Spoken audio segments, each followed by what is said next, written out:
Ayandaba, ayandaba, ayandaba, ayandaba. Ayandaba, ayandaba, ayandaba, ayandaba.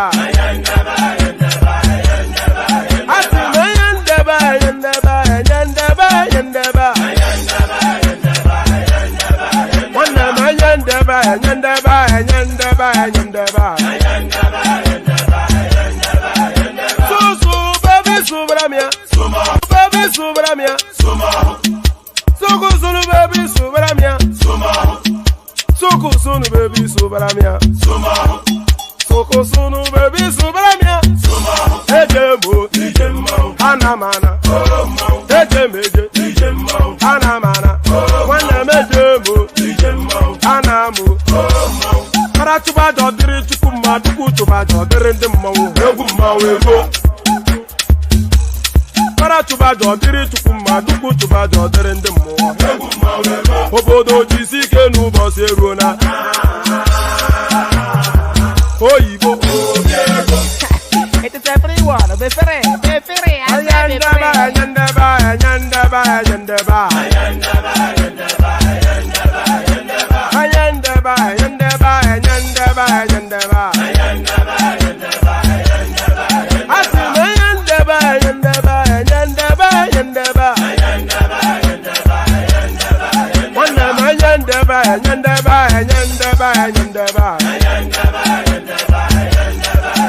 Susu baby subramia, Suku sunu baby subramia, Suku sunu baby subramia, Suku sunu baby subramia. Ladies and gentlemen, sometimes you just have to act like you are drunk, like you are crazy. Confuse your enemies, confuse them. Oh, that's yeah, we mo.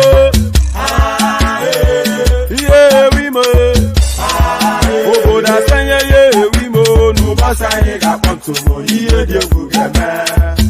Oh, kwitara kara mi nguru ma mi ga kuru mu gwo ya baby mo. Abe Maria. Boy feeling. Ayandaba, ayandaba, ayandaba, ayandaba. Ayandaba, ayandaba, ayandaba, ayandaba. Atima ayandaba, ayandaba, ayandaba, ayandaba. Wanama ayandaba, ayandaba, ayandaba, ayandaba. Susu baby subramia, Suku sunu baby subramia, Suku sunu baby subramia, Suku sunu baby subramia. Ask the one for your brand yourself when I knew since I was born, but now I am getting youth. I'm gonna move down, I'm gonna go gabu.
And there it is right there. So there it is right there.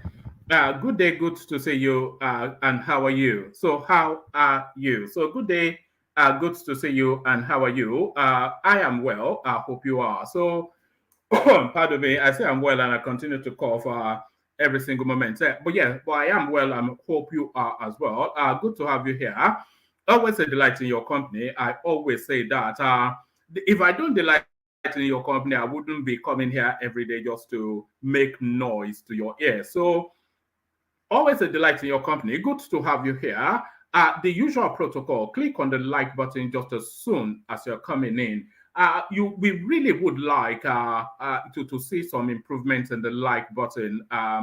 If you can do that for the platform, that would be great. So click on the like button. And then if you're not already subscribed, do that as well. Just make sure you've liked and subscribed. Then the hyperlink that says StreamYard, that's always your constant invitation to come and join us on the screen.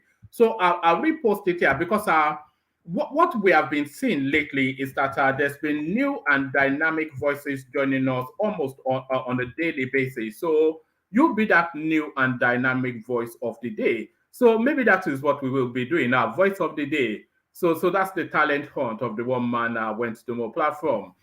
Voice of the day. Are you that voice of the day? Do you want to be that voice of the day? So be that voice of the day by clicking on that hyperlink that says StreamYard. So new voices we're looking for, old voices always welcome. Everybody welcome to come and participate. So come and participate. Your views, you can express them as freely as you like. We only have one rule: no foul language or vulgar behavior, because that's just that shows a chronic lack of intelligence. So no foul language or vulgar behavior. That's just the one thing. Apart from that, just go for it as you will. And of course, no ethnic baiting as well. So we want to be pulling away from those ethnic baiting sort of. So just come as you will. Come as a civilized human being, but come and join us. So come and join us. So like I said, click on like, click on subscribe, click on the hyperlink that says StreamYard. So the first two you must do. The third one you are highly recommended to do. And then the buy your host cups of coffee thing. I keep on mentioning that, but no takers, but hopefully there will be a taker today. So buy your host cups of coffee. Let me post that link as well, and then we get into the headlines that we will be contending with. So just sit back, relax, get yourself that glass of wine, get yourself that if it's that time of the day, if it's not past 12 noon wherever you are, then don't get yourself a glass of wine. But if it's past 12 noon, then get yourself a glass of wine, make yourself a hot cup of tea, and have some biscuits at the side. So do that, or hot chocolate with a bit of cake. So whatever it is, whatever your picadillo is, so whatever relaxes you into the mood.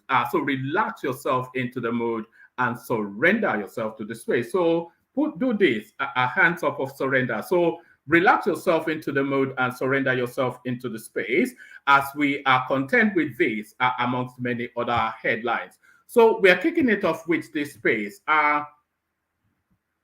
It says you are neither omniscient nor omnipotent. Soyinka tells Emir of Ilorin. So now, it looks as though the move is being made by the Emir of Ilorin to ban traditional worship within the Ilorin space. Let me bring it to you from this space. It looks as though the move is being made by the Emir of Ilorin to ban traditional worship within the space. And of course, the Yoruba space is nothing if not traditional worship. We're traditionalists within the Yoruba space, of course, as you all know. So now, what is the Emir of Ilorin? What is it signaling to with this pronouncement? Soyinka certainly not buying it. Soyinka blast Emir Gambari, your truncation of traditional festival, a crime against humanity's cultural heritage. So that's Soyinka then launching. Oh no, the prof at it again. It will be so heavily laden with grammar. Let me quickly rush us through it just to get it out of the way. It'll be heavily laden with grammar, so let me just speed through it. Professor Wale Soyinka has criticized Alhaji Sulu Gambari, the Emir of Ilorin, for the truncation of Asese, the People's Traditional Festival in the ancient city. The Nobel laureate calls this action a crime against humanity's cultural heritage. In an open letter to the monarch, Soyinka wrote, Your Royal Highness, it is conduct like this that has bred Boko Haram, ISIS, ISWAP, and other religious malfunctions that currently plague this nation, spreading grief and outrage across a once peaceful landscape. degrading my and your existence by their virulent brand of Islam. So, like I said, it will be heavily laden with grammar. So let's just get it out of the way. It is conduct like this that has turned before our very eyes once ecumenical city like Kaduna into a blood-stained mockery of cohabitation. It is conduct like this that makes it possible for a young student, Deborah, to be lynched in the very presence of armed police on mere allegation of having belittled the image of a revered prophet.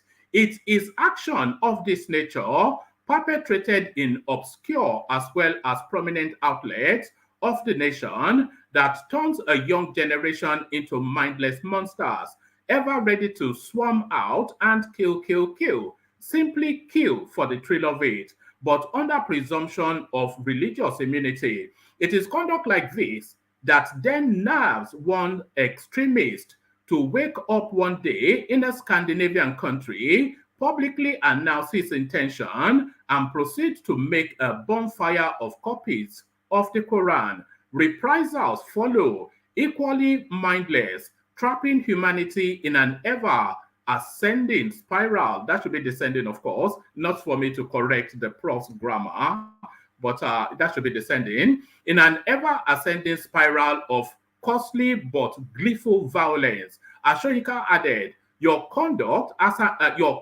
is an affront to my sense of racial being, and that holds true for millions beyond these national and continental borders, stretching to the Americas and the Caribbean. There you will still encounter spirit. Visit Brazil, go to Colombia, explore Cuba, and be humbled by the tenacity of this spirituality amongst the descendants of our Black humanity. So that's our Wale Soyinka then. It goes on still, but do I want to labor through all of this? Okay. As Isese Festival, an open letter to Sulu Gambari, July the 6th, 2023, Your Royal Highness.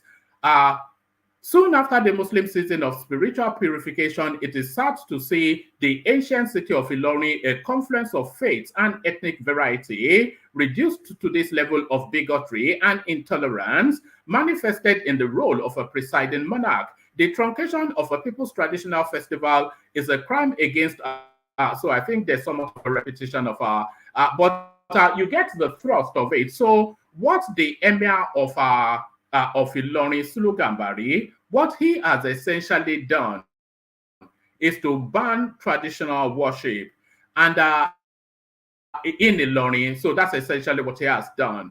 And by doing that, of course, because as you know, I kind of, maybe Ile-Ife is probably the only other region within Yoruba land that is more traditionalist than Ilorin. So what he has done by this action is essentially igniting a religious war, because you have to consider and concede that traditional worship is religion too. So an invitation to a religious chasm is what the Emir of Ilorin has done with this pronouncement. So the Muslims against the traditionalists, this is what the fear is. So the Muslim against the traditionalists, this is what the fear is. So let's go on to this headline. Let's go on to the next one. Let's go to this one. Obi maintains disturbing silence as IPOB continues killing spree in the Southeast. So there it is right there. So we're starting to notice that sort of play within some of the seniors in the Southeast. So you can substitute Obi's name with Madam Ezekwesili, and the same headline still applies. So this is what we're seeing now: a double standarding and the construction of a protected species that can do no wrong against the weighing down on other people. Obi maintains a disturbing silence as IPOB continues killing spree in the Southeast. So there it is right there. We explore that. I think that space is let me see. Should I just give you this one as well? Peter Obi, the presidential candidate of the Labour Party in the last election, continues to dodge the subject of IPOB even as the proscribed terror group intensifies its murderous campaign across the southeast in response to calls for an end to its illegal sit-at-home exercise. Since the beginning of the week, the group has stormed different markets in Ebonyi, Enugu, and other states in the region, where they attacked transport workers and traders for defying their order for them to remain indoors. The sit-at-home exercise is a violently enforced trade and movement restriction imposed by IPOB to protest the arrest and detention of its leader, Nnamdi Kanu.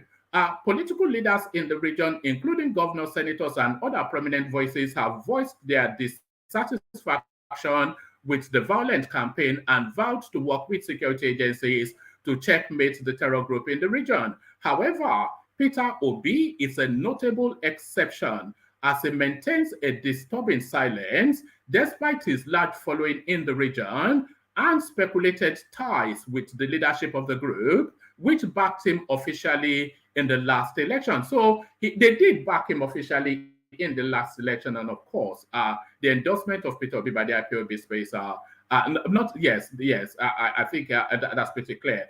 Several reports and clips of IPOB's brutal violence have made the rounds on the internet and in mainstream media, drawing shock and condemnation from members of the public. In Ebonyi, the group invaded a market in Abakaliki, shot at motorists, and sent traders scampering for safety, whilst yelling expletives at them for refusing to comply with the sit-at-home. So they go on to give us a descriptive. Critics have credited Obi's silence. Critics have credited Obi's silence and observed reluctance to speak against IPOB to his alleged political alliance with the group. In the build-up to the general election in February, the terrorist group made public its support for Obi and deployed its vast propaganda network, online and offline, to promote the former Anambra governor and spread the fake news about Irving. Now, so I hopefully this headline gets to Peter Obi and we get a reaction from him because this is a recurring decimal that too many people are noticing and speaking to.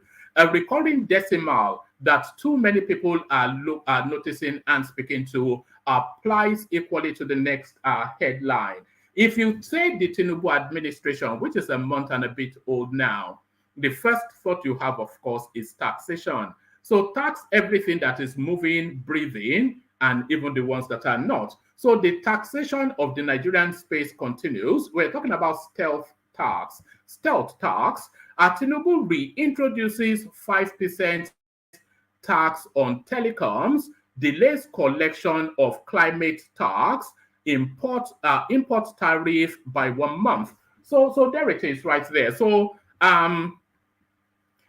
there is because as you know, Nigeria is broke, and as you know, TINUBU has just been elected, and as you know, he has to govern, and as you know, to govern, he would need resources, especially money. So I think this is him just harvesting money wherever he can find a portal to harvest. So this is TINUBU harvesting money. But you know, and a lot of this is another squeeze on the average Nigerian, by the way. But we've not yet gotten into the reading of it, but it's another squeeze on the average Nigerian, because that's how it usually plays out. If a levy is imposed on a company, they pass it on to the consumer. So we'll look into that. Should we see if it's no, it's not heavily laden. So let's have a look.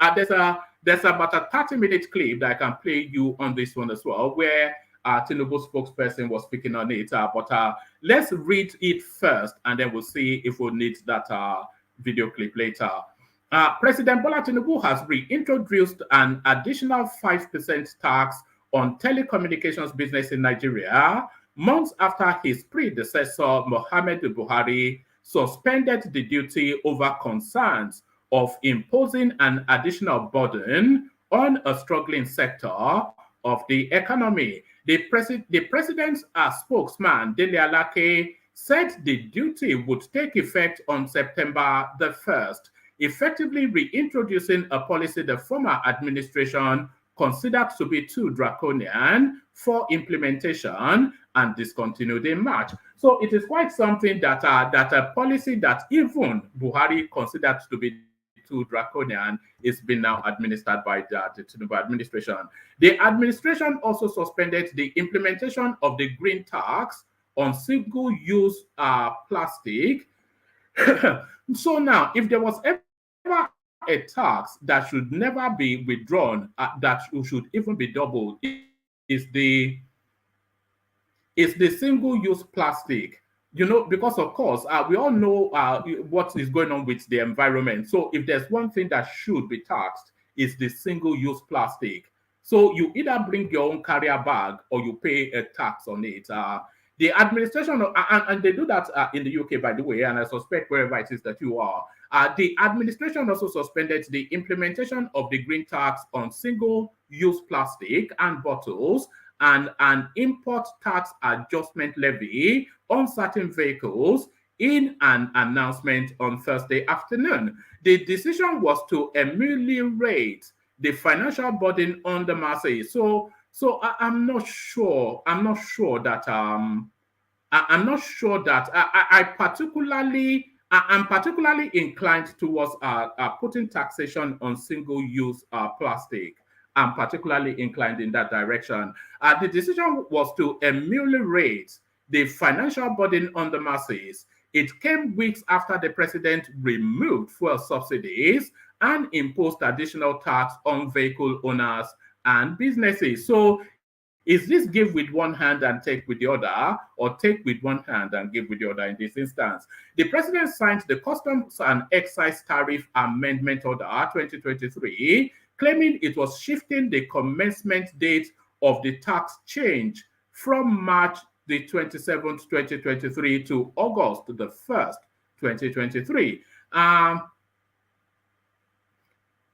Right. So we'll probably have to dig into that more, because I'm not quite sure if that is a for or an against the Customs and Excise Tariff Amendments. So is this amended to reduce or amended to increase? He also signed the Finance Act Order 2023, which defers the commencement date of the changes contained in the Act from May to September the 1st. Suspension of the newly introduced green tax on single-use plastic and the import tax adjustment levies on certain vehicles will take effect immediately, Mr. Alake said.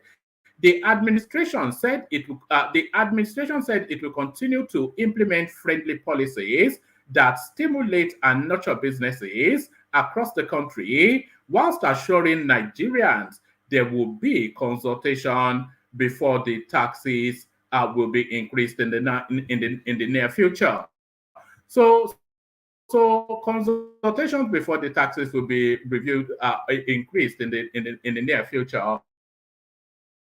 But there's been so many tax increases that will be an open door administration, which is to say to carry people along. But that has not been the experience so far. So with this one, I'll only give you the headline for this one, not a readout. So let me give you the headline for this one.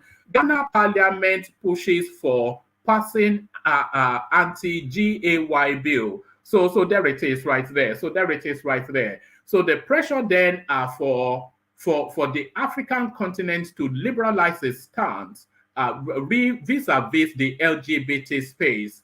So it looks as though the African, you know, because of course by nature, because of course by nature we are conservatives on the African continent. By nature, we are a conservative people. So it will take some doing. We will be the last set of people to ever change our ways, and we've always been the last set of people to always change our ways. It's only because we're vested and nested in ways that have repetitively proven to serve our purposes. And certainly being LGBTQ is not as something that the Africans readily adopt. It's not something the Africans readily adopt. I'll give you this headline. Principal officers National Assembly crisis split APC NWC. Adamu meets TINUBU. So it's the appointment of principal officers. I think this is a long-standing story. It's been rolling around for the last 2-3 days. I'm not sure if it's strong enough, but there it is. So the appointment of principal officers, as you know, there has to be a majority leader, and all of these describe or whatever it is, the whips and whatnot. So those are principal officers within the Senate. And what the gripe is, the APC's NWC, that is the National Working Committee, they are a bit bent out of shape that they were not consulted before a lot of these things were implemented. So they are bent out of shape. So this one came out. This actually was yesterday's story, but there's been a follow on from there. So let me just take you to the follow on just to wrap up that space. So there's been a follow on from there because as you know, of course, Abdullahi Adamu is the leader of the APC, the national chairman of the party. So he got his knickers in a twist and he was bent out of shape about not being consulted. So there he is now meeting with the president, and from that, this outtake. We have met the president and the issues have been resolved. It is a family affair and there were some misunderstandings. We have resolved our differences. Those eager to see the continuation of the conflict should please sheathe their swords. We have a complete understanding now. The president is the leader of our great party. We met him and we are very satisfied with the discussion we had with him on the subject matter. As far as we're concerned, the issues have been laid to rest. So there it is, right? That is the authority. You know, they say the Nigerian president is the most powerful president on the planet. And he is. Not that Nigeria has any military might, of course, that's not what they're talking. The constitution vests so much power in the hands of just one, and that's one of the fault lines of that constitution, by the way, and that's all wrapped around the narrative, the arguments, the debate around that devolution of power, restructuring, and all that. But the constitution vests so much powers in the hands of the Nigerian president that if you don't sheathe, if you don't yield and bend your knee, it will just finish you. And that is what we are seeing now with Gambari somewhat taking the knee. So we were talking just now. We had that readout about taxation on the telecom space. They can certainly afford it. This headline: telecoms investment in Nigeria hits $75.6 billion. Professor Dambata. So Professor Dambata brings us this piece of information. And I did there was a time I used to do this voiceover videos, and I did a voiceover video on the Nigerian telecommunication space. You'll be alarmed, you'll be aghast just how many Nigerians are online. There's close to 130 million Nigerians online, you know, and that is from the information of the data buying that we're able to glean. So close to 130 million, that's million, no, Nigerians, they buy data for internet use. You know, of course, the data for phone use is different. So, but they buy data for internet use. So that is to tell you the level of penetration. So there's vast wealth within that space. Telecoms investment in Nigeria hits $75.6 billion. Professor Dan Bata. Professor Dan Bata. What a name. Imagine having a name like that, Dan Bata. Shall we speed through this one as well? Why don't we? Let's. The executive vice chairman of the Nigerian Communications Commission, Professor Umar Garba Dambata, has officially announced that the investment profile of the nation's telecom sector, comprising foreign direct investment and local investment, has reached 75.6 billion as of 2021. So that is to tell you that it's probably vastly even more than that now, probably in the 80 billion region thereabout. Dambata said this at an interactive session with stakeholders in the communications media ecosystem in Lagos on Wednesday, where he provided his scorecards and landmark developments that have shaped the trajectory of the growth in the telecoms sector since he became the chief telecoms regulator in August 2015. According to Dambata, in 2018, investment profile in the sector stood at $68 billion. This increased to 70.5 billion in 2019, 72 billion in 2020, and at the end of 2021, the figure rose to 75.6 billion dollars.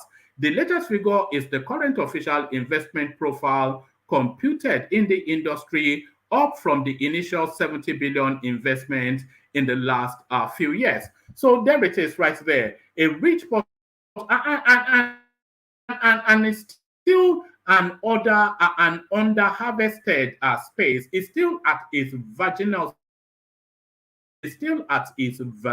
stage. The telecommunication space in Nigeria is not even had the beginnings yet of an exploration. So when people start to explore and harvest, I've been looking for a portal, a service that at least 1 million Nigeria would need on the internet. If you can find that as an idea, an essential service that is at a regular, affordable price that the average Nigerian would need on the internet, if you can find that, if you can find what that is, you'll be very quickly richer than Dangote. I can tell you that for nothing. So let's go on to this headline as just soon as it loads. So now, let me just bring it to you. Court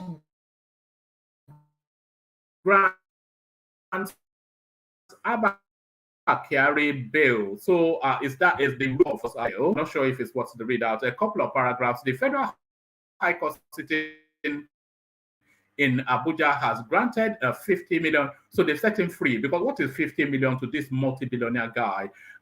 The Federal High Court sitting in Abuja has granted a 50 million naira bail to suspended DCP ABBA KYARI in a charge in which he and his two siblings were accused of failing to declare assets to the National Drug Law Enforcement Agency, NDLEA.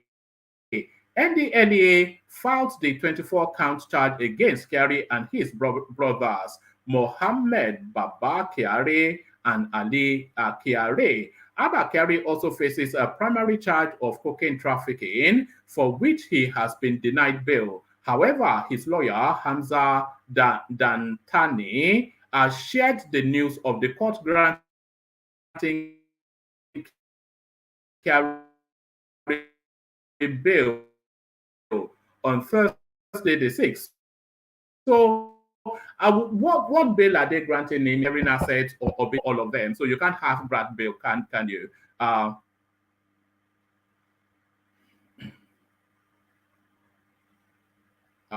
Let's take it from here. Yes, ABBA KYARI also faces a primary charge of cocaine trafficking, for which he has been denied bail. However, his lawyer, Hamza Dantani, shared the news of the court granting KYARI bail on Thursday, July the 6th. He wrote on his Facebook,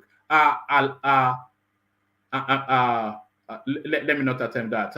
ABBA KYARI's bail granted by the Federal High Court Abuja today. In the ruling, Justice James Omotosho, who granted KYARI the conditional bail, added that his sureties must have property worth 25 million within the court's jurisdiction so I think even a gate in Abuja is worth 25 million. KYARI was arrested and has been detained since February the 14th, 2022, after he was declared wanted by the NDLEA over alleged drug links. His trial centers around the 61,400 cash. We know what his trial was about. So that's ABBA KYARI then granted bail. So ABBA KYARI granted bail. So let's leave it there for the moment. Let's play the KYARI song, and then we launch into the conversation. There's still a few headlines to go through, but let's play the KYARI song just to give me a moment to bring on with the conversation. But first, you know where we're going, of course, to the KYARI's. Water. Only water. Water.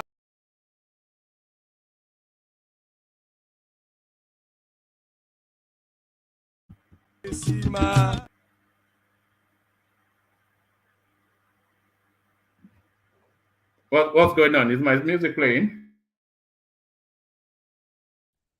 It's not playing. You stop it. Let me try again. Is that you playing? Water, only water, where they see ma. Water, only water, where they see ma. Hapa o naido.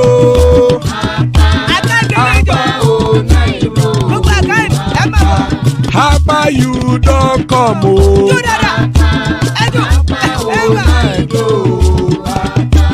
Hapa o naido.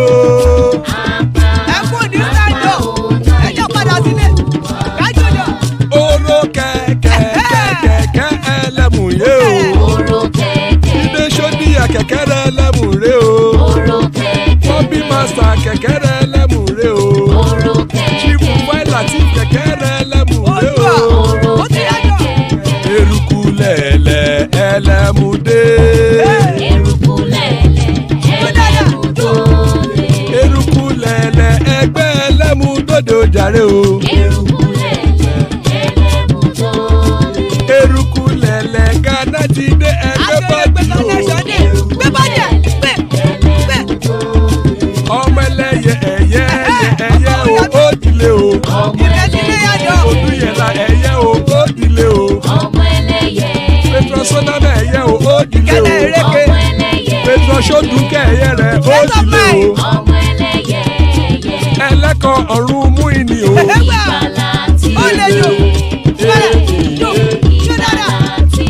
Àkùkọ ọ̀run mẹ́kọ̀.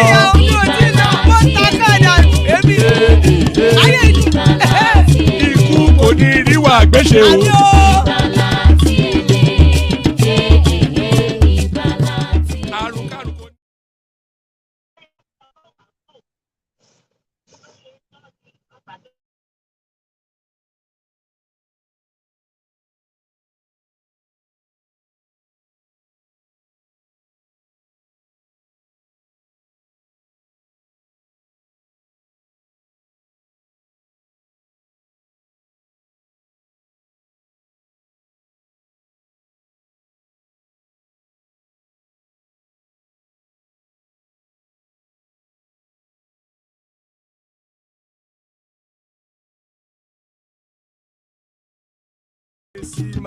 Water, only water. Water, only water, where they see ma. Water, only water. Water, only water, where they see ma. Water,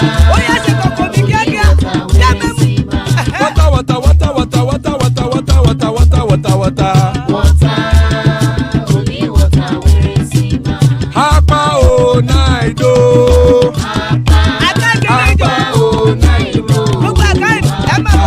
Hapa you don't come o.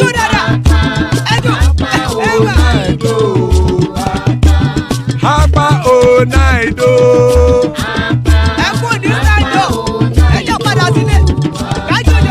Oro keke elemu ye o. Ibe shodi ya keke elemu re o. Bobby master keke elemu re o. Chief Latif keke elemu re o. Eruku lele elemude.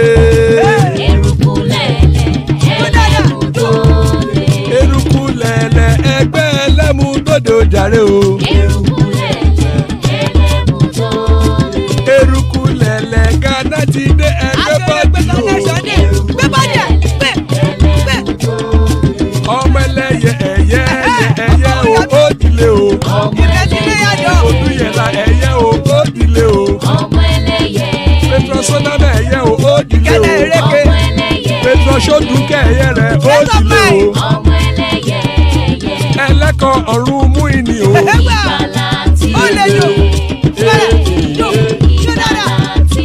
Àkùkọ ọ̀run mẹ́kọ̀.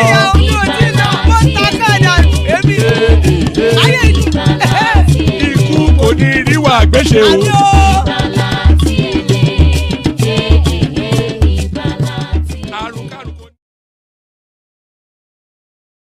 Apologies. The traditional glitching system that has now become the a regular thing now. It's a standing thing now. If it doesn't happen now, we feel somewhat disappointed. But still plenty of room on the platform. But we have some population. My co-driver, of course, General Thomas, for the after hours. General Thomas at the ready, so pay attention. The erudite Bishop joins us. The elegant Babati, who you know is a prince. So Prince Babati joins us. Our legal luminary, Ogbeni, he joins us. And our samurai from the east, he joins us. Well paid. So good to have you, gentlemen. A real delight in your company. Always happy to have you around. So always happy to have you around. So. And as I said, the hyperlink is there for if you're a new voice, you want to join us, come join the conversation, please. Acknowledging Alexander Gomez's super chat. Greetings, folks. Always a pleasure listening. Let's keep it civil but thorough. Regards to all. So that's Alexander Gomez, of course, the CEO of the platform. But the first super chat that came in, traditionally always Ayo, he comes in there with the welcome super chat. So thank you, Ayo, who doubles down with a couple more super stickers. So that's just how exactly we want it to go. So that space is still open for anyone else that wants to join in that level of generosity. So all of that. So let's kick off the conversation then. And let's kick it off with let's kick it off with Ogbeni. Let's kick it off with Ogbeni. Ogbeni, good to see you. Did it? I know you've come for. I know you've come for the IFA when they want. No. I was okay. Go ahead. Okay. No, carry on. You okay. What? Can I? And I'm. By the way, good to see you, the great host of this great platform, and to our great co-host from Australia, and to the wonderful the panelists tonight, and everybody listening across the world.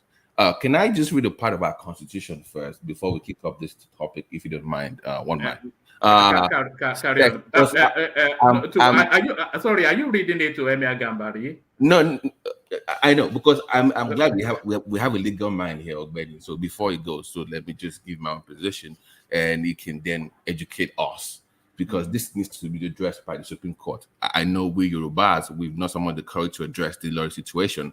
When we get to that time, we will figure that out. But at some point, we have to deal with this nonsense. But let me just read the part of Constitution, Section 38, Section 1, or wherever you guys call it. It says, every person shall be entitled to freedom of thought, conscience, and religion, including freedom to change his religion or belief, and freedom either alone or in a community with others, or in a public or in private, to manifest, propagate his religion or belief in worship, teaching, practice, and observance. Okay? Observance. Okay. And by the way, before I even go ahead, one man, can you correct the pronunciation? It's not Sese, it's called Isheshe. Okay. Oh my God. Sorry, Baba. Oh God. So, no, Allah, no. I'm a Yoruba man, from Oyo Alaafin. Isheshe Festival. I beg your pardon. By the way, Isheshe Lagba. Isheshe Lagba. Can you say that for me? Isheshe Lagba. Thank you very much. I am glad. So we need to start. At some point, we need to start, because what is going on out here was nauseating, despicable, ridiculous, annoying, mind-boggling, I don't even know how to describe this. And all of the grammars in between. And all of the above, because the state, this so-called monarch has no right. And I want to know the state governor's position as well. I know he's a Muslim, and this has to be addressed at the federal level, because you are clearly violating people's religious freedom. You know, Babati, you know what I think? I think it's a kite. I think it's flying a kite. But when we get into the conversation, we'll explore that. But I think it's flying a kite. That's what I think it's doing. Right. I think it's an invitation to a religious strife. It cannot be anything other than, can it? But you know, in Lorry, there's this issue that this unresolved. It's like a short term in Yoruba history. Unresolved. We've not addressed that issue yet. So exploiting those fault lines for your, I don't know what the aim of this. I don't know what they're trying to achieve. But this is unacceptable. It's tantamount to banning Christmas, isn't it? You cannot say he's banning Christmas. So are we relegating what is our ancestral belief system to subordinate it to Abrahamic belief system? I mean, anything outside of Isheshe is alien and foreign to our culture.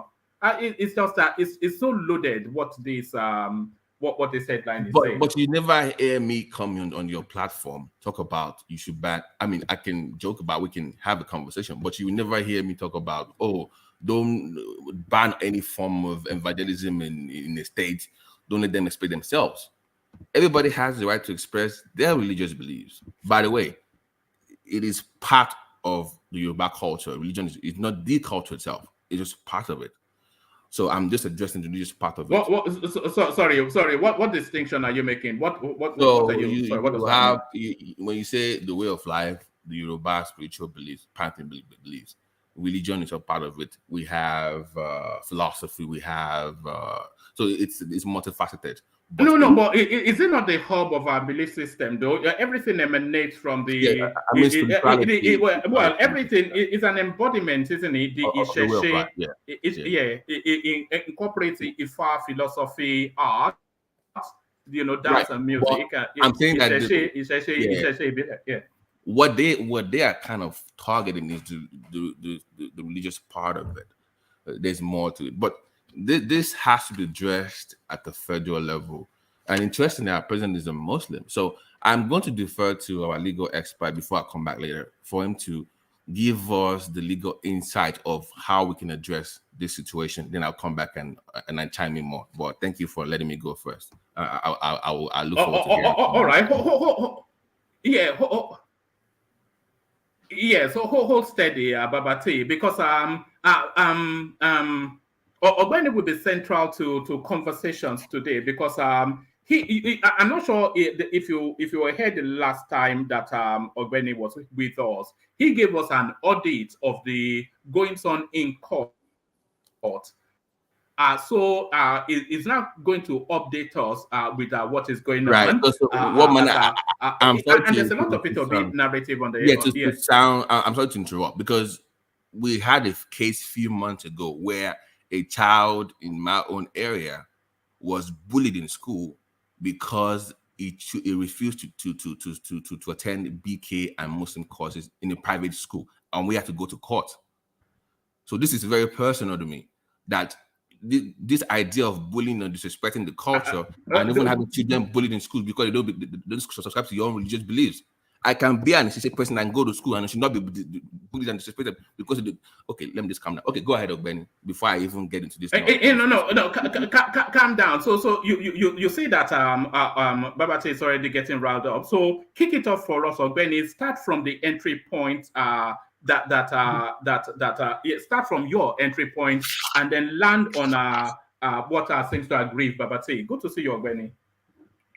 Thank you, Omar, and I greet every other person, other co-panelists, Mr. Thomas, Bishop, and others. Omar, let me start with this news about Emir Gambari, because it's a space I also take so personal, because I've written a book on I think I've sent you the link before to my book, which is titled Fundamentals of Chieftaincy Laws in Nigeria. And in that book, I explain the limits of the powers of the traditional rulers. I don't know where Emir Gambari got his own power from, or his imagined power, to truncate culture and ways of life of people, and also religion of people, particularly people who are indigenous to a particular space, not the invaders that came to to occupy Ilorin or Kwara. People that traditionally, indigenously founded or discovered that place. You want to cancel their culture? Where do you derive your power from? Now, the constitution in Nigeria is called the ground norm. The ground norm because it is the parent of all laws, or let me say grandparent of all laws in Nigeria. Every powers you want to exercise in Nigeria, you must derive it from the constitution. And let me shock you, there is nothing about traditional rulers sharing powers in that constitution. So you wonder where it's getting its own power from. There are three major power sharing in Nigeria, or structure in Nigeria, in terms of political power, right? The executive, the judiciary, and your legislation. The executive, we all know who that power is vested on. The governor at the state level, the president at the federal level. Then the local government, they bear little, at their own level too, chairman. Then after that, you have your judiciary. You have court at the state level, you have court at the federal level, and you have the highest of them all, Supreme Court of Nigeria. Same with the legislature. You have houses of assembly at the state, you have assemblies at the local government, and you have the National Assembly, which is Senate and Rep. They all share powers in Nigeria. These are the powers recognized by the Constitution, and the constitutional authorities recognized by the Constitution. Now, you may want to ask me, so where does the traditional rulers lies? And I tell you, they are not even the fourth, what do you call it now? Estate of the realm. They are not. Traditional ruler used to be very, strong in those days when we used to have House of Assembly and House of Chiefs. That was how somebody like Mr. Aderemi Adesoji became governor of the Western region, because he, by virtue of being a traditional ruler, occupied a position in the House of Chiefs. Just like when you come to UK, you have your House of Lords. You have Lords Temporal and Lords Spiritual there. Those spiritual are the ones from the Church of England and others. And you have others, right? The same way when the British came, they saw that those traditional rulers were, winning some political power in their space, and they wanted to incorporate them in the government. And they incorporated them by saying, okay, you'll be part of House of Chief, then these people will be, the politicians will be in the House of Assembly. But then came in 1979, Obasanjo canceled all those things. Murtala Obasanjo, that's after military intervention anyway. But instead of them to return it to the Constitution, they said, no, we're not going to return this to the Constitution. And since then, the traditional rulership, okay, has no political power in Nigeria. Now, what's the implication? Let me interject you for a moment. Is it not so much a recommendation than a decree? Like you said, it's not vested in law, but he can pronounce as a religious leader, but that's not legally binding. That's more the I don't think using the word ban is a recommendation, is it? But okay. I think the word ban, as far as I'm concerned, is just the what do you call it now? Let me pause you for a moment. Let me provide a bit more backdrop to this very, very quickly. This is where it started from. Isheshe controversy. Emir backs group that banned traditional festival in Ilorin warns devotees of consequential repercussions. The spokesman of the Emir of Ilorin, Malam Abdulaziz Arowona, has said that the Emir and the palace is in support of an Islamic group that stormed the home of an Oshun priestess to warn her not to hold any traditional religious festivals in Kwara state capital. Correspondents reported that a Muslim group, I won't attempt their name, in Ilorin, Kwara state, went to the house of a traditional religion prophetess to warn her to desist from holding any Isheshe festival in the state capital. The priestess, Yeye Olokun Omolara Olatunji, an Oshun devotee, had reportedly released flyers announcing a 3-day traditional event aimed at celebrating certain Yoruba deities. Whilst Arowona did not categorically state that the group was given direct instructions by the Emir or the palace, he revealed that the Emir had made a public declaration against such events. He also added that Ilorin Muslims would oppose the Isheshe festival because they were against adultery. When asked whether the Emir of Ilorin had sent the team of Islamic clerics to the priestess' house, Arowona said, not at all. However, the Emir himself made it public that no adulatory activities should be held in the Ilorin Emirate. The Emir spokesman noted that there had never been a time in history when what he described as adulatory activities were carried out in the Ilorin Emirate. He said, the Emir has made it public that he's not in support and he wants them to stay away from Kwara or Ilorin Emirate. So any group that shares the same view and opinion with His Royal Highness can also come out and then do such, which the group you just mentioned now has done. There wasn't any time when they prominently performed events of such. No event of such has ever been associated or held in Ilorin or within the Ilorin Emirate. Our culture is Islamic based, so we don't promote idolatry at all.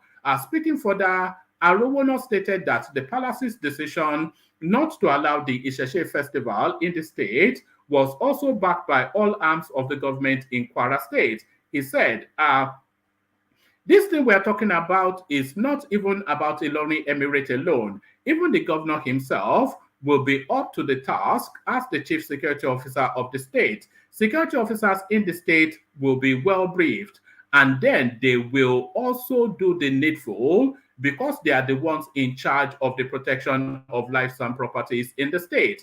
The Emir doesn't hold gun, neither is he a police personnel, but the instruction that has been given is enough for individual agencies to be able to play their role. At least for any event of such to be held in any state or community, they will have to take clearance from the police for them to have a lawful or what you may call a legal assembly. So once approval is not given by the police because of the directive of the Emir, then it is as good as not holding.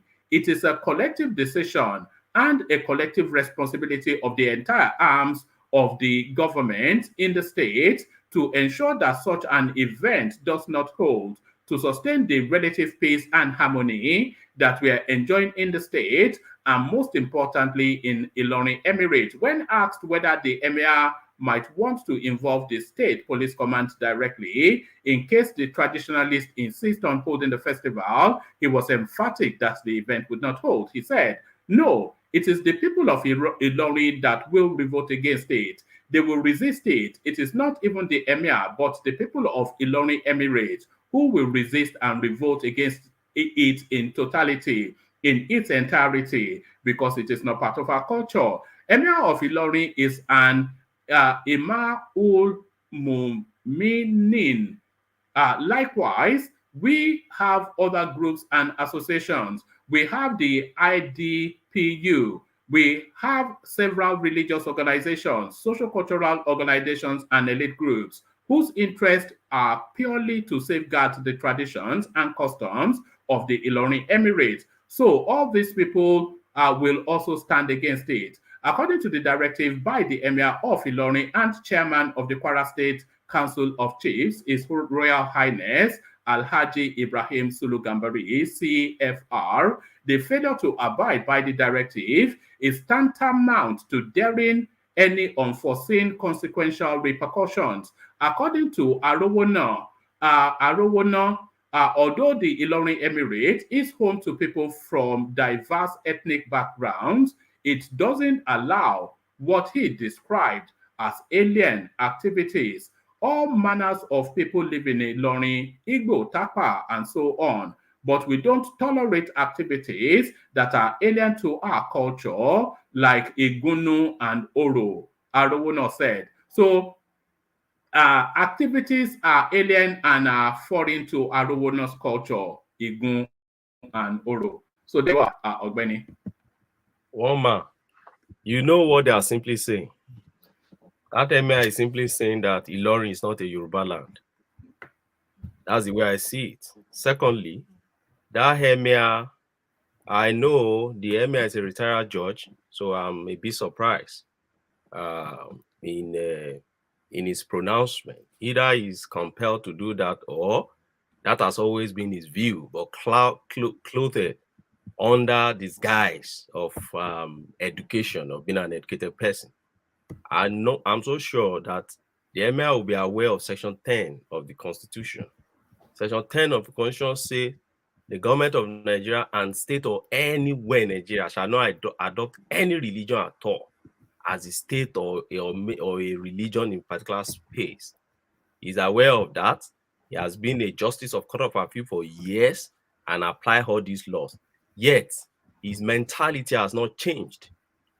It's sad. And so, I don't understand. It's very disgraceful that former justice of court of appeal, now an emir, cannot discern when you're breaching the constitution. What the emir is simply doing, let me tell you, is he's supporting intimidation, he's supporting breach of right to religion, he's supporting attempted assaults, because already they've told them who will assault you. They even went to the woman's house.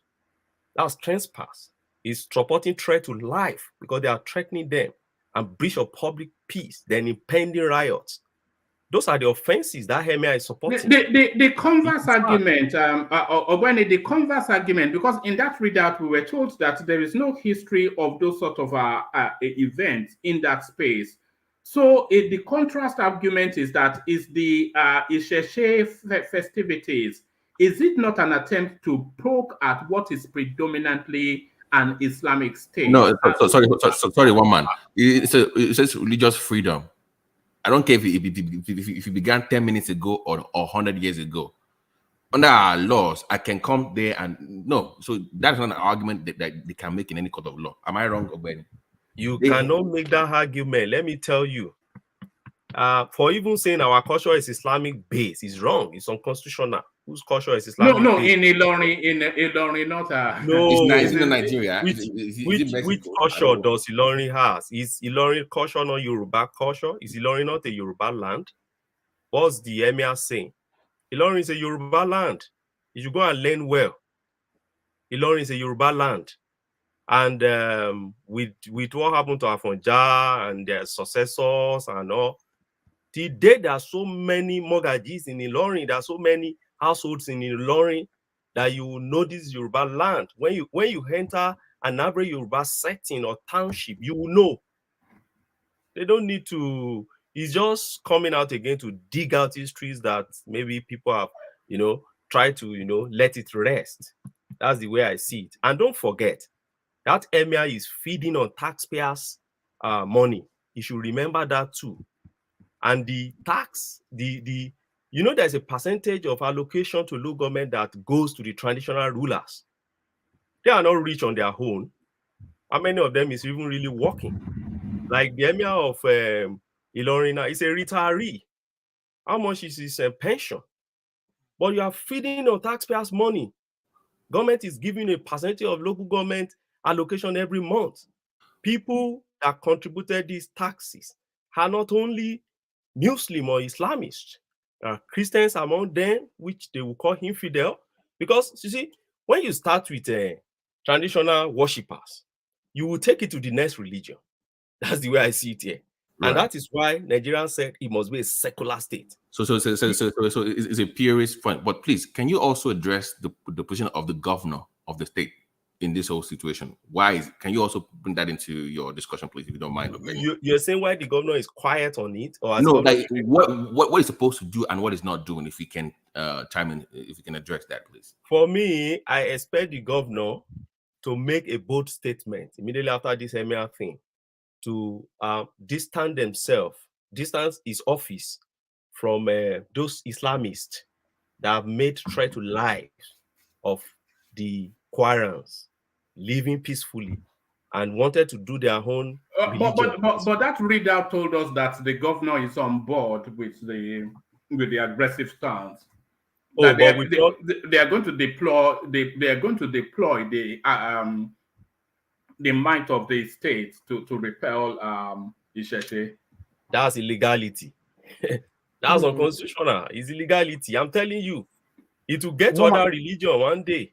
It's coming. That's the way they start, and they will take it to another religion one day. I'm telling you.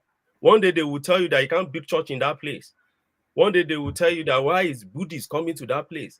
One day they will tell you that great messengers, why are you here? Ekanka, Hekist. Do you know how many religions we have in Nigeria? And somebody will just stand up and say, oh, our culture is Islamic based. Who told him?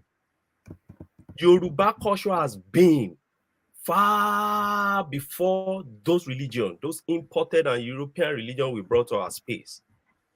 Ilorin had been before Islam came to Nigeria. So why will he just say our culture is Islamic based? You see, that's my own on that. You start with the tradition. All right. Hold on, Ogweni. I'm going to take this topic round. But I'm going to hold you in situation, Babati, for a while. I know you are chomping at the bit to launch at it, but let Prince Daddy launch at it first. So Prince Daddy, what are you then making then of banning Isheshe in what was Esquire considered to be Yoruba land, Ilorin? So Yoruba culture not allowed in Ilorin according to their emir. Hello, woman. Hello, everyone. Good to see you. Good. Yes. Yeah, this is an issue of legality. I mean, just like Ben is saying, I have to completely defer to him.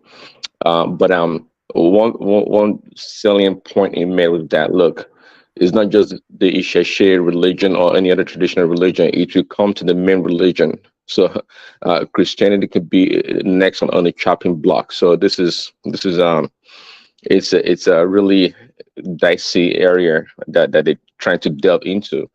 But again, see what is going. See, there's a confluence between Yoruba and Islam or the Northerners in the state of Kwara, I believe, in a lot of ways, and maybe Christianity somewhat, and Islamic religion. So what is going on now is an issue of dominance. They are trying to exert their dominance, regardless if the Yorubas or the Yoruba religion has been there for thousands or even thousands of years or hundreds of years. It doesn't seem to matter.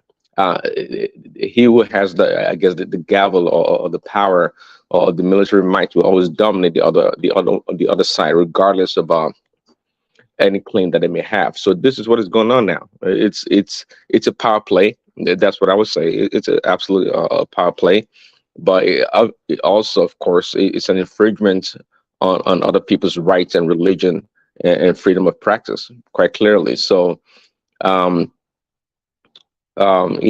So and people. Somebody used the app word, the infidels, and which I think that's mostly applied to Christians and especially they too.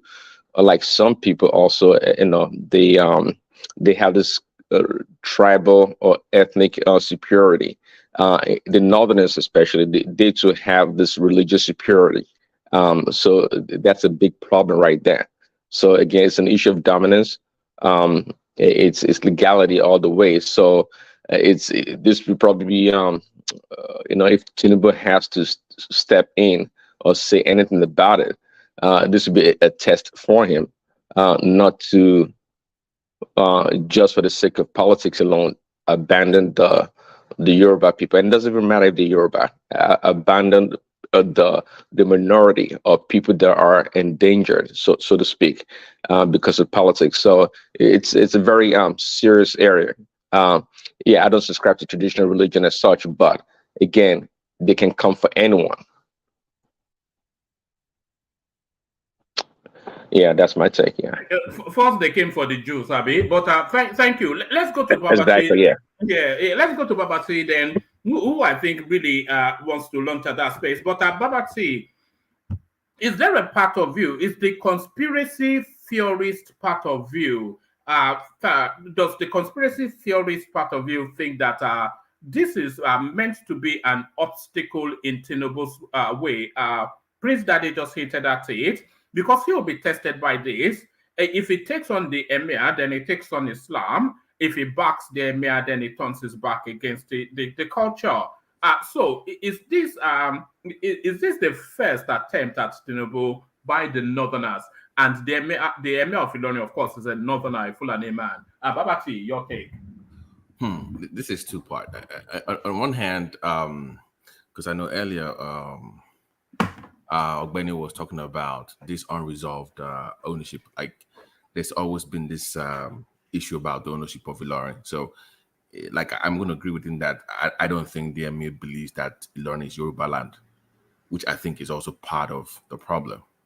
But on the other hand, to address your question directly, I think, yes, this is a test for Tinubu that he has to pass. Without question, he has to pass. He has to find a way. And he has to address this. I don't want to hear it's a state issue. This is not a state issue. This is a federal crime, in my opinion. If this thing goes down the way they're planning, if anybody dies, this should be treated as a federal crime. As a matter of fact, there should be laws, federal laws for religious rights in this country. I mean, for like the way we have hate crimes, stuff like that, there should be targeted law. If you go against this group of people, this is what should happen. So I do agree that, yes, are they setting Tinubu up to test to see how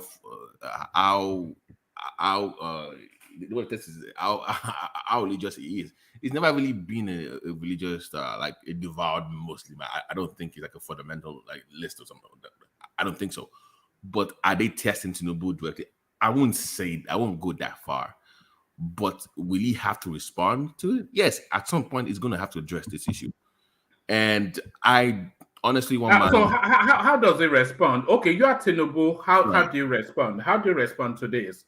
We have a constitution. You have to meet with the governors here. With the governor, you have to meet with the governor. Do your job. And if the Isheshe folks take this up in court, that's what we've always talked about within our own space, about taking this further, because it took us 30 years to even get the Association of our Onisha Oguns to even get their licensing in Ogun State, in Egbaland, almost 32 plus years for them to even get approval. So we've had our own issues too. So, but when it comes to this, I want to see this in a court of law. This has to be tested. I know where it's going to land. I know where it should land. But at some point, this is a federal issue. And as the president of the country, he has to address the situation. Just follow the Constitution. That's what I should do. I don't want to have him wait until things get out of control. Like you know, Babati, things will get out of control because the Isheshe the Isheshe space, they will want to assert their right to freedom of religion and all of that. So they'll roll out that. And of course, the warning from the Emir will come into play. The warning from the religious group, the Islamic group, will come into play. So it's almost an inevitability that there's going to be bloodletting there. But then what happens in the aftermath? What happens after? It's almost a certainty, isn't it? And you know, like Prince was saying, once you come after a certain group, the other groups will also feel some kind of way. So it's going to fit into that narrative of this Muslim ticket that people had issues with in the first place. Like, oh, so this is what we are planning, and also fits into that narrative of RFI making that. You remember when he said TINUBU got their back, and it's gonna Islamize. I'm just paraphrasing here. It's gonna Islamize Nigeria with this kind of. So you're fitting that narrative. So what issue do once again is follow the Constitution and address the situation head on before it escalates into something else. But will he do it? One man, honestly, I don't know. I honestly don't know. He's a Yoruba man, by the way. Last time I checked. So from a religious perspective, it's affected. From a cultural perspective, it's also affected. So you can use the Abbas, the Emirs, or whatever, have, meet behind closed doors, resolve these things, ensure this Emir stop. He has to be cautioned. But I think the key factor, the person that is you know that the Gambari that the Gambari family is a senior family within the Nigerian space. Ibrahim Gambari, his brother, was the chief of staff to Buhari, a senior diplomat all the way through for 20 decades. He was the UN special envoy to Myanmar. So it's a senior family within the Nigerian space. So therefore they can do and undo. They can do whatever they like because they are. Well, you have to handle them with caution. Is more the thing now. You have to handle them. With caution. So if they make a reckless statement that leads to the loss of lives and property, then we should just see them with killers because I'm sorry, they're special Nigeria. No, that's the reason why I said the governor is the key here. You are the governor of the state. You will be held responsible. So you better need this stuff in the board before it gets out of control. Because if they can get away with this with traditionalists, trust me, the churches will be the next. They will be the next. So even if you're a Christian thinking that we don't like this as well, okay, just wait. It will be your turn very soon. Let's not play these games. The governor has to come out. I want to see a press conference addressing this issue. Caution this emir. You can't be making this kind of reckless. How can you be seen supporting this kind of groups? I don't understand. I don't understand. People don't have it right. What the group actually said, Babati, was that for the Isheshe proponents to have this Oshun festival, they have to get clearance from the security forces. Which they will not get. No. And if they don't get that clearance, then it becomes an illegal activity, which then becomes a police matter. So when they do their evangelism and stuff in the open, where did they get their own approval from? From the police now. They get police clearance. How many of them actually get approval? I don't know, but I'm assuming let's not play this game. You know how this goes down. Come on now. You can't subject people to this now. I mean, this is unacceptable. And this goes even further. I just gave an example earlier about a child that was bullied, and I think it was forced to withdraw from this private school, a private school for God's sake. And you have all these religious bodies that pay people to go to Mecca and Jerusalem. Do we complain? We don't complain. You get all these privileges when it comes to sharing power in the House of Rep and at all levels. It's all Christian Muslims. Do we complain? We don't. Just leave us the hell alone. But if this is allowed to pass, of course, then that to all intents and purposes declares Ilorin an Islamic state. That's what this means. But that's what they believe. That's what they believe already. They won't. But this formalizes it, doesn't it? If that festival does not hold, then it formalizes that Ilorin is a single religious space. I said earlier that it was a short term that Yorubas have not had the balls to even address this for a long time. We've always done that issue. We don't want to address. The Yorubas now we will cower and hide away. We don't want to. We always do this playing smart, like we are white. This is being a coward. We've just been a coward. We've failed to address this issue. We failed. It's a terrible part of our history. I'm sorry, one man. This is a terrible part of even I'm uncomfortable talking about it. Because we just literally gave this thing away. We didn't fight for it enough, one man. We did not fight for what belonged to us. We let it go. But the Yorubas have never really had fight in them anyway. But Okay. Hold your thoughts. I'll still come back to you on this. And there's there's several topics. Actually, all the topics I want to focus on. There's an obese space that I think you might be interested in. But I was going to go to Bishop, but Bishop, with your permission, let me go to Simba. Because Simba, of course, he's a born-bred Ilorin indigene resident there as well. So this is central to you. So Simba, what is your emir up to? Banning Isheshe Yoruba. Simba, let's hear from you. Hello, woman. Hello.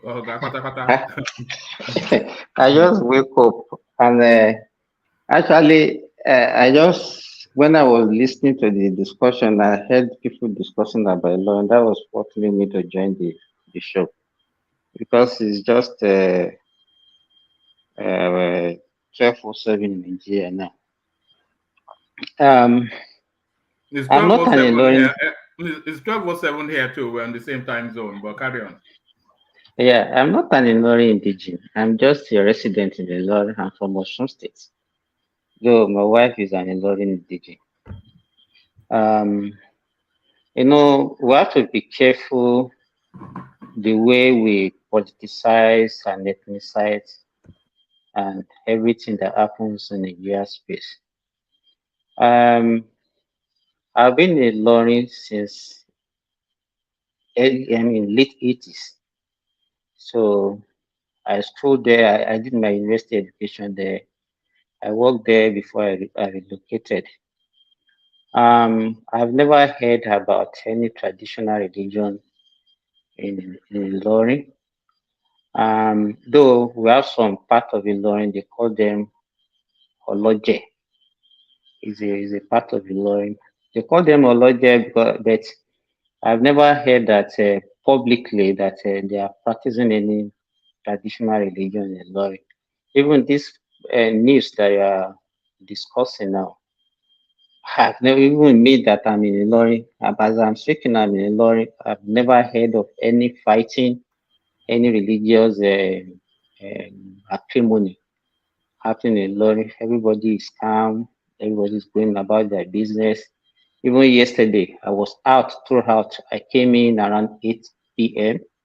and virtually I traversed throughout Ilorin. There's no fight. Professor Wole Soyinka is not calm. It's incandescent with rage. That is what I'm saying. That's what I'm saying. And then the way people are now seeing, we now want to put it as if it was like Yoruba versus Fulani now. That's the way we are making the thing to look. And that's why I say we have to be careful. Because even right from inception, if you look at, yes, we say Nigeria is a secular state. We have so many religions, but how many of them have we even granted recognition? Even in the Yoruba land, even in our National Assembly, they only do swearing people with Quran and Bible. And the issue here is, when it comes to religion, people have, is a very sensitive issue. The emir himself, though is from Fulani origin, is more or less like a Yoruba man. If you come to Ilorin, there is no other language that you speak in Ilorin apart from Yoruba. If you go to the indigenous area of Ilorin, it's like a proper Yoruba setting. So, to me, I don't want to... Sorry, let me ask you a direct question, which elicits a direct answer. If the Osun priestess wants to hold a 3-day event in worship of her deity and wants to do Oro, etc., in her own land, which is Yoruba land, should she be allowed? It should be allowed, but what I'm saying, that's why I say we have to be careful. And I don't want, from what I'm sensing from this issue, Osun, I don't think there's any other place where people practice Osun apart from Osogbo, because it's a river that is in Osogbo, and that is the only place they do Osun festival. So if somebody... It's a deity, or is it... I know. Sorry, Sorry, Simba. They practice Oshun In all Brazil, over the in, world. what are you talking about? They do all over the world. Cuba, Puerto Rico, Colombia, everywhere in the world.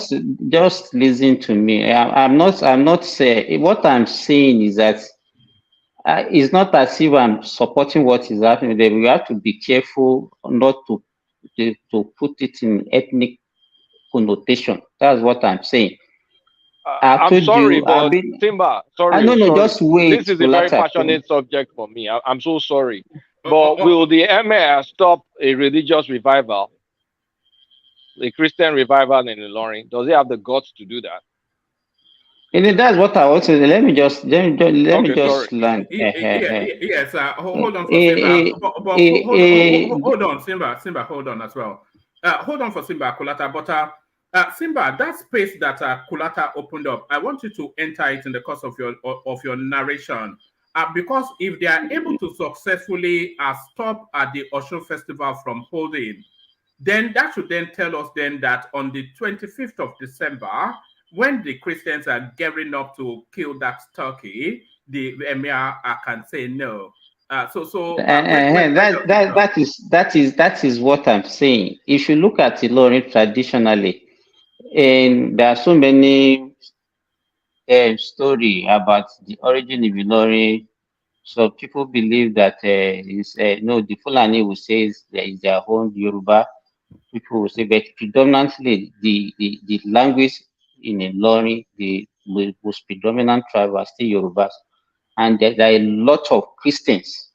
You can't count the number of churches in Ilorin, and even if you look at the notable pastors from even in Nigerian space, like even this Oyedepo of a man is from Kwara State. When he started his second church, actually started in Kaduna, and his second church was actually in Ilorin. So we have a lot of Christians in Ilorin. Even we have Ilorin indigenes that are Christians now. So don't let us extend it and say, okay, they will say are Christians now. Yes. What's your position? Because there's a lot of ambiguity in what you're saying. What is your position? Should the Oshun Festival hold or not? The issue I have with that is that at least for more than 30 years I've been in Ilorin, I've never heard that somebody is celebrating Oshun Festival. That is why I'm saying, are they newcomers? When did they started this? Is this something that somebody just brought to come and create ethnic tension or religious tension? That's why I'm saying we have to be very careful. I've been in Ilorin for more than 30 years. I've never heard anybody celebrating Oshun Festival in Ilorin. Is there traditional worship in Ilorin? Do you have traditional worship? I've never seen it. That's what I'm saying. I've never seen it. The predominant. Hold on, you've never walked down the street and you've seen Ebo at the corner and all. No, I see. I see it a lot. Right? Is that not? I see. So, but Ebo is not a worship. It's not. You can't see as a form of worship, because people do it like a form of prayer or sacrifice or whatever. I see it a lot. I see it a lot in junctions in Ilorin. I see it a lot, especially we have two different parts. Hold on, Babati. We have two different parts of Ilorin. We have two different parts of Ilorin: the indigenous area and the areas where the non-indigenous are predominantly living. And in those areas, you see a lot of these things, especially if you go out very early in the morning. You see this Ebo at the junctions. But those ones are not visible things, because even the people that are carrying Ebo, they don't carry it during the day, they only carry it during the night. All right. Stay. So we can't say Ebo is not a... Simba, hold on. Let it be conversational. One man. So, yeah, you hold on as well. Is that you share? So hold on. So Simba, you acknowledge that you see a lot of Ebo, a lot. You had emphasis on a lot. So traditional worships are practiced in the dead of night. So are you then saying that traditional worship in Ilorin should be confined to the dead of night? I'm confused. No, I'm not saying this, one man. I'm not saying this. What I'm saying is, but I'm just confirming that I'm hearing for the first time that somebody publicly is now practicing traditional religion in the law. And that's what I'm saying. I'm not saying it should not be allowed. And you know the issue, you can't separate religions from politics in Nigeria. The governor and even the TINUBU has to be very careful, just like talking about Islam in the north, and even religious generally. If you want to do that, they have to, let me tell you, recently there was a conflict between even the Muslims and the Christians living in the Ilorin, but it was settled amicably, and it didn't degenerate into bloodletting. So this one too, I'm very, very, very sure that the Ilorin people are very peaceful people. Ilorin is like a transitional zone between the northern Nigeria and the western Nigeria. And most people that are relocated from the north, they settle in Ilorin. Is a very peaceful town, and I'm very sure what is happening now is just a skirmish, and it will not degenerate into any religion crisis. And for us to extend it that one day they will say the Christians should, no, it will never happen. I assure you, it will never happen in Ilorin, because we have prominent Ilorin indigenes that are Christians, and we have a lot of big churches, big ones, and a lot of fact in Ilorin we have Christian, almost like 30 to 40% of Ilorin indigenes are Christian. So we can, and then for you, because I've been hearing you saying that it's that Islamic, Kwara State is not an Islamic state. There is no state that you can call an Islamic state in Nigeria. Even Kwara State, they have a lot of. Is this not the precursor to the? Ilorin is not a state. Ilorin is the state capital. We have some other prominent. I know that was. We have some other prominent towns of so many big towns that they are predominantly Christians. Also. All right, hold on. Simba, take an interjection from Kulata. Then round Simba, I apologize. I do apologize to you. Hold on. Take an interjection from Kulata. Round off your thoughts, and then I go to Bishop Kulata. I do apologize to you, but I think you're skirting the issue. You're not addressing the issue. Yes. It's very easy to talk about Christianity because that's a big enough religion. But when you say Ilorin has peace at the expense of someone else's freedom of religion, you cannot say someone that wants to do Isheche is going to create issues. It's just yet another religion. Is it because Isheche is both Esin and Asha? That is why it's a threat. Kulata, Isheche. It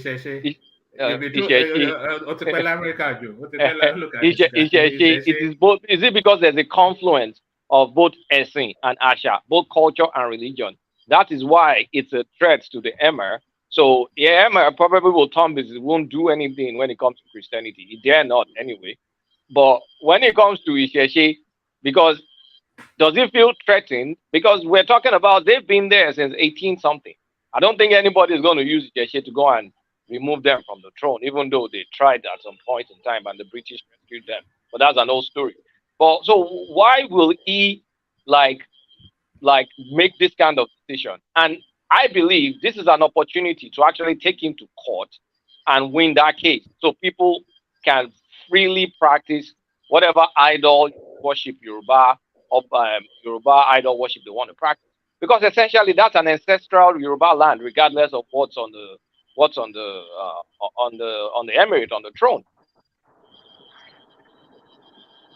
Yes, I agree with you. Right. Can I interject? No. Let Simba round up that space. Simba, to you. What I want to say, Kulata, is that Have you lost connection? Have we lost you, or have you lost me? Can anyone hear me? Yes, I can hear you. Simba is clearly dancing around the issue. We can hear you. Yes, it's pretending to have lost connection. Just dance around it. Doesn't want to address it.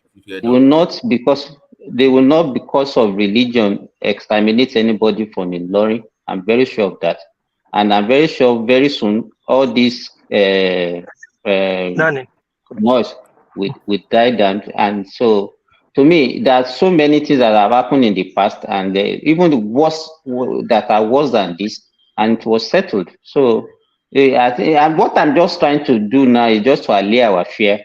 Nobody, no, there will not be any religious crisis in the Ilorin. Everybody will be allowed to practice whatever they want to practice, and then there won't be any crisis. That's what I'm just saying.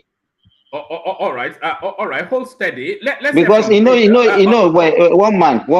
thing that we normally do, and because in fact I didn't hear anything of such. And so it's like the news now in Nigeria. Even the people that are not even in the space, that are even outside Nigeria, they fear more about what is happening in Nigeria, even more than the Nigerians. So we should not be. I don't think it's something that we have to belabor. I know that the freedom. Hold on, Bishop. I'm not Bishop. Simba. If you had heard me read out what the group said, then it's reasons to be concerned. But round off your thoughts in a couple more sentences, then we go on to Bishop Simba. No, so what I'm just saying is that it's not a big issue, and the people that want to do what, I think they will give them space to do whatever they want to do. The only thing is that maybe I have to do some more investigation to know the details of what is happening, where it is happening, and what actually transpired. Because whatever we see in the news may actually be something that might not be true. But I'm just hearing it from you, one man. And because even nobody is discussing it, even in Ilorin. I interacted with a lot of people yesterday, and nobody made mention of such a thing. So that's what I just want to say. Mama, can I interject? Yeah. Have that interjection of any. Okay, just to yes, I appreciate the situation Simba find himself. First, probably a Muslim. Secondly, probably not from Ilorin, but when you stay about 20-something years in a place, you're part of the place. So you will be a kind of a conflict of interest here. You may not really be objective. He said something which I know that is not completely true, which is that there's hardly crisis in Ilorin. Ilorin are very peaceful people and others. See, just 2 years ago, this thing you're showing here happened in Ilorin. There was even I won't play it because of the that shows it. Yeah. And there was a curfew. What happened? The Muslims believe that by the Constitution of Nigeria, they should exercise their right of religion and religious expression, and on that basis, they ensure that the government, because there are so many in Kwara government, ensure that the Kwara state government came out with a policy which is pro-Islamic in nature to allow hijab even in Christian schools, and it turned out to be a serious issue, and violence erupted everywhere in Ilorin because, particularly a particular Baptist school, Methodist school, Catholic school, Anglican school, and all those schools that, yes, they are public school now, but don't forget they were once a time missionary school. There are schools that have chapel inside those schools, and according to the Christian communities, the Khan in Ilorin, they said when the missionaries and all those Christian bodies that use their own money, hard-earned money to establish those schools, were handing it over to government. One of the things they signed with the government was for them to preserve the faith-based, orientation for that school. But the government imposed hijab on those schools based on the constitution. That Ilorin is a secular state. So if Kwara is a secular state, then why won't you allow hijab? Because somebody wants to express his religion. You can't impose your Christian religion because your school is Christian based on people. But that's a hold on, Ogbeni. That's a fair argument, surely. Yes. So that's a fair argument. The same argument should go to the Isheshe people. That's where I'm coming from. All right. Okay. You don't approbate and reprobate. You don't fight to get freedom for your own religion and then deprive others of their own religious expression. That's my point. I remember back then, all those bounties, the only issue I had then, as the lawyer in me, as with my legal training, I said, yes, fine. But if it is true that the agreement, those fathers, don't forget that those schools were not established by governments. They were established by missionaries, Christian missionaries that came to those places. And if it is true that the funding document by which they used to hand over those properties to you actually said, maintain our religion and our structure there, you shouldn't breach it. And it tells on trust. That was my argument then. But if you go back to our constitution says freedom of religion. Then allow them to wear a hijab. And there was even wrong in a hijab. It's decency. You know, it's decency. As long as you're not covering your face that can, you know, threaten people. It's decency, you know, rather than coming out and be nude, you know. So I supported it back then. I said, okay, this thing should be resolved. And I think decency should be allowed in this space. They may say, okay, don't wear heat to chapel because that's a Christian place. But if you fight for that in your religion, my issue is that then allow other religion also to breathe. That's just my point. All right. Let's hear from Bishop. Bishop, let's hear from you. Bishop. All right. There you are. So yeah, good to see you, Bishop. Let's hear from you. Okay. Let me just let's start by saying good evening, everyone. Good evening, fellow compatriots who are listening from. Please click on the like button and share. And if you have not subscribed, kindly do so. So, Woman, how are you doing? I'm good. Good to have you back. I know you've been away. We've had conversations in the back end, but good to have you back on board. Okay, thank you. So, probably let me just. I actually was interested in the Kwara space kind of a thing, and I would like to come in from there. No, we're only doing the Kwara space at the moment. So give us your thoughts on that, and then I'll go to World Peace, who I'm sure is gearing up for that space. Yes. Okay. Everybody has spoken very well. Let me start by saying, I know Kwara State and Ilori fairly well enough. I lived in Kwara. I lived in Ilori specifically between 1977 and 1981 or thereabouts. So one thing I want to disagree with, I really sympathize or empathize with Simba. Way back, as far back as time I just mentioned now, there's always been this subtle attempt at suppressing other religion apart from Islam, especially the traditional religion. I used to live in Balogun Fulani. I'm sure Simba will know Balogun Fulani, Unity Road, before I moved to Sobi Bara. So I used to go to Shao, and these Shao people are a little bit very religious, but they were suppressed. There are places, he did mention Oje. The Oje people did not just give up on their religion and their ways of practicing.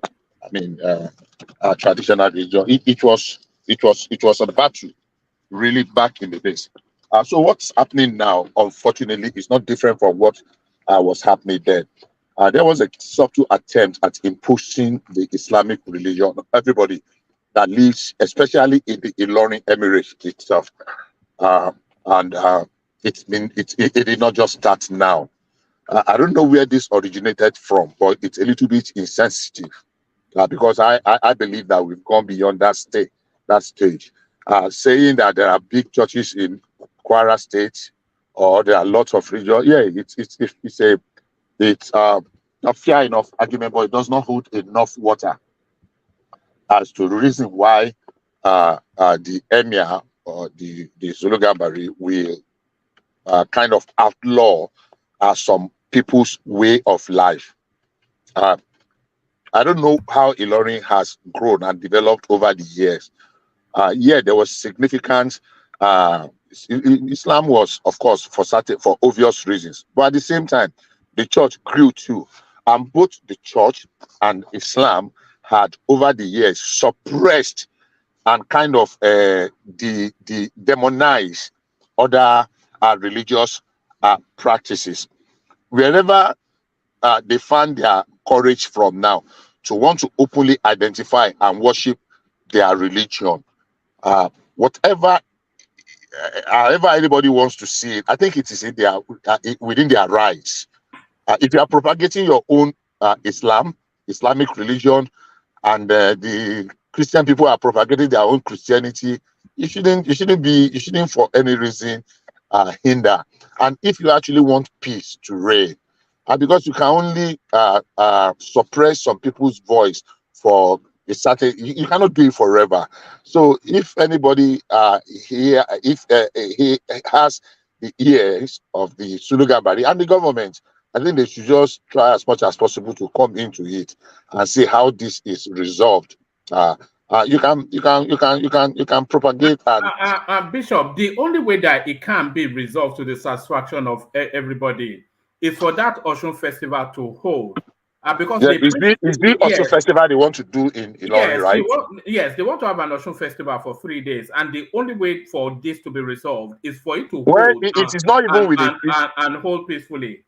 It is not even. I don't know why it is within the power of the emir to outlaw the practice of a certain religion.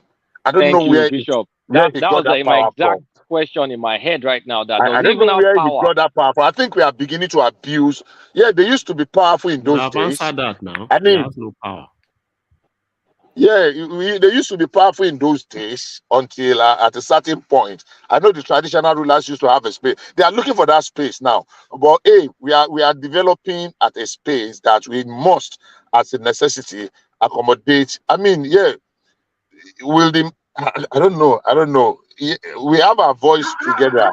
How does this wrap into the Islamization agenda that a lot of people have been talking about? That even El Rufai gave flesh to in his now famous clip. How does this add to all of that? Well, I never really believe there's anything like Islamization. I never did, and I still don't believe that there's anything like Islamization agenda. People painted all manner of narrative. Yes, sometimes because you already have some things working in our head, we want to add flesh and here and there and justify what we were thinking. I don't think that anybody think that Nigeria. I mean, maybe if a country of 200 million people, we have over 100 million people that are practicing other religion. I don't know how you want to do it. Is it in the southwest that you want to? Let's even say there are just 20 million Christian religion worshipper and maybe another 10 million traditional area. Do you want to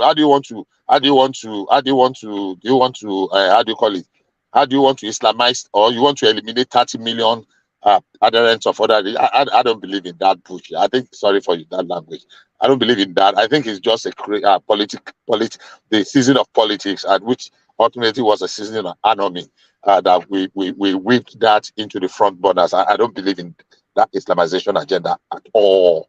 I don't think there's anything like that. I think it just exists in the head of some people. Sorry, guys, are we just ignoring the elephant in the room here? Because I don't think we want to dive into what the real matter is. No, we have to talk about it. The real matter is the emirship is foreign to a Yoruba town. Hold on. Don't open that space. Let's open it, one man. Let's open it. We will open it. Hold, everybody hold. We will open it when we get to Kulata. But I want to get through Bishop and War Peace quickly, because I know that Kulata is barely containing himself. So when we get to Kulata, he can let rip. I know that he is, and I know you want to rip too, Babati. But Bishop, continue with your thoughts. Yeah, I can't hold myself. Just please. Sorry for the interjections. I think Thomas and I were discussing this. So let me just say this. For the interjections going forward, we're going to be allowing one interjection when somebody has the floor. So that interjection will not be more than 5 minutes. So you ask one short question and maybe another follow-on question, and then you let the person continue with his thoughts. The interjection is the unique selling point of this platform, but sometimes it spirals and it gets rowdy. But continue with your thoughts, Bishop. So what I was saying is that the angle Kulata is coming from, or whoever was there to interject, is going to whip up a lot of emotions, because I know, and this is me, that it is a matter of time. At some point in time in our life, we have to address that issue frontally. Is Ilorin a Fulani land or a Yoruba land? Place the map of Nigeria before you today and ask yourself the question, how is Ilorin? It's not even above the River Niger. It's below River Niger. Go to Ilorin from Okeogun, Shabe, what do you call this side? Kayama and the rest, all in Yoruba land. They speak the predominant in Yoruba, and they are below the Niger River.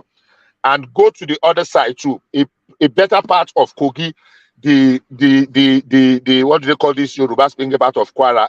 What do they call this? Okun. No, not even Okun is in Kogi. I mean the Kwara own. They used to call them one name. Igbomina from exactly. God bless you. From Omuaran to Ajaso Ekpo, Eswa Elidun, Arondun. You know, all of those places. How did those places end up as being a part of the North when they are completely, fully? I know Arondun, I know Omuaran, I know Ajasepo, I know Eselidu, I know Egbe. All these places are Yoruba land. How they ended up, and that's the area, and a better part of Ilorin too, is Yoruba land, Ayetoro and the rest. So how did they end up as being part of the North? One day, I don't know how soon that is going to be. We have to have that conversation. Thank you. All right, brilliant. Well, so you're up next, World Peace. So World Peace, you've been listening to the conversation, and really, it's a very dangerous one and a very delicate one as well. World Peace. So now they want to hold an Oshun festival. I know we all know you're a traditionalist, so this probably close to your heart. They want to hold an Oshun festival in Ilorin, and the religious space, they are telling them that it cannot hold because it runs contrary to the will of the people. So what is the will of the people, which Bishop has just described convincingly as Yoruba land? What is the will of the people of Ilorin other than the tradition of their forebears, which is vested in deity worshipping? So all of that, War Peace. Yeah, thank you, one man. I've been following this space, and I'll be getting exclusive report on this space for the past 1 month now. I'm surprised Babati is acting strange to this issue. If he truly belongs to the Africa Traditional Institute of Restoring African Pride, these summits are out there.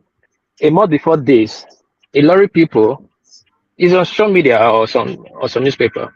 You see some Afar burning, they are burning some Afar shrines. Some are rejecting traditional worship.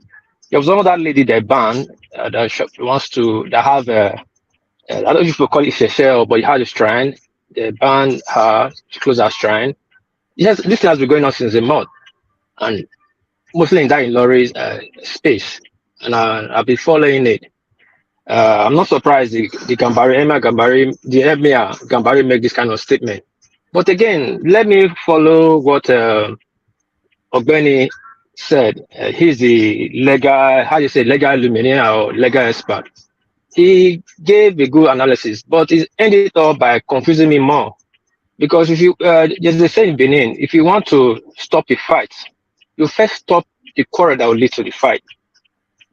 Now, you ended by saying, Ilori, sorry, don't get me confused. I'm trying the best way so we can solve this issue in a very easy way. You ended up saying Ilori is a Yoruba land. I'm not disputing that. But what I'm disputing right now in Nigeria Constitution, if we want to get a fair hearing, have a winning in court, we are practicing a federal system of government, which is state. We don't have indigenous, it's a state of origin we have in our constitution. So by me saying that Ilori is in Kwara, is a state, it's not no longer Yoruba land. It's a Ilori state, Kwara state. So we'll take it from there first. Now, the people of Ilori, They are against Oshun worship. Oshun worship, too, I know very well. It's from Oshogo, it's not Oshun, Oshun State. I mean Oshun people.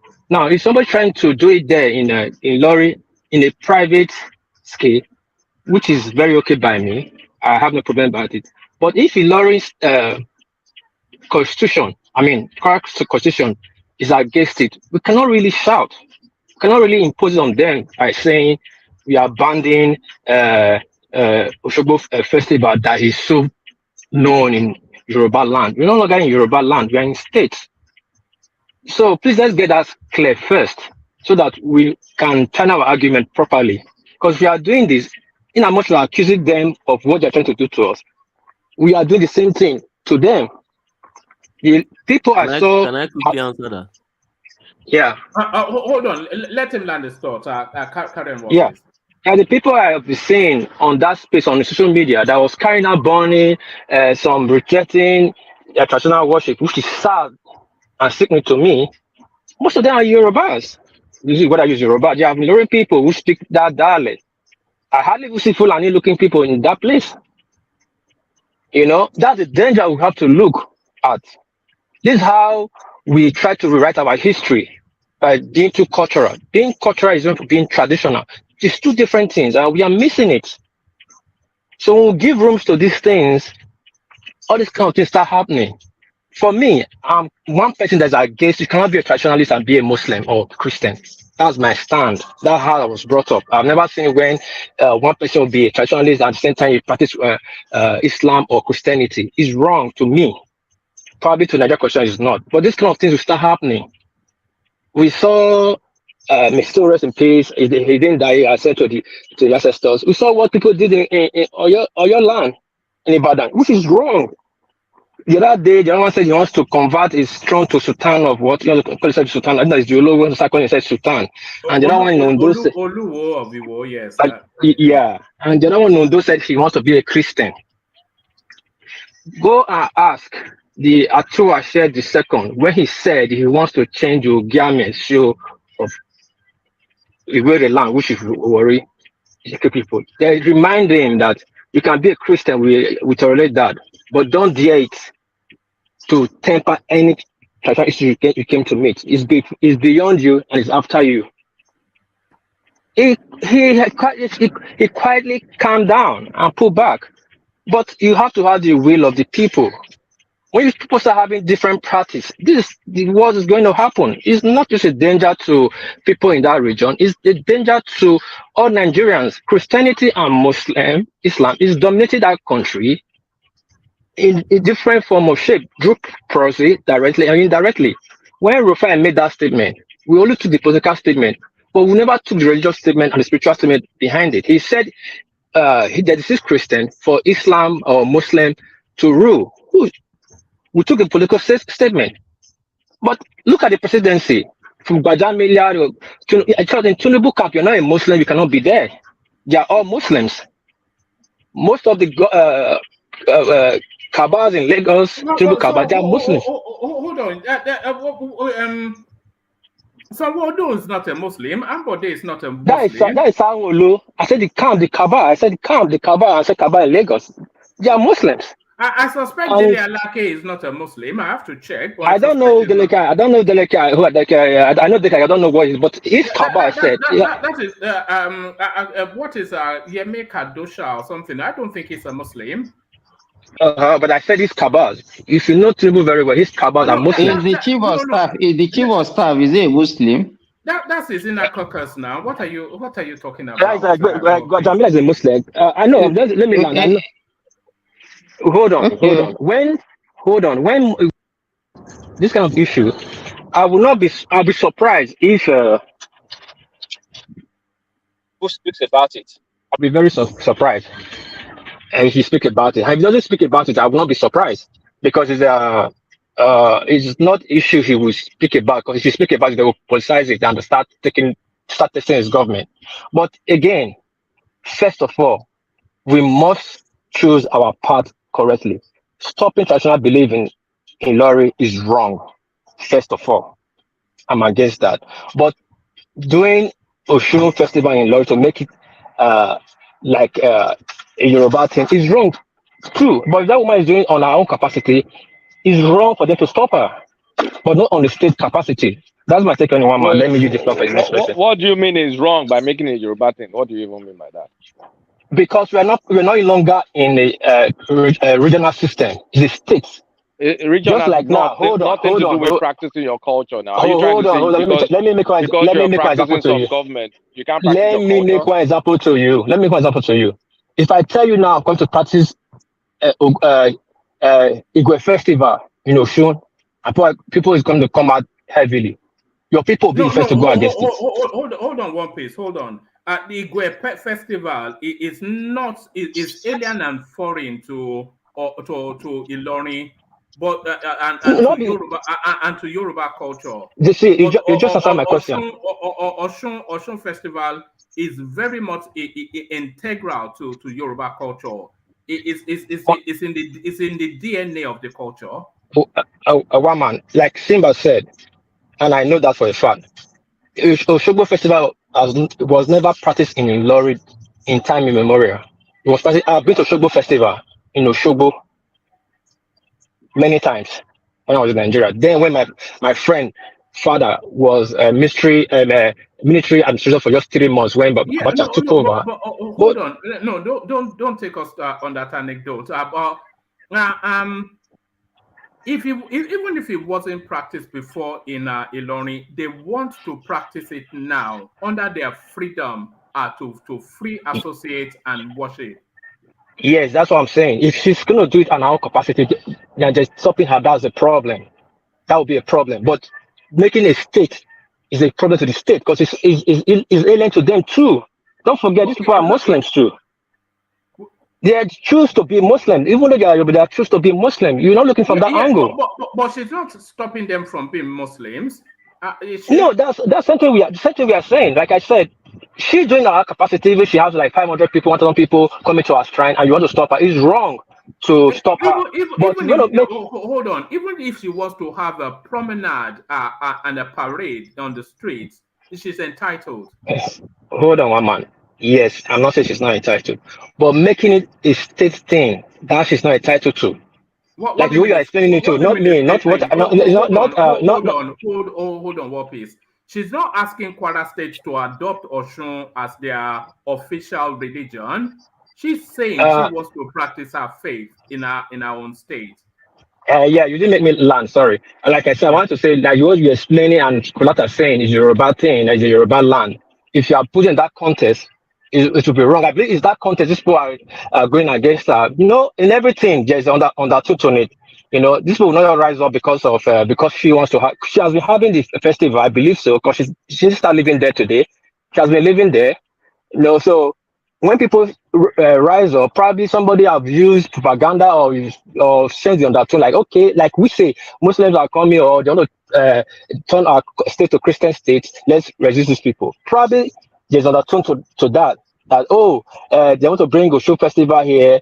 No, we don't want it, and there's undertone to it. That's what I'm just saying. But if we can separate the sheep from the cow, I believe this problem will not happen and will not be happening.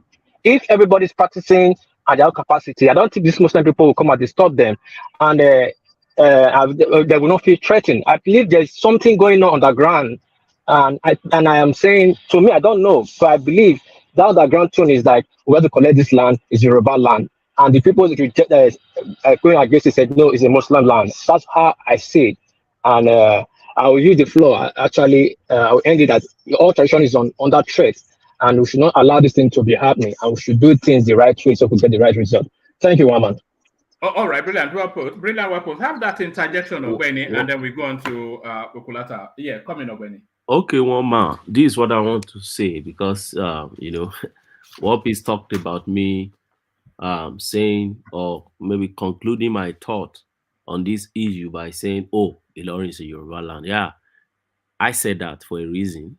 Ilorin is a Yoruba now. Now, let's go back to the constitution. You see, the constitution, the present constitution in Nigeria doesn't say hey, Yoruba should not still be identified as a Yoruba man and Igbo man identified as Igbo man. No.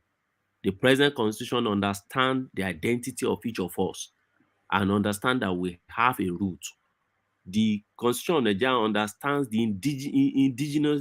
indigeneurship of Nigerians. And that is why he said, if you go back to that chapter 2, the chapter 3 on citizenship, why defining citizenship, you will see in that constitution, it recognizes indigenes of Nigeria and it recognizes indigenes of Africa who happen to be in Nigeria. That's the reason why people like Atiku Abubakar can be contesting in Nigeria today. Because when you trace his root back, you can't really say he's a citizen of Nigeria in terms of indigenship now. But because the constitution says we allow you, even if you come from another part of Nigeria, as long as before that independence, you stayed in this space. Same with Buhari and so many of them, even Abacha and others.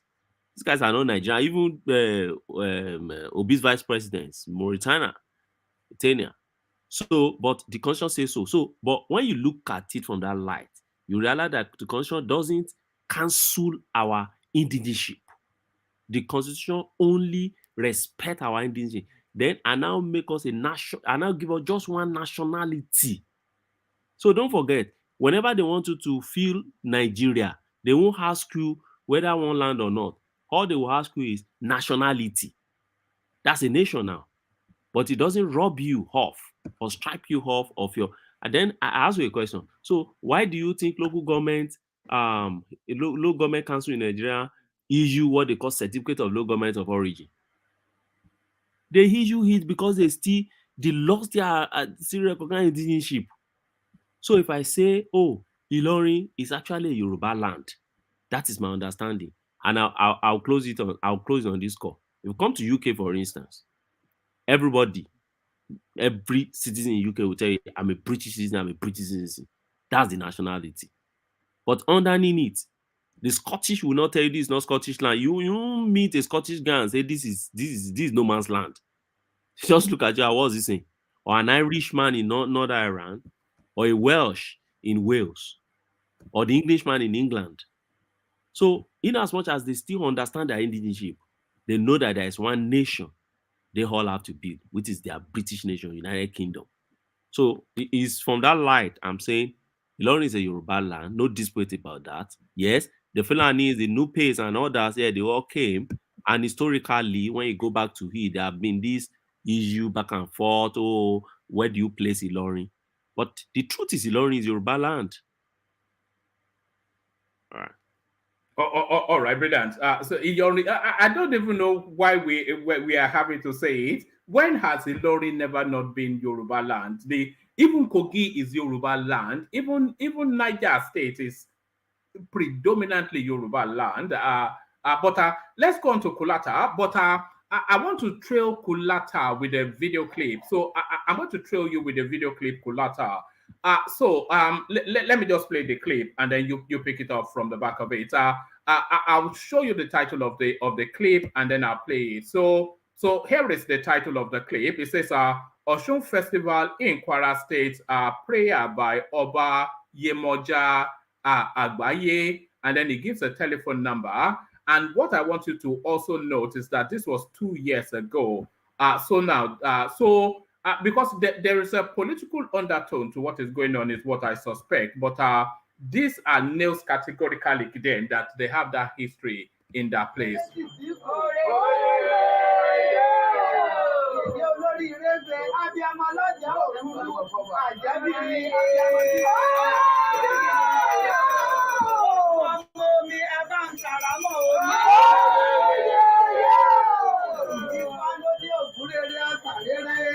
Babaláwo Olúwẹ̀rí ló dín fáfọ́ Olúwẹ̀rí. Olúwẹ̀rí lọ́mọ àrà gẹ́tìgẹ́tì. Ìyá mi lọ́mọ ayọ́ wẹ́rẹ́wẹ́rẹ́ torí ọ̀tá lọ. Erin lápá tí ò rà, Ajamlala.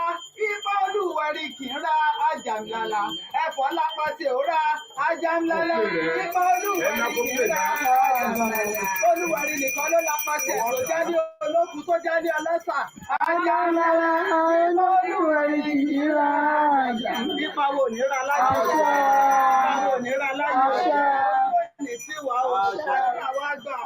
Ifá lórí òkú rere, ọ̀sà rere, babaláwo olúwẹ̀rí ló dífá fólúwẹ̀rí olúwẹ̀rí lọ́mọ àrà gẹ́jẹ̀gẹ́jẹ̀ ìyá mi lọ́mọ ayọ́ wẹ́rẹ́wẹ́rẹ́ gorí ọta lọ ẹ̀rọ wọn ń tọ̀ dúdú ẹ̀rọ wọn ti tẹ̀tẹ̀ ẹ̀rọ wọn ti wọ̀rọ̀wọ́ níbi tútù là ń bá ní ọ̀ṣun àtòjò àtẹ̀rùn ilé olúwẹ̀rí kì í gbóná ọ̀ṣun má jẹ́ lé wọ́n gbóná olúwẹ̀rí má jẹ́ lé wọ́n gbóná ẹ dákun ẹ ṣàánú wa ká ẹ jẹ́ kọ́dún yìí kó tù wá lára ìbàdí ètò òkú kọ́dún yìí parí báyìí ọdún ayọ̀ ni kó jẹ́ fún wa àwa àti ọba rìṣà Kwara ọba àlà Kwara wọn wá síbí báyìí ẹ jẹ́ kádùúrà àwọn ó gbà wá abilékọ nọọlẹ àti gbogbo àwa àsìkò àti ìríjú wọn náà àwa tẹ̀lé wọn báyìí ẹ má jẹ́ aráhùn ẹ má jẹ́ arágó ọlọ́dún ní náà ó sọdún ọdún ní kó ṣe tẹ̀mí ò ìgbà ọdún báyìí ọdún kan ní kó jẹ́ Ifá ló ní òòtú arẹrẹ ìrẹsẹrẹrẹ babaláwo omi ló dífá fómi omi ń tìkọ̀lé ọ̀run bọ̀ wálé ayé ẹbọ náà ni kó wá máa ṣe òòjọ́ tómi bá balẹ̀ omi a máa nípa bódò bá balẹ̀ odò àlàlùjá bómi bá balẹ̀ omi a nípa. So there it is. So Kulata, is the TINUBU presidency, is it a window of opportunity to reclaim Ilorin and have back to tradition and Oba, not an Emir? So what's going on here, Kulata? I mean, what is going on is a system that has been used to subjugate and perpetuate that subjugation since the takeover from Adimi in 18, I can't remember the date, 18, just say 18 something, mid 19th century, 18 something, is using religion, the tool of religion, as a way to perpetuate the emirship, because it's strange to that land. And the only reason that continues today is because the people accepted that as a means of religious compliance. So it is not seen that a foreigner is leading them. It's seen that a religious leader is seeing them. And that is now mixed up with Obaship. As of today, Afonja descendants are still fighting to implement Obaship in Ilorin. And the reason they're antagonizing this traditional worship is because it is authentic to us. That is us. That is our culture. It's also our religion for those that practice it. And for some of us that are a bit more agnostic, we don't care. But we care about it from a cultural perspective. But here's the thing is, the reason this is warred over is you don't want to inject another form of authority that will make the people subject to that subjugation rule based on a religion. They don't want them to look elsewhere. So this is a threat to the traditional institutions of Ilorin. The people of Ilorin don't see themselves. They're the few Yoruba people that identify with religion first. The normal Yoruba person identifies with ethnicity first. That's why you don't see a difference between Muslim and Christian Yoruba. We simply don't care. But that is the space where it's different. But when you think about the reason why it's different, it is what's been used to subjugate them since. And it wasn't like it was forced upon them. A lot of them willingly did it to fight some battles. And then, I mean, the story continues and we're where we are. So as we speak, the new governor, people thought the new governor was going to help them either remove the emirship from that line or allow rotation between the Gambari house, the Fulani house, and the Balogun, what's the name of those people? Alanamu. There are like 3 or 4 ruling class or something in Ilorin, but it's only the Fulani one that gets the emirship. So it's either they rotate it or they make it an Obaship. So people are very conscious about that space.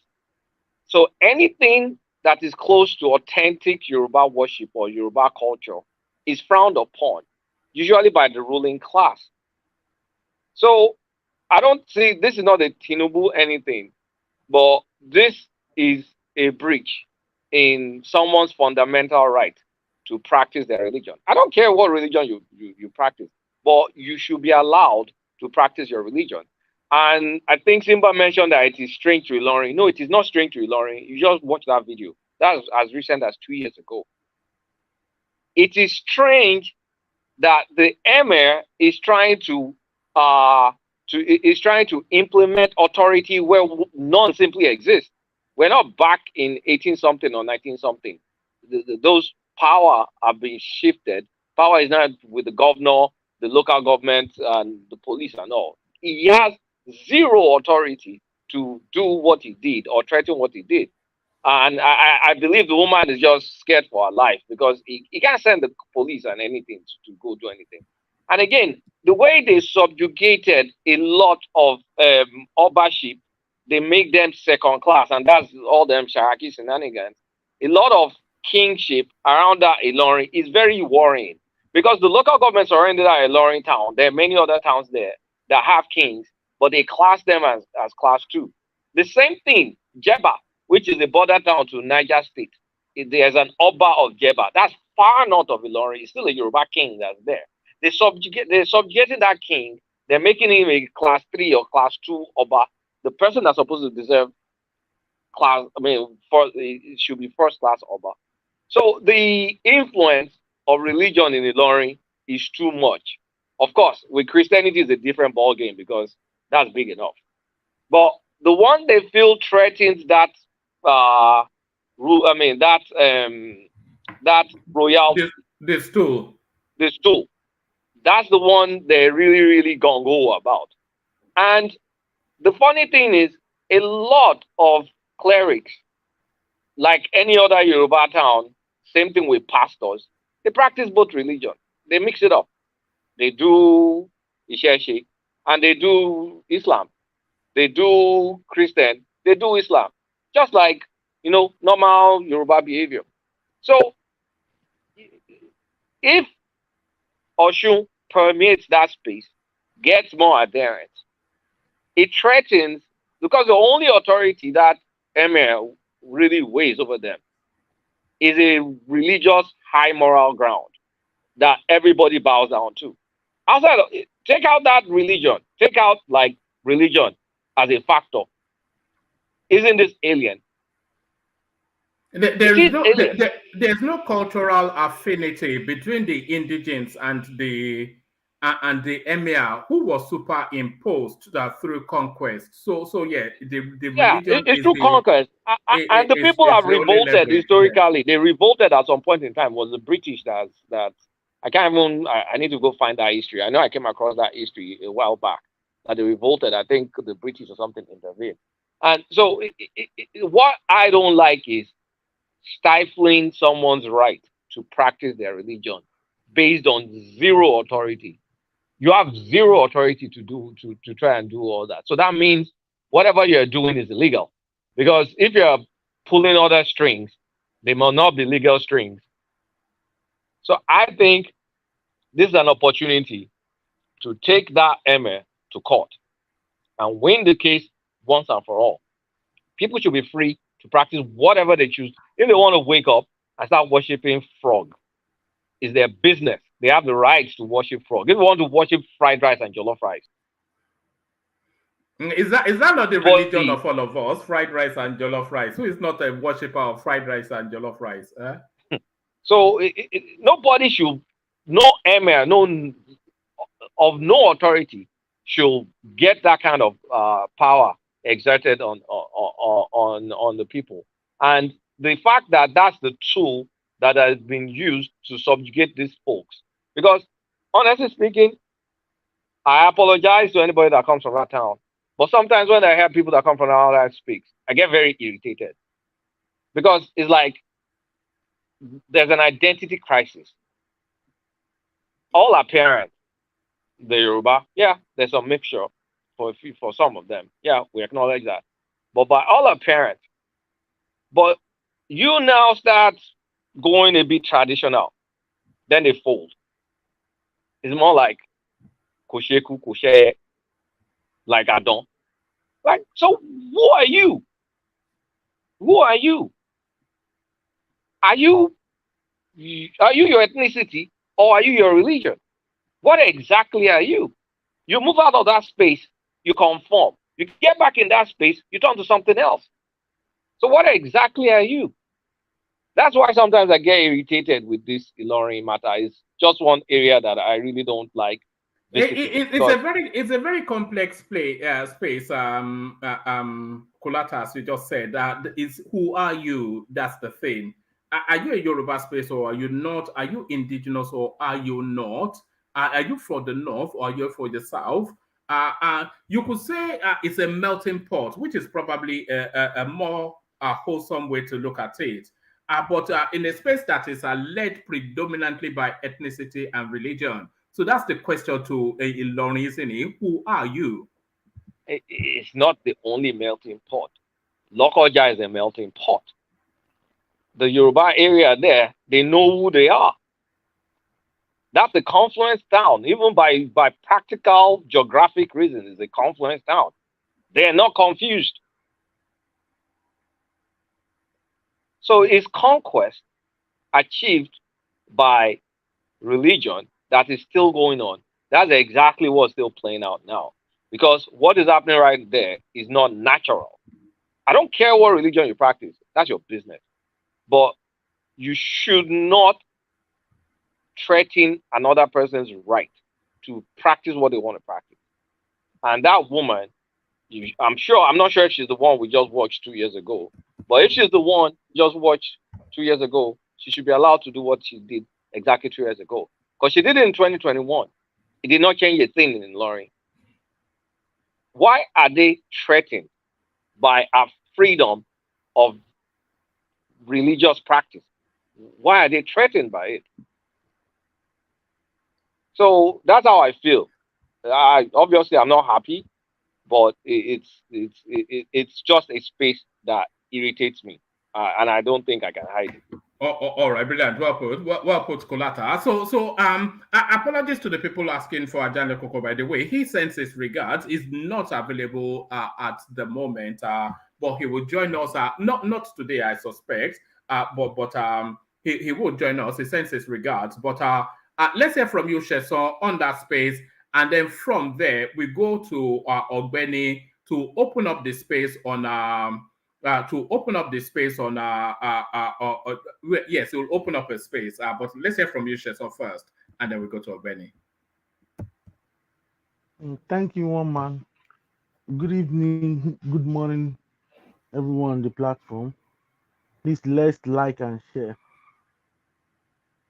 Regarding this issue, one man, it's like we are just scratching the surface. What's really going on? It has started a long time ago. Some Yorubas in Kwara State, yeah, they trying to claim their identity back. They are minority there, and most of the Yorubas in Ilorin axis, they're still deep in the Islamic wherever that they used to blindfold them. So, and for long, those who identify themselves as Yoruba, they've been trying to take control of Kwara State. But what the emirs, what they've done is that they've penetrated the Kwara State politically, and so they are in charge of so many places, and they've brainwashed many of them with religion. And the worst part of it is that people there, they believe in religion before tribe, so they don't see themselves as um, Yoruba tribe. They see themselves as Muslim first, so they don't care if the person that rule them is from another place. They don't even care. And some Yorubas, they've been trying to take over the place for long. Like some years back, some OPC, they went to Ilorin and they tried to take control. I don't know. They went there, to maybe they tried to take over the palace. I don't know what they were, but they were sent back by the military, and it shows there are some political power behind it then. So Yorubas, they've been waiting for this point that their son will be in power. So now they want to use the opportunity to raise the awareness and the what's it called, the emir. They feel threatened that if they should allow this, the many Yorubas will start waking up to their identity. And this thing that is going on, it has been going on online for long. Like the Sheshe people, they've recruit so many youths, because I know some of them on Facebook. They're like the speaker. They speak. They try to wake Yoruba or Yoruba people up to their identity and their religion, and what Islam has done to them. They let them realize that Islam is a foreign religion, that they should wake up, that these people, they will take control of their life. They want to take away their culture, and they've been But fighting online. tread carefully with the language, but carry on. We don't want to Okay. cause religious Okay. offense, but carry on. Yeah. Okay. So they've been fighting online. They've been fighting online on about this. Even this issue now. I know one guy. He did a video about this issue, and where the people called him, they start fighting about it. So they just want to test water, because Yoruba son is in power now. So they too, they want to rise up, and the emir feel threatened.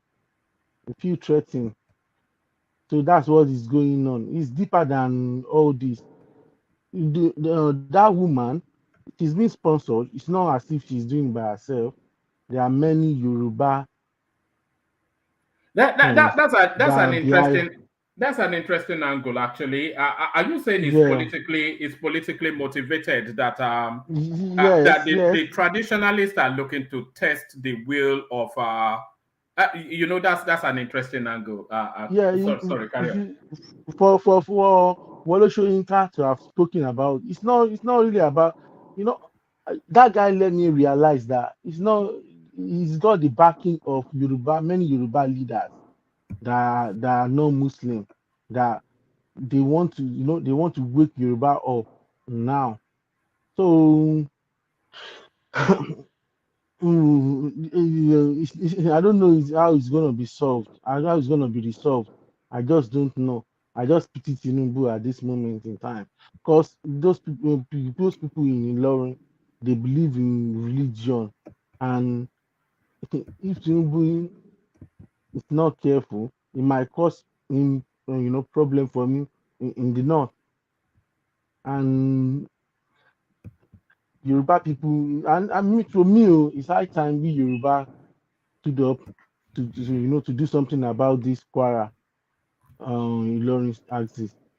We need to do something, because we've got so many Baloguns there, and all of them, they have been suppressed, and all you hear is the emir, emir, emir, emir, emir.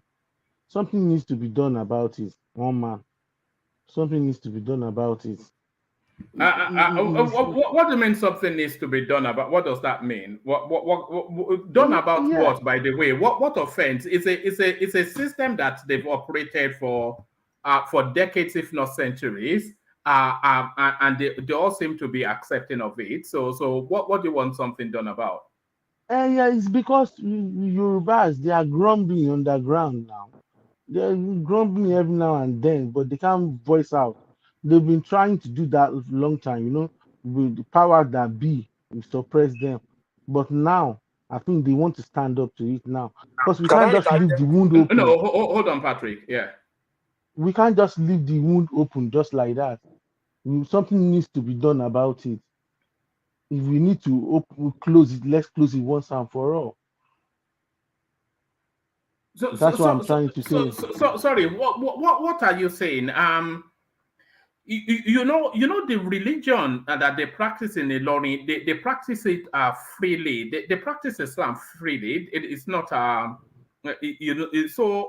they practice that freely. But what they should be able to practice freely is indigenous thing as well. But it's nothing greater than that. I'm not sure. Are you confusing me with what you're saying? Yeah, no, they should practice it freely, but it's a concern for the Emir. The Emir feel threatened. The Emir knows what's going on. The Emir knows some people are using it. They want to use it to achieve something. So they want to create. They want to let him realize this is Yoruba land, but to him, he doesn't believe the space is Yoruba land. All right. The Ebia, by the way, is predominantly genetically Yoruba, by the way. But thank you, Sheson. I'll take just very, very, very short comments on this because you've just now joined us. I'll take just very, very short commentaries on this from Patrick and Pansat, and then we move the conversation on. So Patrick, give us your. Are you back with us? Give us your thoughts on the learning space, and then we'll move the conversation from there. Patrick, good to see you. Patrick, we can't hear you. All right, let's go to Pansat. Pansat, are you there? Yeah, thank you, Woman. Can you guys hear me very well? Yes, we can hear you, but Pansat, I feel as though there should be an advisory before we take your commentaries. It's a delicate topic handled in elegant language, so and it's been going smoothly so far. So just give us a short, non-controversial commentary on the learning space, Pansat. All right. So how's this flowery one? The irony of a lorry. How's that? Look, I'm on what's his name's side this time? Simba. I'm with Simba. Because somebody speaks a language, let's say in a lorry, they speak Yoruba, it doesn't make it a Yoruba land.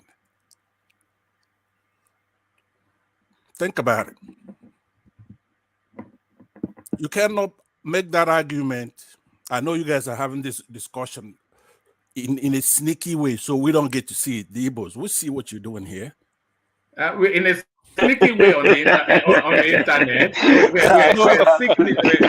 sneakily having it on the internet, on YouTube.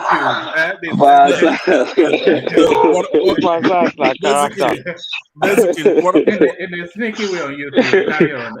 So the thing is that this is the time that the reflection should be on. What is the difference between irony and hypocrisy? Because the same argument I hear people like Kulata and others making here is what we say in the South. They speak our language. These are our people. And for a couple of years now, I'm listening here and people are making the argument, hey, because somebody speaks your language doesn't mean. But anthropologically, it's sound, culturally and otherwise. The division of our people by invaders in the past when we were weaker, for example, in Ilorin. These Fulanese, they're very lucky. And they ought to quit before their luck runs out. You can't come into somebody's land, no matter when you did it. Because you have to look at Israel, for example. Goes to biblical times. They came back to take their land back. And all the armies of the 9 Arab nations cannot stop it. So, like you said, we do it in brotherhood because that's what's sparing these people. You cannot come to somebody's land and you're talking nonsense about you letting them practice their religion. You're not letting anybody. These are God-given rights given to us by God. So to make a long story short, Simba, you didn't know, but I've always known that you don't know where you are. When you keep trying to divide us from the Yorubas, and every time you're talking and talking, your quote is us, Southeasterners. Whereas you have a log in your eyes, big log. Ilorin is a Yoruba place. Now, the one mistake you make is that when you talk about Christians, you know, it's not like if you're going over there disturbing people who are doing traditional worship, and we Christians, we're just gonna sit there and watch you do it. No, that's not Christianity. Those are our people. We don't care who they worship. They have the right to worship whoever they wish to worship. So you can't separate it and say, okay, there are a lot of Christians, so we're gonna let them practice whatever they practice, but these few, this minority here, we're gonna deal with them. You're smoking something, pal, right? So you and then the thing is that you're here. Hold on, keep it 100. It is. Keep it 100. I can't promise you 100, but I'll try to do 90 something.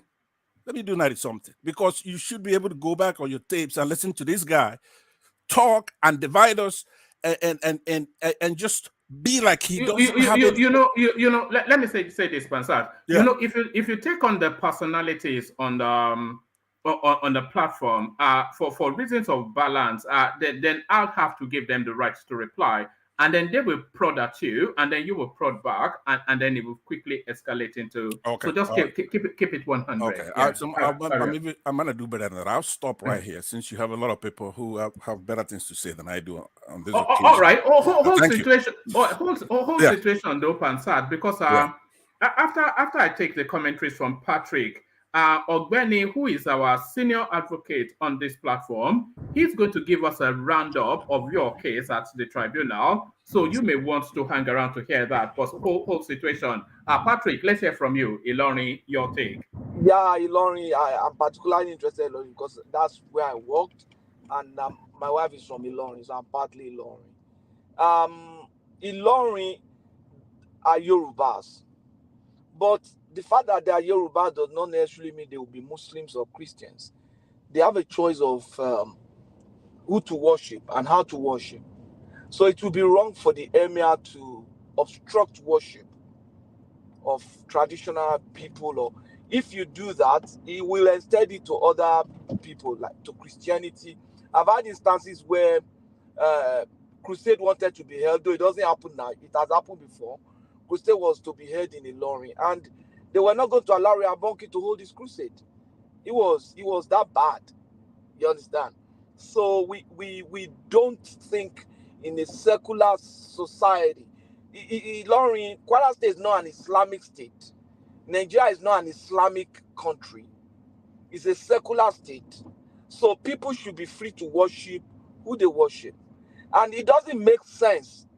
There's no religion that forces people to worship. Sorry, Patrick. I promise not to interrupt you or interject you too often. But you know, when you say a secular state, people don't have a full understanding of that. The people feel that that you have the right to either worship Christianity or Islam. That's not secularity. You can worship whatever you like. That is what secularity means. Yeah. Carry on. And mind you, do you know that even our God created a secular world? But if he does not, he will not give us the choice, the power of choice that we have. God created human beings that are capable of disobeying him. So he doesn't force his obedience on people. He wants to be loved by his creatures. If he's forcing it on them, love does not force. Love is willing submission. Even Islam is the meaning of Islam is he that submit to the will of God. He's not saying he that is forced into the will of God. So what the Emir is doing is not Islam. A Muslim man is a man who has submitted to the will of God. Means the person gives his own will. He made the choice to do that. That's what Islam represents, which is a good thing. And the same thing with Christianity. Christianity is come to me, all you that labor, and I will give you rest. So you can choose to continue in your labor or accept the rest that Christianity offers. So many other religions too. So people their choice should not be taken away from them. That's what a free society is. So it is wrong for the emir to do that. And if they can do that to a traditional religion, the other religion better watch out. They will extend it. They have done it to the Christian group in Ilorin before. Simba is here. I'm sure maybe it was not in Ilorin then, but must have heard it. And now it's going to these guys. And who knows, maybe nobody will be free to do anything again.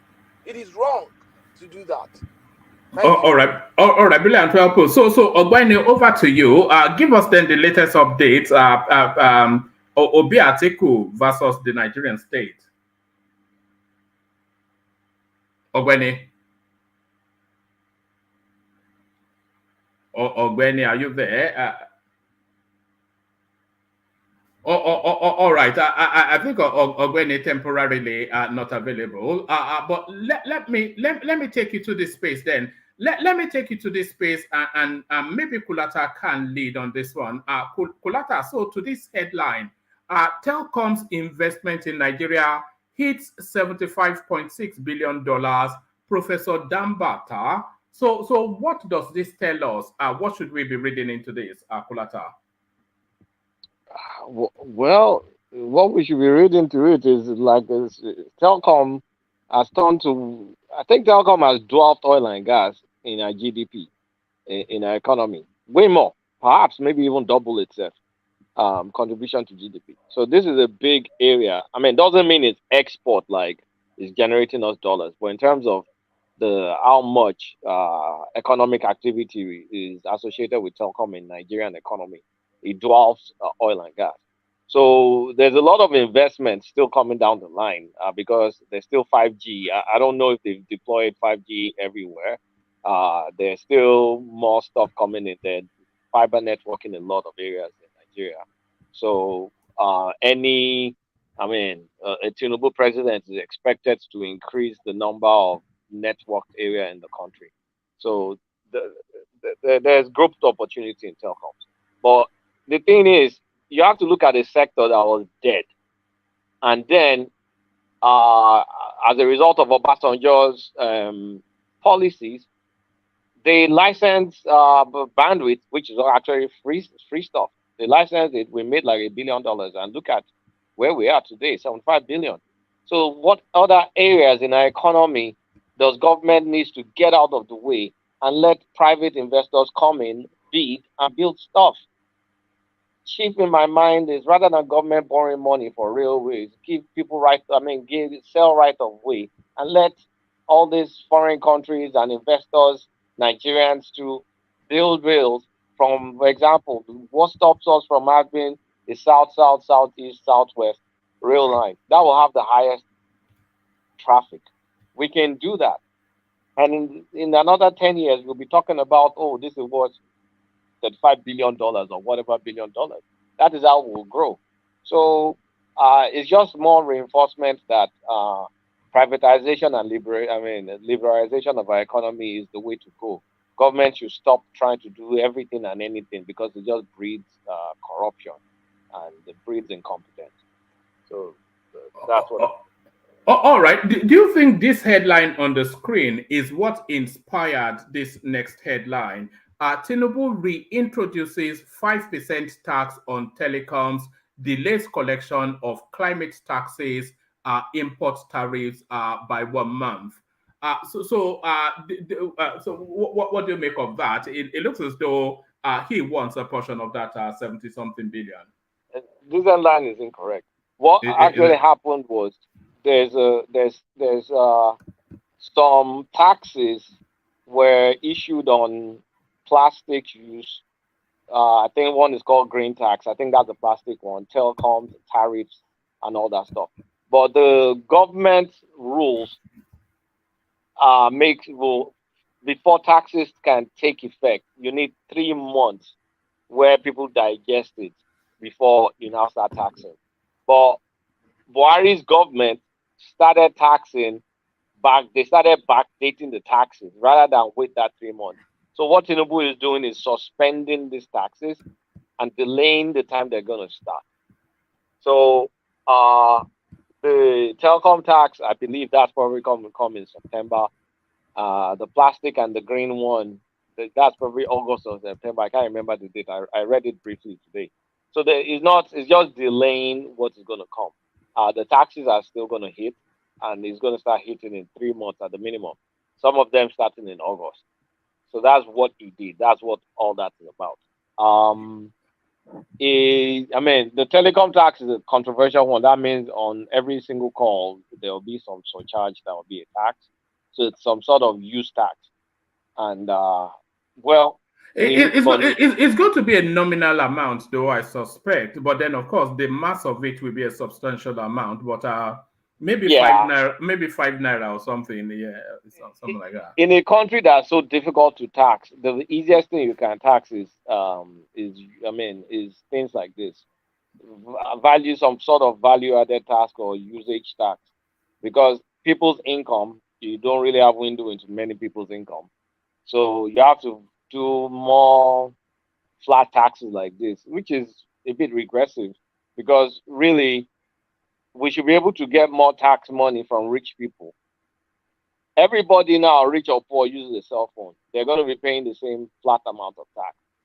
In a society in Nigeria, that may be unfair to an extent, because poor people don't have that much disposable income. The people that have the higher disposable income should be the one paying the highest amount of tax. But now in Nigeria, how do you track people's income taxes? So we were left to all this value-added tax, all this kind of surcharge into different services that at least there are more guarantees of getting those, because the telecom companies that are going to just be remitting that to the government. They won't be chasing people from one village to the other to collect on that tax. So we have to do it. We need the money. All right, brilliant. Let me bring Babati in with this headline. So Babati, are you still there? BT. Everybody's gone to bed. Let me bring who should I bring in with this headline? Let me bring you Simba in with the headline. So this is the Peter Obi space. Obi maintains disturbing silence as IPOB continues killing spree in the Southeast. So is that narrative, Madam Ezekwesili wrapped up in that as well? So your take on that headline, Simba? All right, brilliant. Who is there? It's a full screen. So who is there? I'm here. Where's everybody? Where is everybody? I'm here. Where's everybody? I think they're interested. When you broach the ego, they're interested in the Oshun festival in Kwara, and you are trying to be what concerns us with be this kind of situation. We need to settle the Gambari and the Alaafin matter there once and for all. All right. Okay. So Pansat, then you lead on that space. Then Pansat. Which space now do we settle on? The Obi maintains disturbing silence as IPOB continues killing spree in the Southeast. Okay, well, I'm going to be short on this because the headline is a lie, right? Obi, we know his character by now. He's not one to hug the media and start talking all kinds of stuff. The state security services who have the country well-funded should be able to find out who is doing the killing. Now, the way we see it, even when somebody such as Asari Dukuba comes and confesses, right? I don't know if you've been following the news. I'm sure you have.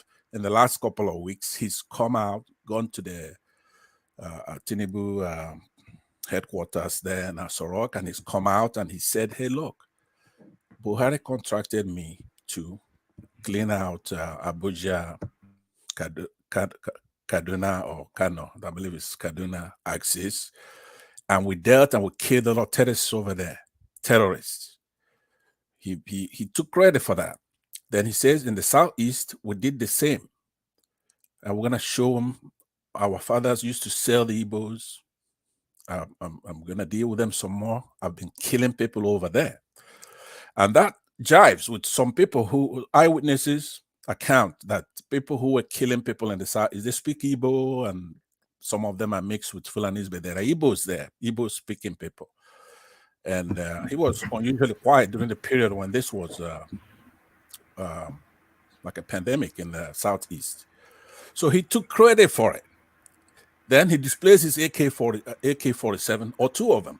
I also saw you show that clip of him threatening the Igbos with AK-47. confessing to doing it. Now, we know the Igbos don't kill. As a matter of fact, that's why they didn't take over Nigeria in 1966 or 67. They were more interested in dealing with the corporates, the leaders.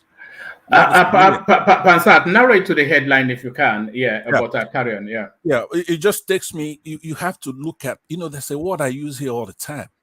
Cultural anthropology is important. A people, where they come from, what do they do, what's their religion, what's their social mores, what are the characteristics of the Igbo man?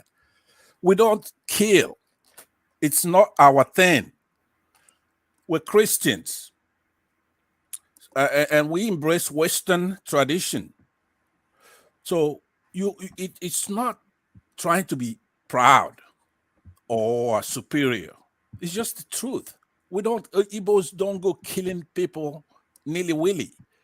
But when you had the Saduana in the 60s talking nonsense about the Igbos, you go on YouTube, you're gonna see the clip right now. Yeah, hold on. Pastor, can I ask you a question? Yeah, no, hold on. Let me land, please, because I'm kind of up there. If you leave it right there, it's gonna look like I'm talking nonsense myself. So what I'm saying is that when you say Obi maintains the stubborn silence, what position does Obi hold? He hasn't assumed his mandate yet. Is a leading voice with whether he's assumed this mandate or not, is a leading voice within that space. Yes, he is, and he does what a leading voice does. He does know that the atmosphere is charged up right now, and the virtue about and what is he doing to assuage it? Well, all kinds of things. You should see this man's calendar activities. He goes to everybody. If Dele Momodu is having a birthday party in London, he goes over there. I'm talking about the excesses in the southeast. What is Obi? Yeah, that's what I'm saying. That he is all over the map in trying to steer the state of ship forward. Okay, you could knock up Obi about anything, but the thing you have to understand, think about it. This man is what you want to be. You want your son to be, what your neighbor want to be, what you want a Nigerian to be, what you want an African to be. If not, then what do you want? He's not maintaining, it's not his job, because before you go to assuage anybody from killing, you have to know who's doing the killing. You have to know who's doing the killing. We're a country. We have security services, we have military, we have soldiers, we have police officers. They don't want to identify who's doing this. That's whose job it is. TINUBU is the one, you should say, is maintaining silence in the killing spree in the southeast. Or you could go lower, you could go to DSS, you could go to the military. We can't just for debate's sake or to come here to talk, lose our sensibility. I mean, be sensible. Whose job is it? Obi's job to talk about who is doing the killing? It's not his job. But on a personal level, it's his obligation, though, is it not? No, it's not just. It's my obligation. It's your obligation, and you're doing your part here. But you have to do it properly, right? Don't point fingers at the wrong person. It's not his job. He's concentrating on reclaiming his mandate, which is the fastest way to stop all this. He ran commentaries on the Mesoma girl. He ran commentaries on the Alaba situation, but he's not running commentaries on the goings on in the southeast. Yeah, because like I said, you're talking about the killing spree, right? Now, in the other examples you gave, there are no abstracts. You already know who are the actors. You know the young lady, you mentioned her name. You know Jam, you know all the puzzle, the pieces to the puzzle. So in that case, somebody can then talk. But in this case, you have somebody confessing to doing it. You have some people denying that they did it. IPOB is denying that they're doing it. You have Sarid Kubo taking credit for it. Pastor, please let me chime in, please. Yeah, go ahead. Yeah, we have people claiming they did it. Or not just people claiming, people pronouncing it, aka Samuel Ekpa, saying they should be sit at home 1 week in Igbo land, in Southeast. And on his word, he says it's going to be sarcasm or Sikhism. meaning it's going to be bloodshed and all that if you don't obey. And we saw the TV, we saw on social media and on everywhere, they're going around shooting people, claiming Nnamdi Kanu must be released. And you are saying Obi does not know who pronounced that statement, and the leaders of the parties, including you? Yeah, let me answer you, because you have to understand how trained security services or criminals, even how they operate, right? So there is a scenario where people take advantage of. Let me give you an example that is just gonna bring it home. Let's say during NSARS, you have our kids go to the Lekki toll gate and they're gonna pray with our flag, and they're trying to be peaceful and they're marching, and it's a protest, right? But then you're gonna have the SSS or DSS or even other actors, Muslims, for example, come in there and start killing people, doing all kinds of things, provoking, right? So that's how those things work. In the Southeast, when they say sit at home, it's a protest. They have the right to do that. Now, nobody has the right to force anybody. That is true. But that's why we have the police, and we have the military, we have the army, who shouldn't, but they do interfere with civil discourse, polity, and all that, interfering and killing people and doing things that they are not trained to do. But since we have that, that's their job, is to make sure that those people who want to protest legally, and those who don't want to protest have the freedom not to protest, and their safety should be guaranteed by the state. Do you understand? So you have to be able to know that. Don't play that game you're playing, because we see Showore say, okay, look, I'm going to do a protest whereby there's revolution now. Okay, so we know what he means. Now, the state could then go in there, apprehend him, and start killing people, doing all kinds of things that they do with Igboho, Sunday Igboho, who was planned to go do a march and things like protest. This a Lauren type of issue. And then the state will go there, knocking at the door by 2 or 3 in the morning, causing chaos and killing people, right? And you saw that girl, his wife, in distress. So when you start or in Southern Kaduna's area, where Zaki and Pastor, are you replying to my question, or you explaining something different? I'm responding to you. So just hold your horses for a minute. I'll be done in 1 more minute or so. So giving you examples is I don't know if you're following the examples or they don't jive. You could say they don't jive, but I'm trying to tell you the activities of the same actor, the federal government of Nigeria. I knew I would regret it when I invited you in on this topic, because I knew you would dance and skirt around it. No, but one man, do you follow what I'm saying, though? I'm saying if Zazaki and his group wants to go out there and protest in 2015, December, and then the military chief of staff... There is no correlation between what you're saying and I don't get it, Pastor. No. Pastor, hold on, please. Hold on, please. Sure. Yeah. The other day during the election, during the campaign, and this guy, what's his name? Is it Wanyao, who's not the new head of Honeze? Yes. Making claims and talking about the situation going on in Lagos, then during the Lagos No Man's Land, and even recently when this Alaba international market stuff came up. But I'm surprised to see that he has not made a statement, or he hasn't made a statement on this ongoing killing on this is part of the criticism being levied by people like Reno Mokri as well, who and is taking on Obi Ezekwesili, especially on Instagram on this, that she's very, very quick to the media. Alaba, Deborah, Samuel in the north, and all of that. But the silence is deafening about the goings on in her own backyard. So Peter Obi stands equally accused, but let me come to leaders. Let me respond to. Let me One respond to piece. both. Yeah, Asat, give me 1 second, please. One man, good evening, everyone.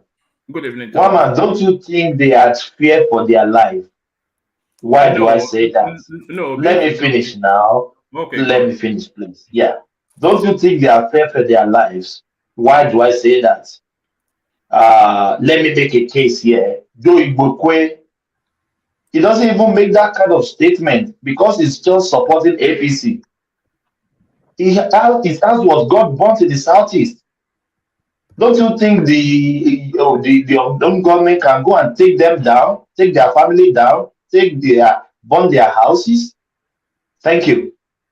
All right. I don't think somebody of Peter Obi's seniority will be in fear of his life, but Yeah, you're right.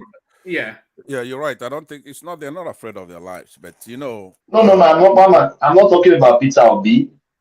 So it's a question that you are talking about. The big arms in the southeast. Yeah, the big guns in the southeast. Let me make some few cause some a few of the other. You have a question pending, so could I respond to that and then? Carry on, Pansat. Carry on, Pansat.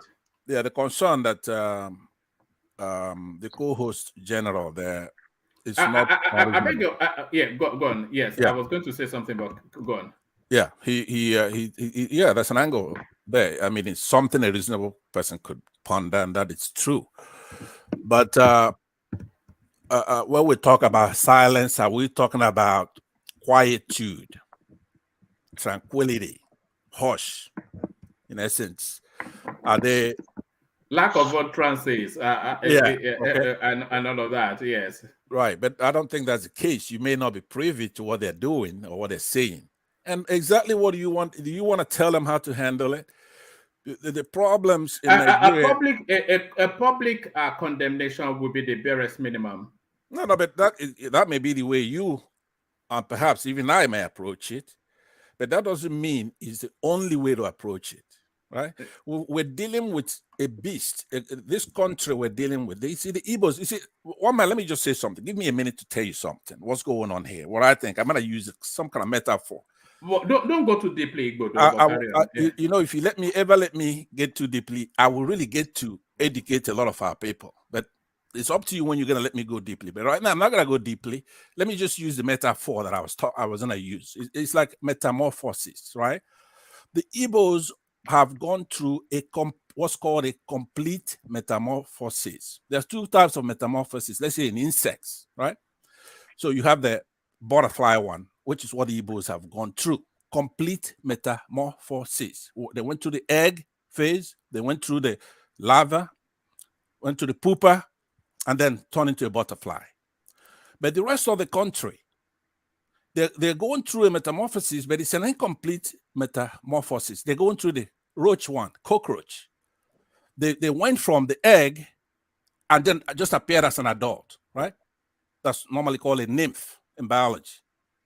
So when they're born, they look like the adult, a cockroach. So that's what's going on. You don't know that country, that military, who are the cause of all our problems. They started a war in 1966, and it's placed on the Igbos.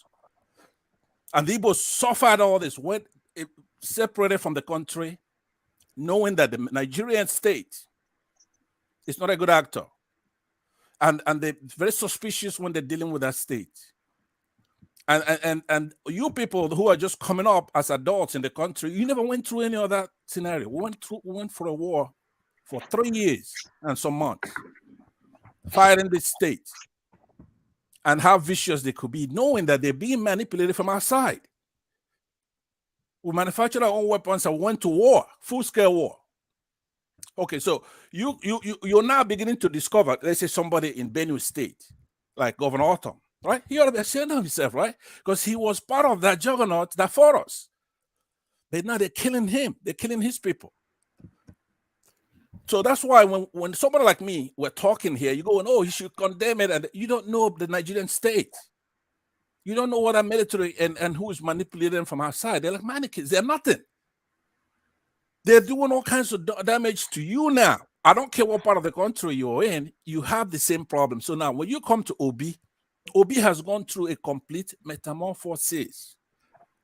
Coming and talking nonsense and pointing fingers on the usual suspects or trying to placate you because you want to be blaming Obi for something that Hold on, Pansat. Do you not see an inherent hypocrisy in the way that Peter Obi engages with the Nigerian space? So he's very quick to moralize and be sanctimonious on every issue outside of issues pertaining to his own homestead. Commentaries on Deborah Samuel, commentaries on Alaba Market, commentaries on everything, commentaries on JAM, commentaries on presidential convoy, commentaries on how to fry dodo. Even took to the flood affected area during the campaign. It was on both. Right, I'm actually talking post the election. So even commentaries on how to fry dodo. So commentaries on everything, but the most volatile area now in Nigeria is not even the northeast anymore. It's the southeast. It's just they're just hemorrhaging so heavily, and that is where he comes from. And the only thing you hear in terms of commentaries on that space, which is quite liberal about other spaces and other subject matters, is radio silence. So do you not see an inherent hypocrisy in that? No, I don't, because I would have seen it if he commented on the Deborah situation, and then he didn't comment on the Msoma, the lady, the youngster that is accused of stuff over there, the Igbo. Okay, so you cancel those out because that's the nature of those. You have to compare apples to apples. Now, when you're talking about something that requires the state, the federal government, whose job it is. Now, talking about people's constitutional rights, you already say that he made commentary on all those. That's a totally different segment. These are the poor, the weak in the society, women, people like that, right? So you cannot compare the two when it comes to the state function, things that require probably diplomacy, things that could be done discreetly, that's more effective, right? Yeah, he doesn't play to the gallery with that kind of thing. Even when he was accused of stuff, even when he's innocent of it, sometimes he would hold his fire, right? Timing is everything, and then he would choose the time to respond to such, to bring the polity, quieting it down. Now, am I like that? And do I like that style? No, I do not. I'm not like that, right? I'm not like that. That's where he is. And that's why he's the presidential candidate. And that's why he won.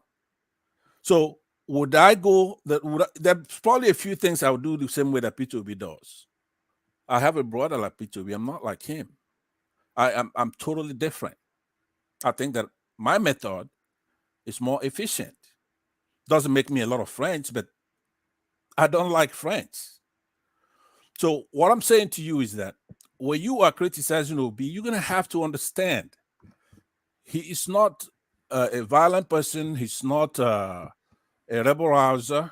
He's not the kind of person that wants to hog the limelight or create,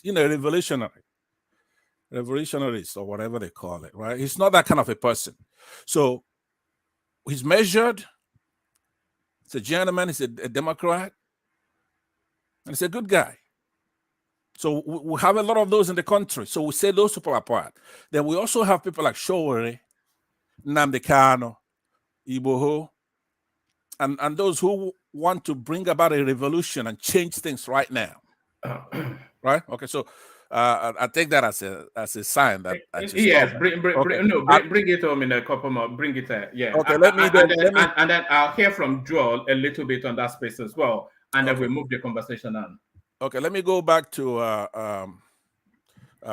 world peace. Did you want to add something, or did I even answer your first question? Go ahead. World peace.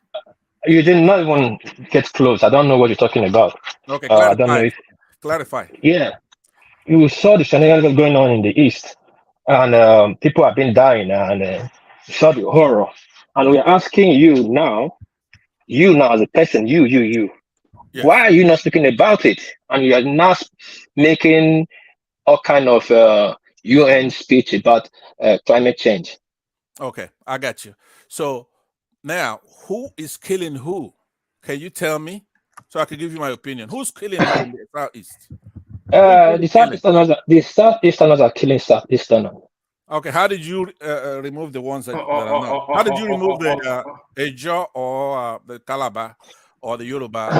How did you determine it's the Okay, southeasterners? I know that's the place you want to go to. No. Let me tell you this. Simple, because the Let me come in. If you don't have it all day. Condense it into a 2-minute conversation. Yeah. Let me just say, because there's no way I can talk to outside. Hold on. Do it this way. Put a direct, solid question to him. Answer it just in a succinct manner, and then we go to 12. Okay. Yeah. That's fair. Okay. Wow, man. Okay, that was more difficult for me because there's not a direct question you can do to one. I know you cannot. No. One man can ask a question. I don't want an. Sorry. I don't want an atrocious back and forth that Chinese water dripping sort of a thing. No, but one man, he told you he cannot do it. No. He's trying to condense his thoughts. So do you want to ask him a direct question and then or do you want Prince to do it? Prince, ask your question. I will pick from there. Prince, no. You won't pick from there. I'm only allowing the window for one question. Yeah. Okay. Let me just make this a little. Let me condense this a little. You can take as a question. Hold on. You can hold on now. Oh no, Pansat. Hold on now. Hold on. You can take it as a question. You can take it as a comment. Now, it's saddening what's going on in Southeast. In all this, we are formidable. We're being oppressed. We're looking for freedom. It's really sickening to see this happening. This would be a better opportunity, a window to really see who are the leaders in Southeast to come out to speak about this ongoing killing in Southeast.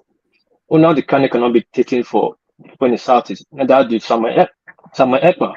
And we see crime happening, then blaming other people for it, then you expect people to accept your blame when it comes to you. Now we have the biggest comedian in all these people in all this shit that's going on is Chris Uba or whatever his name. You are in the house of you are in the house senator. You came to on TV, said you are doing more to stop the insecurity in your state by talking to people. First of all, showing their face. Now the unknown government know the people that is trying to protect the state. Instead of you have the power, political power, to just go to the House of go to the Senate to declare what's going on in Southeast as a state of emergency. You have a Barrier, you have Carlo that is crying that you're not treated fairly. You have all of them crying for marginalization every day. Now you have the window to put an end to this. But you guys want us to believe is we that in another state is coming to your state to kill your own people by not sitting at home that you put pronounced to sit at home to protest for somebody that is a criminal that's held by DSS. That we in the south or in the north, Fulani might just travel from the night in the north to come to the southeast, start speaking Igbo, shooting people. All right. But one man. Thank you, one man. Hold on, Patrick. Let Pansat wrap up that space. Pansat, in just and I'm strict with the time. Just 2 minutes. Wrap it up. Thank you, sir. Appreciate that. And sometime when you guys are going on here and there, I hear the last speaker, not the interjector, but the last speaker, be rational and defend the Nigerianness. That's we do have a Nigerianness, regardless of all these things that we're going through. And he really stands up and he fights for everybody, including the Igbos, sometimes when they're not here. Now, the question that he's asking, I'm not gonna really treat it seriously, obviously, saying that we don't fight when we should right now take opportunity and fight for ourselves. We'll do that. I mean, the people he's citing criticize Andy Oba. People from Southeast criticize Andy Oba. If I have pictures with Andy Oba, comes here. We do hang out. He has family here. People criticize him. People criticize the other way around. People criticize everybody, right? Now, freedom that you're talking about is not something that's alien to other parts of the country. We have the same thing in common. Do you understand what I'm saying? The freedom, what is freedom? The power or the right to act, speak, or think as one wants without hindrance or restraint. That's what you want. That's what we all want in the country. 1 minute. Yeah. So, absence of subjugation by the government or anybody else that's despotic. What is evil about that? That's what every human being wants. Liberty. So I will not treat that seriously because all his talk is usually the same way. Like I said, Simba earlier, you got a log in your eye. In your goddamn eyes, you have a big log, but you're pointing at somebody, little speck. The Igbos don't have to condemn anybody for you. They don't, but they do. That is why I didn't want to touch it, because the criticism of our senators, of our politicians, as a matter of fact, is utmost in the southeast than in the south-south. So when you talk here, what you should do, War Peace, let me give you a little advice. Don't advise him. Wrap it up. Yeah. Okay. All right. So I'll leave it right there. I'll leave it right there. Thank you very much. All right, brilliant. Let's hear from Joel of Nashville. So Joel, good to see you. This is becoming a regular thing. It's almost like back in the day where we could never of the platform. But a short commentary on that headline. I'm pretty sure you are towing the same line as Pansat. But let's document your thoughts and then we move on. Okay, I'm one man. Good morning, afternoon, evening, wherever you're listening from. Like, share, and subscribe on the One Man Show. I'm one man. I do not think Obi has any business responding to what is going on in the Southeast. I would like to ask you, one man, who is the Chief Executive Officer of Nigeria? I'm asking one man. It's Peter Obi, is it not? As you often No. Every time you come here, you tell us that. It is your selected president, TINUBU. So if he is the CEO of the Federal Republic of Nigeria, the buck stops on his table. What is Obi speaking going to do? You know, we like grandstanding in Nigeria. Obi has condemned the criminality going on in the Southeast. Most of us are speaking today as if stay at home started today. Stay at home is like almost 8 months old. Are you just coming to the table? Wake up, people. What are we talking about? There was a government when that declaration was made. It was not managed. It was not properly managed. All of a sudden, Nnamdi Kanu was reached away from somewhere and brought into the country. Look, I am not a supporter of that man, but his human rights are valid.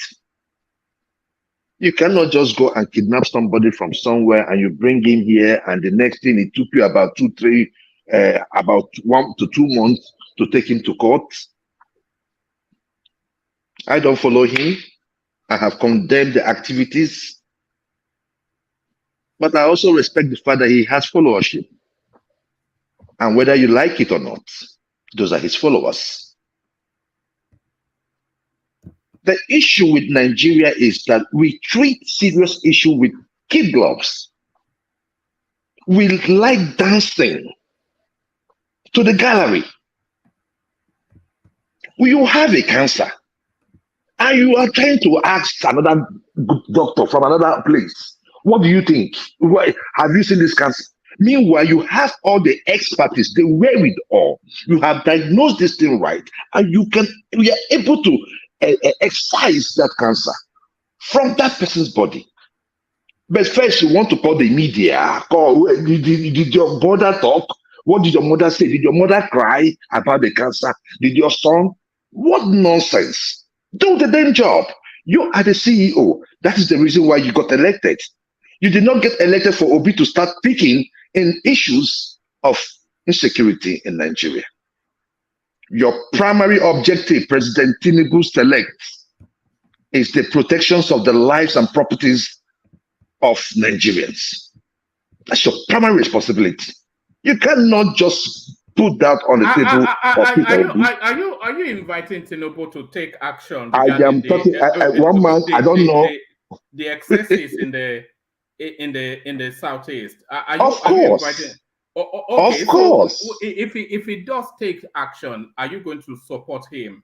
Why not? Not you personally, but the southeastern space. Are you not going to ethnicize it if he takes action? No. No. The last time that they came, everybody knew when they were doing the dancing. And we were saying, I am not a supporter of these IPOP folks. But what do they do? Those days, what do they do? What were they doing? They will only do march. Fly their flag and do their march and go. Yeah, do I ignore them? Good luck, you ignore them. Buhari came with, I am this. Did he solve it before he left? That's why we say people that are not leaders shouldn't be leaders. You cannot fight your way through everything in power. You cannot keep oppressing. Always understand that power is transient. You don't have all the years to fight those people. And even if you have all the years, death must catch up with you. Today, Buhari is gone. IPOP still remains. It is an ideology. And when we start looking at these issues, in a way that makes sense, then we can start preferring solutions. This is the issue, one man. Obi has no business discussing about. He has condemned the activities. Like I said, the killing spree did not start today. We saw it during presidential. You don't think he should be speaking publicly on it until we start to look like we're having solutions? No, but sorry, him being one of the foremost, if not the, as it stands today, actually, Peter Obi is the preeminent voice in the Southeast. Is probably the only voice that commands respect in the Southeast as it stands. You don't think he should be using that voice regarding what's going on? Thank you, one man. What you don't really understand is the fundamentals. The fundamentals are the people doing this killing are not really IPOP. IPOP have distanced themselves from this thing that's going on. They distance themselves from what they call it, the sit at home. They distance themselves with all these things that was going on. Simon Ekpa came up with that. When Simon Ekpa was doing what he was doing, he had no full soldier. So one man, what we have in the Southeast today is criminality. It has nothing to do with agitation. So if you have an issue with criminality, you talk to the people. If you have issue to do with agitation, you talk to the people. If you have issue to do with criminality, you deal with them decisively. It is not a question of treating them with kid gloves. I knew yesterday I spoke on this issue. We spoke on this issue yesterday night. Yes, the IPOP gave rise to this. But like I said yesterday night, since the jailbreak in Owerri, where over 2,000 prisoners ran away from that prison, broke away from that prison, the Southeast has not been the same. We should attach history. It shows that you already have empathy, because we come here, we study how, this person, Washington did what he did. It shows that we care about our environment. You study about the queen, you study about the king, you know about the royal family. What is wrong with knowing about ourselves? That is the problem. Joel, can I interject? Go ahead. Okay, because you said the same thing yesterday about this jailbreak in the south is being responsible for the killings. Can you enlighten us? I didn't say it was responsible. I said that it increased exponentially after the jailbreak. Yeah, because it's something that you emphasize every time you talk about this killing, and that means there must be something about, because can you enlighten the audience about the composition of those people who are actually escaped during this jailbreak? That actually, because what is their grievances? We'll be having jailbreak all over the country. It doesn't cause unrest in those places. So why is it now that jailbreak in the southeast is the one responsible for the killings in the southeast? Okay, thank you. Now let me tell you something. Let me tell you what happened. Before that jailbreak happened, right? There was patches there. Nobody knew what was going on. IPOB said it wasn't them. We will just stay and somebody will just burn down a police station, right? All of a sudden, somewhere, some people just went and attacked a village or something. So we started seeing this thing. We were like, man, who are these people doing this? Right? But then they were also being apprehended. So there was, a seeming peace in the southeast. But after that jailbreak, it was after the jailbreak, it's like these people now recruited most of these people, these prisoners. And from then henceforth, we started having issues of kidnapping. It increased exponentially in the southeast because the police could not get everybody back. Now, why did I tell you that? Because, remember I told you that my friend was kidnapped last year. So this year he sent me a WhatsApp, a video showing that, hey, dude, they've caught those people that kidnapped me. Look at him here. This is his name. This is this person's name. This is this person's name. That while they were there, about 4 or 5 of them said that they escaped from the Imo State jail, from the prisons. So that's the point. So those people, of course, if some of them are like condemned criminals, they're not going to go back to their families because their families might throw them in. They might be snitched upon. So where do you think they're going to go to? They're going to find safe haven. So all they need is someone that will give them a welcoming arms. Those guys in the bush then were very ready to give them that welcoming arms. And that is from there, this whole thing started escalating. Take an interjection from Prince. Prince, you wanted to come in, Prince. Go ahead. Yeah, I was going to ask a quick question. So I think the highest form of responsibility is taking responsibility when you're not even at fault. How much more when one is at fault? Just like from Pansam to you, you guys are not taking responsibility to what is going on in the southeast. Now, question in regards to the jailbreak.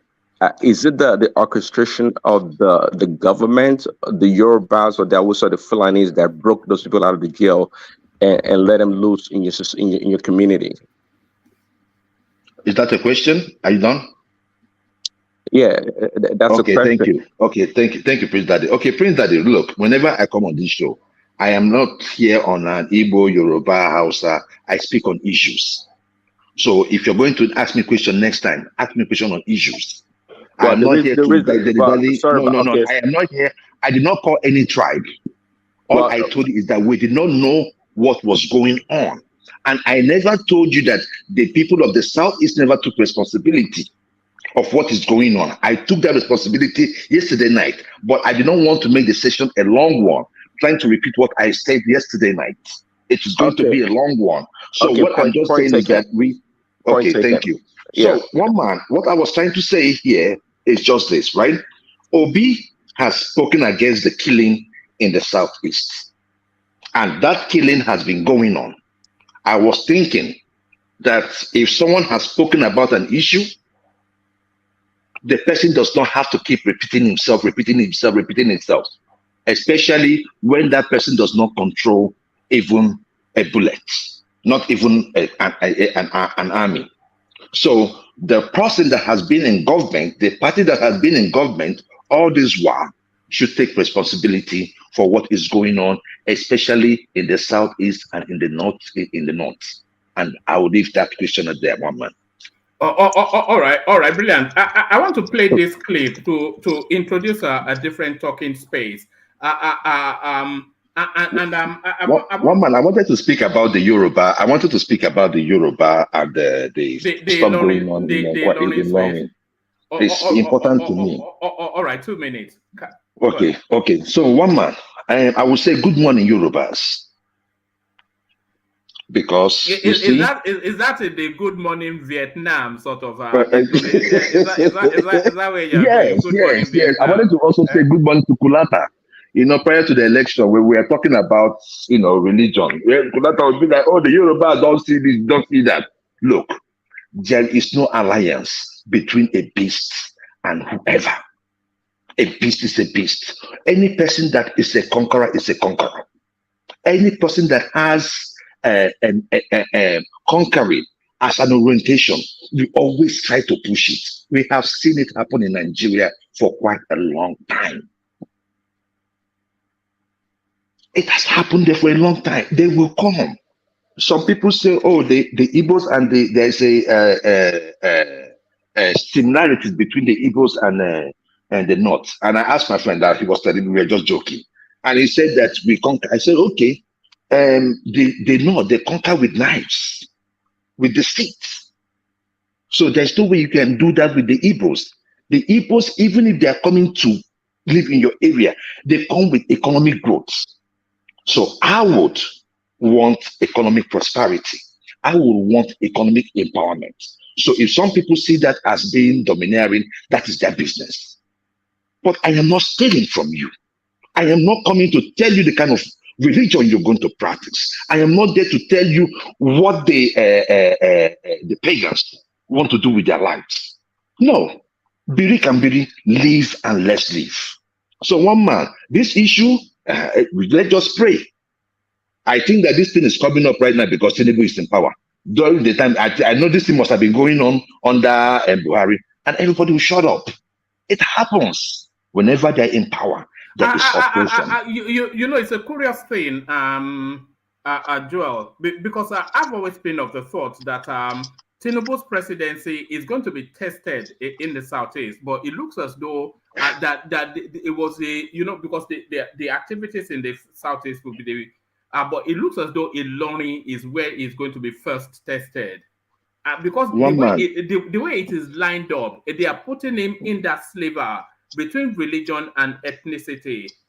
If it goes in that direction, then he is going to be tested. Yeah. So, Wama, you say he's going to be tested in Kwara. I want to tell you, he'll be tested in religion. And if you look at it from that angle, then you know that it could happen in Jos tomorrow. It could happen in Lagos tomorrow. It could happen in Southeast tomorrow. It could happen in South tomorrow. No. What I'm getting at is, yes, he is going to be tested in religion because clearly that's what is being lined up. That's what I'm saying. So I'm just telling you that this one is happening in Kwara, right?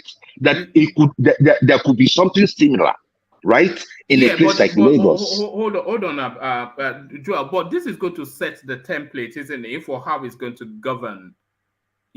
How he addresses if it goes in the direction that it might go, he's going to have to straddle very delicately at that chasm between religion and ethnicity.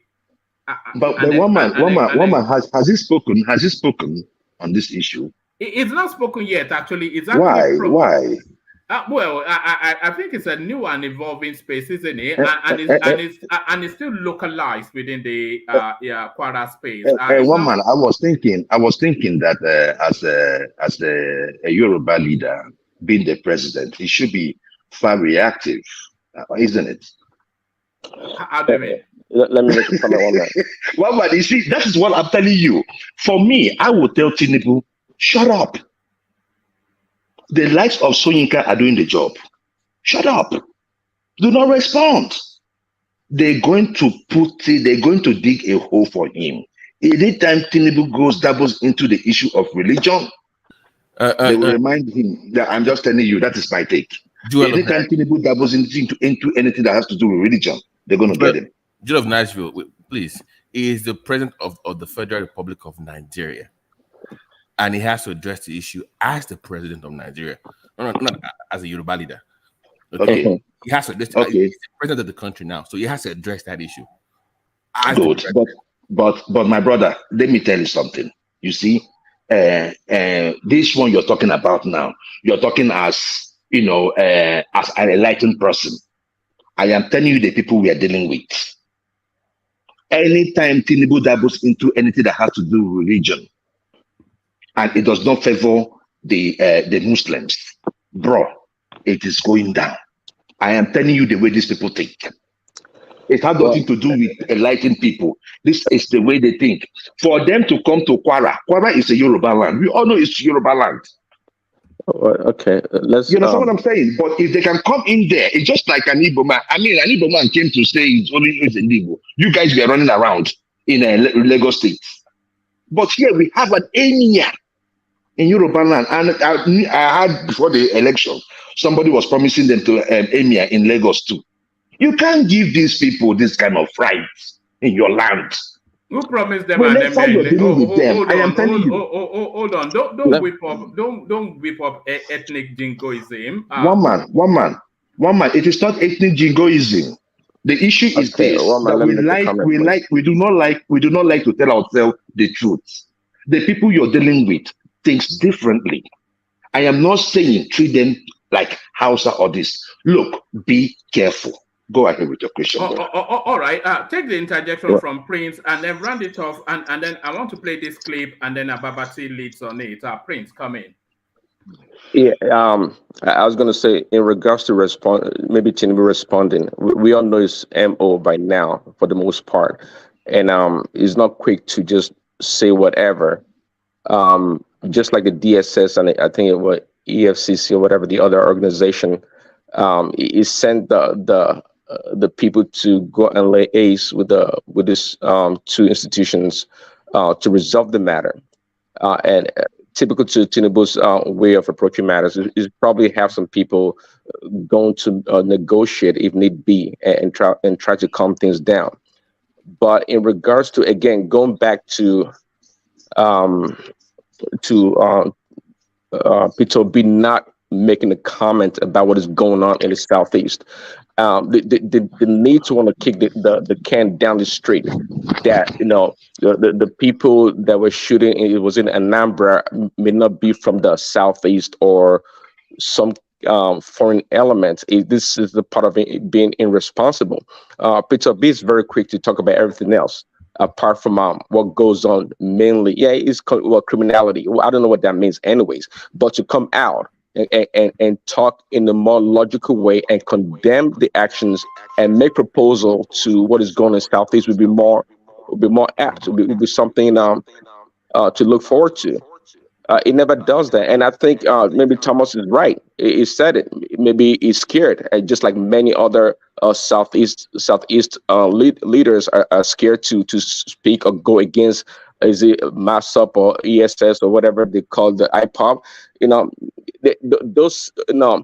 Those groups, they somehow solidify almost the power vacuum in the Southeast. Okay, and the politicians and leaders did not really helping. They did not helping that much. I think let's not kid ourselves. Peter B is the fourth leader of the Southeastern right now, even above the governors. Whatever he says, whatever he tweets matters. He should be speaking to it now. Because I've never hold on. Joel, stay muted until he lands, and then you come in. Stay muted. Carry on, Prince. Yeah. Whatever it says carries a lot of weight because is to some people is their messiah in a lot of ways, and their regards his statements, his tweets, and his comments.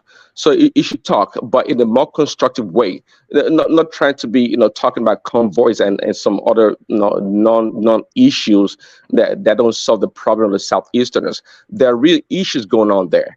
Okay, and just like I said, the highest form of being responsible is taking responsibility when you're not even at fault. But to want to not take responsibility to a lot of things that goes on there. I mean, we saw the senator that came the other day talking and condemning Samuel Ekpa, right?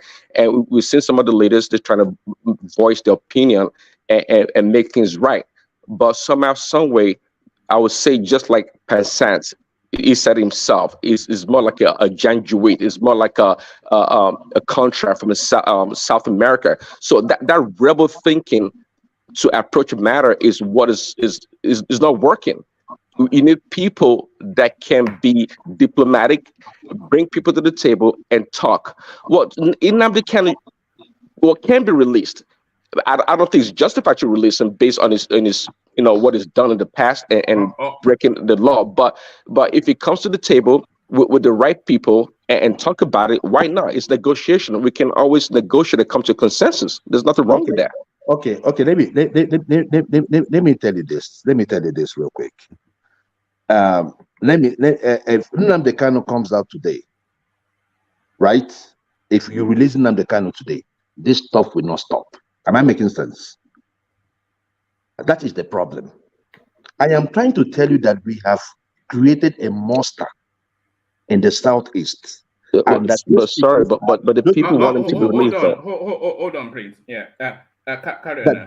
That those folks are criminals, and they should be dealt with decisively. And that was what Obi said prior to the campaign. Deal with them. If you can kill your fellow human being, you're no more an agitator. If you can kill you kill your fellow brothers and sisters, you're no more an agitator. So my point now is this: that whether you release Nnamdi Kanu or not, this thing that is going on in the Southeast will not stop unless the government weighs in and clean up the society. Hold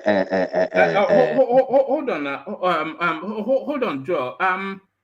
Just where you are there, that's an argument not to release Nnamdi Kanu, and I'm on board with some of the with the logical flow of what you're saying, because that space has expanded so much. It's tasted blood and it's tasted the power of it. I don't think releasing Nnamdi Kanu is likely to resolve the unknown gunmen phenomenon. It is not. I think we all know that. It reverts back to a law and order issue. So Nnamdi Kanu does not come into play yet. So Nnamdi Kanu can only really be released politically. It is not going to release. His release is not going to bring peace to the Southeast. No. What will bring peace will be development and law and order, which is a government issue. Exactly. So that's the point I'm trying to make you understand. That these guys have tested money, cheap money. They can only just kidnap somebody and they get 5 million, 7 million, 20 million, 30 million. They tested money, they tested blood. You think they're going to listen to Nnamdi Kanu? No. These people you're asking to talk, they are talking. Igbo leaders are talking. But if if they release Nnamdi Kanu, sorry, can you hear me?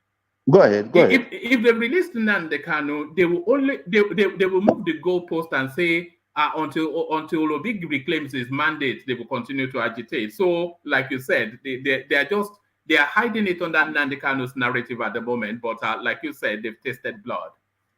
One man, the issue there is this, right? The main agitators, right, do not care about Obi. They do not care about Nigeria. What they care is about Biafra. That's my point. The real Nnamdi Kanu followers, they do not care about Nigeria. They do not care about Obi. They did not vote Obi. The real core people. So my point is this: you release Nnamdi Kanu today, you did not. Nnamdi Kanu should be released based on the fact that yes, his case has been exhausted in court, and the court has said he should be released. It's a human rights issue too. If he is he's been of good behavior in jail and order, release him. Right? So I mean that will help do though. Sorry, what do you mean release him? You mean grant him bail? Yeah, I mean he should be released, one man. I mean it's not you see. You mean what about all the charges? They should drop all the charges. Is that what you mean? I mean, who's going to charge Nigerians for kidnapping him from where they got him from? Look, one man. Look, this is the issue. Under Nnamdi Kanu, even when Nnamdi Kanu was still in Nigeria, I cannot recall one person that he ordered to be killed. Most of these things that happen. You want me to get clips? No. I'm just telling you how I'm telling you the progress. Most of the killing started happening when he got incarcerated, and people started. It did not. One man, we did not have sit at home when Nnamdi Kanu was out. He has always been a proponent of violent secession. But the thing there is that you cannot point to one place where they say Nnamdi Kanu ordered the killing of anybody. Do you want us to go to the NSA space and some of its commentaries there? You're talking about commentaries. Go and get the clips. One man, you're talking about commentaries. I am talking about what is going on in the Southeast today. When Nnamdi Kanu was in the Southeast, when he was released, when he came back to Nigeria. Joel, you forgot Nnamdi Kanu placed 100 million in Wike's father's head. That what? Nnamdi Kanu placed 100 million naira on Wike's father's head. See, my brother, that's what I'm talking. He's fleeing out. But what I'm saying is that does he have an army? Does he have an army that he can say that he ordered, say, go and kill this person, and they kill the person? It did not happen when he was out there. Most of this killing, sit at home, happened when he went into jail. So what I'm just saying are is you that aware? Hold on now, Bob. If he's going to be released, he should be released on his merits. But if you're thinking that his release is going to bring a stop to the criminality in the Southeast, I'm saying that you're joking. So the problem of the Southeast is an issue of law and order, and the President of the Federal Republic of Nigeria, the President-select of the Federal Republic of Nigeria should be able to deal with it. Thank you, one man. Oh, all right, brilliant. Let me play this clip. I was going to play this clip to bring Ogbeni in, but Ogbeni is still not available for the moment. Let me play it, and hopefully Babati can lead on it. So we're still in the Southeast, and we're still speaking narratives of stolen mandate. Watch this.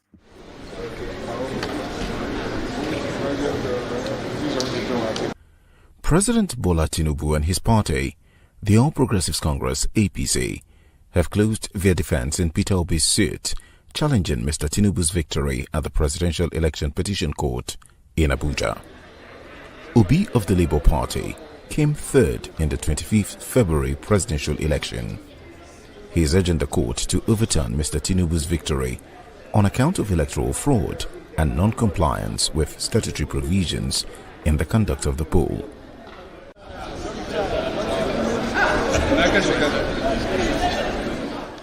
Tinubu and the APC had on Wednesday opened their defense after Peter Obi finished presenting his case on 23 June. Bola Tinubu, the APC, and Nigeria's Electoral Commission (INEC) are respondents in the suit. They have closed their defense. This sets the stage for its next phase, which involves exchanging final written addresses among parties and a day for closing arguments.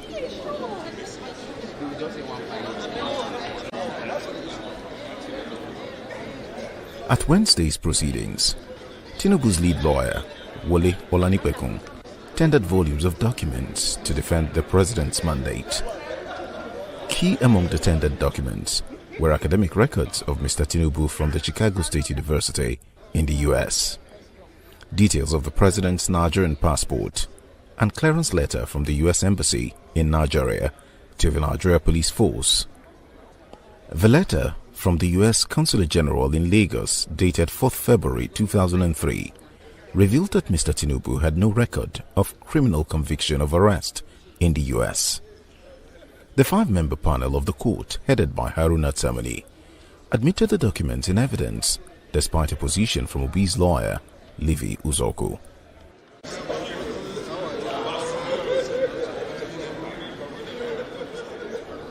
INEC's lawyer, Abubakar Mahmood, and APC's lead counsel, Lateef Fagbemi, did not object to the admissibility of the documents. After the documents were admitted and marked as exhibits, Olanipekun, a senior advocate of Nigeria, SAN, called TINUBU's first witness. The star witness, Michael Bamidele, a senator, while being led in evidence by Mr. Olanipekun, told the court that Peter Obi was not a genuine member of the Labour Party at the time he vied for Nigeria's presidency.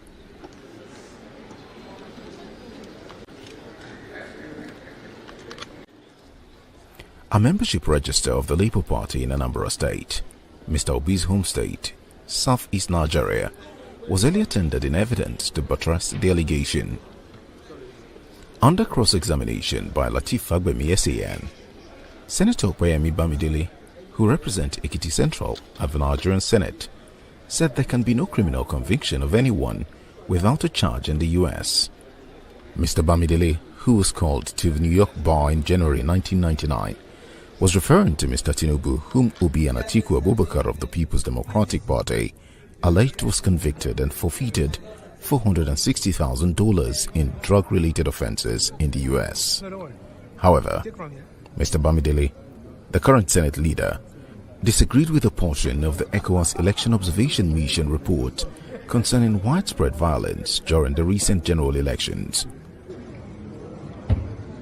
Under cross-examination by Mr. Uzoko, an SAN, Mr. Bamidele blamed cases of killings and arson in Nigeria's southeast region on the grisly activities of the indigenous people of Biafra, IPOB.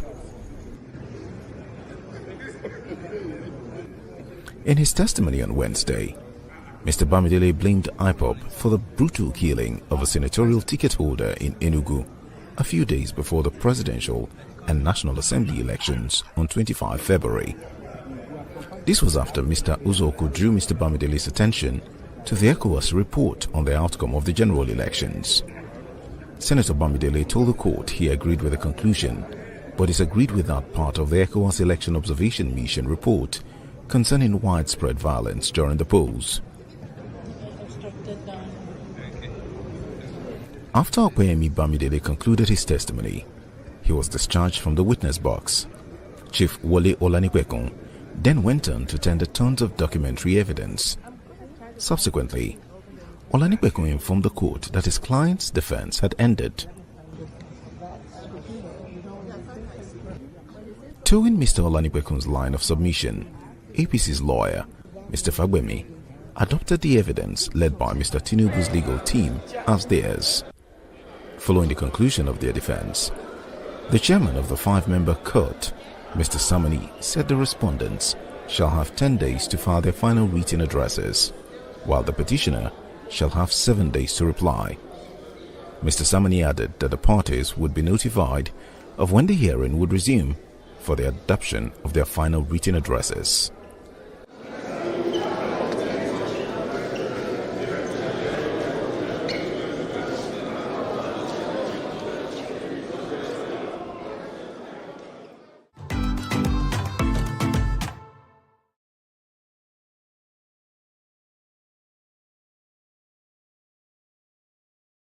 To be that was meant to be the build-up for Benny, but he's still wherever he is doing whatever he's doing.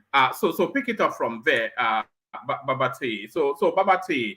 I can also help in that, by the way, one man. I want to make a comment on that.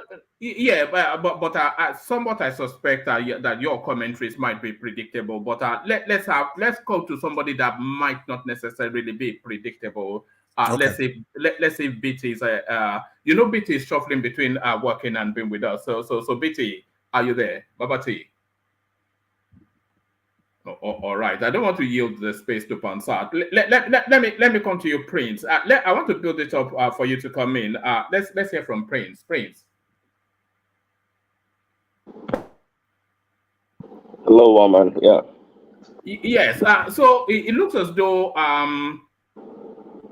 the legal suits have now all been submitted, and we're now at the adjudication phase. So that little clip then just gave us a brief roundup on it. So give us thoughts on that space, Prince Daddy. Yeah. Thanks, Woman. I mean, they wrapped it up, right? So what's next for the verdict?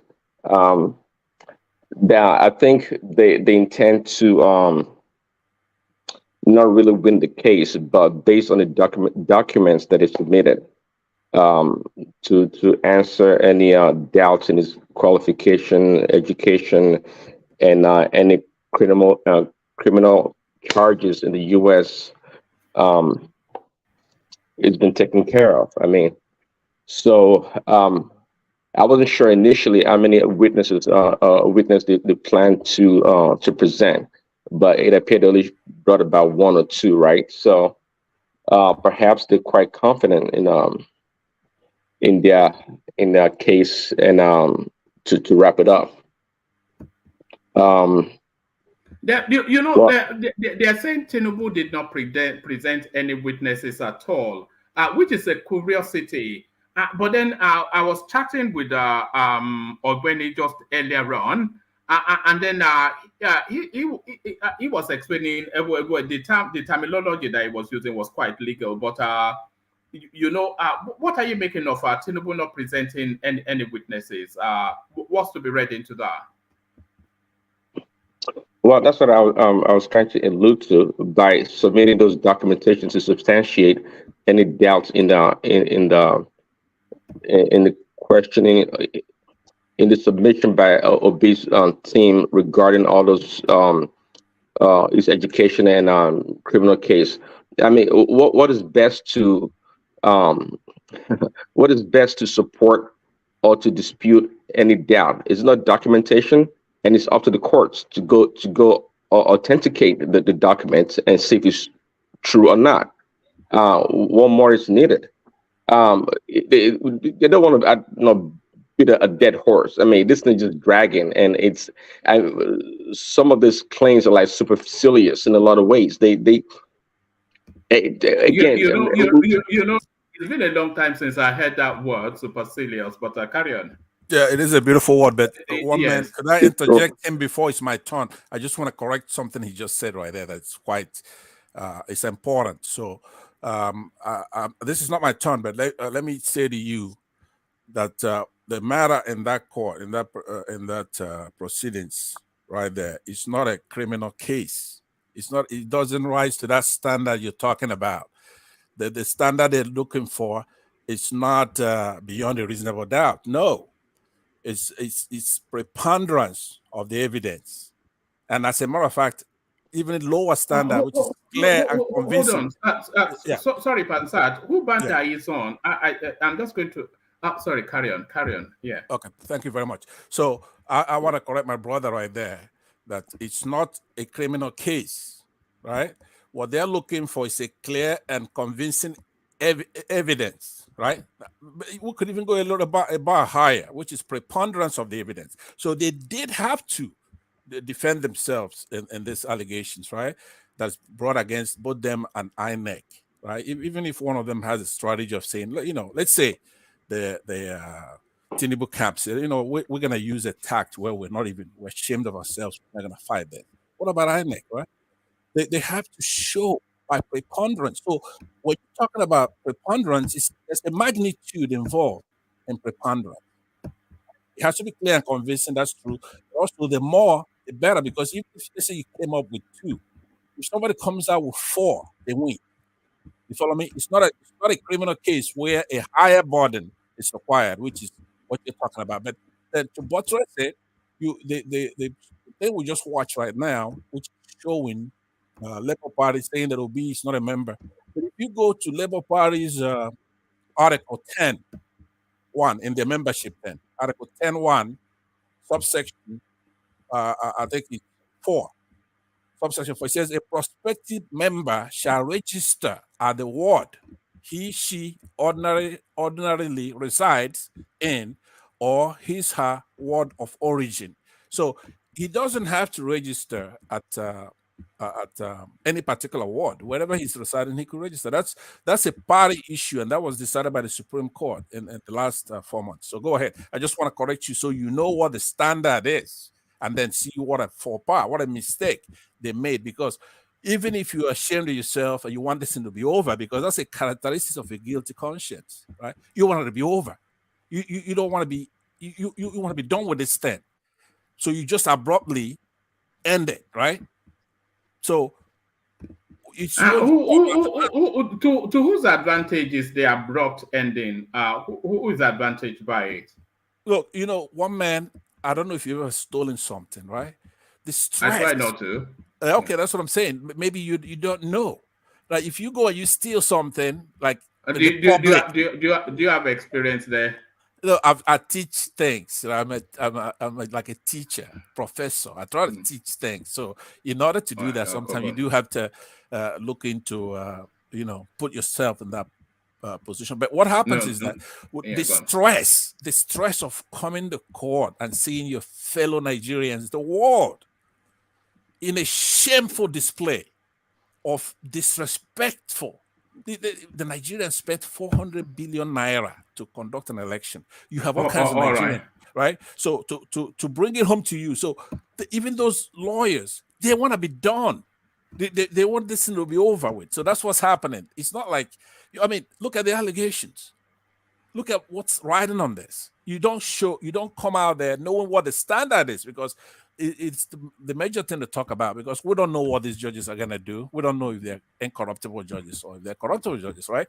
But when you look at it legally by jurisprudence, you first should know that at least this side has shown a lot of things that we saw them bringing in bags and all right. We saw all that. Yeah, but yeah. Well, if I can chip in a little bit, because I had Prince Daddy making a statement. I thought that probably he doesn't really know much about what is going on in the courts. The news that you posted here was a little bit deceptive, and I would say that because yesterday there was an important question that was asked Mr. Bamidele. And that question was section 982, and between section 981 and section 982. When Bamidele was asked a question about the $460,000, he said that he was aware of it, and it is a criminal forfeiture. It's a civil forfeiture. And he quoted, I think, section 981. And Levi Yuzuku asked him that if he has seen the judgment. He said yes. He said, on what law was that judgment based on? Bamidele now answered 982. If you go to section 982 in the United States Constitution, as regards to criminal forfeiture, I'm using my phone. I would have read it out to you, but it clearly stated it is a criminal forfeiture. So that was one of the things. If you go on Twitter and all that, that is what is popping out there, because these were real-time questions that were asked in court yesterday, and people were like, Bamidele went and shot himself in the leg. So I did not want to take much of your time, just a clarification. Thank you.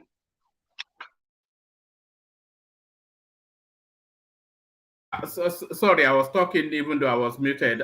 We covered that yesterday, but ultimately, you notice that we've been staying clear of the Peter Obi space and whatnot, not as much as we should. We are just waiting for the judgment there now, and then we move on. Because it's almost like trying to pick meat out of a bone. What's the obedience space seems to be clinging on to, but there doesn't seem to be anything for anybody to have any real concerns about. But what do I know? That's why we have Ogbeni here, or at least in body, not in spirit. Yeah. So, but you see, one other thing you ought to know is this, right? This is how it is. There has never been an election in Nigeria in the past that had trails from the beavers, had this electronic trail. So with this electronic trail, there are evidences abound. With the social media, there are evidences abound. This is no more 2003 or 1993. So we are in the information age. Okay, so what is it hinging on now? Is it hinging on you have the numbers to take the victory, or is it hinging on TINUBU not even being able to run in the first instance, or is it just? And where did the 25% in Abuja go? By the way, so it's still there. The whole thing is just all over the place, isn't it? Well, one man. The thing there is that some of the cases was brought by Atiku, some of them were brought by Peter Obi. People tend to mix them up, so you don't know who brought what and who did not. But what we know is that the case, what is constant in all of this, is that they have a case in whatever thing they are putting out there. The 25% is valid. TINUBU's criminal forfeiture in Chicago is valid. The mutilations at the IRF is valid, and they have the ECFA to prove it. So, one man, I believe that there had never been any tribunal. You see what happened with Adeleke. You see, it went on seamlessly. So let's give the judiciary their time. Hopefully they are not corrupt. Hopefully they will do something nice for Nigeria and just give us the case the way it is. If TINUBU wins, good. If he doesn't win, he should be booted out. All right. I think hell will freeze over before that happens. But back to you, Prince Daddy.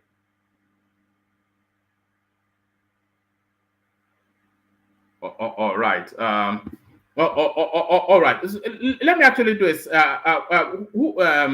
Let me do a sound check. Simba, are you there? All right. Joel, I know you are there.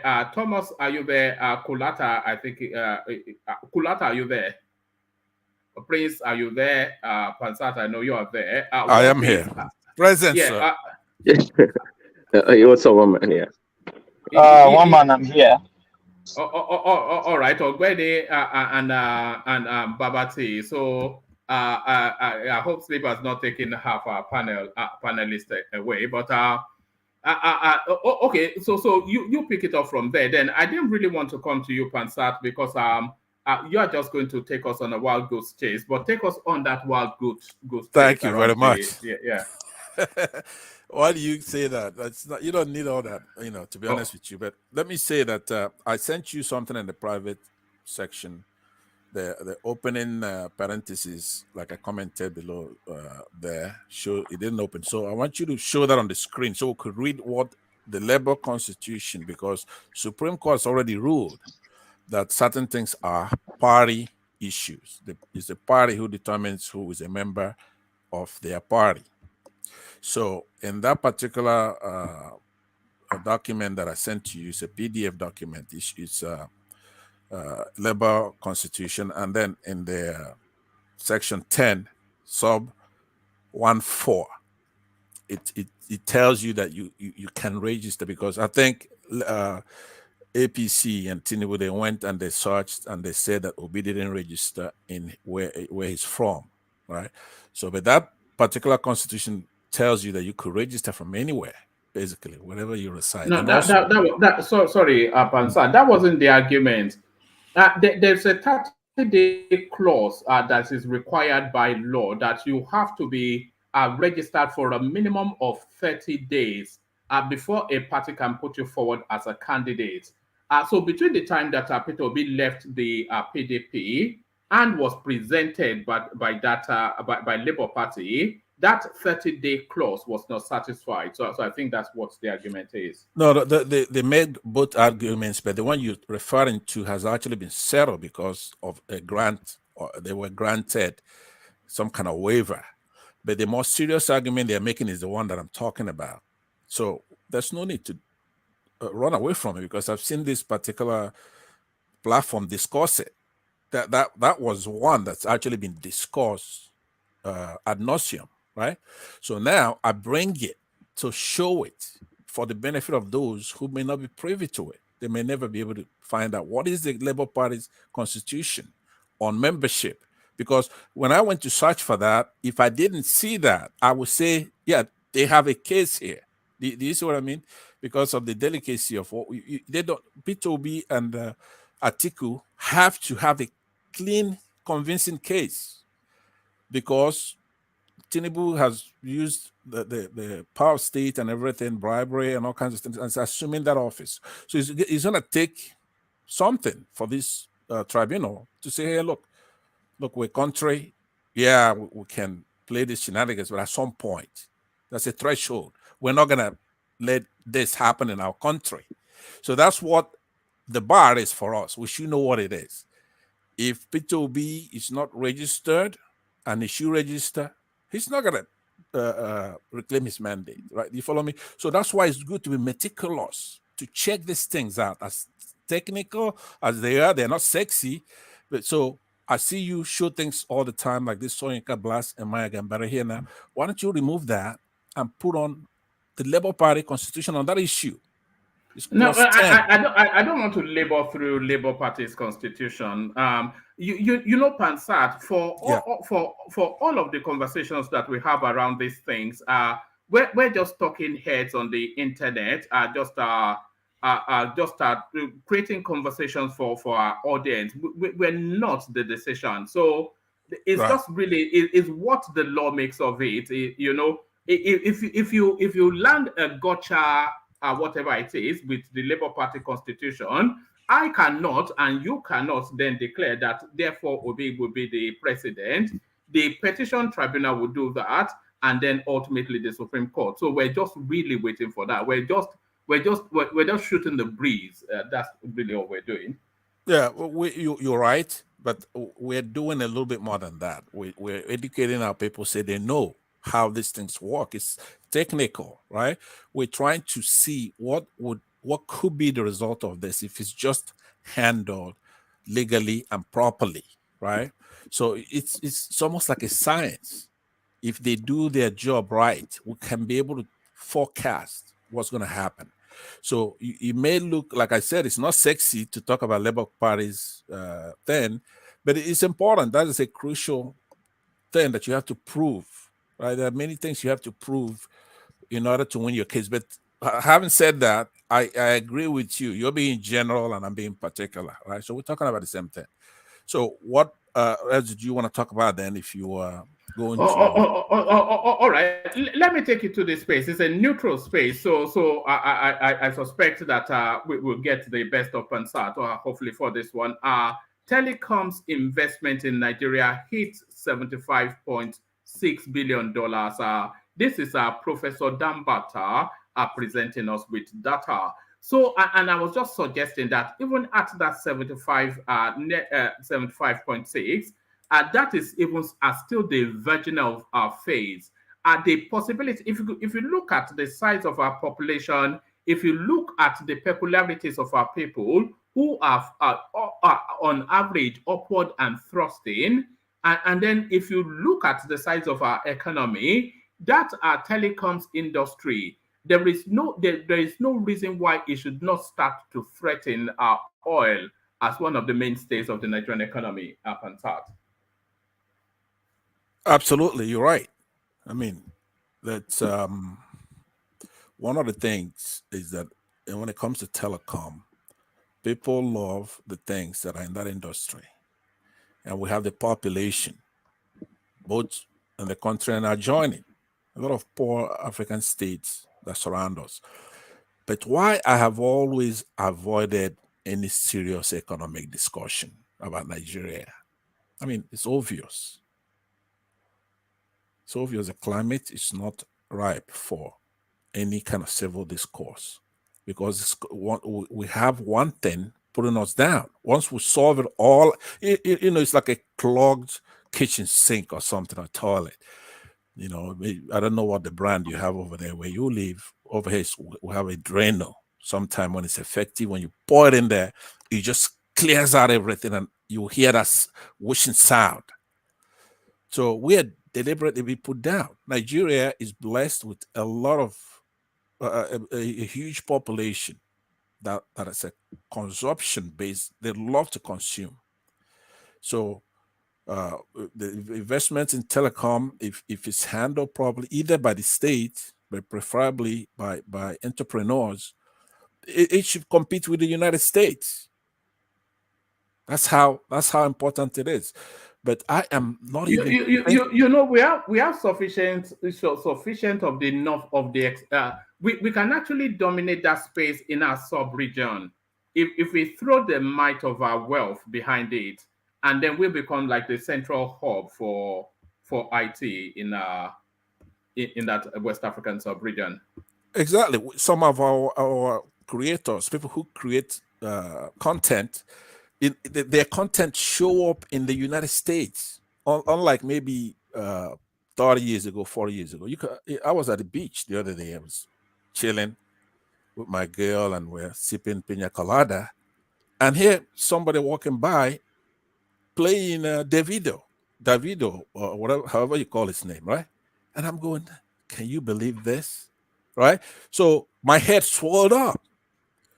So our people create content that can be consumed by anybody else. If we put in the investment that's required in telecom in Nigeria and have all these creators creating all kinds of content, inventors, people who can innovate, that country, and by the way, it's not lost on the true enemies of our country from our side. They know that. They know that if you really let Nigerians be, and everything is brought back down. There's democracy, there's government doing what it's supposed to do, private sector doing what it's supposed to do, right? We would threaten many countries up to China, India, of course, Britain, right? So they don't want it to happen. But that's why discussing economics, discussing anything else, but just bringing the polity of that country to the right, to the people, selecting the true leadership. And then the market. If Nigeria at some point start looking outwards and its sphere of influence from Ghana, all these countries, not only are they going to be jealous, they might want to integrate. We could then begin to unify that continent, at least the sub-Saharan areas of it. It will be like Nirvana. It will be some kind of enlightenment, a renaissance in Nigeria, in Africa, and of course, all worldwide. Because at some point, maybe, I don't know if it's when Jonathan was there, you had American artists coming to Lagos to perform, and they were just so proud of it. They were learning how to dance from us. So telecom, it's a huge industry. It's a cash cow, and we have the population, the creativity, the talent to harness it. I mean, there's just no doubt about that. So we have to get it right and become one people with a purpose, which is to be peaceful, productive citizens of the world, and go head to head with China, go head to head with India. These people are making their marks. When you come here in the United States, the biggest corporations are headed by Indians. You go to Britain. Pansat. There's a phenomenon that I'm starting to notice, that the Indians seem to be taking over the world somewhat. As you know, the Prime Minister of England is of Indian descent. But what you may not know is that the leader in Scotland is also of the same stock. See, and the leader of Google is of that same Indian background. And just before but see, you deep in and out. I came to you earlier, but come in. Yes, I'm sorry. I said, isn't the VP of America half Indian too? Or... Exactly. Are you noticing a trend, or am I being a bit too? You're not. You're right. You're right. One man. Let me bust you. Let me bust you guys bubble. I don't know. Baba T, stay in there. Baba T, good day. Happy New Year. Hey, bro. Long time, my brother. I don't. Baba T, you stay in the United States, right? Yes. Baba T? Okay, good. So one man, there's one thing I found out here. Almost all the hotels that we have here are run by Indians. Radisson, they own everything. But if it's Radisson, they own it. Radisson for anything. Like one man, I am telling you honestly, like I'm telling you, these hotels are in like they are like what in Nigeria would I use to compare that? They are like in every corner. Motel all 7, these Motel 8, anything. Motel 8, all those Hayat, all those things. They run all those companies. And it's like that in every state. One man, that business alone is worth billions. But nobody will tell me. I know how much I spend there. They are everywhere. Look at that. Why are you doing? Are you Just for relaxation. Maybe for relaxation. Yeah, but one man, they're everywhere. They're everywhere.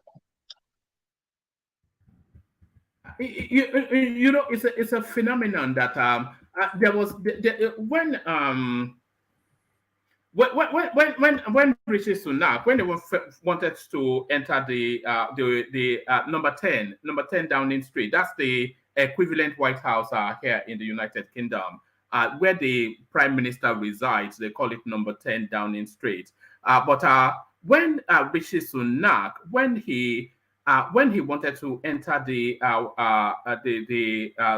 State House, let's put it that way, for the first time, he did an Hindu ritual with a burning of a sort of a fossil, and you know they do this flower thing as well, and he did that on the doorstep before he went in, and that struck me because this country is a Church of England country.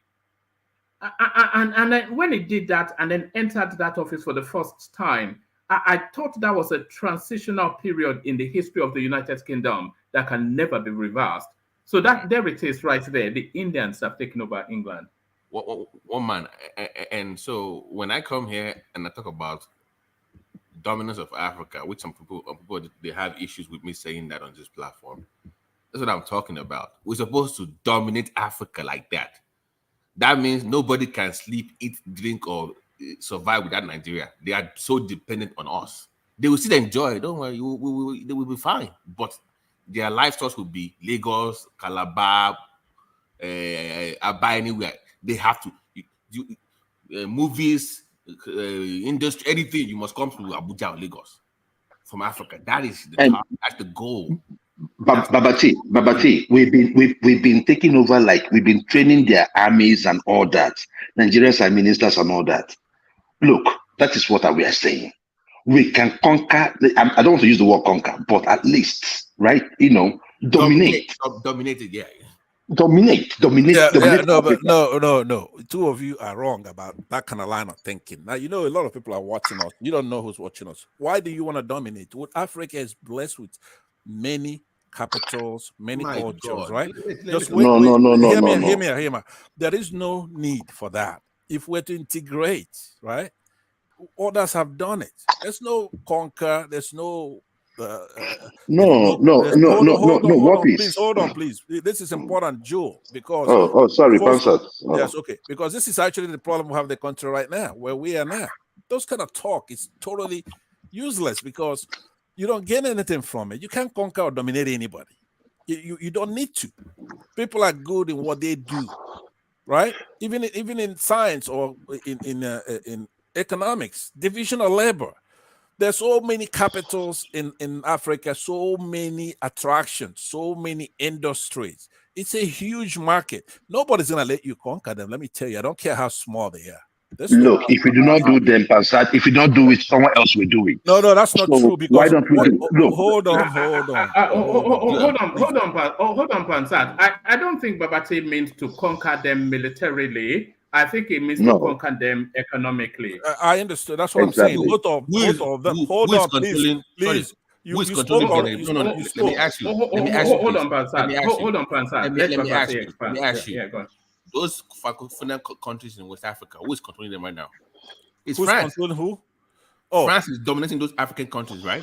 Yeah, because we're not integrated yet, okay? So they've been there for a long time. They know how to do this, right?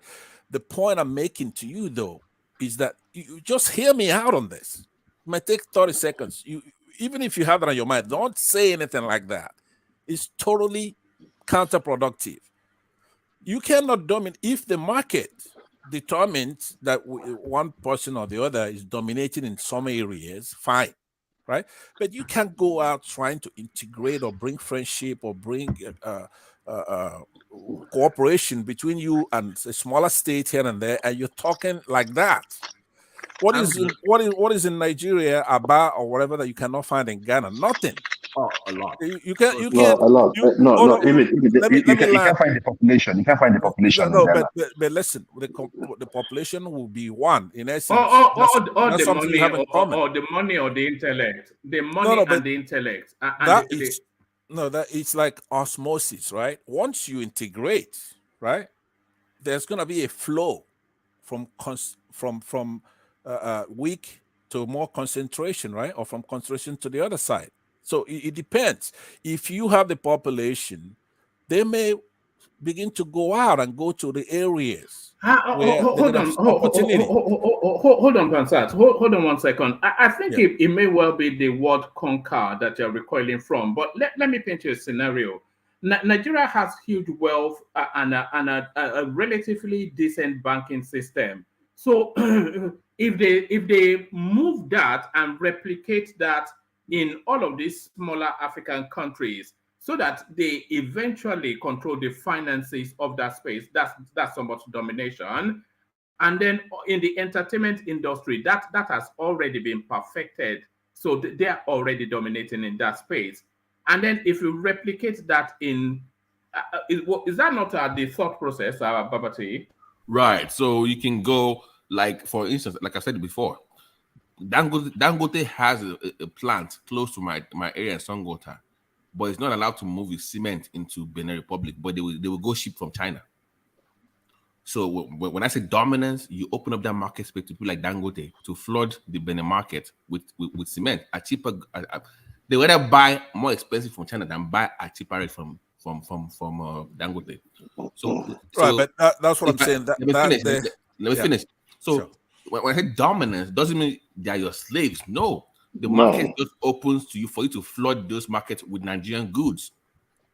Okay, that's but Babati, the market is already there. Yeah, hold right? on. The market is already there. Even let's stop with even Innocent. I was surprised the other day. Innocent has started exporting to African countries. But they have issues with all this border moving goods and services across African borders. They're still having issues with that. With the NFT, they're having issues with that. Open up the market. I mean, okay, but yes, what I'm saying, I mean, it's something that can be done. I remember even Peter B saying when they were asking him what is going to be his foreign what they call it again. He was saying that his concentration is Africa. Look, the more if we don't need to even export to Europe and America to make money. We have a market of 1.2 billion. Of course, in Africa.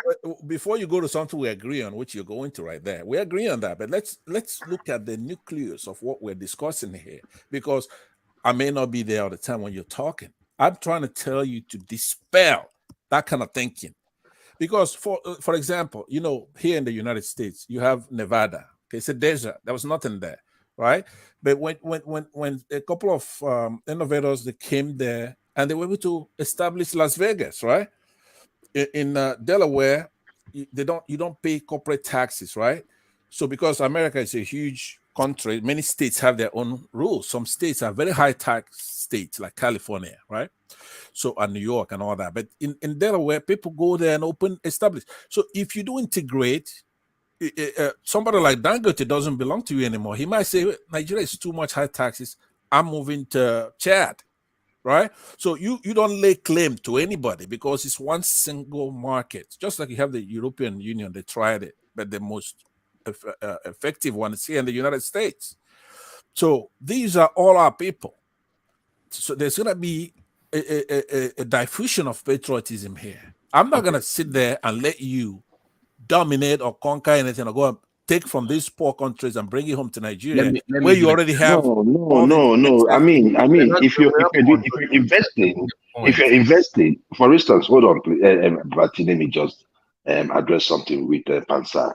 Pansat, if you're investing, we all know I mean, we don't really need to, take it to a technical level or to a level that is too sophisticated.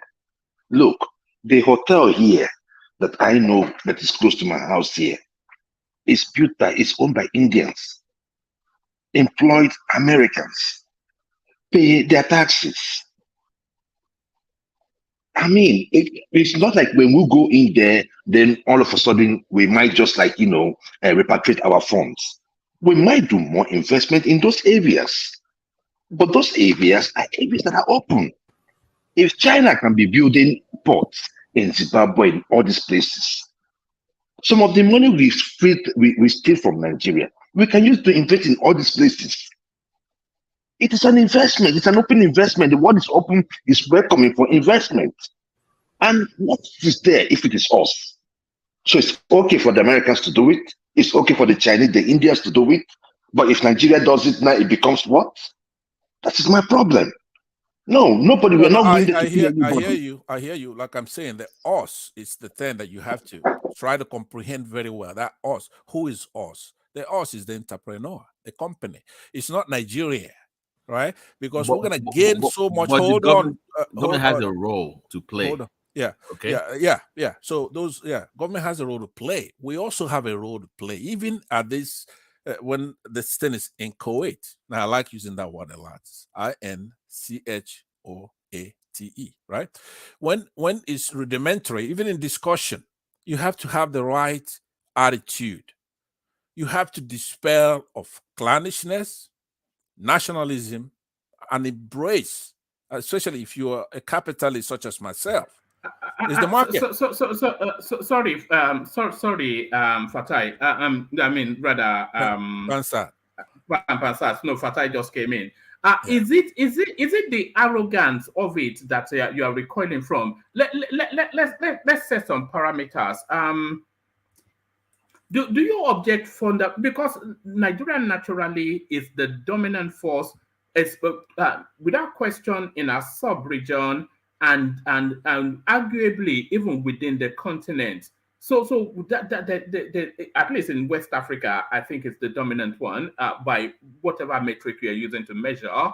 So what Babati is suggesting is that rather than being this benign, somewhat superpower, let's use that loose term, rather than being this somewhat benign superpower, we can be a soft power superpower using our economic, military, and cultural educational leverages, which we have the abundance of advantage over everybody else in that sub-region, to lever it to our advantage. Is that not you're a free market enterprise guy? Is that not free market enterprise? Yeah, well, that's true, right? But when you talk benign, it's you have to be good natured, right? If you're just saying Nigeria is a benign power or something like that, yes, in the African West African sub-region, especially, right? Yeah. And from what we have suffered, I have zero tolerance for when this process begins for any kind of psychology. Now, because what you're looking at now, let's take Japan for example. How many natural resources do they have? So you want to boast about Nigeria's skills, right? With skilled laborers and all kinds of things that you have to bring to that market.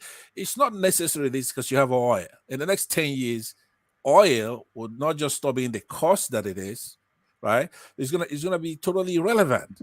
So we have to begin by educating our people. If you want to have like Nigeria as a nationalist and all that, I'm not going to be a nationalist when this comes to play, right? I'm going to be a Pan-Africanist because I'll be having my eyes set on Americans, Britain, and any other actor who's participating in keeping us down, right? If we do integrate and do it properly and have that huge market, dude, I'm going to be booking my vacations, running that African continent, wrestling the tigers where they are. I'm gonna be barefoot. Can I chime in? Yeah, no. Let's hear from Babati. I don't think you have an understanding of what is. Let me explain what I'm talking about to you in terms of the kumbaya holding ass thing you're talking about. If you watch the last nauseating meeting these African leaders had, where they were literally do you remember when you played that video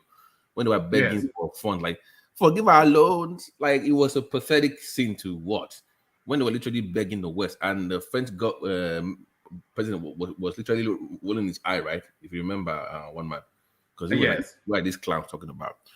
Those guys don't understand. They don't understand that they don't believe that they can achieve what you're speaking of. What I'm saying is this: if Nigeria achieves what I'm talking about, then we have leverage at the war table to sit down and negotiate better deals on behalf of Africa. So if we are dominating our region, let's say we dominate this Africa, for instance, when we then sit down with China or Europe or America, we have that leverage to then negotiate deals on behalf of Africa. So let me give you two examples. Let's say Dangote refineries now. Unknown to many people that the Lekki deep sea port now has taken over from the Benin deep sea port as the deepest in that region, right? That was the whole idea. It was not really about Papa. It was to take away the market from Benin Republic. That's the reason they came up with that, by the way, just to let you know. So that's the deepest spot in that region. So that market is going to go to Nigeria now. So no need to go and drop your car with bigger ship in Benin anymore. It's going to come to Nigeria now. Second of all, everybody that has been refining oil in Europe and other parts of the world, from that Ghana down to Angola, will now come to Lagos to refine crude oil. That's dominance. So the more you do that in oil and gas, in business, banking, telecommunications, they will still enjoy what they are doing in their country. Don't get me, they will still do that. Once they are dependent on you, then guess what happens to your passport in those countries?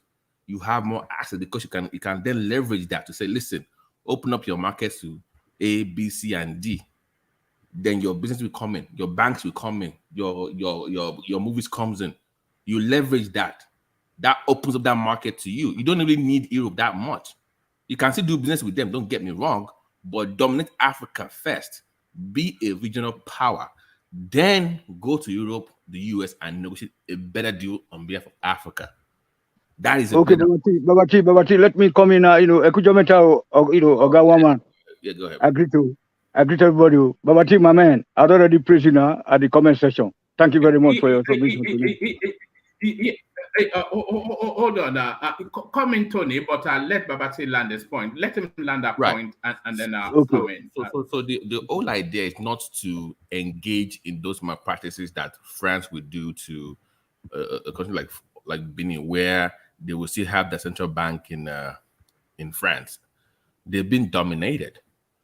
But the reason why you see a TINUBU in France is to peel off some of those responsibilities and some of those powers from the West. He knows what he's doing. This is a long game here. I'd rather have an African country tell me what to do than have France do that to me, because at least you will show, because you know we are black. So if you're still going to dominate, they will still enjoy their country. They will still benefit from it. They won't have things stolen from them and don't even enjoy anything at all. So it's to have that leverage where we dominate that space, but also provide better options for our African brothers. So when we go to the world, nobody will just say, "Oh, we're coming to Africa to come and take your resources in your land." Guess what? You must then go and deal with Nigeria. We can say, US, don't go there. Don't go to that place. No. We can then defend our brothers. But we must have that leverage first. They must accept our leadership as the big brother on the African continent first. Once we have that, then we can then protect them and get them better deals. So when I use the word dominance, it's like being a big brother to your little brother like Ghana. Look at what's going on with Ghana now. Like Ghana is in trouble. They are in trouble. So don't be surprised if they need Nigeria to help them out in the next 10 years with the way they are going. Babati. Yeah, go ahead. Babati, they're already seeing us as big brothers. But we can't take that position. We must own it. Yes, so we must earn it. I get it. But my point is that, like, the most important part or the most difficult part is acceptance. They accepted us as their big brother. Now it is what we do as a nation to handle those opportunities. It's what really matters. So I just wanted to support what you were saying. They already see us as they brothers. must so there's no way on God's earth, because I think I've told you guys about this before. I grew up in a manufacturing town, and I know the deal they stuck in Songo in 1990, 89, 87, 89. Songo was supposed to be it. So I know what I'm talking about. This was supposed to be the manufacturing hub of that region. We were for a little while until it fell off. So when I'm talking about dominance, I know what we're supposed to be achieved to achieve at this point. Everybody will still enjoy what I'm talking about, but Nigeria should be nobody. America should not be coming to Africa without Nigeria approving of anything on the behalf of those little countries. That is where we're supposed to be. That's the way they see us. But we don't see ourselves the same way, which is sad and unfortunate. If you have an issue in Africa, politically, militarily, the first stop should be Abuja to address those issues. That's the way it's supposed to be. Not US coming to Sudan to come and fight for it. Should be Nigeria. It should be ECOMOG. It's our job. It's our duty. But those countries then have to open up their market to Nigeria. Then we leverage on that. From ABBA to Kenya, from ABBA to Zimbabwe. That is where Nigeria is supposed to be. But we were already on that part. You know that Obasanjo put up all the instruments in place. You know what I'm saying? Because if Ghana and Kenya, they would have been what they are today without the effort of Obasanjo.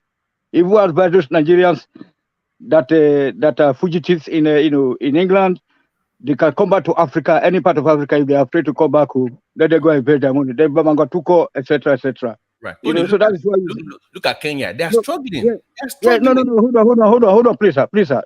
I'm just telling you how we were dominating or managing the affairs of Africa. You know what I'm saying. So, but when 2015, everything. So we derailed. We derailed. That's Tony, you are breaking up. Okay, so we derailed, after the Obasanjo stroke, Jonathan era, where all the standard, all our banks, First Bank, were all having their branches, across Africa. You know what I'm saying? So like in Germany, most of the Somalis, all those guys, they say, oh, Nigeria, even alongside what one man say about the Nollywood and whatever, I mean, so but meanwhile, woman, that it's regarding the Dangote refinery. It is first of all wrong to even have one man monopolizing all this refinery, rice, salt, sugar, everything. That is not the way we have to go. It's the wrong way, because if you look at, I still remember back then when Bill Clinton was fighting Microsoft not to dominate the internet, the cyberspace. That is, you allowed other companies to, other applications to feature, and that's what we're benefiting from today. Like when you go to the WhatsApp, one application is responsible for the tone, one is responsible for the letters, etc., etc. So in the case of Nigeria, Dangote cement, Dangote refinery is it's not going to be in operation for the next 10 years. I want to tell you why. Because they don't commission something without all right. No, let me just come in there. I'm not sure. No. Look. I'm getting you. Probably other members of the panelists will understand where we see where I'm going. I do. Thank you very much. So you don't commission a factory. Let us not be saying a grammar with this. Before, look, I grew up in Ibadan, Lagos, Ijebu, and all those places. Look, Niger March, they have a plywood company. So they started to roll out, I think, test running, rolling out plywood chipboard before that place was commissioned. Then Guinness Nigeria Limited commissioned the Hap Brewery, Hap branch of the brewery, where I also did my vacation job. So that place was commissioned after beer are being rolled out. So then you can't just commission a project without even though they're just started to wed all the pipes. Then I'm here tonight because of no. All right, thank you, Tony. So thank you, Tony. So I want to. Sorry, yeah, you'll come in a moment. Apologies, Tony, but I wasn't sure where you were going. You can come in a moment, but I want to play this clip to what Babati is saying. So what you're looking at is the president of. Actually, let me play the clip. I, Adam Mabaro,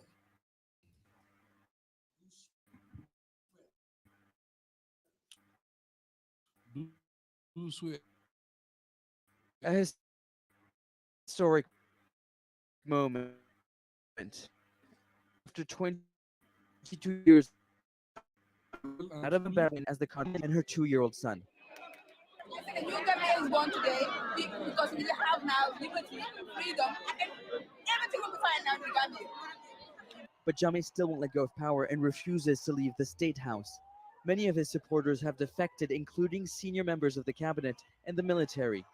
Jammeh is under the protection of the presidential guards and some part of the security forces that have remained loyal to him. As the commander-in-chief of the armed In his speech, Barrow calls on the military to surrender. I command the chief of the defense staff and other officers of high command to demonstrate their loyalty to me as their commander-in-chief. The West African nations have launched a military operation in Gambia involving 7,000 men to unseat Yahya Jammeh. They reached the outskirts of the capital Banjul and halted the operation. Jammeh has been given a final deadline. He has until midday Friday to hand over power. Meanwhile, thousands of people continue to flee across the border in Senegal. Adam Barrow is still there too, waiting for the end of the military operations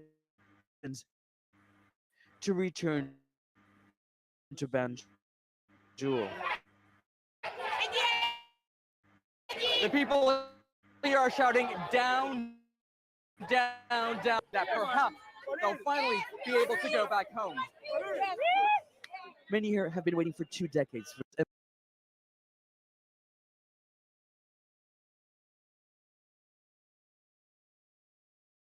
Man, are you sleeping? What's going on? Oh, can you hear me? Yeah, what's going on? It's like, yeah, I can hear you. We can hear you now. We can hear you. Yes.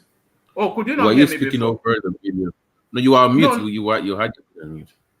All right. Apologies. Yes.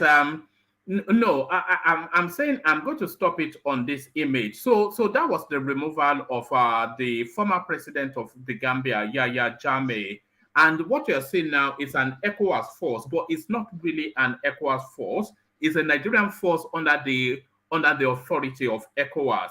So this is a good example of what you're talking about, Babati. So this guy, he lost an election quite clearly and categorically, and he refused to leave. So Nigeria was trying to persuade him. He refused, and then they sent that former Sierra Leonean president, the woman, to go and persuade him.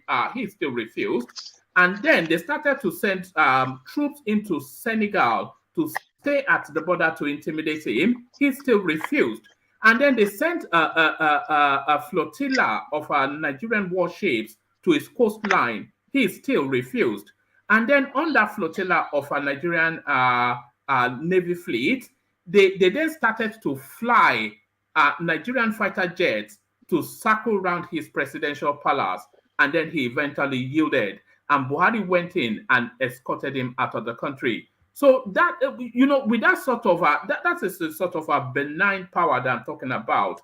But now, hold on. Let me just land the narrative and then you can either debunk it or. So now, that is a window of opportunity to go into that country and sort of dominate all of their subspaces, construction, financing, telecommunications, etc.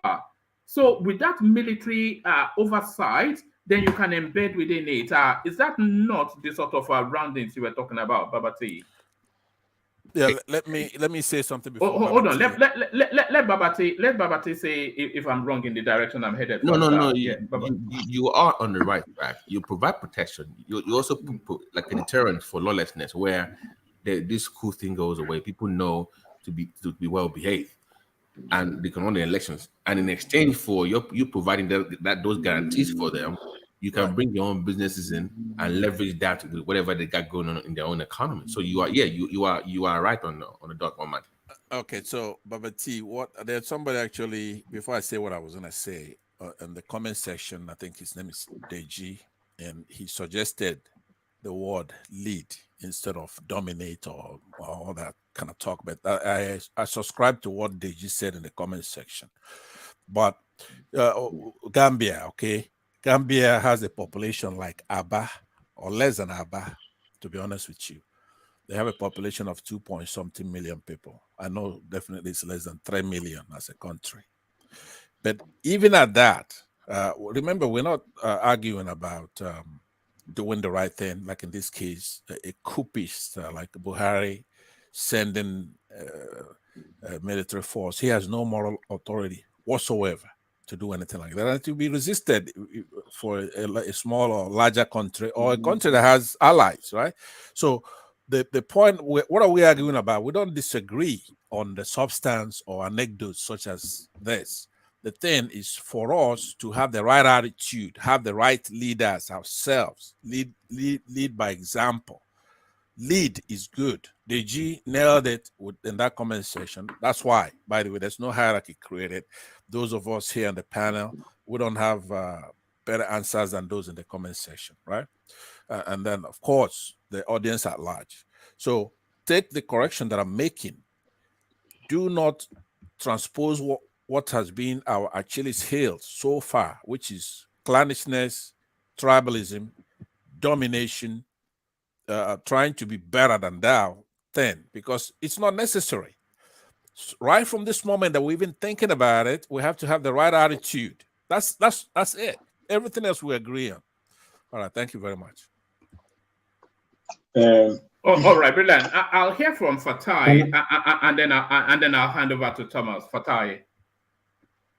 One man. I have to take the keys somewhere. We have something going on tonight, so I will be leaving. It's been a great meeting, and let's do it again. Thank you all. Have a good night.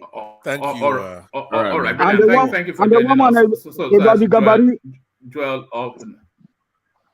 Thank you. I don't know what Tony is saying. Yeah, I was trying to come in. Because sorry. Can we have? Sorry, can we have some order? I'm not sure when you came in, Tony, but when we opened the session, just that launching at a thing, we're not doing that anymore. No, but I'm sorry. No, I was for don't make me have to mute you now. Don't unmute yourself, please.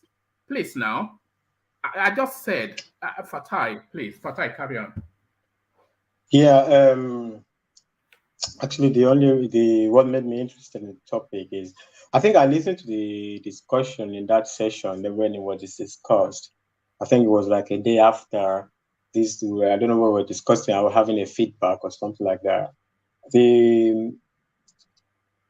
I don't know whichever word it is, like, that's why they talk about comparative advantage, right? I don't know which okay, like the video, after the video you said, like, after, let's say, whatever Buhari did, and then we send in our financial and everything like that, and then if they get afraid that we want to dominate them or colonize them or lead them, and then they nationalize those companies. If you send in your bank, they nationalize everything. They are sovereign states. So in the economic thing that people talk about is comparative advantage. If you have a comparative advantage somewhere, yeah, you'll be making a buck out of that area, and that market area, yeah, you'll be dominant there, right? So, but to say blanket to dominate Africa, and also the point also was that then I was hearing a lot of the ship of manufacturing is sales, right? But if the ship of manufacturing is sales, how are you going to dominate another economy?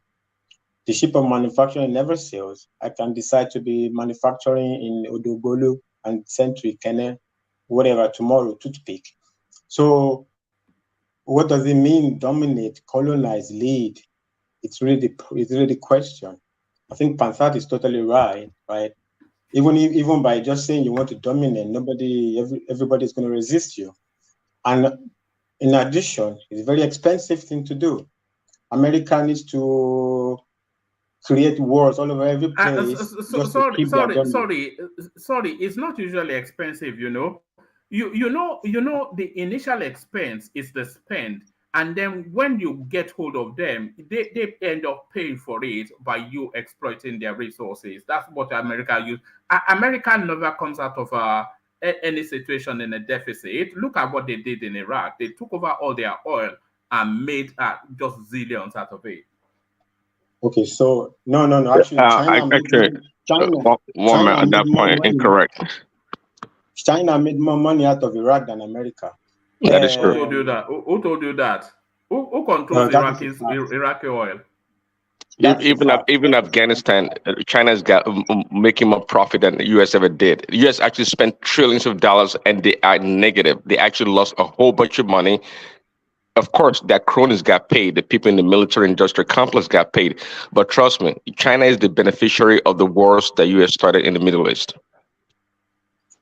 So, all right, I disagree on that, but not today. Except if Nigeria wants to be creating wars all over Africa, because that's essentially what America does. You have to create war in Iraq, and you. Have we lost you? It's back. Are you back? Carry on. You dipped out. Yeah. Okay. I said it's expensive, except you want to be creating wars all over the place to keep your dominance, and right? That's it's very expensive. And by the way, how are we going to do it? We could not even our Bakassi Peninsula that belongs to Nigeria. We couldn't take it over from Cameroon. Cameroon took it from us. Are we going to dominate anybody when we cannot even ordinary Bakassi that is our own? They kicked us out of our people. We even use our resources to take our people, to make our people homeless. So it's comparative advantage, and whether baby step will become a manufacturing space. The ship of manufacturing never sail. You do comparative advantage, what it is that you can do, and you can send here. It's not like to start today to compete with China and compete with India or whatever. You can provide these if you have a lot of resources, a lot of money, a lot of revenue. You can use that to be a little by little. What is needed around you. You can, but you have to know what is your comparative advantage. It's not anything to flood their market. Okay, even to flood their market, you have to produce what you want to flood their market. That's why manufacturing never sail. The ship of manufacturing never sail.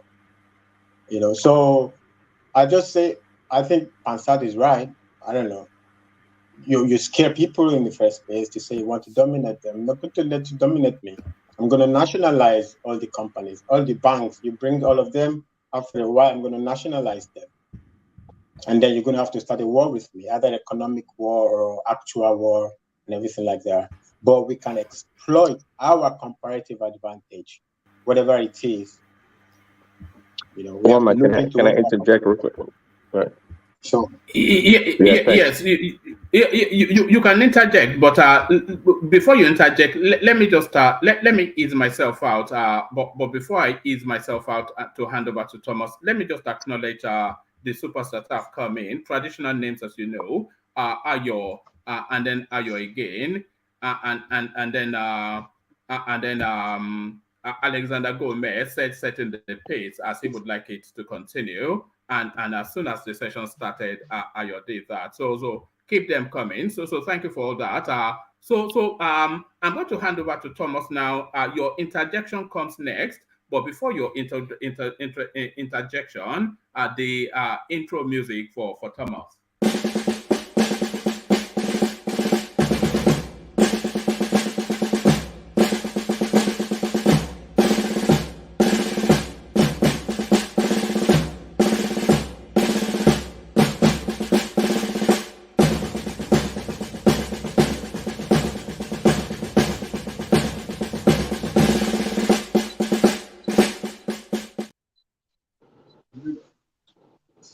Ah, yes, the Abacha is here.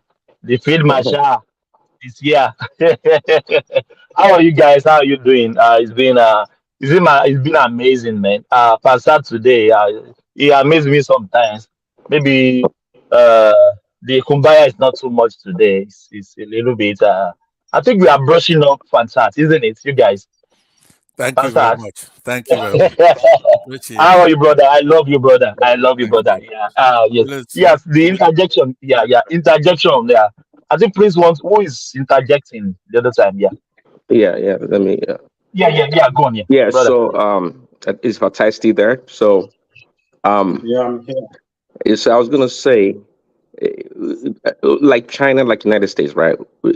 If Nigeria has, let's say, a long term, or if they have a doctrine, or they have a long term plan for Africa, that will help in their dominance if they want to. See, we do. It's like a model. It's like an economic model, or whatever you want to call it.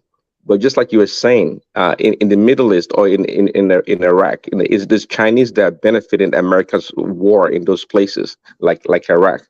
Um, you know, the reason why Nigeria is not dominant or even successful in the African space is because we don't have any plan. We don't have any succession plan in place, and it's always short term for our government. There's just like I think Babati said, there's no need why we cannot over time, not like a brute force dominance, but by the way we do things in Africa, we can naturally dominate by not really scaring people to want to push us out. They will see us more like partners in helping the economy. They'll always want to welcome us. Not like, hey, we want to flood the market, we want to take over your banks and stuff like that. The African market, it's in terms of the population is huge, but not in terms of the actual money itself. But of course, we can always produce goods for those markets, and we do very well. Is it back in the eastern part of Nigeria where they used to produce shoes and other things that is sold in the West and across Africa? That's part of it. See, I've always said it. The reason why Nigeria is because of the private sector, really. If the private sector in Nigeria was not that strong, Nigeria would not have any leg to stand on. So yeah, manufacturing would be great in Nigeria, but just like you guys know, the cost of production or the factors of production in Nigeria right now, if it's really high.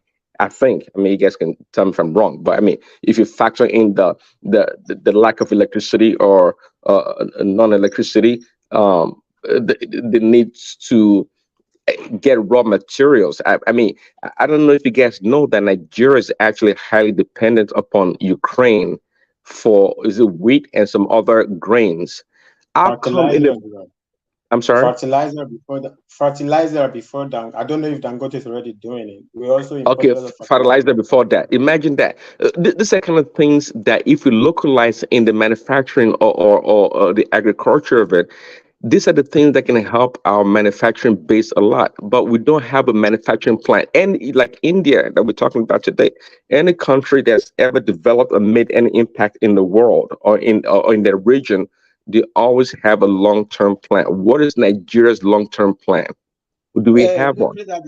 Yeah, okay. To be fair to Nigeria, a lot of countries were dependent on Ukraine for wheat and fertilizer. So when the war there, it became clear everybody's prices went up all around the world. A lot of countries were dependent. Quickly, but that's my point. We should not be dependent upon them in the first place. Right. I'm not countering you. I'm just saying to be fair to Nigeria, right? A lot of other countries also. Right. Okay. Right? So it doesn't mean we couldn't be independent of it.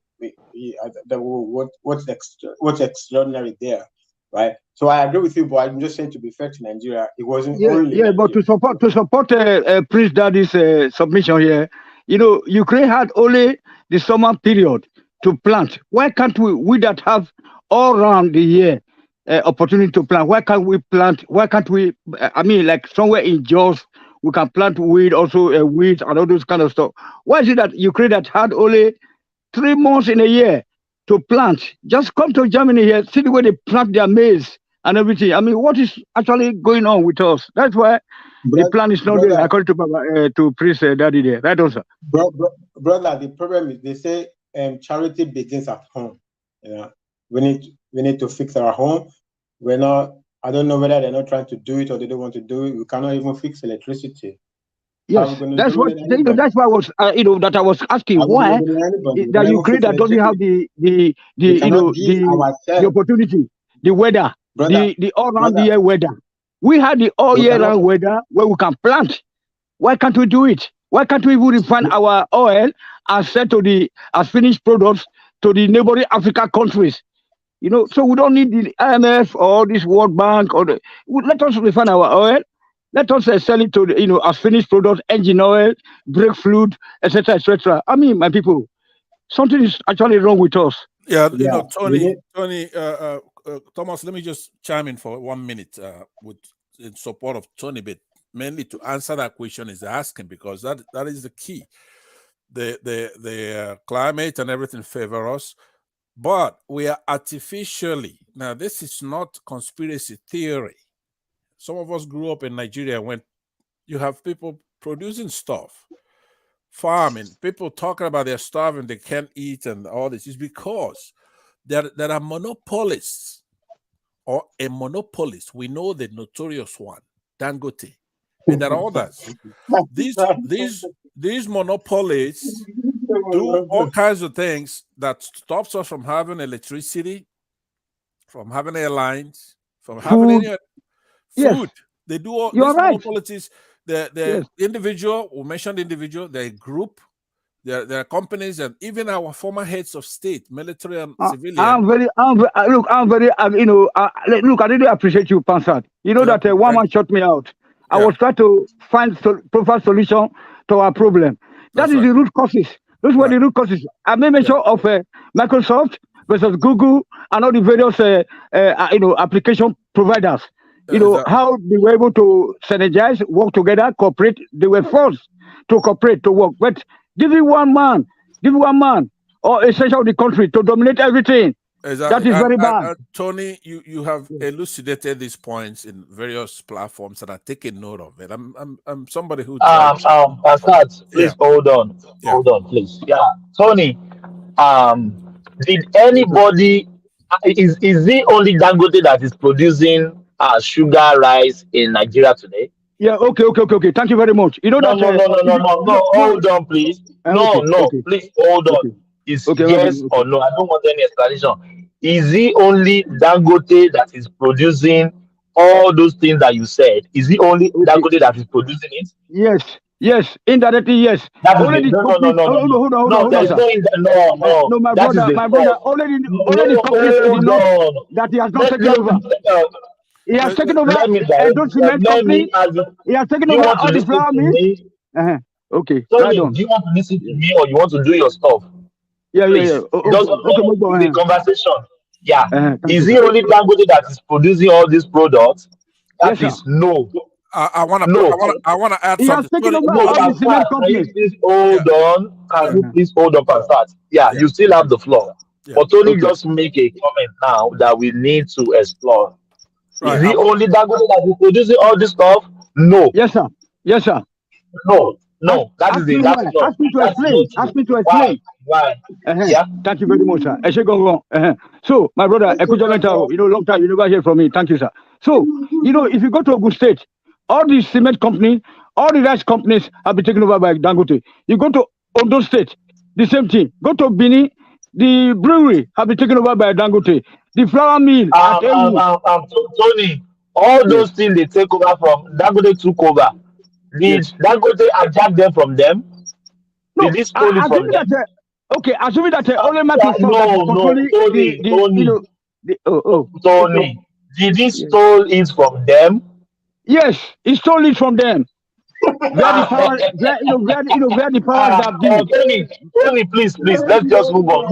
You are not in my own realms, please. Let's move on. I know. Let me answer it. Hold on. Let me bring it on. Tony, with due respect, you are not making any. No, I don't want to say what is on my mouth. You are not making any now.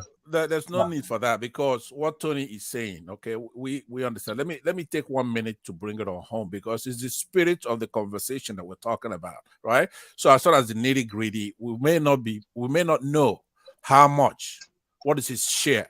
Okay, but I'll give you an example. During the COVID lockdown, Dangote is the only entity allowed to operate, including across the borders, right? Now, how would you like to be in competition with such a person, right? So you have to know, we're not going to pass it out like economists would do. But let me adumbrate a few takeaways on this. A monopolist is an individual group or company that dominates or controls the market. It doesn't have to be 100%. A couple of weeks ago, we had this discussion. I don't want, like you asking him, is he the only one, right? Technically, that's not the definition of a monopolist. If you're not here in the United States, but some of you may be too young to remember, let's use a very famous, notorious monopolist, which was AT&T. It's a telecom in the United States. In those days, you cannot own your phone. You have to rent it from AT&T, right? You cannot do long distance. You can, you did have other smaller bells, competing with AT&T, but it's virtually impossible because there are so many things you cannot do. So it took the act of Congress when Ronald Reagan came into office. He passed a law to break them up, right? Because you can't compete with a behemoth like AT&T. But Passat. Yeah. Did any millionaire try to set up a manufacturing company and the government refused to let them manufacture what they want to manufacture? I can tell you with waivers from the bank, from the central bank. They give you waivers. Tony, please. Let's organize ourselves. Organize, yeah, because I can tell you with that, it's not only Dangote that is producing all the stuff. No, but I'll give you an example. Listen, I'll give you an example, all right? If the government, we know that. Okay, forget about that. Because I want you to know you're enjoying the internet today because of that breaking up of that company, right? So people can innovate, and there's just the market, everything blossomed. So now we have the internet. If AT&T was there, you still wouldn't have the internet today. But in Nigeria, I just told you that during the COVID, the government closed the borders, but allowed only Dangote to operate, right, across borders and run. If you're a competition to Dangote and they shut you down, you can't go anywhere. How are you going to compete within that year and a half? You're going to be out of business. So, but Pastor, what about Microsoft, the Microsoft narrative versus Apple and all, Google? Exactly. You know that they were forced to let them be on the same. You know what I'm saying, sir? Yeah. You're right, because those examples. And today we are enjoying many parts of the internet platform because of the various contributions made by the providers. You know what I'm saying? So that's how the government should act. Yes, and then I was Thomas. Yes. What the point is making is not frivolous, and I will say this unless somebody has a question for me, I will be leaving in a little bit. But I'm just saying that when we're trying to make this thing good, all the ingredients have to be pure ingredients, right? We have to look. Dangote, I don't know him from Adam, right? I don't have anything against him, but he is a big problem to the country. There's no innovation. There's no value added. Let other people come in. Let other people come in to come and participate in the system and see whether they can go to supply, and then so that we can meet the demand and supply in the mechanism. Where many providers will Okay, in a nutshell, now Dangote is the problem of Nigeria. It's like 90%. It's not like that's question for Pastor. Hold on. Okay, what about Amazon in America? What about Amazon? Amazon, they also have certain, they came and they got a limit. Yes, they took away a lot of mom and pop businesses, and there is an element of monopoly in their operations. Element of monopoly, but not free competition. By the way, is Dangote Pansa, is Dangote providing any value to the Nigerian space? No, he doesn't have any value added product. No. Tony, please. Yeah. To you don't have to stop everything people are talking on, please. Yeah. No, we're not gonna do that. Please. To answer that question, okay, it's not zero, but it's a net. It's like, what do you call that? He doesn't have that much value added products anywhere in the market. Nothing. Okay, he's competing with market women in tomatoes. He's competing with eBay too in cement, and I don't even think that he manufactures.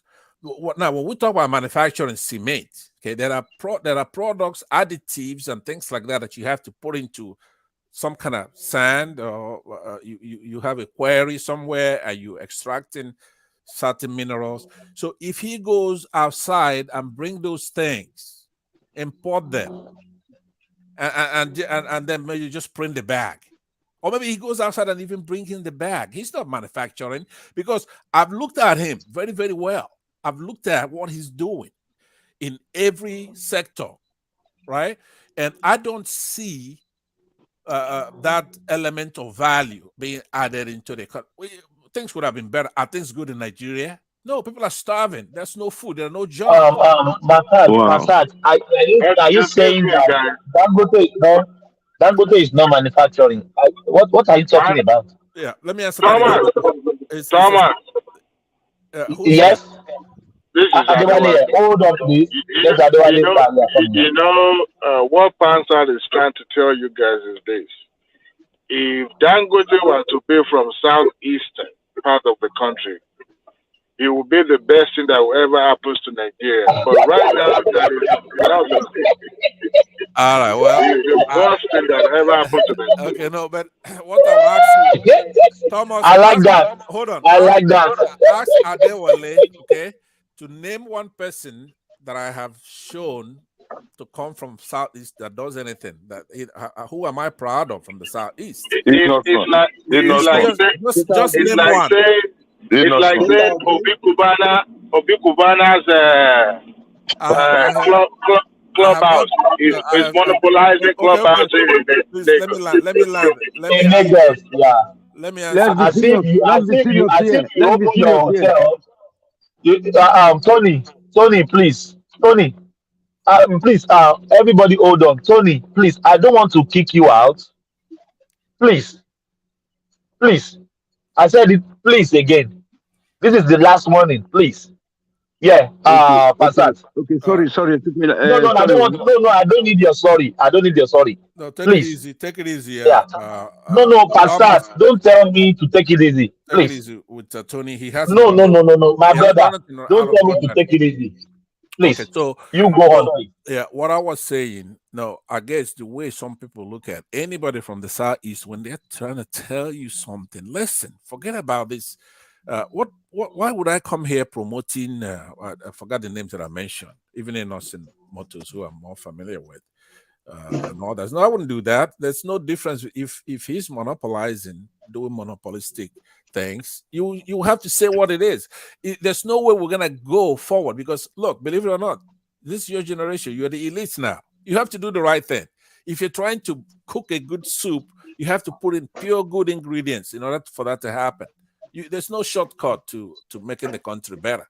So please, I'm begging you guys again. A lot of you are smart here, but the moment, let's say you're making a soup, okazi soup with stockfish, all kinds of meat, expensive crayfish and everything.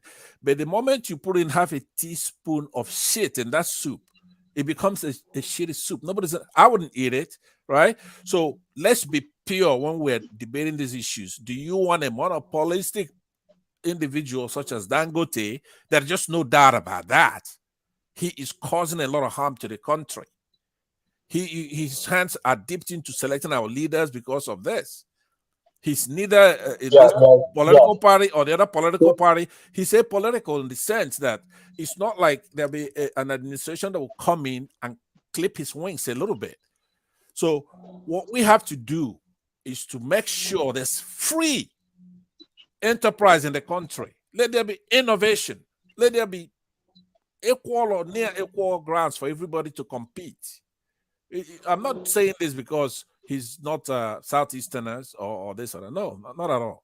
Sometimes we do that, but right now, you have to be a capitalist. You have, or are you a communist? But whatever you are, it has to be pure, and then you have to make the argument, how does that benefit Nigeria? If you're talking about capitalism, then you're going to have to adhere to certain principles, even if it's your dad. If you're an entrepreneur and you want innovation, and somebody in your family is a communist, you could actually have a gun battle with that person because of how important it is to make it pure, right? That's my position on this. Oh yeah, thank you, Pastor. Yes, Patai. No, Yeah, Patai, rescue us. I think Pansa will be making a whole lot of points if every time, if it doesn't drive it to Peter Obi. I think technically speaking, I think he's on the right path. But I think Dangote is a capitalist, right? I think the market is free. The problem with the market is that there are no legislations to how can I say, to monitor the market. There's no, because what Dangote really gets is unfair advantage, but it's not like how can I say it? I don't think the dominance is really the issue. His dominance is not the issue. The problem is with the Nigerian government. If one way or the other, if he has a lot of money, I can do his stuff, right, according to the law. Who's to say what he's doing is good or bad? I mean, Patai, can I answer? Hold on, just 1 minute there. I'm gonna give it back to you, but let me just say to you, right? Listen to this. You know, for example, this refinery. The very first day I came on this platform, that was 2 years ago, almost to date. I said to one man that Dangote is not building any refinery that's going to produce oil, right? It's a scam. He's not, I mean, do you know what $26 billion is? It's a lot of money. First of all, you have to know that our budget is less than that. We have like $22-25 billion budget a year. But the government of Nigeria is investing. Now, this is what's known. Forget about what is not known. Billions of dollars in an industry that is going to be gone in the next 5 years, right?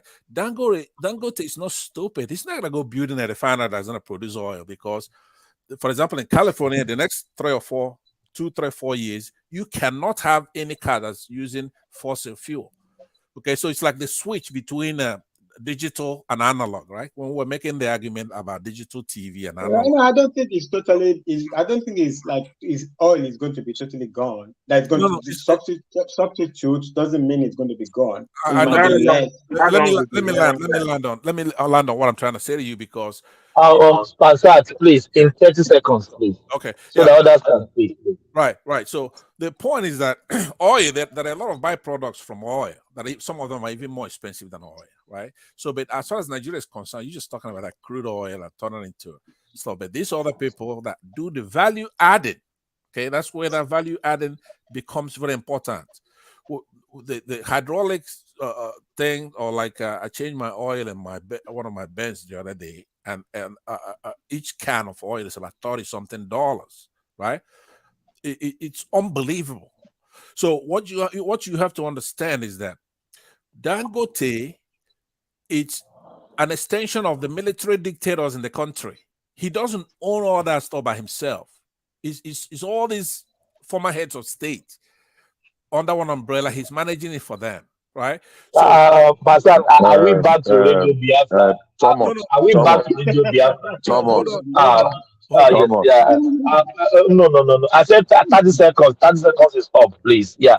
If you can make it in 10 seconds. Okay, I appreciate it. So we can move on. Yeah. So I what I'm saying to you, and try to deal with the facts. Forget about who's saying what. Dangote is a monopolist who, yes, like Fatai said, it does enjoy advantages from the state doing all kinds of things for him. That's true. But it's more sinister than that. It's more sinister than that because in all these verticals that he competes in, cement, tomatoes, even oil, right? Go and look. A few years ago, when the Central Bank of Nigeria did an audit and found out those who owe so much money, he was one of them, but he was quickly removed from the list the next day. Now, when you look at the government putting in billions of our dollars right now that we need money for education and all kinds of stuff, they invest in an industry that he's been building this stuff for the last few years. He's taking Passat, what is investment for? the investment is they just gave him the money to open a No. refinery. What is the gain for invest? If you invest, what are you anticipating to get? In this case, fraud. No. I'm just no. Not this case. I'm asking you a question. Yeah, generally. If you invest, yes, if you invest on something, what is your anticipation? Is to make profits, right? Make God, thank you. I don't want more, no, I don't want more than that. Profit. Dangote have not started in full. When it starts in full, then they don't make profit, they don't gain back their investment, then we can talk about that. Okay, Thank you so much. Can I finish my interjection now? No. Fatai, back to Fatai, please. I would like to go. Yes. Back to Fatai, yes. And I don't want to hear any voice more than Fatai now. No interjection, please. Thank you, Fatai. Yeah. Go on. Yeah, I did say thank. Yeah, I mean, it's almost like obvious. I mean, it's. I mean, we can say, you know, with a good degree of confidence that Dangote enjoys unfair advantage. But I'm not sure if that is totally Dangote's fault. If the advantage is there to be taken, every capitalist takes the advantage, right? You exploit the loopholes. That's basically what you do as a capitalist. You exploit. If it's there, it's there. So the government needs to get serious. The government that needs to get serious and monitors the market, right? So I didn't say as much as I think as much as Pansa. Pansa wasn't only you that got attacked by Dangote, by the way.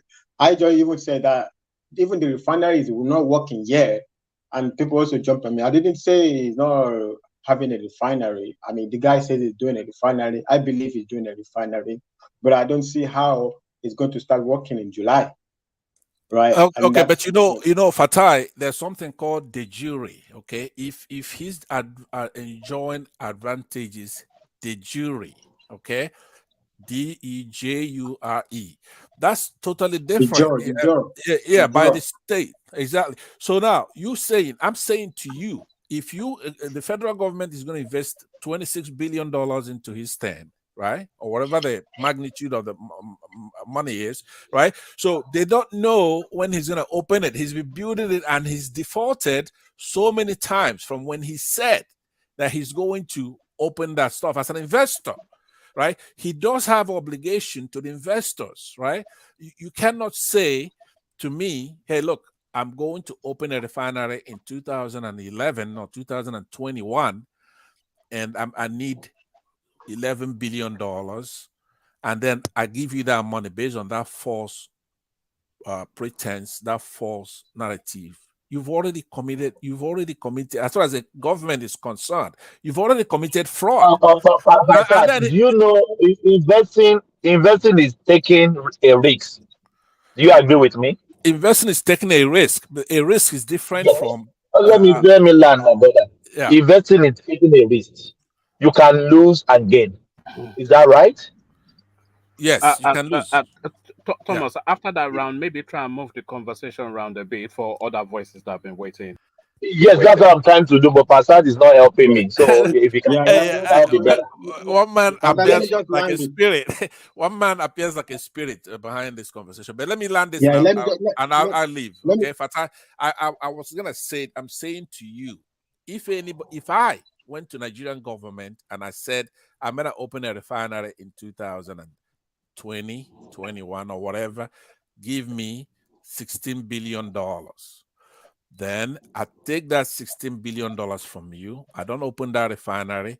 And then when there's time for a license for importers of oil, the same thing I came and got $16 billion from you, I still come back again. I say, hey, look, give me the only license to be the only importer of that product that I'm supposed to manufacture in the country. First of all, there should be a demarcation between the two. You cannot be a manufacturer and also an importer of under any guise. You could say, oh, when there's a shortfall, you could then import. Then why do we have other citizens in the country? There should be a competition between the manufacturers and the importers, in that if you fail to manufacture, then the market is going to impose importation on you. Okay, so he's holding the only license to import, and then the only license, as far as the government is concerned, to manufacture. Well, that's just foolishness. But on top of that, you're already defaulting. You're not building anything that's going to produce anything. It's a fraud. Because yeah, thank you, yeah, thank you very much. So much. We get your argument. Oh, no, Fatai, please. Okay, let me answer the question. No. You guys, if I'm, you guys know me, please, Fatai. Forget about Passat. We know what Passat lies. You can help me with this. Just let's move on, please. I have other topics I want to talk. You guys know my section.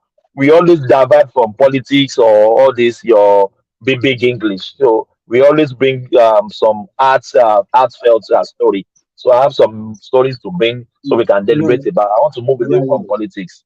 Yeah. Yeah, So yeah. just I just have 2 minutes. I just have 2 minutes. Yeah, go on. Yeah.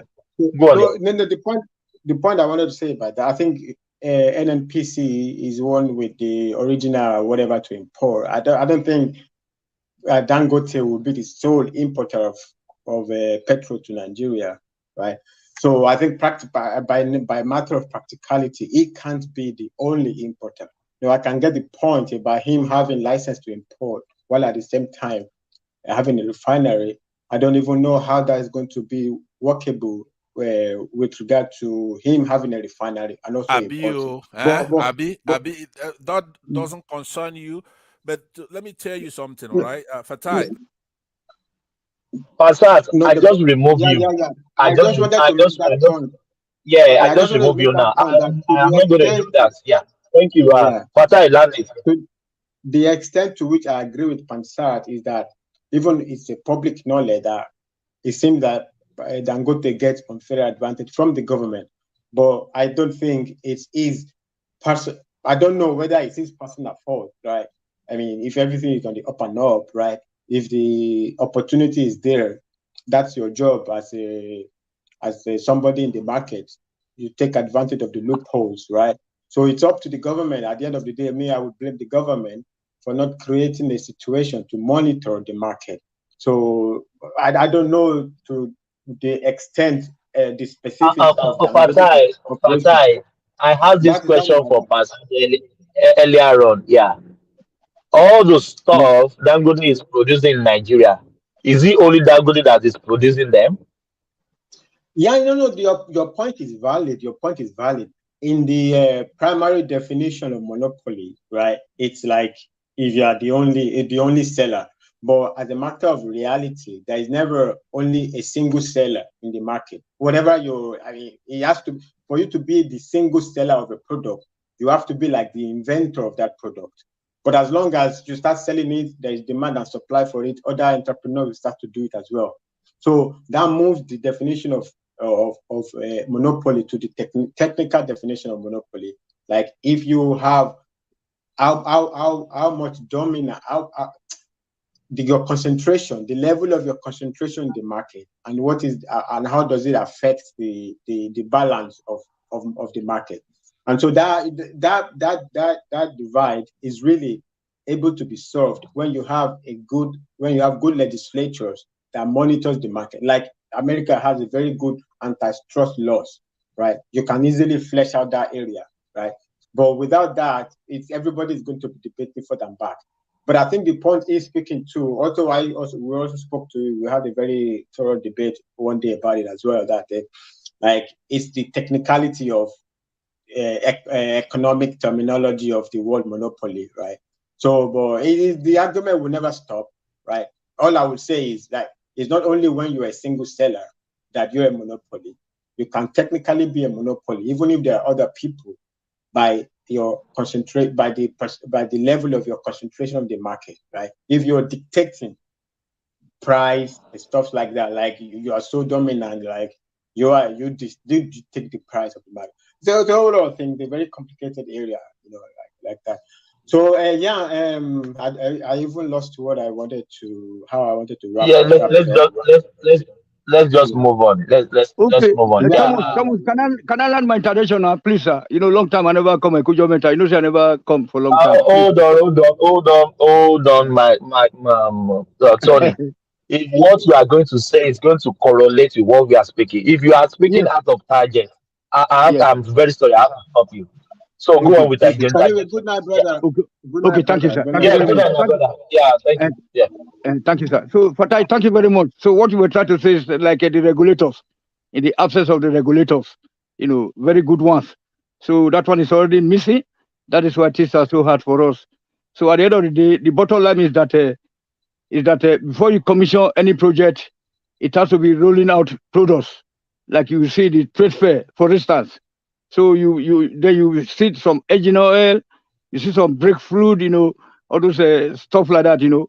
Then you know, my issue with Dangote is that why is he taking over all the companies and then dictating the prices of cement, of flour, of rice, of salt, of sugar? So if we don't see anything wrong with that, and then we are living abroad, it's a pity, my people.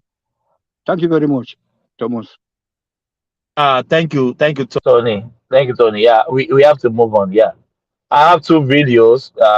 If you guys we can react to that, that would be better. Let's just politics we talk about. Yeah.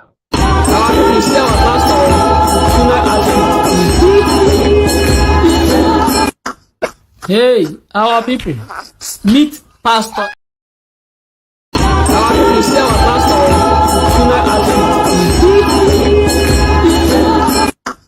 Hey, our people, meet Pastor Elijah Ayen, a man that said that God told him to be putting on only female outfits, only females heel. You should not put on male heel, only females heel. When people look at the kind of deliverance this man is performing. Look at the kind of deliverance this man is performing heel. Look at, see.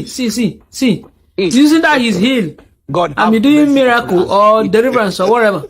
Hey, who do this thing to us, my people? No, what is the core of our problem? Look at the heel. Using it to match on women, match anything, anybody, everybody. Look at, see. Who do this thing to us? What is the color of our problem in our continent, Africa? Who do this thing to us, please? Who? God have mercy upon us.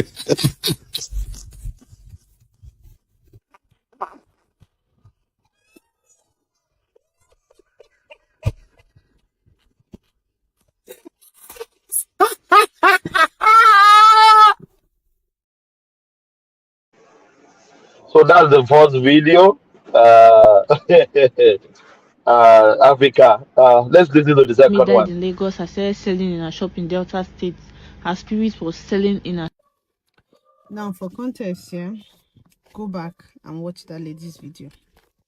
Now, I'm making this video because I saw a lot of people in her comment section saying, "Una too they lie, how spirits go they sell, some say she's making it up, blah blah blah." You know, religion has made people think that once somebody dies, either they're going to heaven or they're going to hell. But you do not know that we have so many spirits living amongst us in this world. Now I'm going to use my own experience to teach, because as a spiritual teacher, I need to be explaining some things. So there was this day I was sleeping and someone was standing beside me. I knew someone was there, but I couldn't see the person. So when I slept, the moment I closed my eye, I saw myself in a very dark room. And a figure, a body was blocking me. And it felt like the person was chained, couldn't leave that place. So I was like, "Who are you? Please, I want to pass. This place is too dark. I need to pass." It was like a trance stroke dream. I said, "I need to pass." And he said, "Do you know me?" And I said, "No." And he told me his name. He said, "I am so person that lives with your husband in the same country he stays." And I was like, "I don't know you." As I was about to say, "I don't know you," this man hit me on my chest 5 times with his hand. I woke up screaming. I was screaming because I was afraid. So my husband asked me what happened. I asked him, "Do you know someone like this that live with you people in the country you stay in?" And he said, "Yes, that the guy just died 2 weeks ago." And I was like, God, he came to me and hit me on my chest 5 times. My husband said, okay, I should go back to sleep. So while I slept, this man started showing me things. I didn't know this man. I have never seen him before. I don't know anything about him. So he was the one that showed me that he has 2 children and told me that his wife is currently pregnant. He was the one that told me that he was poisoned and he didn't die a natural death. He told me to beg my husband to send money to his wife and kids, that they are hungry, that they need to eat, that he cannot do anything from where he is. He needs help. He was the one that told me that my husband doesn't do this thing that he's saying, that he's going to stop all their vehicles that will come to his burial. He's going to stop it on the road to show me that what he's saying is true. He said I should tell the wife when to call him and at the time to call him so that she can be able to reach him in the spiritual realm. It was a crazy thing that happened to me that day. I think this story is going to need a part 2.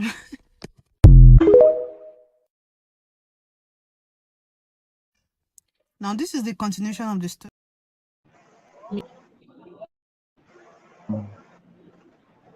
So, guys, yeah, let's speak. Where is the Speak on this. continuation now? You guys want to finish it? Where is the continuation? Thomas. No. I think Yes, I think what the text wants to take it that you guys believe in reincarnation. That's just the take. You don't need to go further. Thomas. Yes. Yeah. Okay, can I speak? Yes, you can speak. Yeah. Okay. Bishop, pick it up. I was just wondering. Sorry, Bishop. Apologies, Thomas. But Thomas, you can play to the end. It's a 6-minute video. Did you stop Oh, yes, it? No, I thought it finished initially. So, yes, I'm not to overthrow my.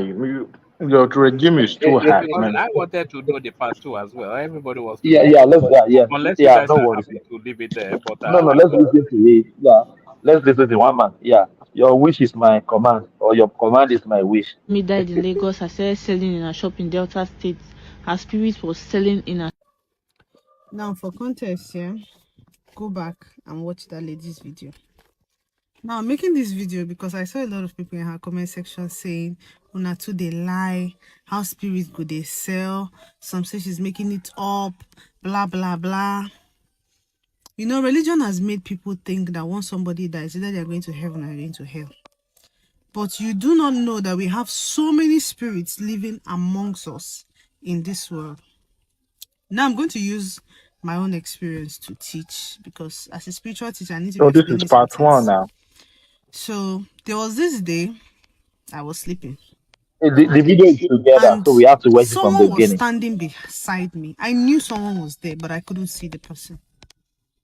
So when I slept, the moment I closed my eye, I saw myself in a very dark room.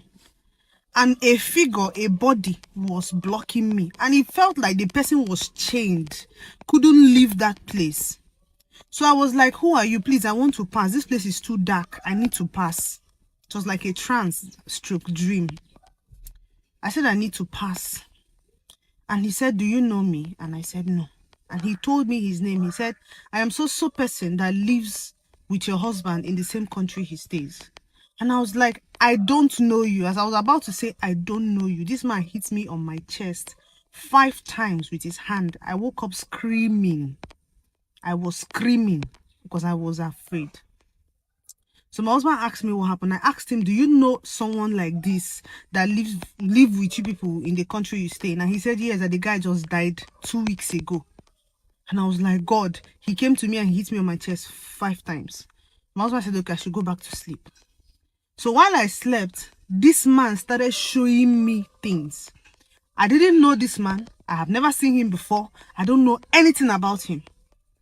So he was the one that showed me that he has 2 children and told me that his wife is currently pregnant.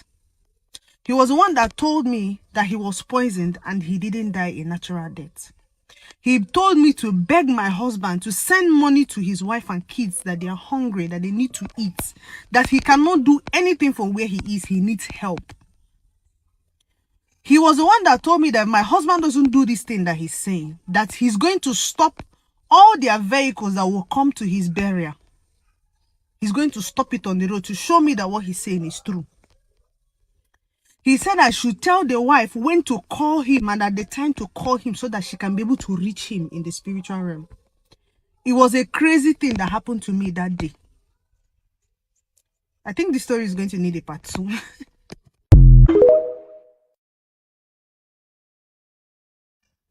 Now, this is the continuation of the story I started in the previous post. So the man said to me, he said that he did business with some people, that they should please not eat his money. They should give his money to his wife and children, that I should tell my husband, and my husband knows what to do, that I should please help him. He said, he told me the time to call his wife at the hour she should call him, that he can answer. It was obvious that that man needed help here in the physical. He needed someone to help him carry out things that he couldn't do.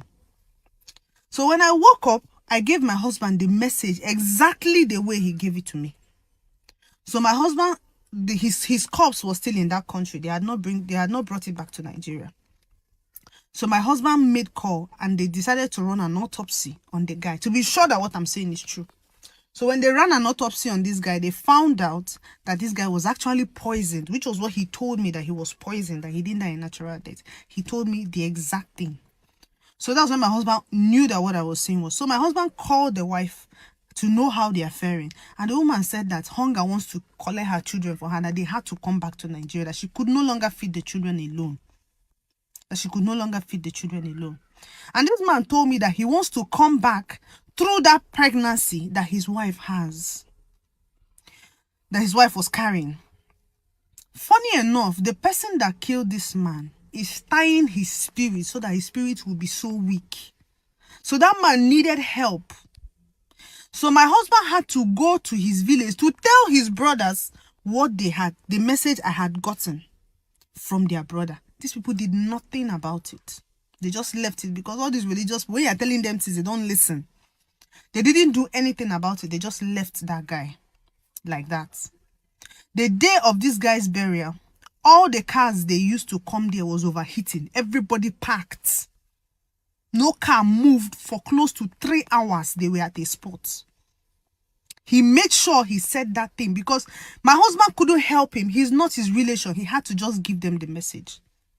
Now, it was not up to 4 weeks I gave this message. Another pastor told the wife exact thing that I told her, that I said before the man's burial.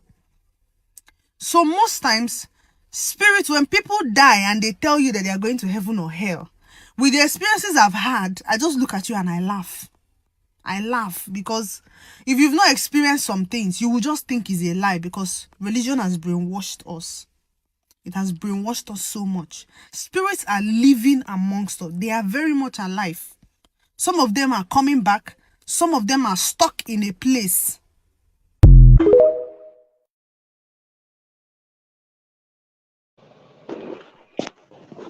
There you go. Bishop, which one you want to take first? Is it the pastor wearing female stuff or the incarnation? So, Okay. up to you. Yeah. I mean, and the pastor with the what do you call it? Which one is he wearing? I think that's just a. It's I don't know. People might be offended if I say it amount to a waste of time. But in signs of the end time, so many things are taking a very different and weight dimension. I mean, we're seeing too many different. The only problem I have with them is that everybody appreciating the display of their madness to one kind of god or the other. So I wouldn't want to. I want to say about the second video that the woman Go on. said. The floor is yours. I want to say something about the second one. It will be a little bit foolish for anybody to say there are no spirit beings or spiritual whatever. And there's something we used to call akudaya in Yoruba land. It's not really a reincarnation, but I don't know the name they call it in English. That spirit can, because every one of us at some point or the other we have had experience or experiences with We have ourselves in situations that are not completely very natural. And I'll share a personal experience. December 31st, 1995, I lost a younger brother, Adekunle Dawood. And I had to go and bury him. I mean, took charge. He was a young chap of about his 20s. He went to work. He was working with Nigerian breweries in Ibadan, and suddenly they just called that he complained, and I was living not too far away. He passed, and I buried him. I did the normal ritual thing, washed him and the rest, and I buried him. And I got home, and I was laying in my bed, and a few minutes after, I was laying in my bed just thinking about the event of the day. Dawood walked in, and I saw him, and he sat at the edge of my bed, and he was talking to me, and I asked him, "What are you doing there? You are dead." And there's not, even though it was regrettable, there is no relationship between living and the dead, and you should be gone. I mean, there's no need of you coming back here. You are dead, and you're dead. Unfortunately, we couldn't help you. And I said it, and I was very, it was difficult for me to say I was sleeping because I knew I was not sleeping. But I knew it was something that played on in my head. It was something that played on because of my relationship. Yes. Are you sure you are not hallucinating? Whether you want to call it hallucinating, what I'm saying is that it was not a physical Dawood, Adekunle as he was, that was sitting on my bed. Maybe I wouldn't say I imagined it because I did not initiate it, but it was something that played up in the realm of imagination. So if you call it, what do you call it? Hallucination or whatever, or you call it a trance, or you call it the dead don't come back and start, because of the relationship we've had with them, it's difficult for us to let them go at some point. But the question I was going to put forward to this woman is this: the husband of the lady, the man, had enough power to keep, to stop all the vehicles. He had so much power to stop all the vehicles that were coming to the burial, but he did not have enough power to make provision for the wife and the children that are starving. I did not have enough power to expose the person that actually poisoned him. How much effort, which one requires more energy or more power? I won't rule out, please don't misinterpret me, that there are powers. Even the Bible talks about the spiritual wickedness, principalities and powers and spiritual wickedness in high places. And there are some demonic spirits that take control of some situation, and they play out things to to promote what, except you have witnessed or you have experienced it, you will say, oh, you likely want to dismiss it and say, some people are just making up the stories and the rest. I wouldn't want to say that it's just it's not real. I've had so many stories about the one they call Akudaya before. Some of them are so close. Some of them, when they experience these things to you, they are so real.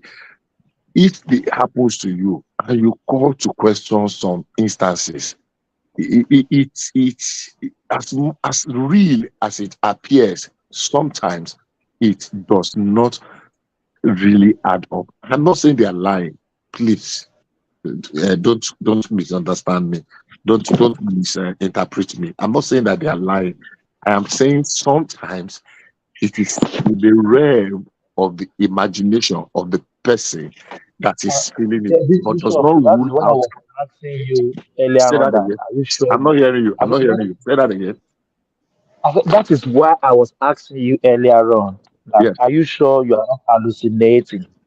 Well, I said it's difficult for me to define whether it is hallucination or there's a very thin line between the word hallucination and the word I used earlier on, that maybe you were overwhelmed by some how do I put it now?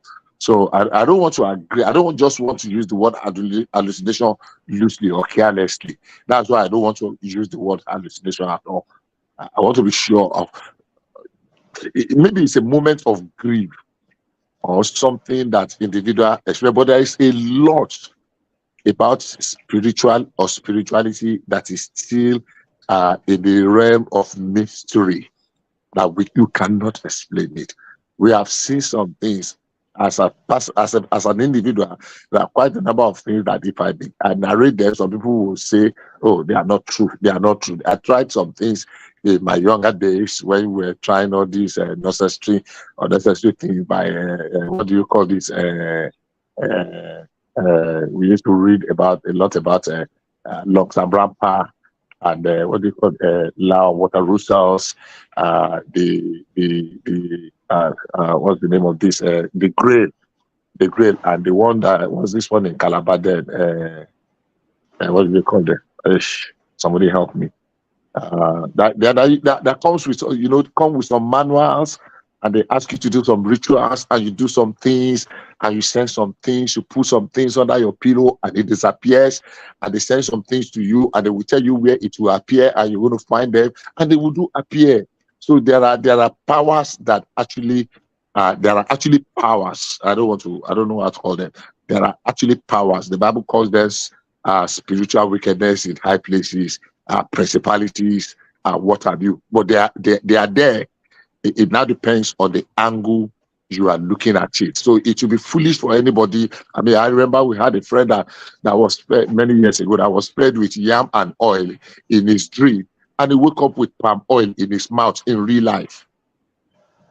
He ate yam and oil in his dream, and he woke up. Are you sure that is not the dinner he took when he went to bed last night? It's okay. That's the easiest explanation to give, but it was far more than that, because unfortunately this gentleman never lived to tell the story after that incident. So there are quite a number of things that Bishop, a little bit beyond. Can I ask a question? Yes, please go ahead. Do you think that human beings, because some of us know more than others, yes, do you feel like if we are told the truth about the way the world works, about how time works, how many people can actually handle the truth if they really know what is going on? How many people can handle the truth? Nobody. Very, very few. Okay. All right. Go ahead. No. Is that the question? Just wanted to, because what you're saying might be very strange to many people. But no. I'm actually being very mindful of what I'm saying, because some of them are very contentious. I'm not willing to go into any argument about the things I have personally experienced. There are things. Look, the bottom line is this: there are powers, and there are powers. So let's just leave it at that. Don't forget Thomas. You know, doubting Thomas in it. So Babasi, I'm just asking question. You don't know what I know. Do you know what happened one night? Let me explain. So we were having after our show off record, and we got so deep to the point where Thomas had to go bring his Bible out and started reading Psalm. I said, tell you about way. Thomas started reading Psalm. So I mean, I just feel like it's not like, okay, but you talk. I think Bishop understands what I'm. Okay, I won't say. Absolutely, but absolutely. You get what I'm. Yeah. Absolutely. If okay, so buy war Janice Nicola supermarket, half an hour and bear on foreign. You know what I'm saying? Yeah. But if you say people really mean, but you see it, but people might not see it. So Babati, is that not story? Are you telling us about Nollywood movie? No, you see, let's outside Nollywood movie or what we think that some people say, there are some things that are a little bit beyond human comprehension, except when you experience them, you will know what they are about. Exactly. So for you, what you do is if you are going to so places. Babati, English now. Okay, sorry. Like they give you signs to watch out for, not to get involved, but to avoid some situations. Like they will say, don't fight people in the market, not because you are wrong at all, because mental, you don't know we are fighting. so you don't get angry in the market. So things like that, that they will give you pointers like, okay, don't be mad here, don't abuse this so person, don't do this there. So they give you pointers just to look at, you know. Yeah, go ahead. There are some things that they call them myths, as in MYTH, myths, and there's some mysteries attached to them. Unfortunately, there's a limit to how far or how deep you are allowed to dig, because even you yourself that think that you know, you would dig to some point. You will be. I don't know the word. It's bigger than being confounded. You'll be lost. Bishop, let me put it this way. Yorùbá ní ọ̀pọ̀gbọ́n ní sọ ní dasínwín. You get lost. If you know too much, you become like a mad person. So yeah, there's no point. If anybody, okay, let me say this here. It's in public space. If anybody know when Kola Olawuyi was reigning many years ago in Ibadan, in Iriaye. I know. There was a story. There was a story that led to what happened to him. Okay, there was a story that Kola Olawuyi said that he told. Ironically, I was close to the source of that story in Ibadan. If anybody remember the story of a certain woman that used to have a restaurant somewhere around Answer Building, around Jericho, that used to have a house help that he borrowed. I don't know if you use the word borrow. The house help went to help one of her friends, and some things happened, and one thing led to the other, and there was a river in a room that was flowing but did not flow out. I don't know if anybody remember that story. That was probably in the early 90s. It was. He told some very scary stories. Even though some of them appear just like stories, but the truth of the matter is that some of them are actually verifiable. They actually happened. But for ordinary person, you will say it's not impossible. If you are thinking strictly by the books, that it's not impossible. So I'm not saying what the lady said is not impossible. I'm just asking. I just added a question. If the man had so much power to come and appear to this woman, to stop the vehicles that were coming for her burial, for his burial, why didn't he use that power to make provisions for his family? It does not mean that I'm not saying that what the woman is saying is not true. No, I'm not saying that. I'm just asking because sometimes you just, especially when you are a participant or an actor in how the things played out, I just discovered that look, all these efforts and the rigmarole we have could have solved the whole problem. So why is it that thing is happening? And at the end of the day, you won't achieve what ordinarily you would have achieved, if you have used a little bit of the effort in going round and round to address the issue. The issue the man wanted to address is to expose who poisoned him and to make provisions for his family. But he spent so much energy in going round and round, and at the end of the day, he did not expose the person. At the end of the day, he did not make provision for his family. So what is the point? So what is exactly? That's what I'm saying. Yeah, that's exactly what is the point? That's my question. Yeah, as you rightly said, if he can have power to appear to this lady, he can stop his burial. He can as well expose who killed him and kill the person, isn't it? So sometimes we believe in. I'm a Yoruba man. I understand everything about all this stuff, incarnation, but sometimes they are not too real to believe. Sometimes. Thomas, sorry. This story is it something that you play? Is it a video? Because I slept, I just wake up again and. Oh yes, yeah, it's a lady narrating his ordeal. I think most of those things that they look like all these Nollywood things that you normally play. There are a lot of actors out there that all these short scripts and all those stories that they are spreading. Might be true, might not be true. But Well, let's forget about the lady. Maybe it's true or false. And we always hear this in our lifetime. There's incarnation. Somebody died, he came back, he married, Akuda. and Akuda, yeah, yes, he married Yeah. to 3 kids. Then they want to go and catch him. He disappear. All these kumbayaism stories. So what do you, is it really real, or people are just making up stuff? but if you hear it once, twice, 3 times, 4 times, then Reincarnation is real because in some part of Edo State, if your grandfather died or your grandmother died or somebody died, you give some marks in the body, and then only for that child to be born, only for a child to be born, bury those marks. So it is real. Only this Jesus Christ and this Muhammad and this people in our brain. Oh yeah, thank you, Tony. Yeah, Babati. Yeah. I come in.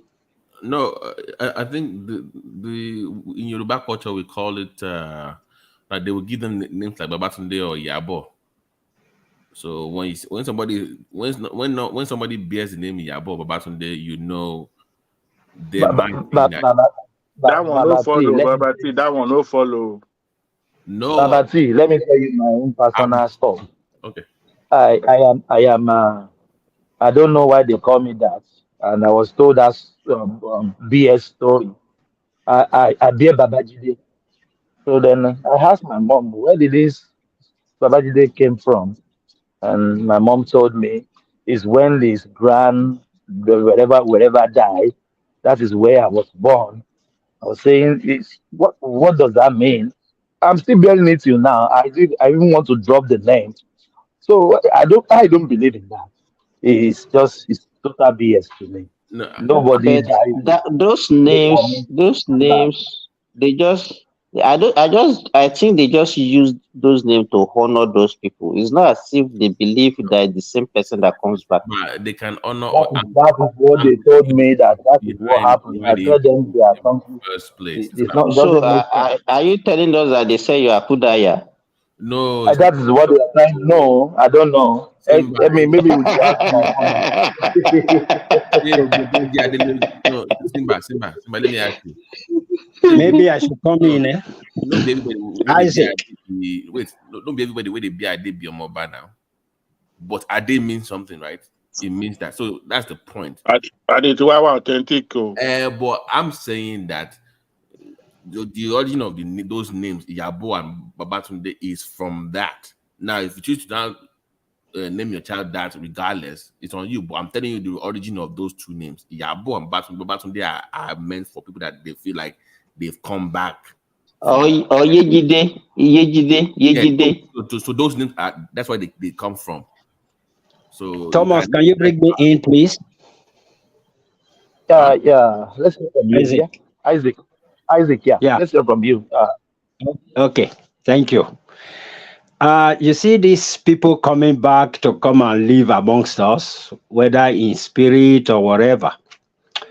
I think the way I look at it is like this Abuja 25%. Trying to make Abuja one special state. How did we link this Abuja? So let me learn. They are trying to make some people special that they come back.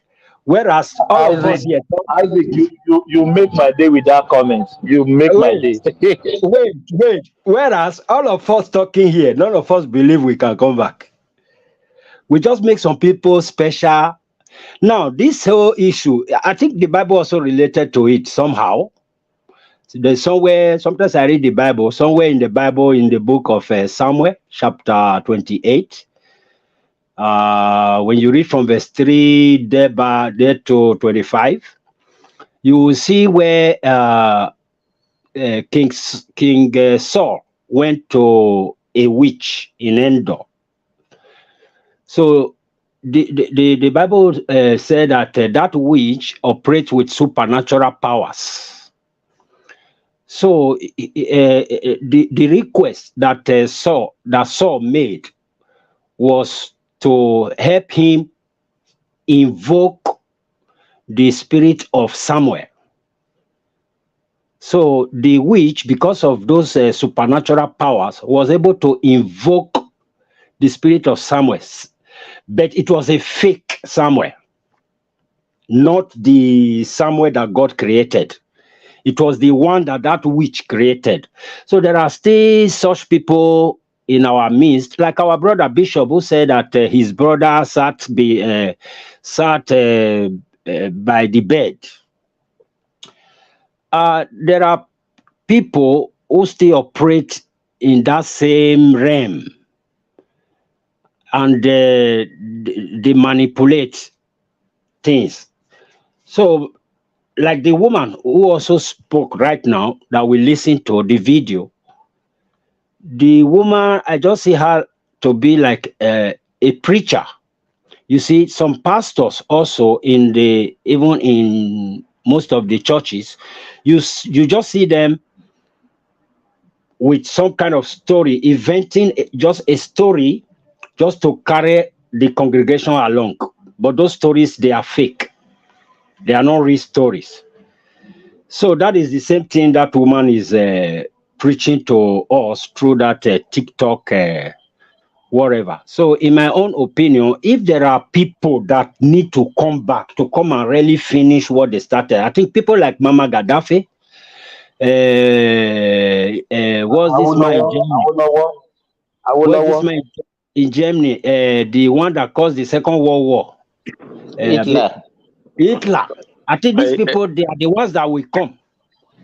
Queen Elizabeth of England. These are the people that will come back and really come and my finish. grandfather. And my grandfather also. Thomas, so can I my brother, my point, to drop my point. Yeah, to land my point. These are familiar spirits, and my brother from Edo that said that they will give birth to some people, and then the mark will be there. These are also some spiritual powers, people that really there are some families that these things, they always happen amongst those who are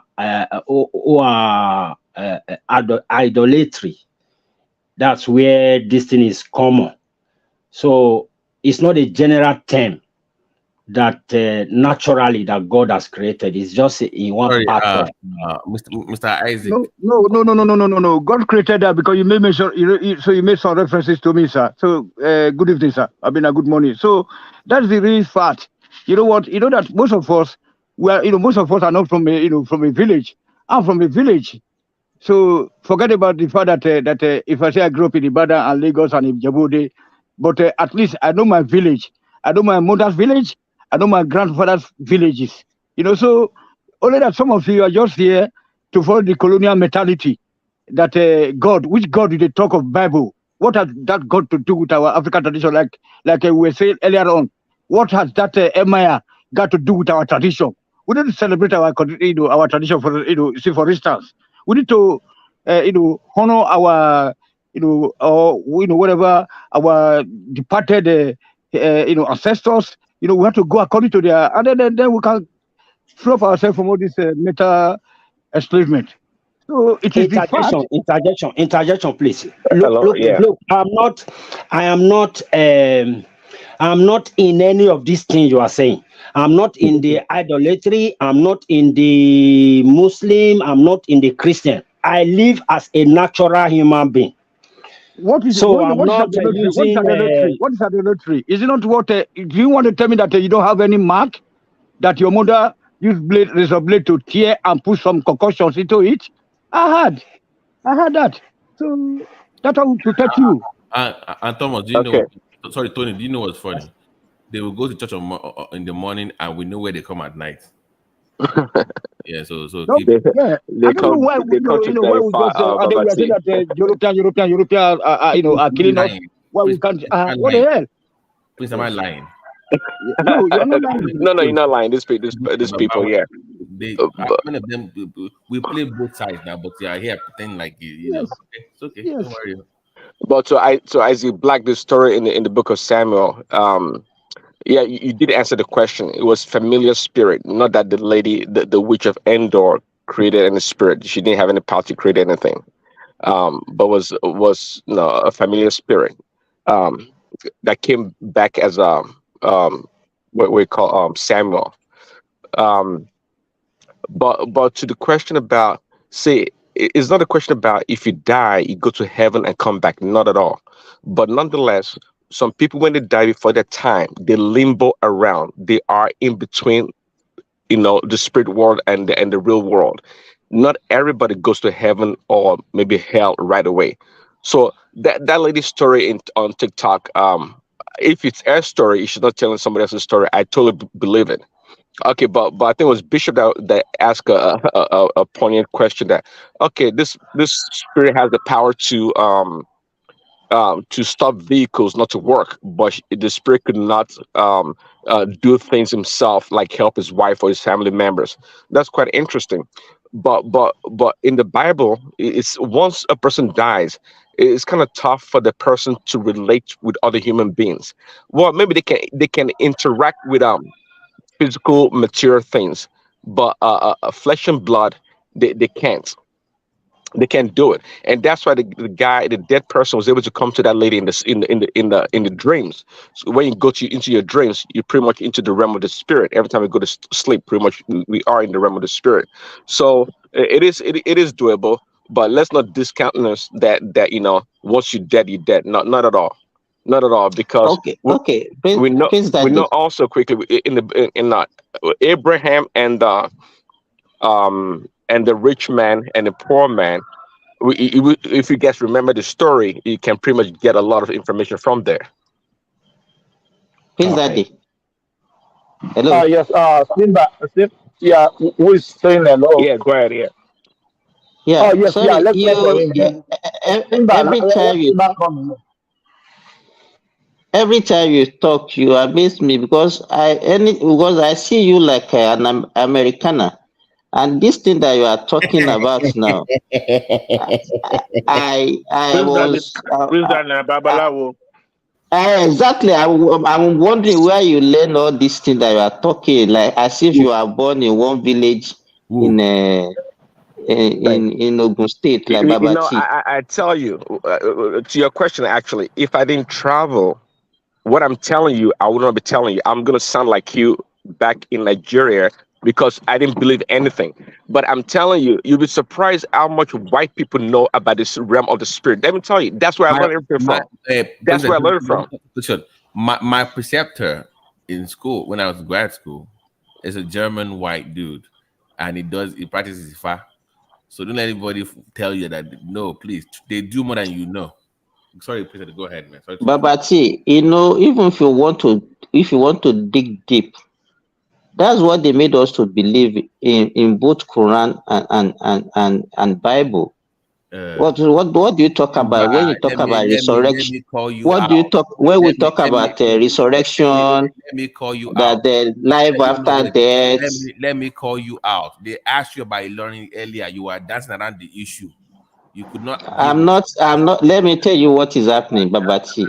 I'm not dancing. I'm not dancing around the You issue. were dancing around. You could not give a honest answer about what they asked. You were dancing around the issue. Why? Why couldn't you? No, he was scared. He was scared. Even the Awujale of Jebode do celebrate our African traditional. Hold on. Let me see. No, let me just do this one in. Let me just do this one in.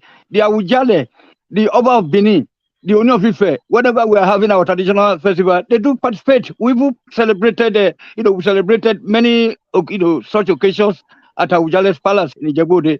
So our, whether you are a Muslim, you are a Christian, because this, our culture, we take our African culture first before the colonial religions. That is what is going to save us, from all this. Let me respond to your question, Babati. It's not as if I'm dancing around the issue. I'm just looking at the sensitivity of the issue. What I perceived, Babati, is the way the thing is going in the way of ethnicity and politics and even the so if you look at it, if you don't handle it with care, He can even our man that is the president now, he can spread doom for him. That's why I don't want to actually hit the nail on the head. Because if you look at it, why is it coming now? That I can see some political undertone to this thing that is, and might be actually be orchestrated by some people. Simba, how do we get to politics now? Thomas. You don't understand what you are. Hold on. Okay. How do we get to Can you politics? let Prince finish his? Can you let Prince finish his thought? I cut him off earlier. Sorry. Prince, let's Simba, I don't know why you are in politics now. Prince, go ahead. My Benijo. Prince, After we start change topic. No. Change the topic. We are not changing the topic. Yeah, Prince. If you don't have Prince, Adewale. Like I said, Simba trying to change the topic stylishly. No, I'm not changing. I'm not changing. He asked me a question. He asked me a question. He asked me the question. Thomas. Let's hear from Adewale. Yeah. Let me give you a personal story. In 1989, January 29 precisely, it was on Sunday. My papa Femi. Okay. So when he dies, we were at home. And then the following Monday, there was one of these men that helped him in his farm.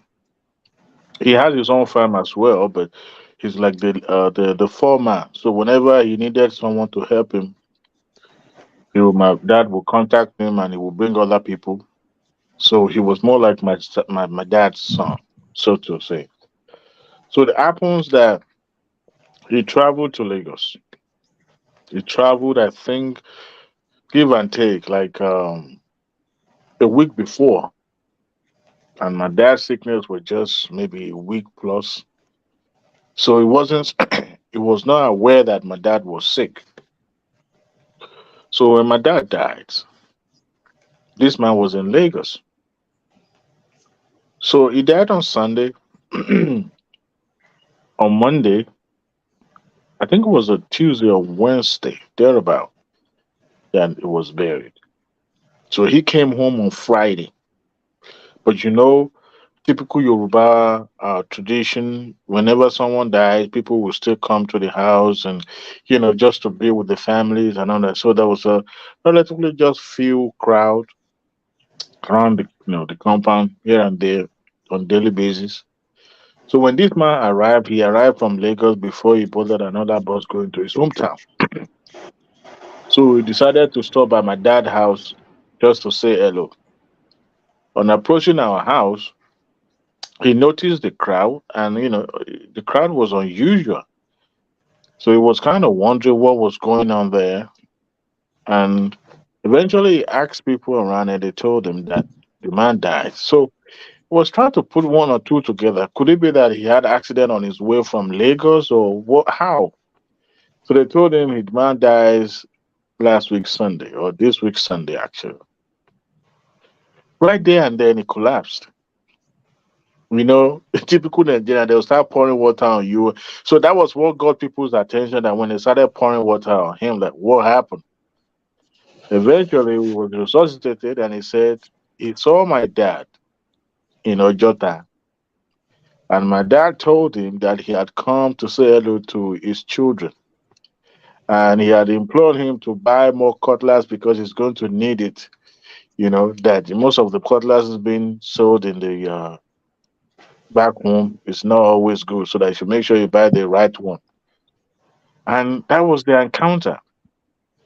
This man, he was just looking for hours. He was perplexed. So in my mind, I was wondering, how come he was able to see my dad? So for anyone saying that or thinking that it's not possible for these people to come back, I'll tell you this.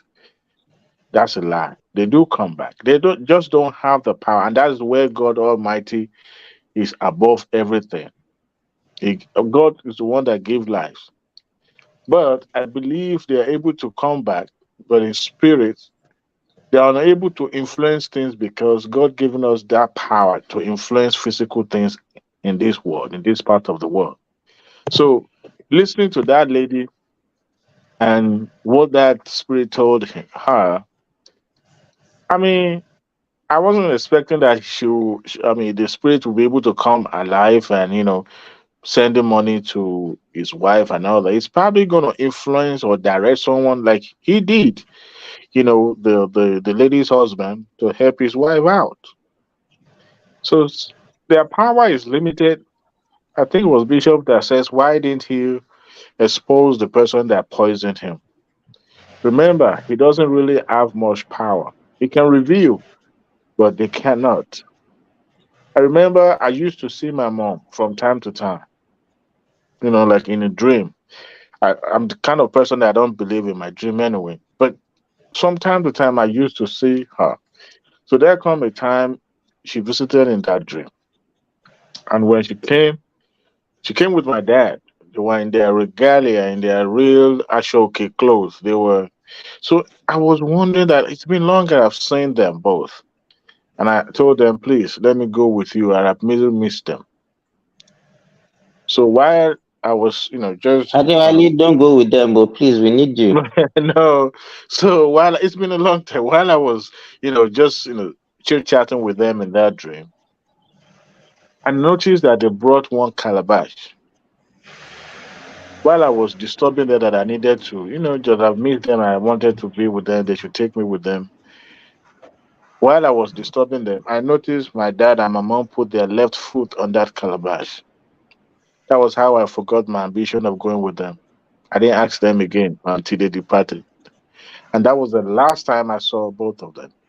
I'm talking about almost, give and take, over a decade or more than that, if not, or maybe 15 years ago. So they do exist. Adewale, I have two questions for you, please. And I need clarification on this.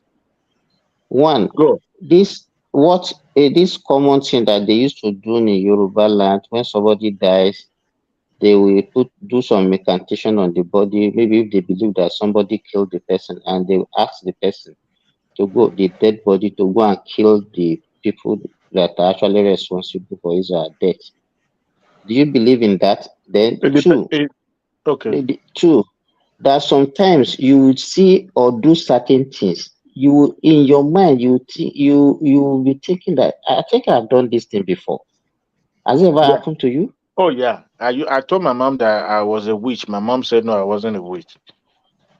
Yeah, but when the thing of words took over, that was when I started saying that it's no longer coming to be anymore. But it used to happen to me like that, and that's why I don't imagine bad things to people. I said, I was so scared one time. I told my mom that, am I a witch? Because if I imagine something to someone, Babati, what do you think about that question I asked Adewale? The first one you asked me before Babati answered, because Babati now Golobo.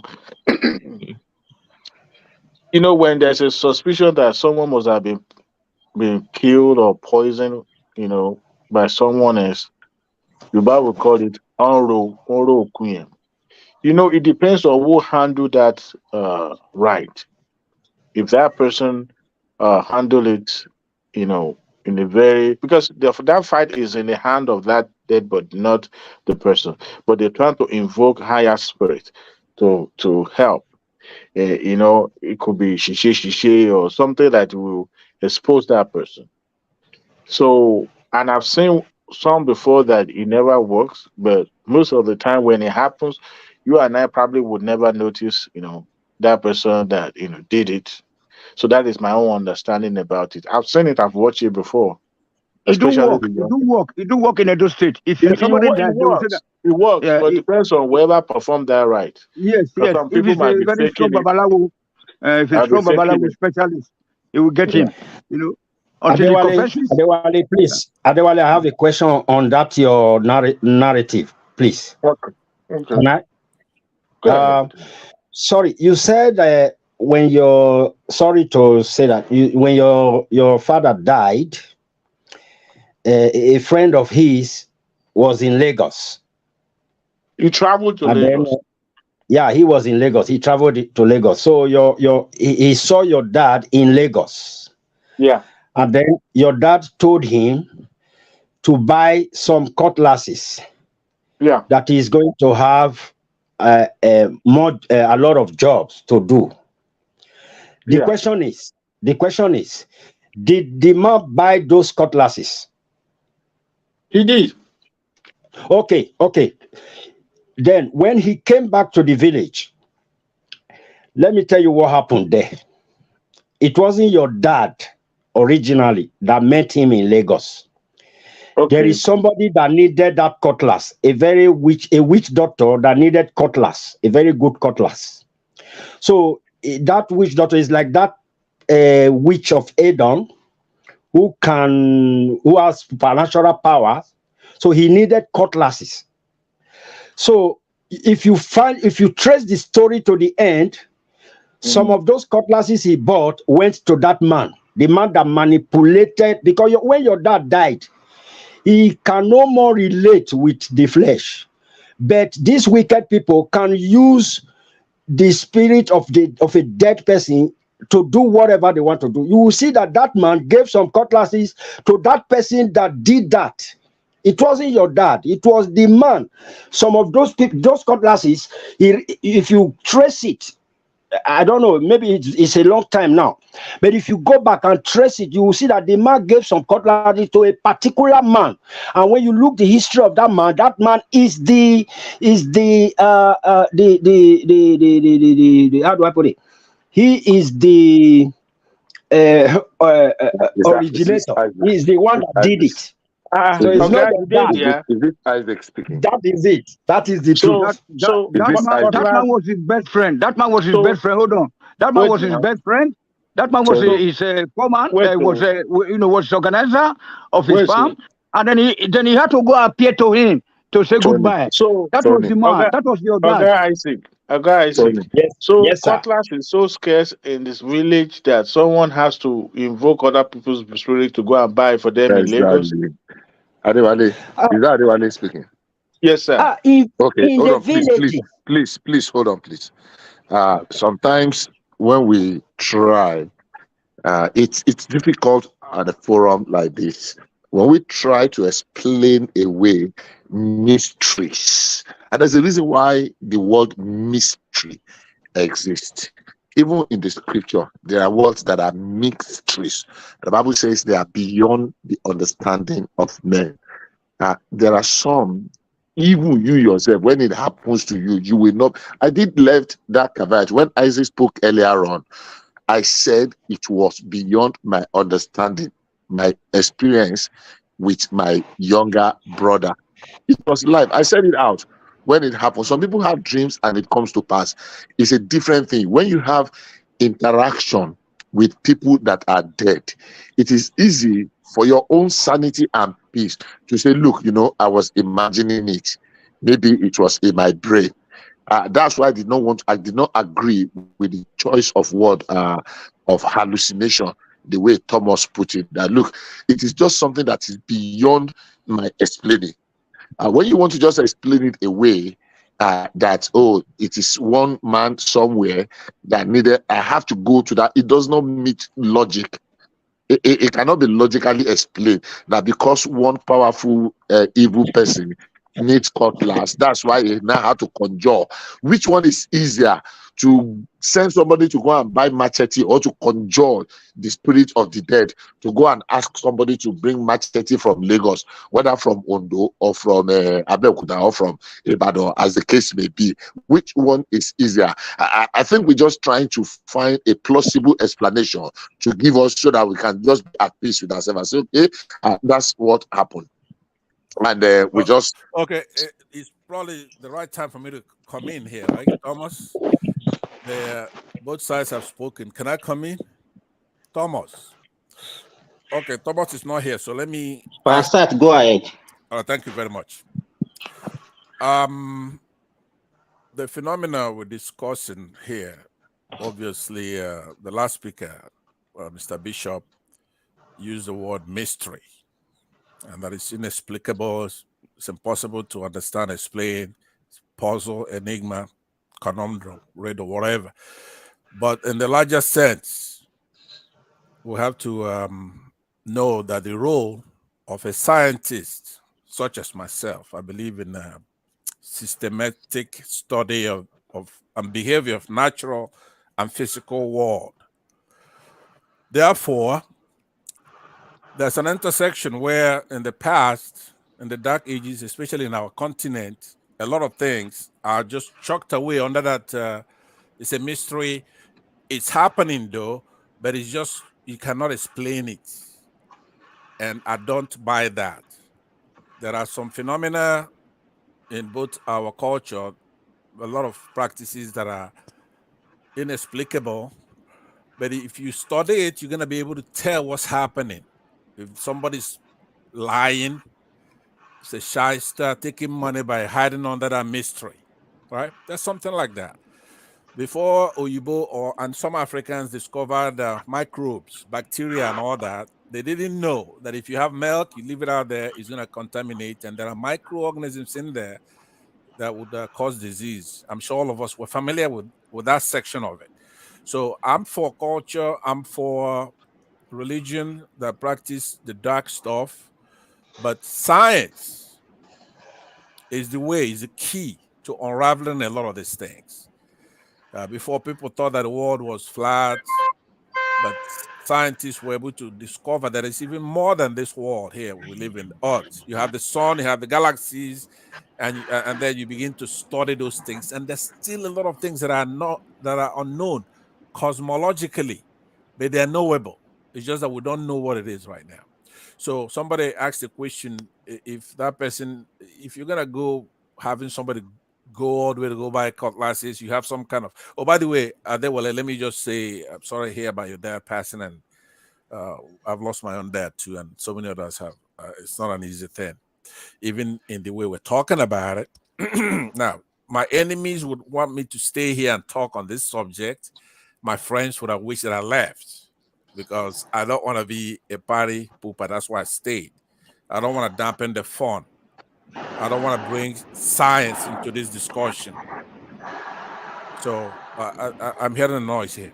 So I didn't want to decline to participate as if I'm above the discussion. I'm not above the discussion, but I do want to say that science,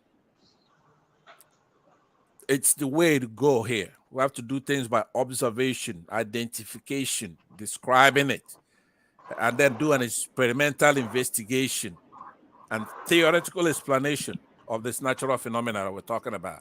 We cannot chalk it away under mystery, like Bishop is saying. So if somebody is gonna go having you buy a cutlass and go through all that, why don't you just go ahead and give him whatever the stuff it is, cut the grass or whatever it is, by that magic that you have, right? So once you don't pass those kind of tests of saying, why go all the way doing all this stuff when all you have to do is to do this, right? XYZ, but logic. So that's what I have to add up to this before I leave. I'm trying to say, you do have to study it, observe it, and it has to be explainable and replicatable. It has to be. Because Oyibo did the same thing. All these cultures that we've maintained, this tradition, they used to be that way before there was enlightenment. So we couldn't even say we're unique in this, in ignorance or whatever, right? So that's my now finally on the first tape. Yeah, hold on. On the first thing that was played, there was a prior video, and in that video is some kind of vaudeville, right? Some kind of burlesque, where somebody's wearing women's shoes. Yeah. Nobody wants to speak about that. Spazat said, yeah. So Just that's in what a short subject, yeah. Yeah, and I like the way the subject was treated by somebody. There was somebody else who was doing a video on it, and he was laughing, and he actually made it entertaining, because that's exactly what that is. It's some kind of entertainment on Sunday. This guy puts on the shoes and try to create comedy for some people. You know, Pastor, is this pastor trying to be Bobrisky? What is going on here? That's A man. That's right. That's some kind of cross-dresser, and he's using what he loves to put it together. But that blame doesn't go to Christians. You have all kinds of pastors in Nigeria, and they bring to it what they're good in or what is in their heads, right? So it's absurd. True, it's absurd. It's a form of comedy for us who are watching it, like me. I found it to be very funny, especially with the way the guy introduced the subject, and that's exactly what that. Pastor, has any pastor pray for you and their prayer come to pass before? Sorry for digressing a bit. Oh yeah, of course. When it comes to religion, of course, I'm a Christian, and I believe in the Bible. I believe that the Lord died for my sins, and even pastor is too big. There was a time that I was. The Lord died for your sin. Yeah, he died for my sin. I thought they said Jesus died for your sin. That's what I'm saying. The Lord, Jesus Christ.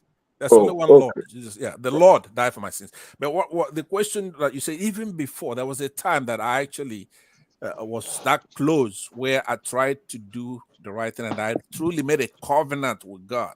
And in those days, just before I came to the United States, I asked for anything on my own and I get it, right? It was, and if I found myself in a very difficult situation and then I opened my eyes, I was only dreaming. That thing is gone. It was a dream. So, so there are so many testimonies like that, but it's private. In my own religious belief, I believe there is the Lord. Now, I don't know about you. You go to a church, clean your heart one day, go to a church service and listen to the choir sing. So many melodies and the choirs, when they sing, you're going to feel the spirit. Oga Passat. Yes, sir. Hold on. Hold on. We from Edo State, as some part of Yoruba land, we don't believe that Jesus Christ is our Lord and Savior. We believe in Olokun and Osun, which Yoruba call Osun. We call it Osun. So we will have we name children after Osun, like Omosun in our place. So we don't believe in all this colonial masters religion, sir. So what would you have done if the British or the German didn't bring this Christianity to you? Okay, let me answer that question, and I want you to listen to me because so many people have answered that question for you before, and where I watched it, and they actually were more eloquent than I'm gonna be now. See, the one thing you have to know about Christianity, where did they get it from?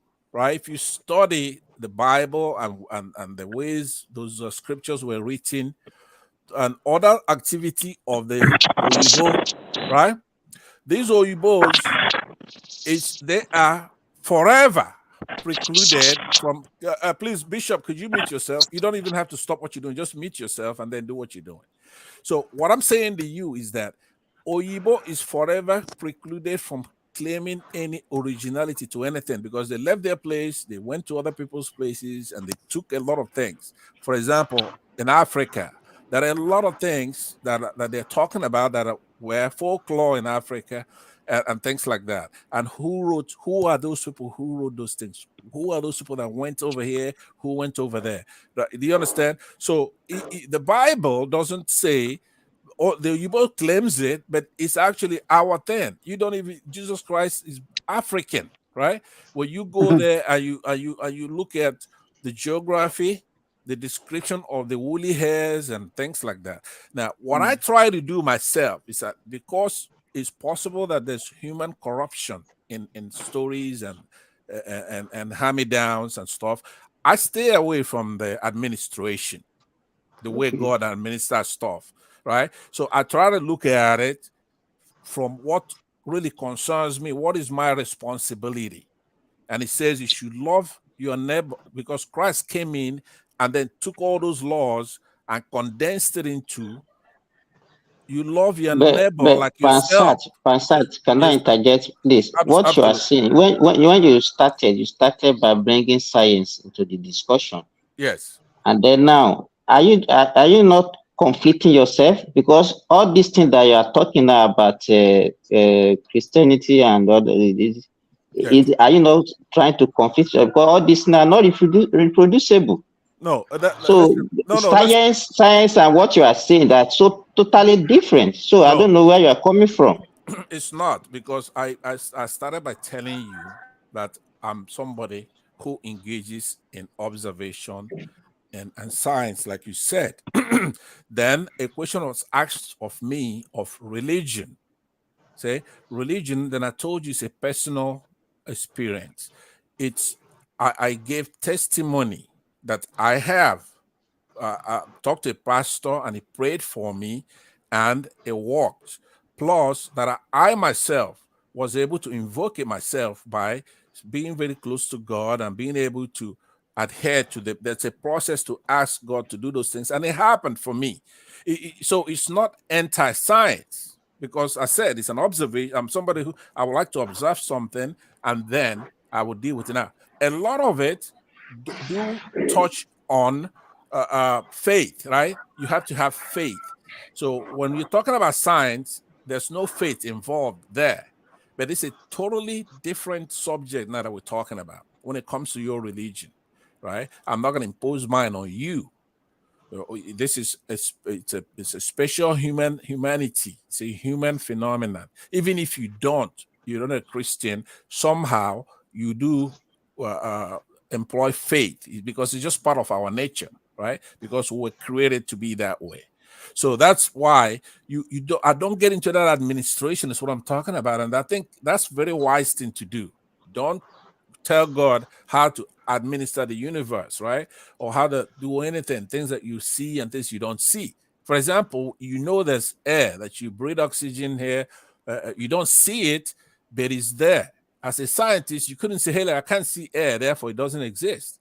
Or waves, right? Microwave waves.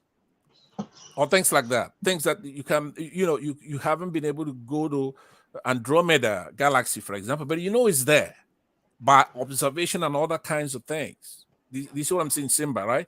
So it's not in conflict. And this debate should not be couched in a way to bring down any one of these areas, because I'm not an expert on all these things. But what I try to do, I try to be agnostic when I don't know. Do you follow what I'm saying? So why I'm saying that is that from the second video that we watched, we saw the narration, the lady narrated everything. You cannot hide it under mystery as a blanket, because you still want to investigate and then try to reach conclusions that you can reproduce. It has to be reproduced. In my case, my experience with religion is reproduced. There are a lot of people who give you testimony, yes, that the Lord did die for their sins. It's not a joke. If you want to see the spirit, like I said, if you're Muslim or whatever, go to church, right? Leave your thing there. Go to church. Listen to the choir sing. Listen to even a sinner who's a minister, a pastor, emerge from that inner sanctum and preach the word of God to you, and listen to the what it's telling you, right? If you hear the gospels according to any of the gospels that right there, Christ, what he did, what his message was, who he is, how are you not going to be touched by the workings of Christ, his sacrifice?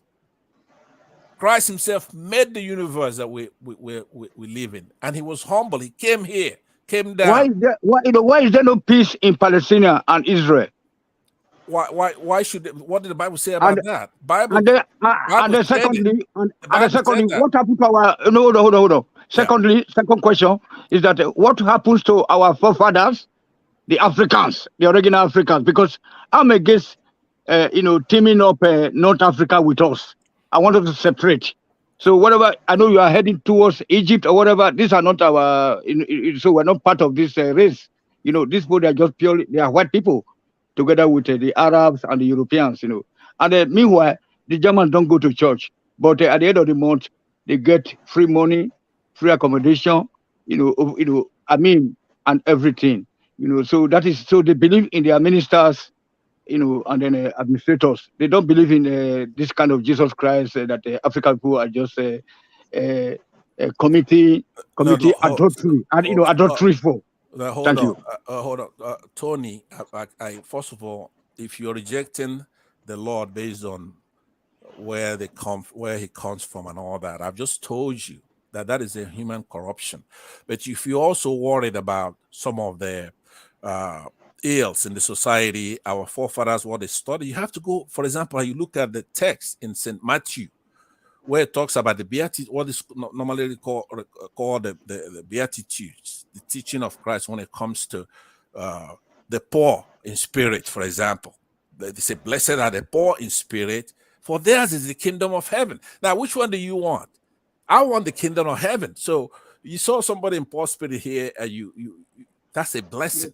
Blessed are the meek, for they shall possess the land.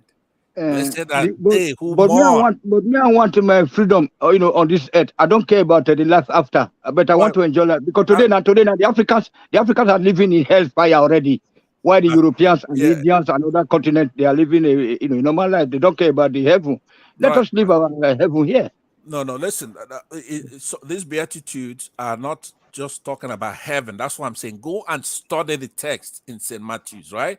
For example, the last thing you just said, blessed are they that hunger and thirst after justice, for they shall have their fill. That is I don't know about you.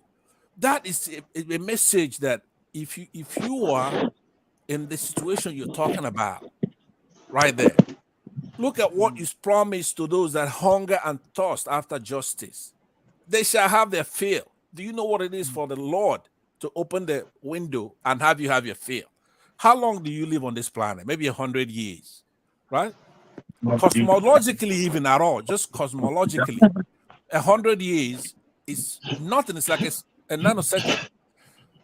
Imagine how old this Earth, which is a youthful part of the cosmology, it's like maybe 2 billion years or whatever, right? The sun is about 4 billion years. So, and that's nothing. There's been epochs and epochs of time. So that's what I'm saying. The 100-year thing that we're here as a test to our soul and spirit, and we still haven't even scratched the surface. Did you know the entire activity of humanity, the entire activity of human beings still? But Pansa, yes, what you are doing, that was the same thing you accused me of early this morning, because you kept on shouting my name. He has a right to believe in what I believe. Yes. So why are you trying to preach to him? I'm not. That's what you are doing. You don't know. Maybe you are doing it unconsciously. Hey, hold on. Sure, go ahead. He has a right. You can flip it anyhow. That is, maybe some people twisted it. Is African, whatever. What he believes, he has the right to have his belief. And then all this one that you are saying, some people don't even believe in God. Some people don't believe in the life after. So just leave him with his own belief. Don't think that what you are doing, your own, is superior to what he believes in. So leave him alone. We don't want this preaching of a thing that you are doing and just remarrying and just trying to convince him. Okay, all right, thank you. I take your advice. I didn't think I'm trying to convince him or force him. No, that's what you are doing. Because what are you trying to achieve by all this, your story? Yeah, Simba, hold on. I was answering a question. He's the one that posed it. So I believe that my answer was directed. I was trying to give him Matthew 5:1-12. Basically, I didn't even want to quote it. I didn't quote it. I said it was in Matthew, right? So in Christianity, the Beatitude. Matthew is nothing to do with African. Yeah, but Tony, I know, we know now. Yeah. Earlier, I said to you that it's Africa. Every human being comes from Africa. That is a scientific fact. Every human being originated from Africa, right? And the whites? The whites too. Every human being. Now, I'm making this comment. But why do we have different color? Well, Thomas, don't mind Pansat. He was telling us about the son that is billions of years old and all those things. And all those stories that is painting for us. How old is the Bible? Well, is it Adam and Eve that was the first people on this planet Earth? And how old are they? Is Adam 1 billion years old? Is that not what they made us to believe in the Bible and the Quran? Okay. No, so don't. If you want to go that line, we will not leave this place today. There are so many things that are untrue that you are just saying that we don't have belief in. You understand? That was why I started that. Whatever you are saying, you are conflicting yourself. That's what you are doing. Then hold on. Okay. What you're talking about is disjointed from what Thomas talked about. So I'm just let me treat those separately, right? So Thomas, what I was saying, and of course Tony who interjected, I just said that every human being originated from Africa. That is not me talking. That is the accepted scientific discovery in journals by people who should know. That's what it is. Now, if I'm wrong, then you should correct me. But that's what it is. Both white, black, Asian, whatever. Everybody come from Africa. Now, there are things that change the weather and all kinds of things change human beings, where then they evolve with different colors, eyes, blah, blah, blah, blah, all that stuff. That's just a scientific fact. Don't argue with me about that. The second thing I said is don't argue with me about the administration of God, the way he conducts the administration of his universe. I don't try to concern myself with that. Like what these people are doing, the way they're worshiping over here, the way they're worshiping over there. That's really none of my business. I try to worship the way I worship, right? So you don't have a fight with me there, which means when you talk about Africa, right, you're probably referring to in the last 2,500 years or something like that. All right, but you have to go all the way to the beginning. So when I said to Tony to go to church, okay, first of all, dispel this thing about Christianity, it's an African phenomenon, or they gave it to us. No, we gave it to them. There's very few things they could claim originality from, right? Because they're forever precluding from doing that because they've done it in many occasions. They have tried to put people down and remove what they contributed. They have corrupted history. They've done all kinds of things. They've committed genocides. They've killed so many people. They have been actually anti-Christ, right? Now, we're talking about the aggregate of them. There are some of them that are good. So what I'm saying to you, Simba, of which you're a Muslim, you should first say, look, I'm a Muslim, and I'm going to attack you, so that our listeners would say, okay, here's a Muslim attacking a Christian. That is nothing new. If you come in here and try to hide your religion, it's going to be, oh, look at a Christian attacking another Christian. Don't twist this. Don't go that route, because that is the usual way. No. Simba. I have to respond to that because I keep saying it. I keep spreading this gospel around all the planet, the platform that Yorubas are not Muslim. They are not Christians. They are just traditional Africanish. Africana. So if hardly you go to any family in Yoruba land where there's no Christian in the family. Kids, if you go to Auchi too in Edo State, this Edo State and Yoruba land, Yoruba says, it's not a tribe. It's just a language formulated for us to interact within the old Western region. But meanwhile, we don't take religions, foreign religions first. We take our traditional religions first, our Ogun, Olokun, Sango, and everything. Tony, I agree. Don't mind Pansat. That is, I understand the way you reason. So now, what you want to do now is not an argument. No, Tony, growing up, when they make salad, we go and chop rice. And then we chop meat. So if they do Christmas, we go to the other house. Don't mind Pansati. Pansati is now telling us that Christianity is from Africa. No, and he's trying to change the story. And he's now wanted to now flip it and say, okay, because I'm asking him a question because I'm a Muslim. Simba. Please, let me just respond very quickly to what Pansat said earlier on. If I understand you very well, Pansat, because I did say there's a lot of things that are in the realm of mystery that are beyond human explanation and understanding, and you were trying to explain it away with science.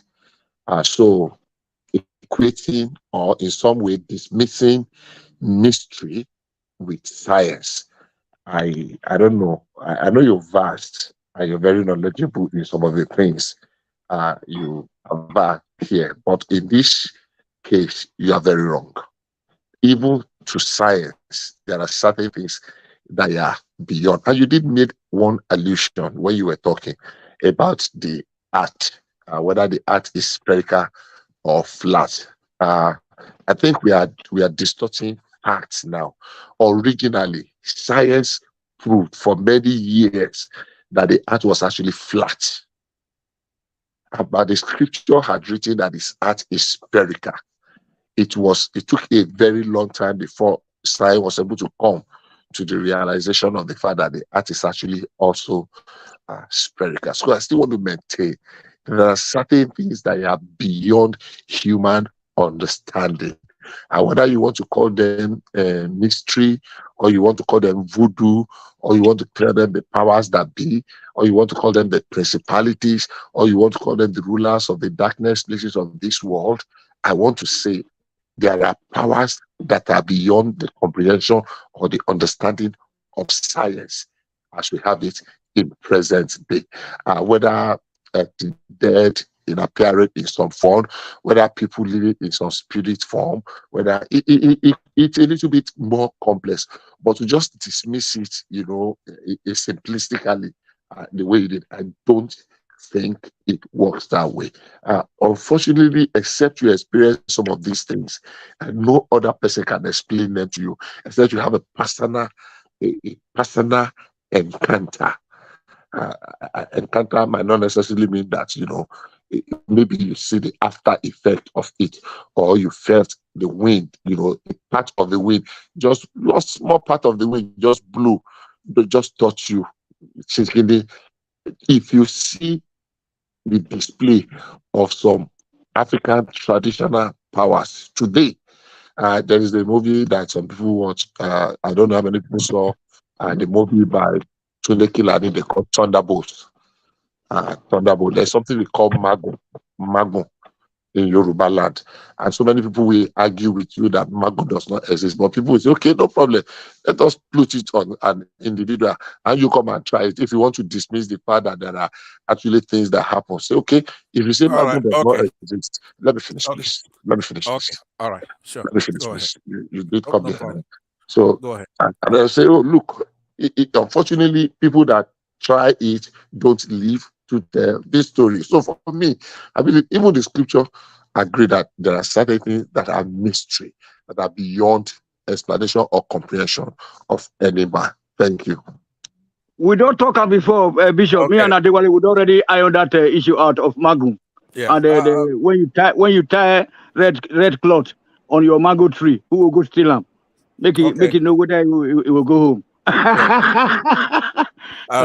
Bishop, if you listen to me very well, I did agree with you that there are things that are still mystery. They are difficult to understand or explain as far as the scientist is concerned. But what I'm trying to want you to differentiate is between a puzzle, conundrum, something that is not yet known, right? Something that's obscure, it's ambiguous, right? In that sense of mystery. Yes, I agree with you, right? What I disagree with you about, though, is that there's something that is completely inexplicable, period. It just belongs in the mystery part of it. No, I don't agree with that.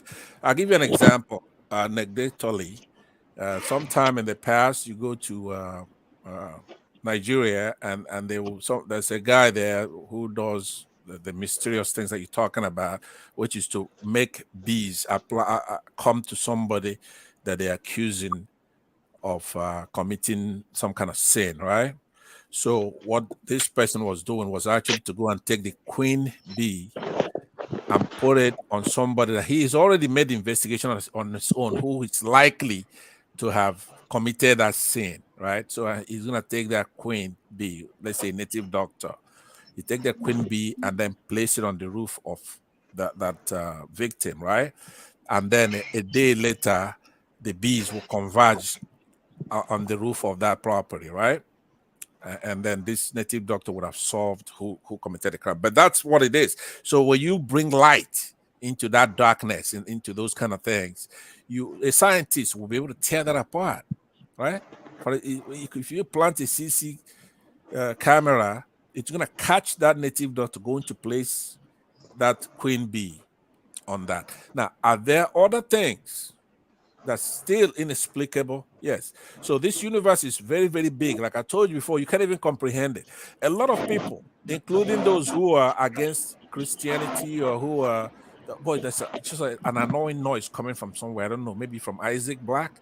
Please mute yourself so that the noise is not. So what I'm saying to you is that this is a big, big, huge universe. You don't even know where it ends or begins, just like the Bible said. You hear scientists talking about the Big Bang Theory. Sometimes when you start listening, they start going into faith. They begin to talk like the Bible said in Genesis, how the world began. Go and check it out. I'm talking about Pulitzer winners, people who's won Nobel Prizes in physics, those who are into astronomy, and those who cosmologists, right? Astronauts. They try to describe how the universe began, and at the end, they don't know the beginning nor the end, just like the Bible says, right? It says, I'm the beginning and the end. You don't know the beginning nor the end. That's how vast the universe. Remember, we are on a tiny speck of dust, not even that big. The entire activity of humanity. If you see, most people, I believe that pastors should go and bring cosmonauts to come and talk. Tell people how big this universe is first. So you know, when you're talking about God, you know how big God is, how big it is. If I'm telling you, that's one of the, maybe 99% of the ignorance that we experience and all the fights we're having. It's the ignorance of how big this universe is and what's in it. Huge. You have billions, trillions of galaxies in just one area, right? So when you know that, it's going to affect the way you look at things, right? It's going to affect when you're talking about little magic here and there compared to what scientists have already discovered by science. And you're talking about this little phenomenon, little crummy phenomenon. So having said that, like I said, you just have to you don't have to dwell or have a profession in this. Go and study the universe you live in. How big is this universe? It doesn't have a beginning. It doesn't have an end. So the whole planet here is a tiny. Can I just a little bit, Pansal? Yeah, absolutely. Go ahead. All right. Thanks, guys. So to just add, I'm actually very much on the side of Pansal in his submission. I think where many of the people who believe in mystery and spirituality tilt towards is the fact that they make it seem as though it's a period. So once we hear this, and that's it, nothing else. But what science has done, or what science is doing, is to say it is not conclusive. There's always room for improvement. There's always room for a new knowledge. And I think that's where Pansat is very right. I think the only bit where I'm not like I disagree with him. The only bit where he's a bit contradictory is that there's a three-prong. So in one step, in one phase, he believes in science, which is very normal, like I do. Another part too, he's also a Christian, like I am. And there's another part of him that's also a little bit agnostic, like myself as well too. So Which what that means to me is he's been a scientist, meaning that as time is growing, as age is catching up on him, and as he's learning in life, he's also learning. Joe. This is not Joel. Is that Joe? No, it's not. Oh, who's talking? It's Papi. Papi. So if you have a mix of the three that you mentioned, yeah, is that not confusion? No, how can you marry the three together? No, it's not. And let me explain to you. So there's a Christian faith which we all grew up with. So it wasn't something that was chosen, right? Or there's a religious faith. Let me not use Christian. There's a religious faith that we were all born in, we all grew up with. We met our grandfathers and our fathers, pastors. The entire community was religion, right? And then as you grow older, you start learning things with science. So science begins to help you define things that were unclear to you before, or define things that you had already assumed based upon religion. So religion could not be either traditional or, you know, orthodox religion or whatever the case is. Then as you get wiser, maybe also, let me also include age. As you get older and wiser, you also begin to question certain things that are not very clear. And then that's what makes you agnostic. So you're not an atheist yet. You're not saying it doesn't exist, because obviously you're already used to it. It's part of you, because I mean, some things have worked for you, but it's also a part of you that's also agnostic, where you are pretty much you're a skeptic. So you're like, this can't be true. Okay, so remember the example Pastor just shared about the honey, the queen bee, which is blatantly what usually happens. So the queen bee is kept there, and then there's supposed to be a spell that'll bring out, you know, the thief or someone who committed the crime.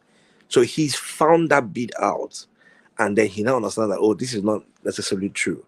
But then there's also a part that also has that faith. So he has to be. That skepticism is what makes you keep learning more and becoming wiser. But the moment you say Thunderbolt is real, and for that fact I'm not going to question it, then you are not, you know, you are not giving room for open knowledge. You're not giving room for growth. And that's the difference between science and religion. So religion has said there is heaven, there's earth. If you die, there's a spirituality. You go for judgment. And once you believe that, it's factual. Boom. But science says there's room for such thing. There's room for you to realize that there's growth. And I think that's the difference. And ironically, that's actually even what Papi, sorry. Yeah. All those things I would believe that are mystery, and even to some extent to some things I would believe in religion, don't you think is due to our limitation in knowledge? Because there are so many things that we believe as mystery before that we have demystified now. Yes. Let me give you an example. I've experienced this thunderbolt that they are talking about. I was working in a hospital, and they brought this man. They rushed this man in the middle of the night, around 12 midnight. The man was convulsing, and then I was the doctor on duty that day. The wife rushed and some family member, they rushed into the hospital. So in the process of attending to this man, I checked his BP. The BP was very high, and my suspicion that day was that the man had a stroke.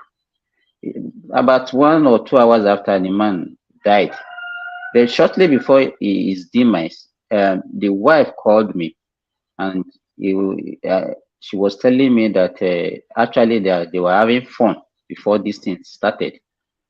So, but after death, I heard some people saying that this thunderbolt, that the man has a lot of wife, that some of the wife used to have concubine. That is one of the concubine that laid this thunderbolt on the wife, and that caused this. But me, I can explain it scientifically that the man died from stroke due to hypertension. Do you understand what I'm saying? Yes, I do. But to them, it's thunderbolt. Exactly. So what you just said now is exactly what Pansad is saying, and also where I'm coming from. So as of today, because you have gone to seek further knowledge, you've realized that that particular thing that happened to that man is not thunderbolt. It can happen. It happens to almost every human being that has high blood pressure, that has taken maybe Viagra, and also very active, having a very, when you're trying to have sporadic sex. Those are the things that will happen to you. But the naivety of the people who have held on to their spirituality to say, oh, the fact that this has happened because we've been told that there must be a thunderbolt, then it must be thunderbolt. They can't think beyond that horizon or that they've been told. Happy. And also You before know, sorry, Thomas. I just want to draw your attention to something. There was a story, I believe it was in Kenya, where a married woman was caught with a man having sex, and they glued together. They couldn't separate both of them. So, can you explain that scenario? What Thank the you. sign behind that one? Yes. So that I think I've had this conversation in this room before. There's a name for it. It's called vaginal captivus. It's the condition. So the vagina grow teeth? Yes. So the vaginal muscle, the vaginal muscle squeezes, it like spasms, like the same way you have muscle pull. So it squeezes. It happens to people, especially when they want to climax. So it's a condition, but it's not a very common condition. It just happens to so what you saw that happened in Kenya happens to that woman. It happens to Caucasians too. In fact, if you watch Grey's Anatomy or so you'll see several of such conditions happen to Caucasians. Are those ones So do they also use it? the person that so you don't believe it was a curse being placed on that woman? No, there's no cause. But because that's what we believe in, we believe there's no cause. So again, I just give you. So it is the same thing that happens to your muscles. Your muscles contrast, and it's not the same thing. It doesn't happen to everybody. It doesn't happen to all women. It's almost like how the woman will say it's not. So It's not all women. The muscles and the vagina is so strong that it's going to hook a penis and yes. Is it like the Look, is it like the muscle in the legs or in the hands that's so strong? Adewale, Can we hold on, Pansat? Can we use other terms? That term, no. Let's use all that. I'm going to use another term, right? Let's other term, please. Adewale is some sort of obstetrical emergency in which the contraction of the muscles around that, I guess you could say vagina, right? So it depends on anatomical. Even Pansat, it can happen to a man. That's what we call priapism. That you have this sustained erection and it will not come down. It can even be for days that your third leg will be so rigid that and it will be so painful. That's why, and it will not come down. Yeah, the term that he used, Papi used, is true. It's also called penis captivus. Okay, so it's an anatomical asymmetry, a difference in size and shapes and lubrication issues and all kinds of medical conditions that cause that vaginismus, right? So it's obstetrical in nature. I saw that video probably 2 years ago or something like that in Kenya. Now, could we be wrong? Yes, we could also be wrong, right? Who knows? The point that we're making, though, is that this is a natural world. I said before, describing this universe and how big it is. Now, there are theories, there are many universes, right? And when you look at cosmologically, what they call a string theory, right? And then different physics will apply in those realms. But on this planet where we live and this universe we live in, the physics is pretty much known. The two types of physics you have that people like Einstein and others have studied and made theories out of them. So you can't keep seeking to go into a realm that is not natural. We live in a natural world. Now, because it's the three-dimensional world, there are universes, by theory, I don't think that it's been proven yet, but there are universes that are four-dimensional, five-dimensional. Therefore, physics will not apply. But physics is the same here as when you go into space. I'm talking about far reaches of space, right? So when the world began with helium as gas, and then you start entropy, what's called entropy. Now, some of this is you have to look it up in order, because it's a 4 or 5 hour show. We can't define everything. But if you hear a word and you don't understand what it means, then you look it up. So entropy begins almost immediately, and you start having chaos and decay on everything. So when you look at a star, it starts burning helium and then go to heavier gases and ultimately go to iron, and then that star dies. So if science could figure those things out, they could take telescopes and look back in time to the beginning or a few minutes or seconds before the world began. Science can do that. Passat, Yeah. how do we get here? I don't understand what you guys are saying. I step back from my system. Okay, let me say this, and I would. No. I'm not saying you should not No, continue. Just how do we get here? That's what I'm asking. Yeah. We got here, and that's a very fair question because it's kind of complex. We're not linear thinking here. There are tangents, and then we'll go into those tangents, and it's just free flowing. We're trying to discuss natural phenomenon, what you can observe, how somebody could believe in the Lord Jesus Christ at the same time want to be a scientist, where you have things have to make sense. You're not going into mythic terms, right? So Pappy dealt with all those very well, concord with me in part. I believe there's probably just one fraction where he didn't, but he described what I'm saying, and it's converged with what Simba said the last time that he spoke. So we don't differ. It looks like it's all over the map, but what we're talking about is that you have your science, you have your religion. In religion, which one do you believe? Which one do you believe most? I believe both. There's congruity in it, right? Science is not against Christianity. I'm not talking about religion. There's only one thing, and that's Christianity when it comes to religion, as far as I'm concerned, right? So, but you have to be able to put them all together. What you don't know, that you don't know. It doesn't mean that it's not provable. It's just that you don't know. You don't know it. There are so many things, for example, in the Bible, there are things that Christ didn't even know when he was here, which is when Christ is going to come back again. Can I ask a question? Can I ask a question?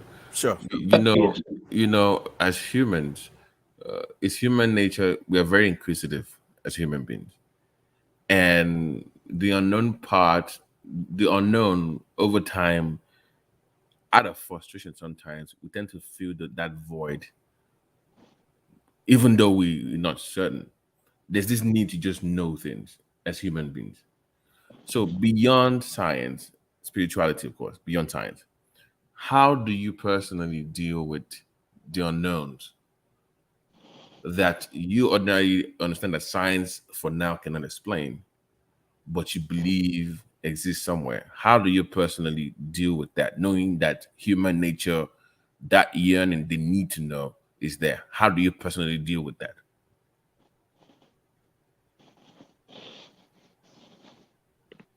Well, Prince Daddy, Yeah. waiting. Yeah. Oh yeah.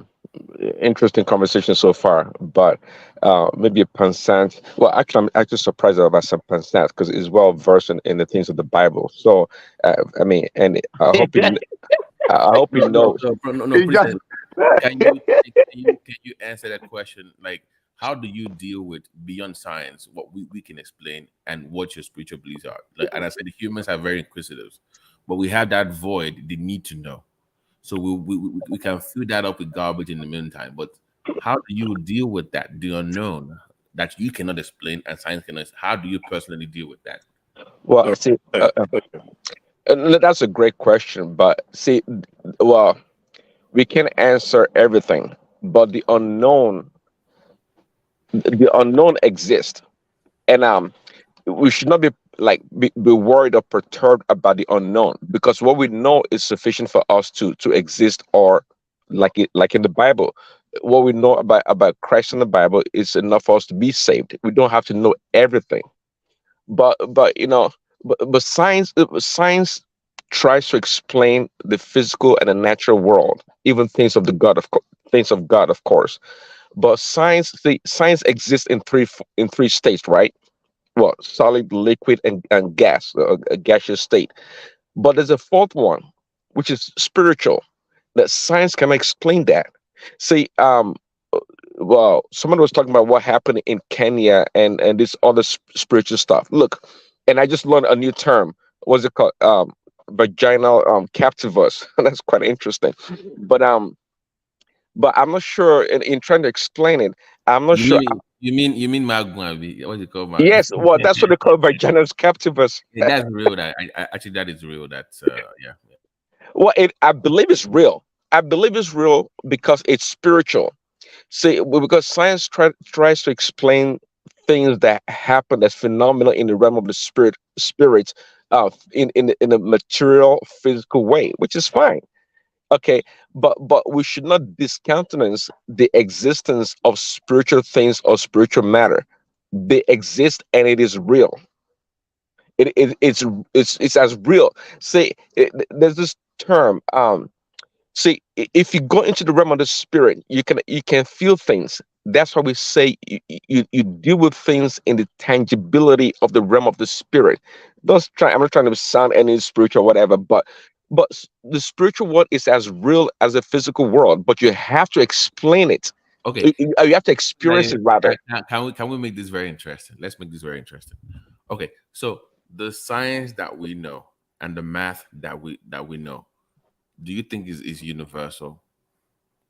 Do you think like let's say pi or the current math that we know that our own calculation, do you think it transverses across the universe, or is it limited to our own universe only? Only in our universe. Great question. When you One say second. universal. Okay. 1 second. To Sure. that point, quickly to that point. See, there's something to us in our own realm in this universe, but there's a principle called the anthropic principle, as essentially to what you're saying. Pi, gravity, and all these things are constants that exist in our world, but beyond our world, it doesn't exist. Now gravity doesn't exist everywhere in the universe. It does not. No, I think we know that, right? I'm saying our own math, like beyond our own realm. Right? If you look at the Hubble telescope, I hope you've been following that. The newly launched one a few months ago, where many things that we've known for hundreds of years are now been disproved that's not been accurate. Because it can see further into the galaxy, it can see way further than that. So I'm like, the science that we know, 1 + 1 is 2, 2 + 2 is 4. How far deep enough is that constant? At what point does that change to something else? Well, I'm trying to explain it in my little way, but I'm saying beyond certain. See, what answers that is quantum physics, and that's why quantum physics is quite interesting, right? Because really, quantum physics is between the real physics, the chemistry and biology that we know, and the spiritual world. Because quantum physics is not really is not like fixed or linear or constant. It changes. And that's the interesting about quantum physics. It can explain a lot of things to you, okay. But if a normal scientist tries to understand it, they're not going to accept it. And Einstein understands quantum physics. It does, because if you listen to Einstein and study Einstein, he actually believes in God and the things of the spirit. And most scientists, just like you guys know, were Christian. A lot of them were Christian. They believed in God. So the need to want to there's no God or there's no spiritual world. It's not true. It's just something we've not explored all the way that we don't know. But the people that know, the traditional rulers or the traditional religious people, the spiritualists, they know there's a real spiritual world out there. It does exist. Prince Daddy, sorry. Do you think that maybe what we believe in this spiritual, whatever the spiritual word, as I asked Pansat earlier, is due to our limitation in knowledge? And then once we don't have an explanation for something, then we tend to label it as being spiritual. Well, say, I see what you're saying, but I totally No, disagree. I think it's more of They're mutually exclusive, if you ask me. There's a spiritual world because we can explain something and we chuck it as, oh, it's spiritual. No, no, no. There's a physical Prince world. Daddy, Prince Daddy. slow down. You know why, Prince Daddy, you know why I'm saying this? There are so, because in my practice, there are so many things that people have tagged spiritual that are not actually spiritual and that are physical, and we have found solutions to it. Exactly. So to me, so that's why you so were to me, agreeing, Simba. You were agreeing with me. Simba. And to Simba the BT's question, which I believe Prince Daddy handled very well. You know, it's a fundamental thing to be able to listen to that, because he talked about this universe that we're in. There are certain fundamental guidelines, forces, if you will, right, that cover this the nature here, right? Those forces, like he said, gravity is not it's gravity is universal for us here, but in other dimensions, let's say in other universes, maybe, but gravity, the I don't understand what you mean by universe. The universe is not only the planet Earth. Exactly. So how many universes do we have? Which other universe are we talking about? Can I interject a little bit? Let me just deal with this. Let's not go into black holes and multidimensional. Those kind of things. That's what he's talking about. The black hole. And Do you mind me chipping a quick word? Hold on, please, just 1 minute, because I'm saying I'm going off of what Prince Daddy answered, because I thought it was very apt. He talked about the gravity, for example, and of course you have the weak force, you have the electromagnetism, the electromagnetic force, and then the strong force. These are fundamental forces of nature here. Then he talked about quantum physics.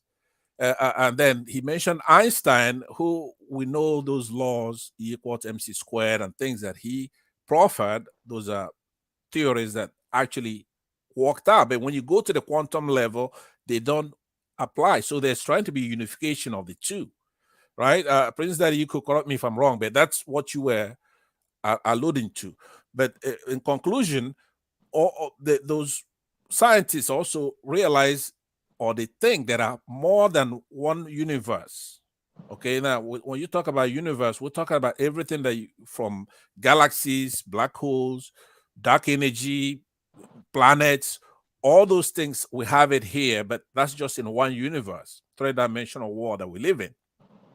But there could be bubbles, and then you have other universes that don't use the same physics that we use here. But to answer BT's question, the ones that we do that we use here is it is universal here. The physics that we're talking about is here, is the same thing as pretty much every other place they looked at. Thank you. All right, thanks. Let me just quickly answer that. Let me answer the second question first, and then I'll answer the first one, because the first one is a bit more interesting. So to the second one, and then this is where I disagree with Prince, is that no, there are several things that we know today that prior to now we thought they were spirituality, right? But then science has explained to us that these are not spirituality. And I'll give a very common example within the Yoruba pantheon. And then you hear stuff like maybe abiku, so kids that you give birth to them and then they will die, and then you give birth to them and then they will die, and then maybe eventually one of them will stay. And then sometimes they will say maybe those children are witchcraft or something, or they are named for such kids.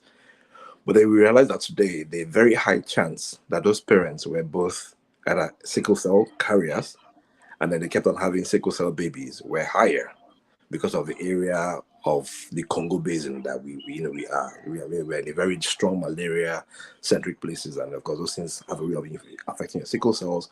So you have those babies that they will die. But now we know how to predict those things. Even malaria. So there were several things that killed children whilst we were growing up that we had termed as spiritual stuff. But even phantom, even asphyxia. People deliver at home, they have asphyxia. Some people that have contracted pelvis that cannot deliver on their own. They kept on having children, and they will be dying, and people will just deliver as being spiritual. Exactly. So those things are things that we can cure today, right? So, and I think that's where it's almost as though to that beginning of that question is let me use something that we also can relate again. You remember when we were all young in the 60s, 70s, and 80s, we used to play monkey post as kids, right, in the streets. So you put a stone behind your feet, you join your feet together, you taking joint steps, then you put another post in there. Then when you want to make that post wider, you continue counting again. That's knowledge. So you start small, but at the very tip where you know it up to is where those forebearers, those prehistoric people, referred to as spirituality or referred to as gods. So where their knowledge got to, they say, oh, from here on it is God, because we can't explain it. But as civilization started happening, as we started commingling amongst ourselves, we started learning more and more from each other, and those things that were puzzles, because we were very prehistoric humans. I mean, we were cavemen. To where we are today, those things are no longer sciences, so we can also, these are not spiritual, but these are physics, you can explain them. But up to the cap, then that's where spirituality is. So, but to the question around global math formulas, no. Even on Earth, there are different calculations for different platforms. So there'll be different way how you calculate things on land is not exactly how you calculate things even deep in the ocean, right? And it's not the same way you calculate things on the moon or on the Earth. A simple example: it takes the Earth rather, an average of 365 days to quote unquote, revolve around the entire sun, to revolve the orbit, this orbit of the sun. But then for Mars, it's much more than that. Excuse me, it's about 687 or 685 days or something in that nature. And each planet will have different stuff. So those conditions differ even within our own Milky Way, even within our own galaxy. So the closer you are to the sun, the more the gravitational force. The further you are from the sun, so that means your Pythagoras theorem will be different. That means your E equals to MC squared will be different, because what you're calculating will give you a different result. Even your timing is different. Even on Earth today, we don't have equal time. So for those of us who live in America, we know there are particular periods on Earth that we have longer days and longer nights. We have daylight savings because we have 1 hour. So calculation is not finite. No, Papi, you misunderstood the question. It's not talking about those kind of phenomena. It's talking about, for example, something as universal as second law of thermodynamics, right? I know, I do. I understand. Not calculations that could be affected by physical conditions or things like that. Yeah, but you're talking about experiences concerning, for example, heat. Oh no. So even though I was using common, hold on. Even though I was using common stuff, they're still. I was just pretty much explaining mathematical formulas. I just didn't want to start mentioning all the formulas, because everything math itself are physical stuff. It's physics. It's not chemistry. So even chemistry is also math. It's calculation of either force, negativity, size, matter, whatever it is. Right. Yeah. So in that scale is what he's talking about. Relativity. Yeah. So that's why I use. Those are universal anywhere. No, they're not. Hold on. No, they're not. Papi, They're not. No, yes, they are. Now we can have some. Hold on. No. We can have somebody check us right now as we're talking about it. All right. Physics. Give me an example. I just gave you one. The second law of thermodynamics, right? Which has to deal with, say, entropy. Somebody mentioned the phenomenon earlier, which is heat and energy interconversions. Things in that realm. Okay, there are laws of motion, for example. Now, if there is inertia and the law of in motion, those are part of the physics. If the conditions are on Earth, let's say, is different, let's say the gravity or the wind factor, that in physics you have to calculate all those things. But if you do account for some of these forces, you're gonna find out that in the second law of motion is gonna be the same thing on Mars as here. You follow me? That's why astronauts, they can calculate when you want to go launch a space mission. Let's say you want to go to Mars. We could do the physics here, calculate what it's going to take if we land a helicopter there. They're going to be able to calculate the Newtonian gravity and all that you have there, and then what you have here, make adjustments for it. You're going to be able to tell how much the helicopter is going to fly, or it's going to take for it to elevate and maneuver, right? So it's that those kind of things, those laws are universal, but only on this universe. If you go to another dimension, their theory, now remember this, they've already discussed about 11 dimensions so far. That's a lot. So some of these yeah, go ahead. Concert. I mean, I don't want to sound very, very technical, to the rest of the people who probably were not carrying along. But what that law, is pretty much that's the circle of thermodynamics is saying is that energy can be reversed, but it can increase. I don't know if and it can also be lost. It can also be lost. It can also be, yeah. So I'm just saying. So it cannot be lost. No, it cannot be lost. It doesn't remain in the same state. If you understand it cannot. Yes, it can increase. It can increase. It can remain the same. Yes, it can decrease. Sorry, guys. Time out. Can we bring it back down to where? We'll bring it back to. I think. Let me just summarize everything. We are all here enjoying the work of science. We are talking to ourselves here today by virtue of science, and then all those spiritual things that we are bringing in does not really help us. It doesn't lead us anywhere. No, believe me, all this spiritual, it doesn't really lead us anywhere. We enjoy this world today by virtue of science, and I still maintain that the so-called spirituality is actually based on the limitation of our knowledge. Can you let Prince go ahead? Yeah, quickly. I can see the name. Is it Papi or Pansa? I said the last person that spoke. I think both of them were engaging in. Go ahead. No, not Pansat, the other person. I was going to ask the. Papi. Okay. Do you believe in miracle? I mean, in basic words, I would say yes, but technically, it's just probability, really. Okay. Maybe to Pansat. When Christ, healed people in the Bible, the lame, the blind people, and even when he ascended into heaven, do you think those things can be explained away by science, by mere science? I mean, of course, science is so advanced today that you can do laser surgery and restore somebody's vision and do all kinds of stuff. But it does not dispute the fact that the miracle that occurred in the Bible or that Christ did were of spiritual dimension, so to speak. Okay, so Prince Daddy, Prince Daddy, sorry. All those things that you believe is actually based on that's what they call faith, something that you don't see that you believe that exists, and you cannot really. And if you want to dig into this, you cannot marry it with science. Let me tell you what. Simba, yes, Simba. Quick one before you I'll allow you continue. Do you know there were some miracles that were done? Of course, some of them might not just be overly documented. But there's some miracles that was said that Christ did that he had to use physical stuff. Like when he made the blind guy see, he had to use sand and mud or spit inside clay to clear his eyes. So quickly, how come we're not doing the same thing today? Just grabbing sand on the ground and rubbing on blind people to their vision to be restored. Okay, so but do you believe those things actually exist? Did you believe that they actually happened? Exactly. Like Christ did it in the Bible. Yeah, I do believe they happen. Hey, that is faith. It might exist, it might happen, it might not happen. But that you believe in it, for the fact you believe in it does not mean that it actually happened. It's a story. Simba, exactly, it's a story. It'll be helpful if we just take it one at a time so that we don't talk over each other.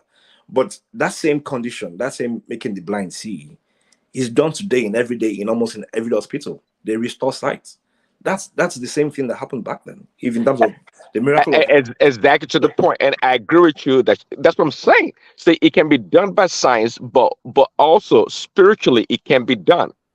Okay, so Prince, can we then? Papi, give me a second. Can we safely define spirituality as an advanced form of science, unexplained? Would that be safe? Where it is science, but in a higher realm, unexplained to human beings for now.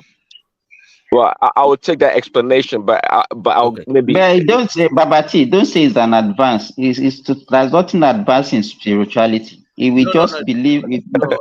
I was talking about the eye-opening thing where somebody did it using the sand and somebody said to do it in the hospital. So I'm saying if it was done with the sand years ago, it's kind of advanced than without going to surgery or anything than being in the hospital. So I'm like, is it? So what is the science in raising somebody from the dead? I said unexplained science. Right. Well, maybe to seem better, I'm asking because once you are dead, you are dead. Have you ever seen somebody raised from dead? Well, Christ did it in the Bible. That is what they made you to believe. That's what I'm saying. They made you to believe that, and you believe it. Did you see it? Okay, hold on, Simba. Like I said before, right? Simba that was by the way, Baba T. That definition you gave, it's to me, I think it comes pretty close to what any good Christian will believe. We have to understand that, like Simba is always referring to Christ and he's just running his mouth, right? We want to be polite here. Jesus Christ. I'm not. Let me tell you. That's why I warned you, Pansat. Don't pick me against any religion. I'm talking religion generally. So don't say I'm not against Christ. Don't go that way. You always do that. Try as much as possible not to be pitting people together. Do you understand? Yeah, when you interject, make it short and pithy. Okay, you can interject. By the way, FYI, they said they actually enjoy you guys talking about space, so you can go back into space. People are enjoying this is part of space. You have to. Who is Christ? I mean, before you start talking, arguing about possibilities and impossibilities, you first have to. Okay, if you say you accept that Christ, you accept all religion, right? So you have then. What is the claim? The claim we're making is that Christ is actually God Himself, right? So you're not just talking about the etymology of Christ. How's the name? You have started by preaching again. We are not. Don't preach here. We are not preaching. We are talking about factuality. You are preaching. Thomas, you have to mute this guy right here, please. You have to mute him. I haven't landed. Don't interrupt me, Simba. I know how to be combative, but we're having a discussion. So we know. Shut your mouth. I know. We're talking about Christ, and he keeps interjecting. This is not a religious. This is not a religious space. Why are you talking about Christ? I'm not preaching. Are you in the church? Are you in the church? So I can't talk about Christ. Please, can we to science, please? We're enjoying your science. Please admonish him so that he can be. I don't know. Maybe it's just the volume of it. Please, on both sides, please. And his chickens, can he mute us? The chicken, everything is just driving me. But let's it to science for now. So we're in science, all right? Believe it or not, we're in science. I'm talking about the maker of science, the creator who made science. Spirituality for general audience. Please, Baba T, you're beginning to behave like Simba. Let me land. Well, you can't talk science without talking Christ. Christ is the maker of science. He created the universe. Right? Hold on. Christ created the universe. And it's here. And you whether you believe it or not, because it's up to you to come up with something else. All the things that Christ talk about, both in the realm that if he's talking about love, right? This is over 2,000 years ago. Love your neighbor like yourself. What is wrong with that? He says, somebody comes and says, look, I've done everything. I've done this. I've done this. I've done this. Right? In order for you to judge Christ, you have to look at what he said. You cannot dispute anything that he said. They said that history is going to be divided into two. They said that 2,000 years ago. And that's exactly what you have before Christ and after the death of Christ. So science has tried everything to disprove the Bible. Now, it's up to you to come up with something. You go from Genesis, right? It's saying that everything in that book, from cover to cover, people come up with all kinds of things. You cannot touch this. So when you talk about science, remember, it's Christ himself who made the world, made the universe. He's the greatest physicist, biologist, whatever you could talk about, he created it. So now when he was here, he's come in the realm of a human being. That's true. He had all these powers, but he didn't come here using all that, trying to do magic and do this and do that. No. So if you don't even want to discuss science, you don't have to be all mysteries or magic, basically, where he will use his powers to do things that are unnatural. You talk about Christ, the meek and gentle Christ, and his walk on this planet. And you're going to find out that even if it's when the whole people came to stone a woman who they believe was a prostitute, and Christ forgave her. Pansati, you don't have all the time to yourself. All this preaching that you are doing, I don't know. You are a pastor today. No, okay. I don't know where you are. I don't even know where I can place you. I don't know where you belong. What are you teaching? Where are you preaching now? Thomas, please. I hear what you say. Let me make it shorter. You're right. So what I'm saying is that he says, any of you who is without sin, cast the first stone. I don't even know the relationship between what you are discussing and what you are saying here. No, what I'm saying is that this is in 2,000 years ago, Christ still had the things that we haven't even gotten up to today. We have brain. You have brain. It's 2,000 years ago, the age of the heart. Why are you talking? You are talking about God. You say God died. That kind of God died. Look, there are so many fallacies that you are talking about. Just forget about it. Let us have another discussion. You're an antichrist, right? That's you. That you can label yourself any name. You can give yourself any name. Your Muslim is beginning to show. Hold yourself down. You need to calm down, man. Okay. Don't mind him. Don't mind him. He just talk rubbish. He talk rubbish, and he will you believe can't that call him an making antichrist. I don't think so. No. All right. It seems to me that he's get riled up like no, a people don't believe in when Christ. you mention Christ. You mention Christ and he goes crazy. No, you are going too far. No, excuse me. Okay. No, So Babati, you hold on. No, excuse me. You hold on. You cannot label somebody an antichrist because they don't subscribe to your own beliefs. That's not that what is going too far. That's what Babati. I'm not surprised. That's what he does every time. That's what he does every time, and he doesn't see himself. He sees himself as better look at yourself very well before you vomit all this rubbish that you normally say. We're having an academic debate, so if you think it's what is academic about what you are preaching? What is academic about what you are preaching?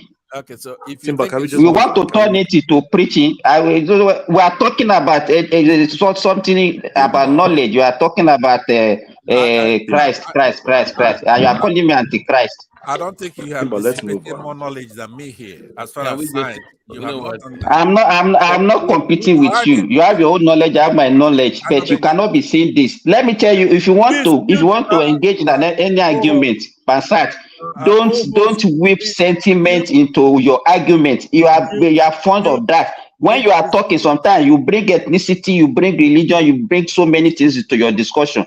Okay. Better go and learn how to discuss in a public space. Don't always whip people against other. I can't be calling me antichrist just because we are engaging in the discussion. Okay, so are you done? Stay quiet when I'm talking, please. You cannot be telling me that. You don't have absolute right to say that. How can we say I should keep quiet? You don't even don't let me say something that is. I will keep calm for you, but you don't know how to talk. Thomas, can I interject, please? Thomas, can you handle this? Thomas, can I interject? Of the platform, so I don't. You gotta, go ahead, Remy. Go ahead. Yeah, please go ahead and interject. This is so we can. I think you guys have been talking about this science and religion for the past. I don't know. I've been listening to Pastor Voice for more than 7 hours now. And I think I just want to ask Thomas, do you have any other topic there that we can discuss so we can get away from this? Because at the end of the day, when you talk about religion and science, sometimes people will talk with a lot of emotion. Before the advent of Islam and Christianity, our great-grandfather, they have their own religion to worship, and they live in a peaceful society. They live among themselves, and they cultivate a very good habit. But with the advent of these two religions that was brought from foreign land to our place, things have changed. And when you look at modern day now, the same so-called religion, some people are using it to enrich themselves. Why millions of their followers are ignorant, they don't even know what they're doing. And they are just contributing money to some few people to really live a wonderful life. Why they continue to stay in poverty, why they continue to stay in poverty all their life. So I think it's high time we just move away. The word, the God, let me finish. God himself, none of us here, even the so-called Son of God and all these prophets, they don't even know how God look like. If you don't believe in God, if you believe in science, that is fine. But don't contradict it and don't come here. I've been selling or telling people they are this or that. Why should you, if you even call some people antichrist, can you tell me people in India or in China, more than 1.4 billion population, they don't believe in any religion? Are they antichrist? They don't even know who is Jesus, talk less of Christ. They don't care. They believe in their hard work. So, and you in Africa, I don't think the totality of Africa is not up to 1.4 billion people. So what are you talking about? Consider China and India together. They are even more than 50% of the total population. Please, I just want us to move away from this.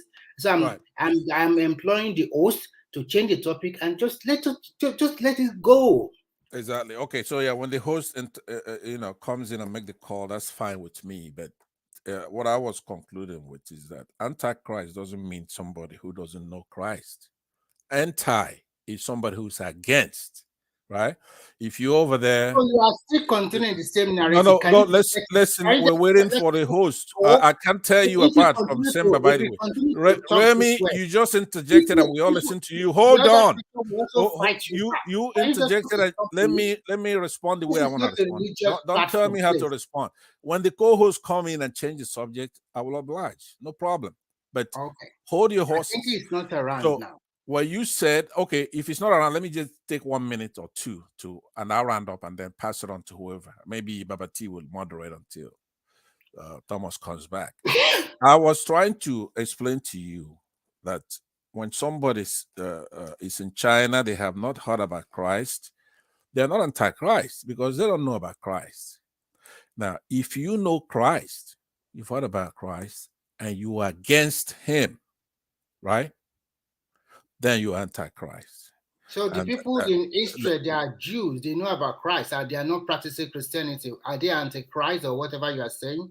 Now, stop all this nonsense you guys. Remy, I am not looking at you to be a gentleman because I'm trying to be. I am not a gentleman. When okay, good. Okay, so you spoke. I said, give me 2 minutes to land. You do something to say a minute, and we'll give you a minute.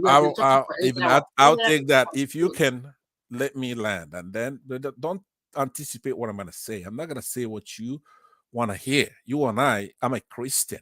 You're a Muslim, right? So you say don't discuss religion. That's fine. How do you know I'm a Muslim? Do you I know. I know. You are indistinguishable. You are indistinguishable from Simba. You are indistinguishable in mannerism, in logic. You are the same as Simba. I mean, you could be Simba on two computers as far as I'm concerned. Tribalistic. You see, I got you want to call me name. I will call you back. Fire. Okay, let me land then with a minute. I'm not going to land. I'm not going to. Baba T, get ready to you take have over been talking for 8 hours. It's high time you stop. So you stop. You come in here. You don't want to. You don't want to. You're hiding. You're hiding while you're attacking. Stop. You have to stop. This guy. Stop and stop and stop. This Muslim.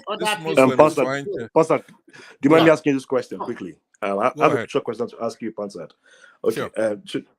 Do you know the name Dionysus? In the Bible? I think no. He's actually he's a Greek god. And this is to the prince. So Dionysus is supposed to be a Greek mythology character that is believed to, also turn water to wine, the same way Jesus Christ turned water to wine. Okay. So if you look at many of those Greek mythologies that happened even before the Bible or before Christ was born, there are actually several. Even Osiris, if you remember part of Even Osiris, yes, in Egypt, yes. So In fact, most of those Prometheus things and are the ones that are inculcated in the Bible. Let him land. Go ahead. Exactly. So you find stories like, Adam is Prometheus. So the first Greek people were Prometheus and Pandora. That's literally, Adam and Eve. So this is just my question to, Prince Daddy, that was saying just Christ did miracles and all that.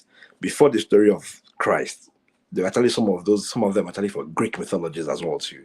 Remember that those were the first earlier people who had taken those, the Hebrew religion, from Aramaic, and they converted it to, to Hebrew, then to Greek, for Roman. So many of those things were infused to each other. So even the Christ that we worship today is actually a little bit mixed, so to speak. Yeah. In fact, Noah's Ark there's a story about it. There's a version of David and Goliath, which is Pastors and Medusa. It is the same war, the same character. Daniel and the Lion's Den is Hercules, and and also a lion as well too.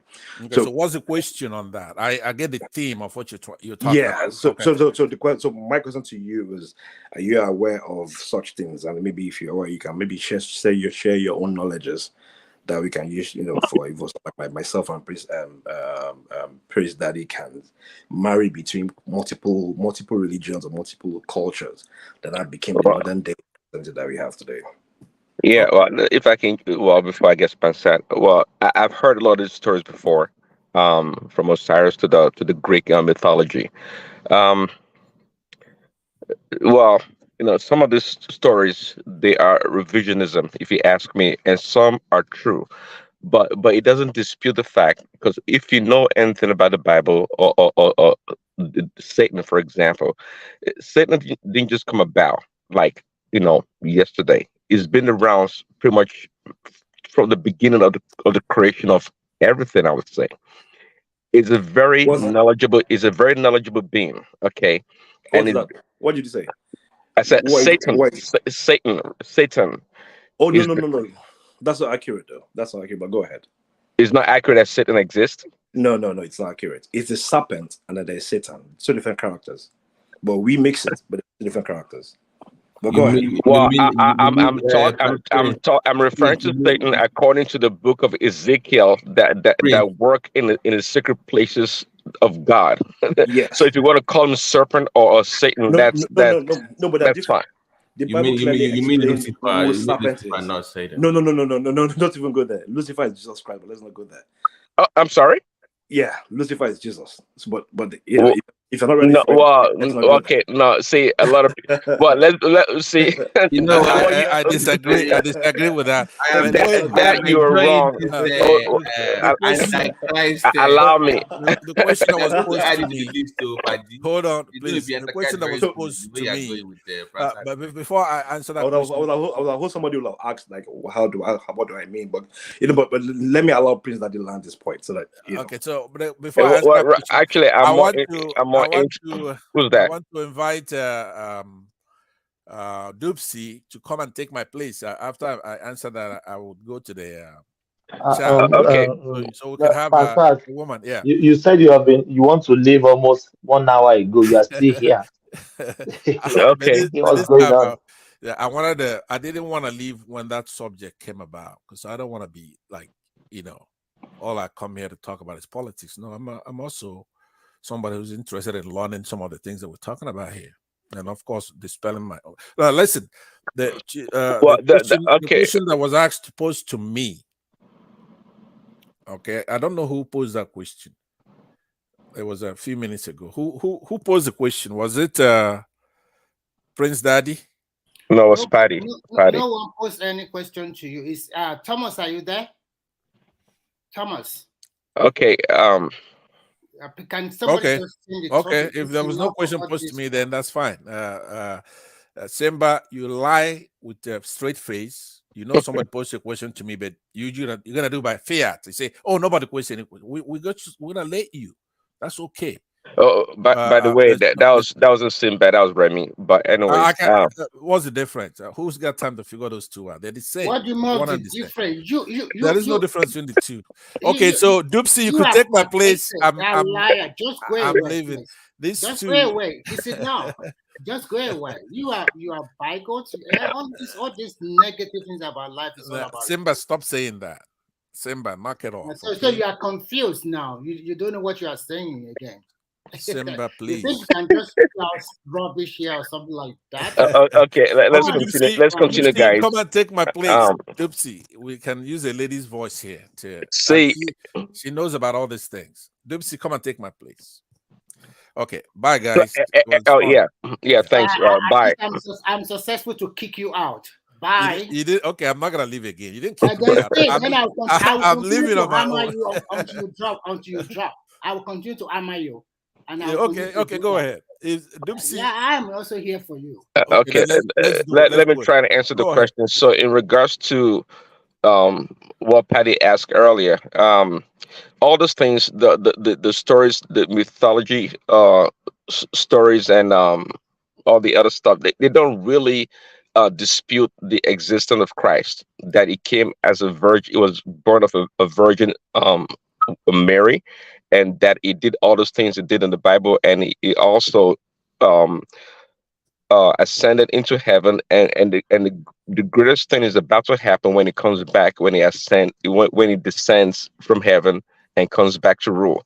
So all the stories, the Greek, the Egyptian stories, really, quite frankly, I don't know if they are truth to those stories, but if they are, okay, well, again, to my point, it doesn't discount anything about Christ. It does not at all. But I'd rather have you actually talk more about how Jesus Christ is Lucifer, because I like to learn. I never knew that, because I thought Lucifer was an angel that existed before it became Satan later in the Bible. But if you don't mind, if you want to shed more light to that, that'd be great. All right, thanks, man. Okay, so it's before you go on, I think you guys are listening to that the phrase too much. Go on. By the way, before you go ahead, Thomas is a pastor. So he's gonna. When did I tell you I'm a pastor? I'm just a you Christian. come from. Don't deny your roots. We know. Go ahead, Padijari. All right. Okay, so it's pretty much in the name. Lucifer. Lucifer means Lucius. It means light bringer, right? You know, the bringer of light. No. Light bearer. Light bearer. Yeah, it's a bearer, bringer of light. It's, you know, you get what I mean, child. So light bearer, dawn bringer, they're all, so it's in the name, right? It also means light bringer, actually. So there's light bearer, there's light bringer, and Christ in Revelations clearly referred to himself as the light bringer. You know, so if you read Revelations 22, I think 16, like I quickly check on my 22:16 or so. You know, clearly in that verse, Christ, you know, referred to himself as the light bringer, and in the old Greek, in the Septuagint Bible, that's the word that was there, Lucifer. You know, so, and Lucifer that fell was actually the king of Babylon. The how had I fallen so low, oh ye? But it's King James Bible that made that assertion. The KJV Bible. Every other Bible did not that does not have the word Lucifer in that particular Isaiah verse that reference. Only the King James Bible. Of course, we all know how polarized the King James Bible is, for those who are Christians and have followed Bible translation. So the only person that referred to himself as light bearer, light bringer, you know, has been Jesus Christ, and that is the meaning of Lucifer before it was converted into English. So it's a translation thing that made people started referring to Christ as Lucifer. And so the point that you're making about the Satan, I'm not contesting that. I'm just saying that the the one who was referenced at the very beginning of the Bible is not Satan. That was a serpent, because the Bible clearly said in Genesis chapter 2 that of all the animals, of all the beasts that the Lord had created, the serpent was the most cunning and the most craftiest. So it was clearly stated that, and the beasts were created on the fifth day. I mean, on the fourth day. Yeah, no, on the fifth day. Yes, on the fifth day they were created the beast. So the serpent was the beast. However, Satan is different. But Satan is not Lucifer. Lucifer means Lucius. That's light. It's a name.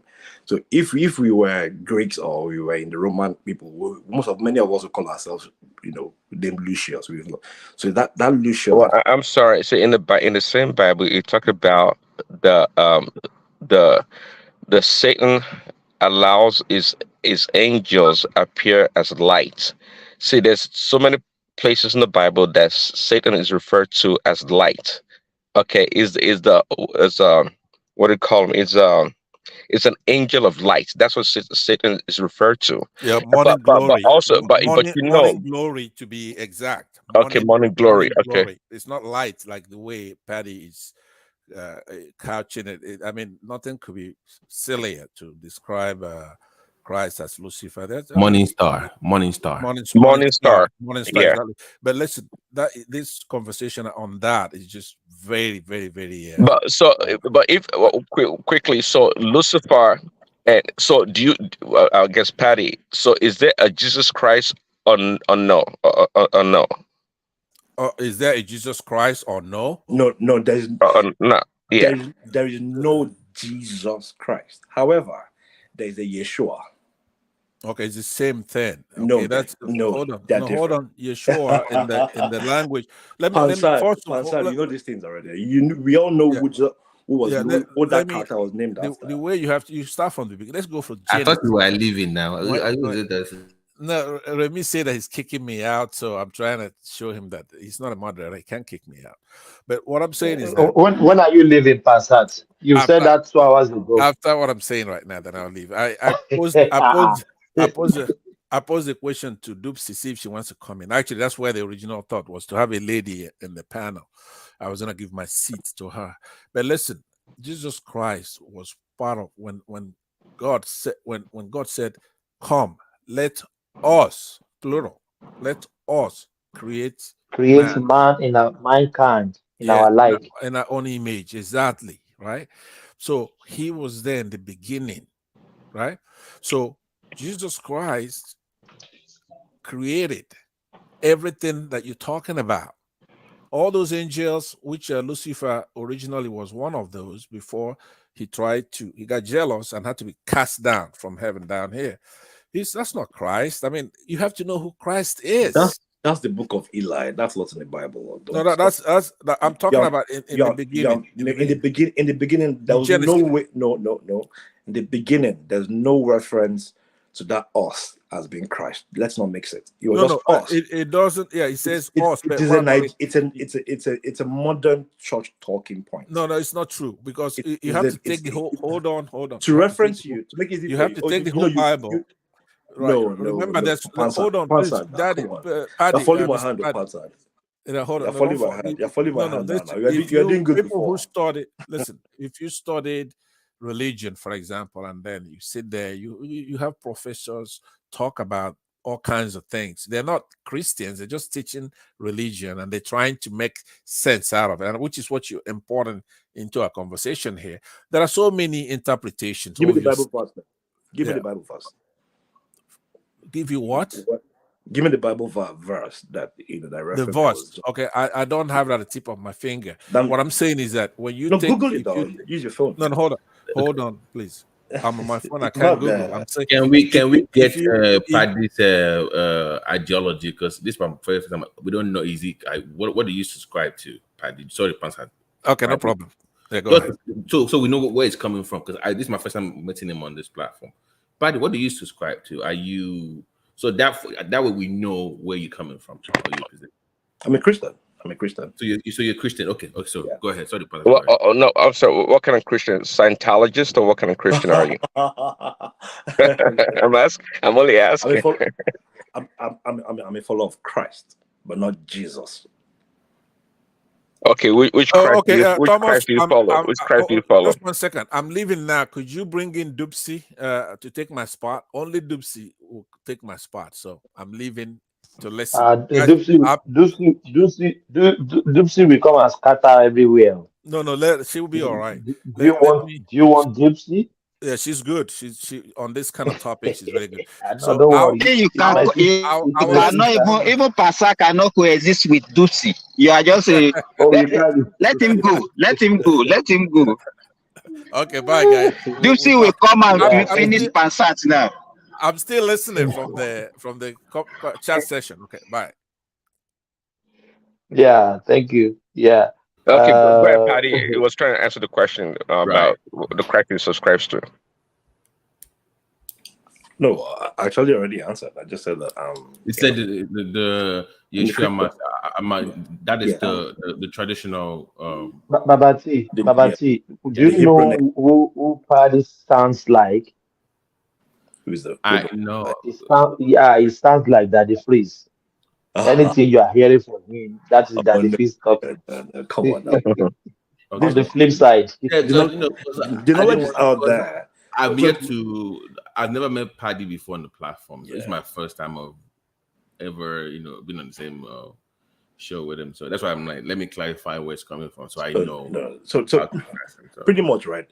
The knowledge. So I became agnostic, right, and then he started leading me into a clearer light. The knowledge is out there. I questioned. I think it started from me questioning what this blonde hair, blue eye Jesus Christ looked like.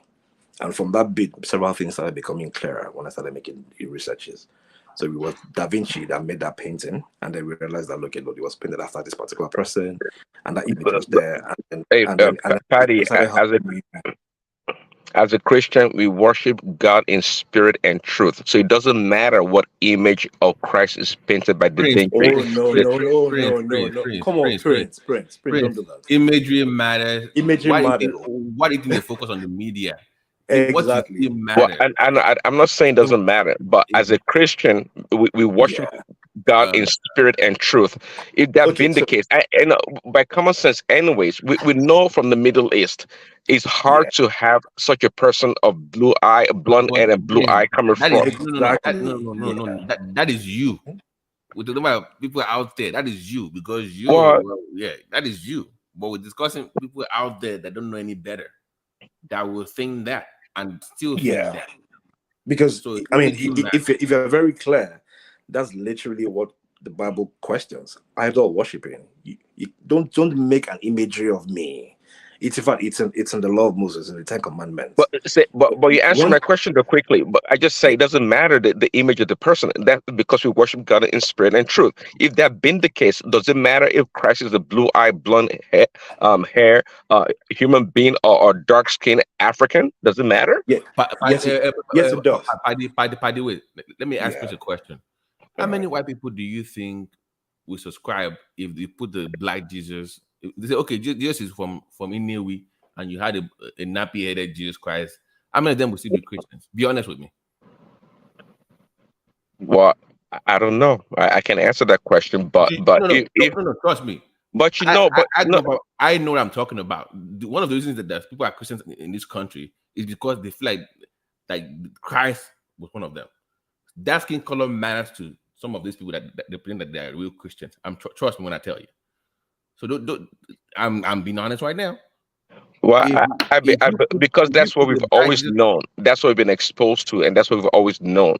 If you put up a black Jesus, I'm telling you, you will lose half of white people in See, you just answered the question right there. Do you not know that white people, maybe the follower of Christ or of Christians that are white, they are equally abused as black Africans, for example, because they also believe. Engage in Prince. Sorry, you two are having your discussion. Sorry about that to butt in. So no, well, they too believe that Jesus Christ, just like the black people do, also that is blue eye, blonde hair, human being. So it's on both sides. It's on both sides, but it just happens that they created a an image, or they painted an image of Christ, and it happens to be a white person. But you know, the funny thing also, I've heard that even in a Russian Orthodox church, the picture of Christ is actually a dark skinned person. I know, like, dude, I was in Palestine. I was in Bethlehem in 2016. Even in Bethlehem, the imagery of Christ, Mary, and everything is black. Even with the part of Christ, everything. I think let me even put the picture on my feed if I can find it on my own phone. It's black, literally, in Bethlehem of all places. So Well, there you go. they know that. Babati, hold on, everybody, hold on, please.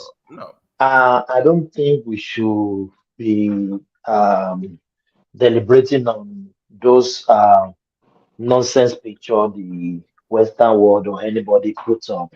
No. I don't think nobody can tell me that they have the picture of Jesus Christ. I don't think that is possible. You are missing the It's point. total BS. Yeah. No, you are missing the point. We're just talking about the power of imagery, not that we are focusing on dwelling necessary. I'm just trying to draw attention to how people move towards a religion based on their skin color or what they believe Christ looks like.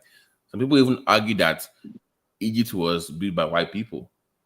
They believe that in their million. So people latch onto all these things. So that's my only point. I was not trying to bring that up as the main issue here.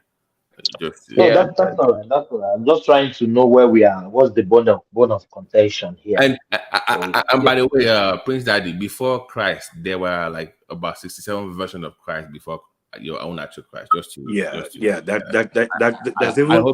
several Jesuses. There's a Jesus 67 before your own. Jesus as a magician. The same thing, no. Died on the 3 days ago. The same thing. You know, I believe. Hold on, I believe all that. But guess what? Have you called upon the name of Jesus and see which one actually answers you? So here's the thing. It is not the name that is working for you.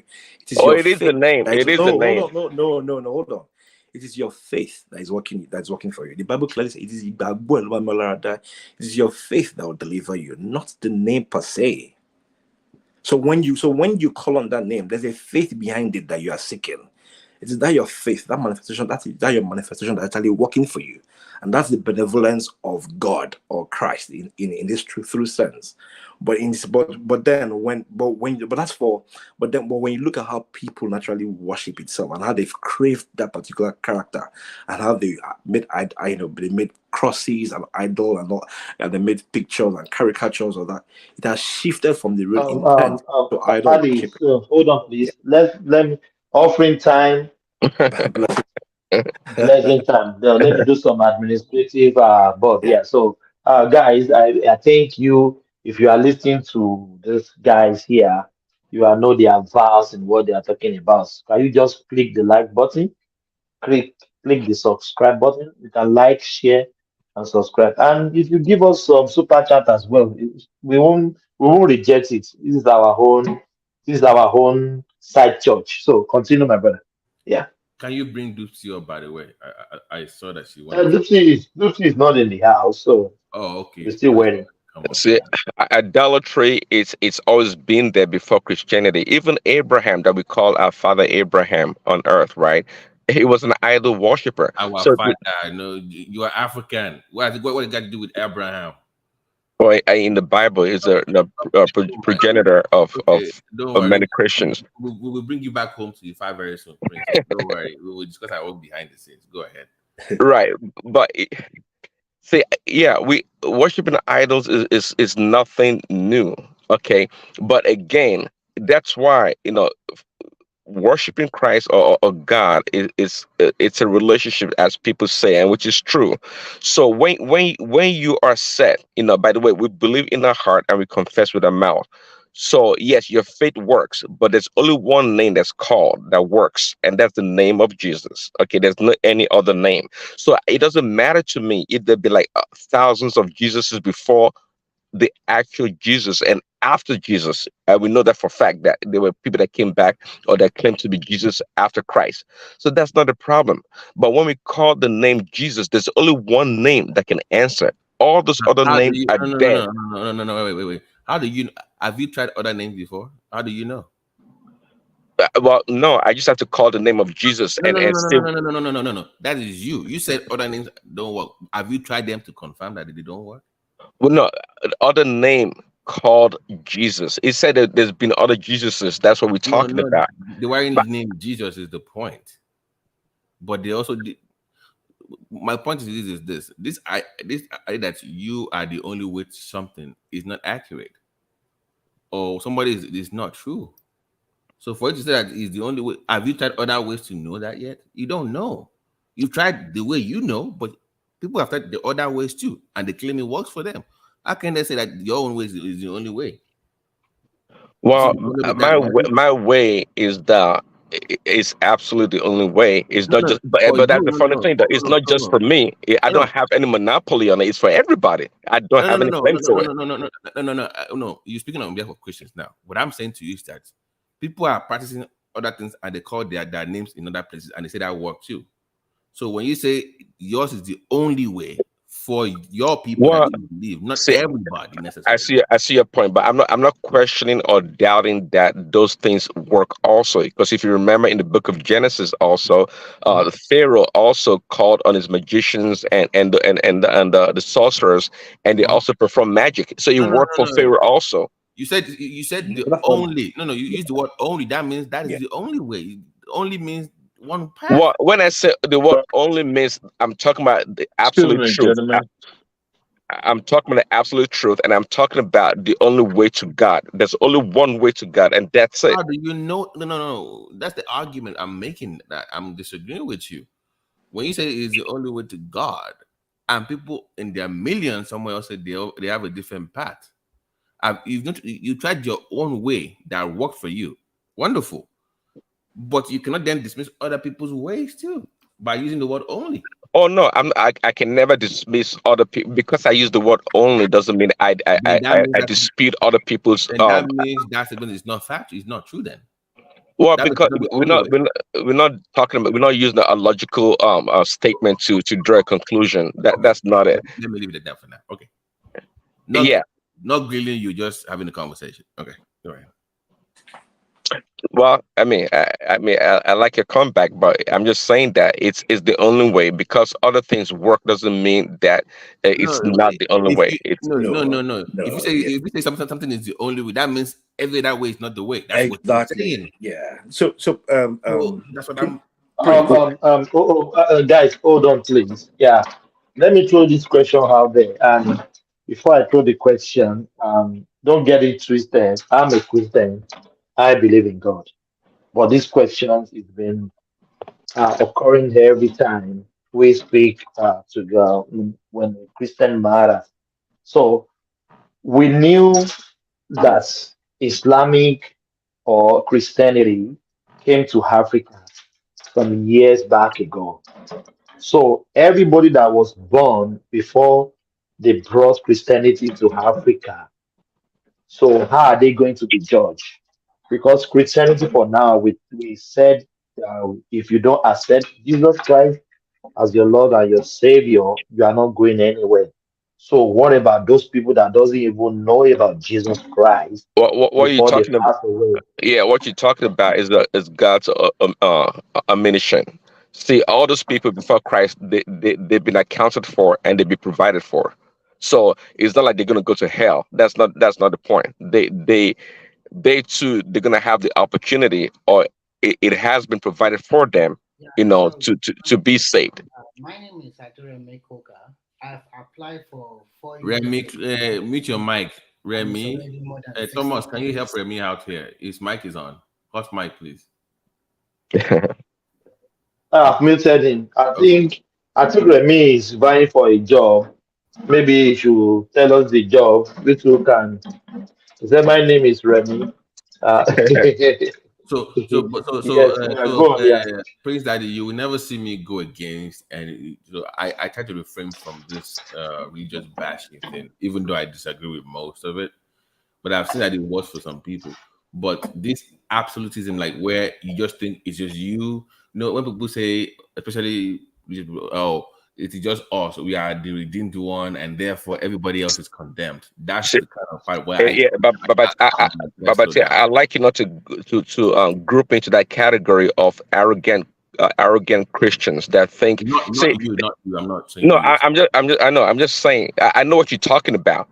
See, as a Christian, you can't even go around bashing other people's religion. It's a no. It doesn't work that way. And even within your own, let me think for that. Even within your own space, there's a difference between the born again and the regular Christians. This Excuse me, guys. We're talking religion all this way. They're the regular ones. They are going to heaven. You're not born like where they're advanced. Like even within that, like you know what I mean. I have them as family now. They condemn. If you're Catholic to them, you're not Christian enough for them because you're Catholic. You're just the different. Who are there? Who are there to judge that you are not Christian enough? You, Thomas, you know what I'm talking about. Exactly. I know. You understand. I understand. Yeah, I know them. Have you guys talked about the task waiver? The Adewales, you know them now. Adewale, you know them. Adewale is a Shango worshipper now. Adewale is a Shango worshipper. I'm still a Christian, but I celebrate my heritage. Nice word. Yeah. Nice choice of you celebrate. Yeah. But that means you still don't believe in Jesus Christ. Then listen, man. I'm at a stage in my life. Listen, I'm at a stage in my life. I can choose and pick. All this bamboozle. I live in a white man's land now, so I can see better. If not because I live in the South. Have you been Westernite? No, it's not about Westernite. See, the more I learn about the culture in the Western world, the more I cherish and celebrate my heritage. The more. Now I understood, why people back home tend to be, we tend to jettison our past, our culture, our tradition, as if it's now. See, we were talking about. Sorry, I kept jumping because sometimes this thing comes to my mind and I can't hold it for too long. We were talking about spiritualism earlier, and some people are saying, "Oh, it's spirit or no spirit or sneaker spirit, this and that." Listen, man. None of us here discussing about that topic has ever been dead before, so we don't know what the other side looks like. It's something that's been written down or has been passed down that now becomes the talking point. So until somebody, and I've never seen any. Sorry, Adewale. Some people have actually experienced the other side, the spiritual side. Yes. Preach, Daddy. Come on, man. Well, if you put it that way, I have never been, and whoever have that opportunity or privilege in life to have experienced the other side, well, I don't know what that experience would look like to them. But the bottom line is that no matter what any human being, any person with the life in them says, I won't hold it for 2 seconds because I'm a human being like them too. So I believe what I believe. And for those who don't believe, well, I wish them good job. Adewale, we tend to know spirituality than more each other. You can keep exploring that angle from now till Jesus comes back. It's a very deep area, very, very deep. We think we know it all, but no. Sorry, who is coming back again? Who is coming back? Until Jesus showed up or the sun freezes off. Let me put it that way. It's coming. Okay. But they will.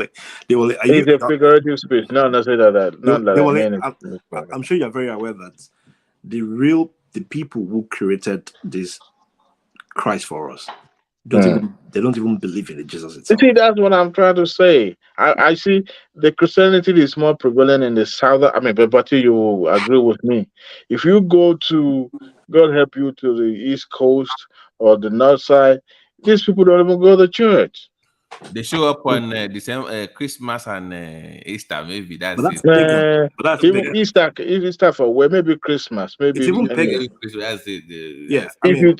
If you take the South and the Hispanic people, there's no Christian again in America. There's no Christian again in Well, in the North America. you're talking about right now because Christianity is eroding in a lot of places, maybe amongst the white the Caucasians. But the But the reality thing is is, that, but the reality Christian, that the how could Americans they to have be done this by saying that, okay, you and I are communicating in English, which is um, alien to you and I, correct? But it makes us to understand that our language is not even um, acceptable. It's not generally acceptable. What we believe is not acceptable. So who said that? They didn't do, Nobody ever they told me didn't say that. that though. Yeah, they didn't the, say that. the people that No, that no, dashed us Christianity now. No, they didn't say no, they that. I didn't say mean, that. I don't know where that came from. Yeah, Nobody ever told me that. yeah. But you and They I never. communicating. Hold on, Are can we you hear? communicating in our own language You want to now? Well, begin but from? It's a language of commerce now. it doesn't Can you matter. let So can Prince, you hear Paddy coming because his yeah, voice is kind yeah, of low. yeah. You need to speak up a little bit, man. Your Oh, voice. really? I would love to speak Okay. about the tax waiver All right. about TINUBU Jari. Forget Okay. about all this. All right. Quick one though. Quick one. That I'm not sure my voice is low, but is this better? Because I'm actually using a tablet. We can hear you. We can hear you loud and clear. All right. Perfect.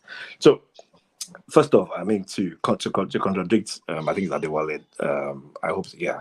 They never said so. They never said we can't. We can't use our God.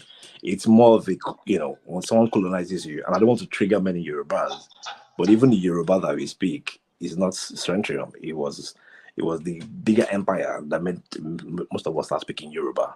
And of course, Ajay Crowder too also affected us speaking Yoruba. But let's not even go there. That's not the conversation. So let's Right. yeah. But the point I'm trying to make is that the reason why many Western countries are no longer going by this Christianity is because they understand from the beginning that it was a political tool to entrap people. And then when they found an alternative to entrap them, when they didn't have their constitution, they started dumping the religion. So the likes of the Roman Empire, the Catholic Church and Catholic missions are no longer as powerful because they now have governments who are not capital. So does that make Christianity is a scam then? Yes, for the most part, Christianity is a political tool. The way the Westerners. No, I'm sorry, I disagree. Hold on. I'd like to say one thing though. See, there's nothing ever been given Should to I explain? man that man has not abused. Christianity just happens to be one of the things, one of the tools used by man. Exactly. Okay. So Prince, that's exactly what I said. That Christianity, as we were told, was a tool used. In fact, if you understand even how it was even introduced to us, it was a way of grasping. So I think the very first set of converts even in Nigeria or within West Africa, maybe modern day Nigeria, were actually people who were sold. So people who were persecuted by some of our gods, deities, and then they introduced Christ to them. And part of their cleansing, and part of their conversion, was that they would get into a particular ship as a process. So the same way people now do baptism, going on the ship, going on that voyage was supposed to be access for you to become a Christian. And then that ship led them into slavery. And that's how slavery started. As, once you claim Christ on the land, you have to take into the ship, which is your baptism, take in the soul. We'll put chains on your neck, the same way chains was kept on the leg of Christ. And then we'll take you to your land. And by the time we bring you back, you become a Christian. And because they were vulnerable people, they believed it, and that's how it became slave trade to become. So that it became a tool. However, there's still that faith-based bit there that that we were still introduced to over time. So you can't now juxtapose, which is what I'm saying to you, that the reason why many Westerners are now dropping the Christianity, they're going to church, always having to believe the Pope, and having the Catholics and the archbishops and the priests telling people what to do, is because what those people did back then as politicians, the government does not need. Today's government don't need them anymore. Today's government has not taken over. They've not left the church and they're not leaving. I mean, the Pope is influential, but he doesn't make any policy. But several years ago, it was the Pope. The Pope was like the president of the world. Whatever the Pope said was what happened. So it became a political tool. And once we understand that bit, but because we haven't gotten there, that is why you realize that for most of us, no matter how strong your faith is back at home, The moment you move into a Western world, your prayer points start to reduce, because most of the reason that why people even believe in so much faith is the fact that they lack. So what we've been told is that once you lack, you have to pray for you to get. So when you don't need that desire anymore, you realize that your prayer points are more very casual, more light. They are more divine and more spiritual for you than you having to go to a church or a pastor to pray for you. And that is the tool. That's the part that I'm trying to consciously liberate. Paddy, let me see these three words. I just want to ask you: military might, economic power, and the spiritual capital. Rome, London, Washington, D.C. They still exist. The very thing you speak of that dominance is still there. If people just pay attention, they will see that this is just it's a tool to manipulate people. And like you rightly said, people will you will pray less when you get here, obviously. So I'm not going to say Prince Daddy does. He has a very different view that I disagree with. But me as a Yoruba person that practices my own tradition, you brought up the point about Ajayi Kwara, for instance, how it did a lot of damage. Like, you know how they say, that is all nonsense. That's not Yoruba. Yoruba has a 4-day calendar. We don't have a 7-day week. Issue is not the devil. They messed that up too. So even destroying culture, using your own people, that was done to us. And we have to revert that as well. We work on that too in ourselves. So if you're Christian, more that's your thing. But as a Black person calling on, that, it bothers me, to be honest with you, Prince Daddy. It does. I don't know how to put it nicely. I don't know. I don't understand it. Why somebody from Lagos is claiming Abraham's blessings are mine. I don't get it. Abraham probably was in the Middle East. You are in Abeokuta or yours. I don't know what thing concern you with Abraham. I don't understand it, but I'm trying to. But I just don't know. Sorry I don't know. Yeah. So to quickly add before the next person, goes ahead. You realize that what the British made Ajayi Crowther do, but even though it took him a while to do it, he was a bit reluctant. It was political. He was forced. He was largely compelled to do those things, and he had to do them verbatim. He was pretty much he was cajoled to. So the Saros who had come back as slaves now had to come back because they were the elite ones to convert the English Bible to Yoruba, and he had no idea what to do because he's a Saro. He's not called Yoruba, so he made it work for them, and that Christianity itself, how it was sold to us, is what led to the company called Nigeria. So as much as I get where Prince Daddy is coming from, but you forget that you remember that even in our names, even the ways our names were renamed, even in the songs that they converted, they were those songs. So they literally just took everything that we had and made it easy for us to quote unquote assimilate. However, it was political. They literally had him, look, if you don't do this, we'll get another Saro. You will lose your relevance amongst us. And he had no choice.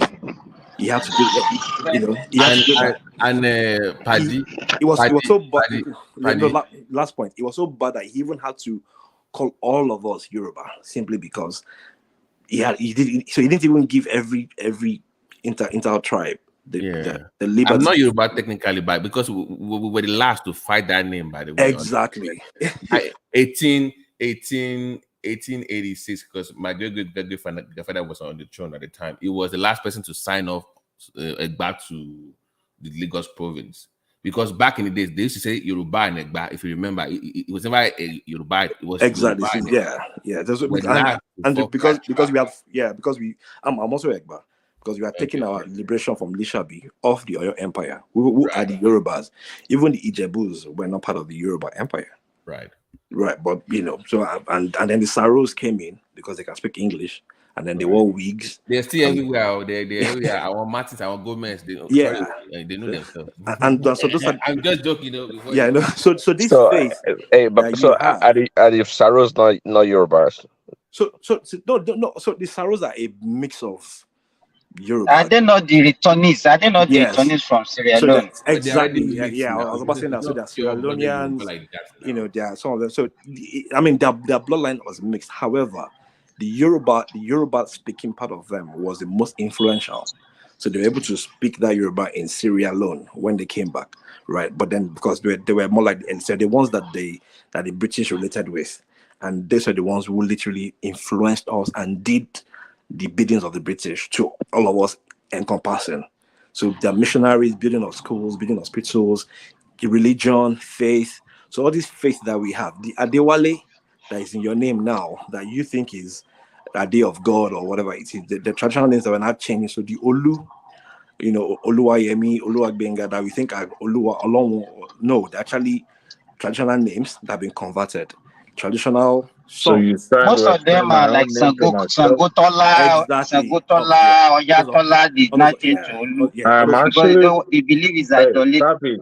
Papi, you don't want to explain my name to me. I know what my name means. Oh no, I'm just using that because you are the one who have like a rich Yoruba name here. So I'm not explaining your name to you. No. Paddy, Yeah, go ahead. Paddy, can you hear me? Yes, I can. We can hear you. Okay, what you are saying that they did to the Yorubas, was that not the fundamental thing that they also did when they actually adopted the Christianity in Rome? That all this Christmas and everything that they adopted and changed the so-called idol worshiping, and I think it's not the same thing. But 100%, it's the same blueprint. It's the same. It's the same blueprint that the Arabs used during Arab slave trade. It's the same The blueprint. two are the same. The two are the same. If you look at the same blueprint, yeah. Exactly. Even the books, they are not. There's no much difference between Quran and the Bible, especially the Old Testament. Prince Daddy, okay. Prince Daddy, if you're still here, just Google Salvatore Mundi, and then you will see. But don't let Prince backslide, though. No. He won't backslide. He won't backslide. No. He won't. Force him to go and do No. it. So and that man know. The faith is intact. You get the faith that we have with our spirituality is intact. However, the way it was sold to us, that we adore it so much, is political. But because of the benevolence of Christ, He will keep redeeming us because our faith will always set us free. So it is that. So that's why if you ask me, am I a Christian? I'll say yes, I'm a Christian, but I consciously don't even pray in Jesus' name. In fact, Joshua is even a stronger name than even Jesus. However, I will say in Christ's name, in Yeshua, then I'm correcting my spirituality. I had to Sorry to digress, Paddy. Yeah. Remember, you brought up the Saro thing earlier, and from that experience of Liberia and Sierra Leone, that's why I'm very cautious with all this year of return of these people returning back to Africa. I feel like if they come back home in that numbers, they might do the same thing all over again, where they bring that influence, and we are back to what we've been trying to fight out of for years. But that's just besides the point. Okay, so I'm still trying to understand your own brand of Christianity. By the way, Paddy, you say you don't call Jesus, you don't. Like, how do you define your own? Explain to us what it entails. I'm trying to understand because if you're not like Prince Daddy, I don't know. Please tell us. I'm trying to understand it. All right, cool. So Christ Himself has His own doctrine within the Bible, right? And then what St. Paul has is also somewhat different. But of course, we have to use both of them encompassing. But one thing that Christ largely built is love and faith, right? Loving people around you, being benevolent, caring for people around you, praying like He advised us to pray the Lord's Prayer, your daily bread, being able to give something, being kind to poor people. When people who are naked, you clothe them, not literally. People who are hungry, you feed them. I go by those principles. I use them in my daily life. Now, when I'm in need of something, maybe I'm waiting for some contract or I'm waiting for an opportunity and I need to pray, I connect within my spirituality and I pray. I deliberately say in Christ's name, in Yeshua's name, I want this, I want that. I keep hoping for it. But I no longer picture that blonde hair white guy in my head. I picture nothing. I picture what I want. and I tap into my inner spirituality, and I try to be consistently remain a very kind person. I'm kind to people who are around me. I forgive easily. Those are the principles of Christ. Let's just get into it. Let's not waste time. Do you believe in the Trinity? No. Okay, there we go. So you're not a Christian.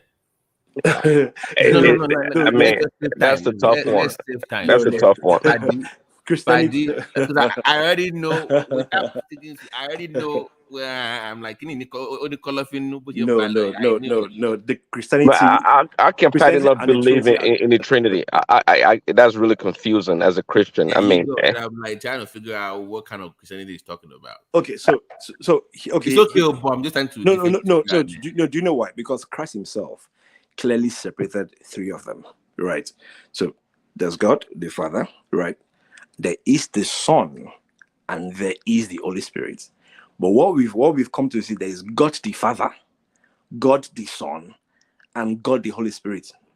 I strongly believe no, there are three different things. Christ clearly explained each of them's role. There was God, there's a Son who came to die for our sins, right? And then there's the Holy Spirit who is there to guide and counsel us after Christ has gone. Because even Christ Himself, even Christ Himself has a reward.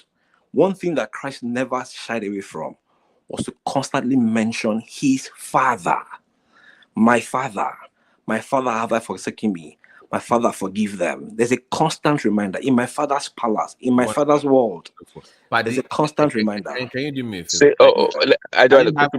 Can you have please explain Trinity to us and have you rebuttal? So I want to see the difference between what he believes in the Trinity, because that's like the core part of this new band of Christianity versus what you subscribe to. So Prince Daddy, if you don't mind explaining what Trinity is to Paddy. Yeah, well, God the Father, God the Son, and God the Holy Spirit. See, I think you're getting caught up with the need to call Jesus Christ God or the Holy Spirit God, because one thing if you know about God Himself is that God is not arrogant and He is not about to claim anything. Because if you clearly in the book of the Philippians, what is it 2:7-11, there's only one name. Listen to the name that's above all names. In other words, if the name that's above all names, we have God, but the name that's above all names is the name of Jesus Christ. And it says right there in the scripture, the name that's above all names in heaven, on earth, and underneath the earth. So in other words, the name of Jesus Christ is above the name of God Himself. See, God is God. There's nothing. God exists by Himself in Himself. There's nothing else. God does not compete with anybody. So It Prince, is impossible. Prince, so is that Trinity in the Bible? Of course, it's in the Bible. Yes, it is in the Bible. Where in the Bible? It's in the Bible. Let's Google it. I mean, okay, all right, Google it. I'll wait. There's no Prince. Don't waste your time. Exactly. There's no Trinity in the Bible. Oh, you mean like the word Trinity itself? Even the expression of it is modern doctrine made. There's no explicit place in the Bible where the Trinity. See, let's not get caught up with theology. No. Let's get caught up. Let's get caught up. No. Just like science, just like in Sinbad and the people in science and medicine, when they discover something or they find a logical connection with something, they name it. They call it name. They introduce a new name, because we're using the word Trinity to define God in 3 in 1 doesn't mean that it has to be in the Bible. But do you understand the concept behind it? That's the key. It's not the name Trinity. I don't care about the name Trinity. But Prince, let's clarify. So basically, you're saying that when Jesus was on earth, it was still God on earth working amongst us, but yet He was still in heaven. Absolutely. It was God on earth. It was God that became man. That's right. So when Christ said, "My Father in heaven," no. That's what I want to say, Babati. So when there are so many places where He refer to God, my Father. Also, let me ask the question. So when Jesus said, "My Father in heaven," He was talking to Himself. No, it was talking to God the Father in heaven. But you said that it's the same person now. See, okay. No, Jesus Christ is the exact representation it's in the book of Hebrew. No. You said no. You said it was the same person on. I asked, I asked you earlier. If the same person on earth, who was he praying to? Okay. No, I'm not talking. No, It's not a got you question. I'm not no, talking. I know, but it's Jesus. What Jesus Christ came on earth as the representation of God Himself, meaning that when we see Jesus Christ, or when they saw Jesus Christ, that was God amongst the people. And the notion that, of course, it goes early in the morning, just like it says in the Bible in the New Testament, and prayed, and he prayed to his Father in heaven. Okay, so I'm not sure But if the same person, who is it? So he's praying to himself. but see, this is the see now, because you're looking at everything from a linear physical description or understanding. But when we're talking about the things in things of the spirit, do you know what a person? Listen to this. Every time Patty called the name of Jesus, and I do you think Jesus Christ takes a turn to answer each person individually? That do you understand what I'm saying? No, see, everybody. So God is Jesus is the manifestation of God on earth. So when he now dies, remember the same body now went back to heaven. So his self in on earth now came back to heaven, back to himself.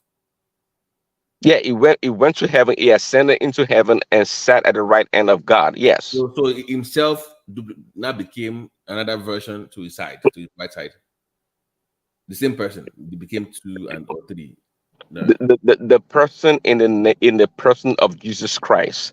What I'm saying, what I'm trying to say is that, just like it says in the Bible, not me, that Jesus Christ just came on earth, right? And it was the representation of God on earth. He had all the power. It says in the Bible that Christ had his power was unlimited, if you want to put it that way. No, slow down here, Prince. Remember, even before he came to earth, remember in the Bible it says, who is going to go to God? And he said, me, Abby. So there was already a Christ in heaven that he chose to do that before he was even born on earth, right? According to the Bible. That volunteered to go, right? If I'm not wrong. No, I think you talking about the book of Isaiah. Who last send, right? Yeah, like then so there was already one. Oh, in the book of Revelation. Right. So I'm trying to figure out which one was on earth. Was it himself or the one that was sent? You see, I'm trying to figure out which version of him was on earth. Well, Jesus in heaven was the same one. Jesus in heaven was the same one that came on earth, that came to the world. So it was the same person talking to themselves in heaven before he came. You get what I'm trying to say? Like, if you say the person is the same person and he became a different version of himself on earth, and he was not praying to himself, then he went back to heaven as the one on earth, then it's himself talking to himself in heaven. You see the where I'm trying to figure out what you're trying to. No, but see, this is very simple. Can you help me here? Should I break it down? Yeah, please. Okay, go ahead. All right. Yeah. So I'll start from the essence of it itself, right? So part of the covenant that God had with his people, that's the Jews or the Israelites, is that there has to be a covenant whenever there's a sin that will, so from Cain's time to almost everybody, whenever there's a sin, you perform a sacrifice, and then that sacrifice is for the atonement of that particular sin. And then over time, the Jews realized that, look, even if you commit a sin, worst case scenario, I'll just kill a lamb and I'm good. I'll just sacrifice my food, or my crops, and I'm good. But then he lacked the essence. So what God wanted or desired was a universal sacrifice that does more than just cleansing of that blood. He also purifies you further, right? And then he was now looking for amongst his councils who will go. So he probably looked to his angels and Michael and Gabriel, just those popular angels like Michael, Gabriel, Raphael, Uriel. And then when they saw the persecution they had to face, they all were scared. And Christ said, "Here I am, Lord, send me," and then he will go. Right? Not literally. So Christ, the prophecy of Christ now started coming from the days of Isaiah.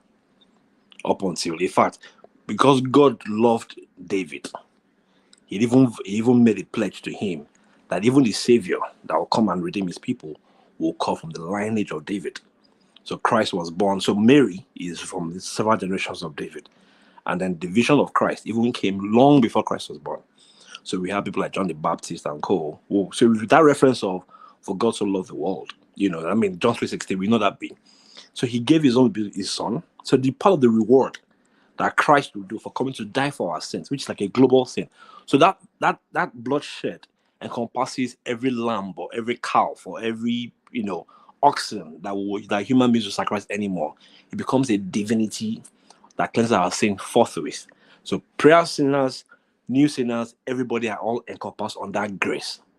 Now, however, when Christ was leaving, he had given his doctrines to his disciples and hoping that those disciples will be the ones to preach the word when he's gone.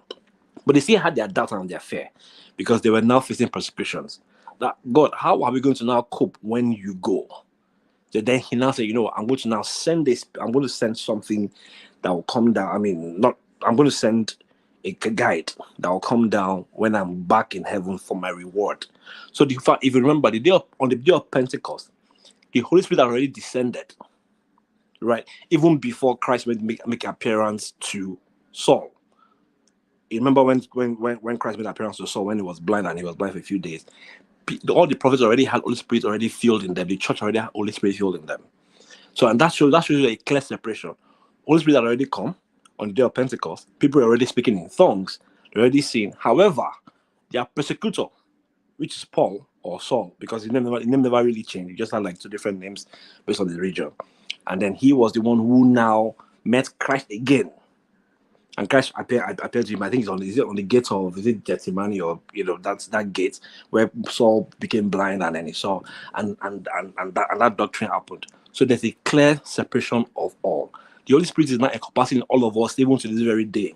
So you see people who have the gift of tongues, people have the gift of dreaming, who have the gift of going on trance, give you gift of messages, and in fact there's a separation. Even when the disciples were walking, when they were walking in the ministry, there were still other spirits that were evil, that they were not able to cast out and say, demon, flee this girl, this demon.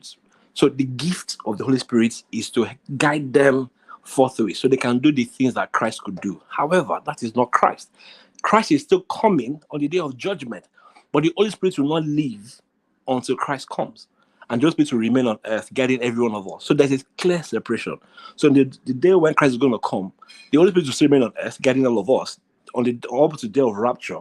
Then Christ will now come in, and then the people who are now, we know that story. You transition into heaven, but the Holy Spirit is on earth to live amongst us, to now guide us in between, and that is what we now use to now fight the principalities and power. So the concept of the Holy Trinity is a modern Christian concept. In fact, there's actually some sort of Christmas, some sort of goddess. I don't want to confuse you more. That has that concept of Trinity that it was still after. There's nowhere in the Bible.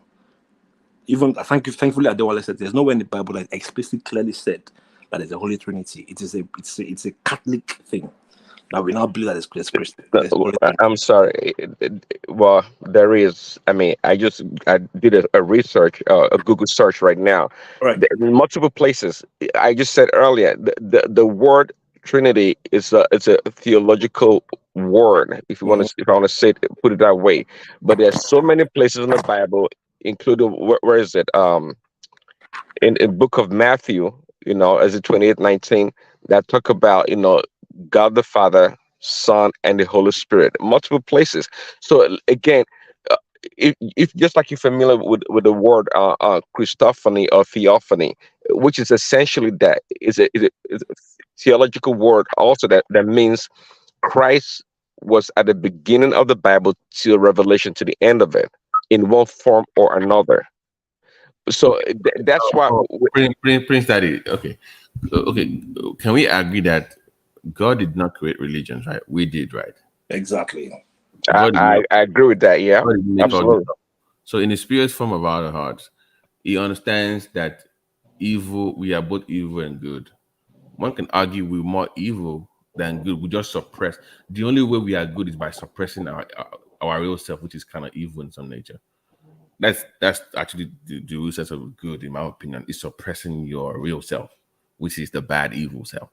So when we come up with all these terms of Trinity and Bible and concept, in my opinion, Prince, if I'm a Christian, if I'm to be a Christian, I will find the Bible insulting. Do you know why, Prince? If God is as big, as great, as magnificent, the way you describe it, it is impossible to capture him in a book. It would be an insult to his greatness to put him in a book. Well, you're right about that. And it even says so in the Bible, Apostle Paul, that, hey, if we were to record, for example, all the miracles that Christ did on earth, the Bible would not be able to contain that. But we got to keep things in mind. No. Quickly, I was going to say, look, God has to deal with us. I'm saying God, the creator. Well, yeah, God the creator. So how do you expect God to deal with man? It has to start from somewhere. Of course, we can't contain God in one book.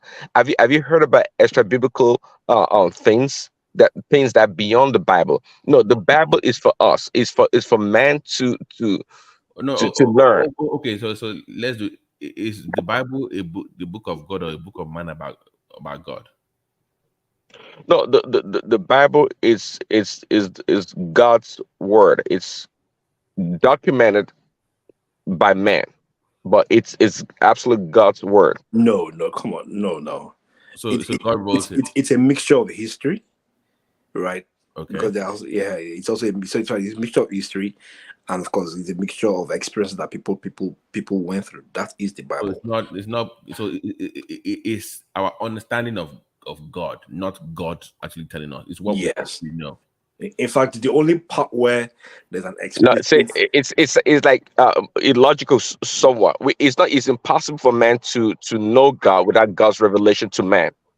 Okay, so can you put the life of the people of Levites, the life of Samuel, the life of Job, those are not God's words. Those are people's lives. Those are what happens. Those are events. Life experiences. Yeah, exactly. So those are events that had happened, and they were documented in several different places. See, and you're right about that, but those stories were meant to capture the essence of God. So that's the thing. No. Let me tell you what you can call God's words. Like, we can even every word Christ said in the Bible, that would be God's word. If based on what you believe.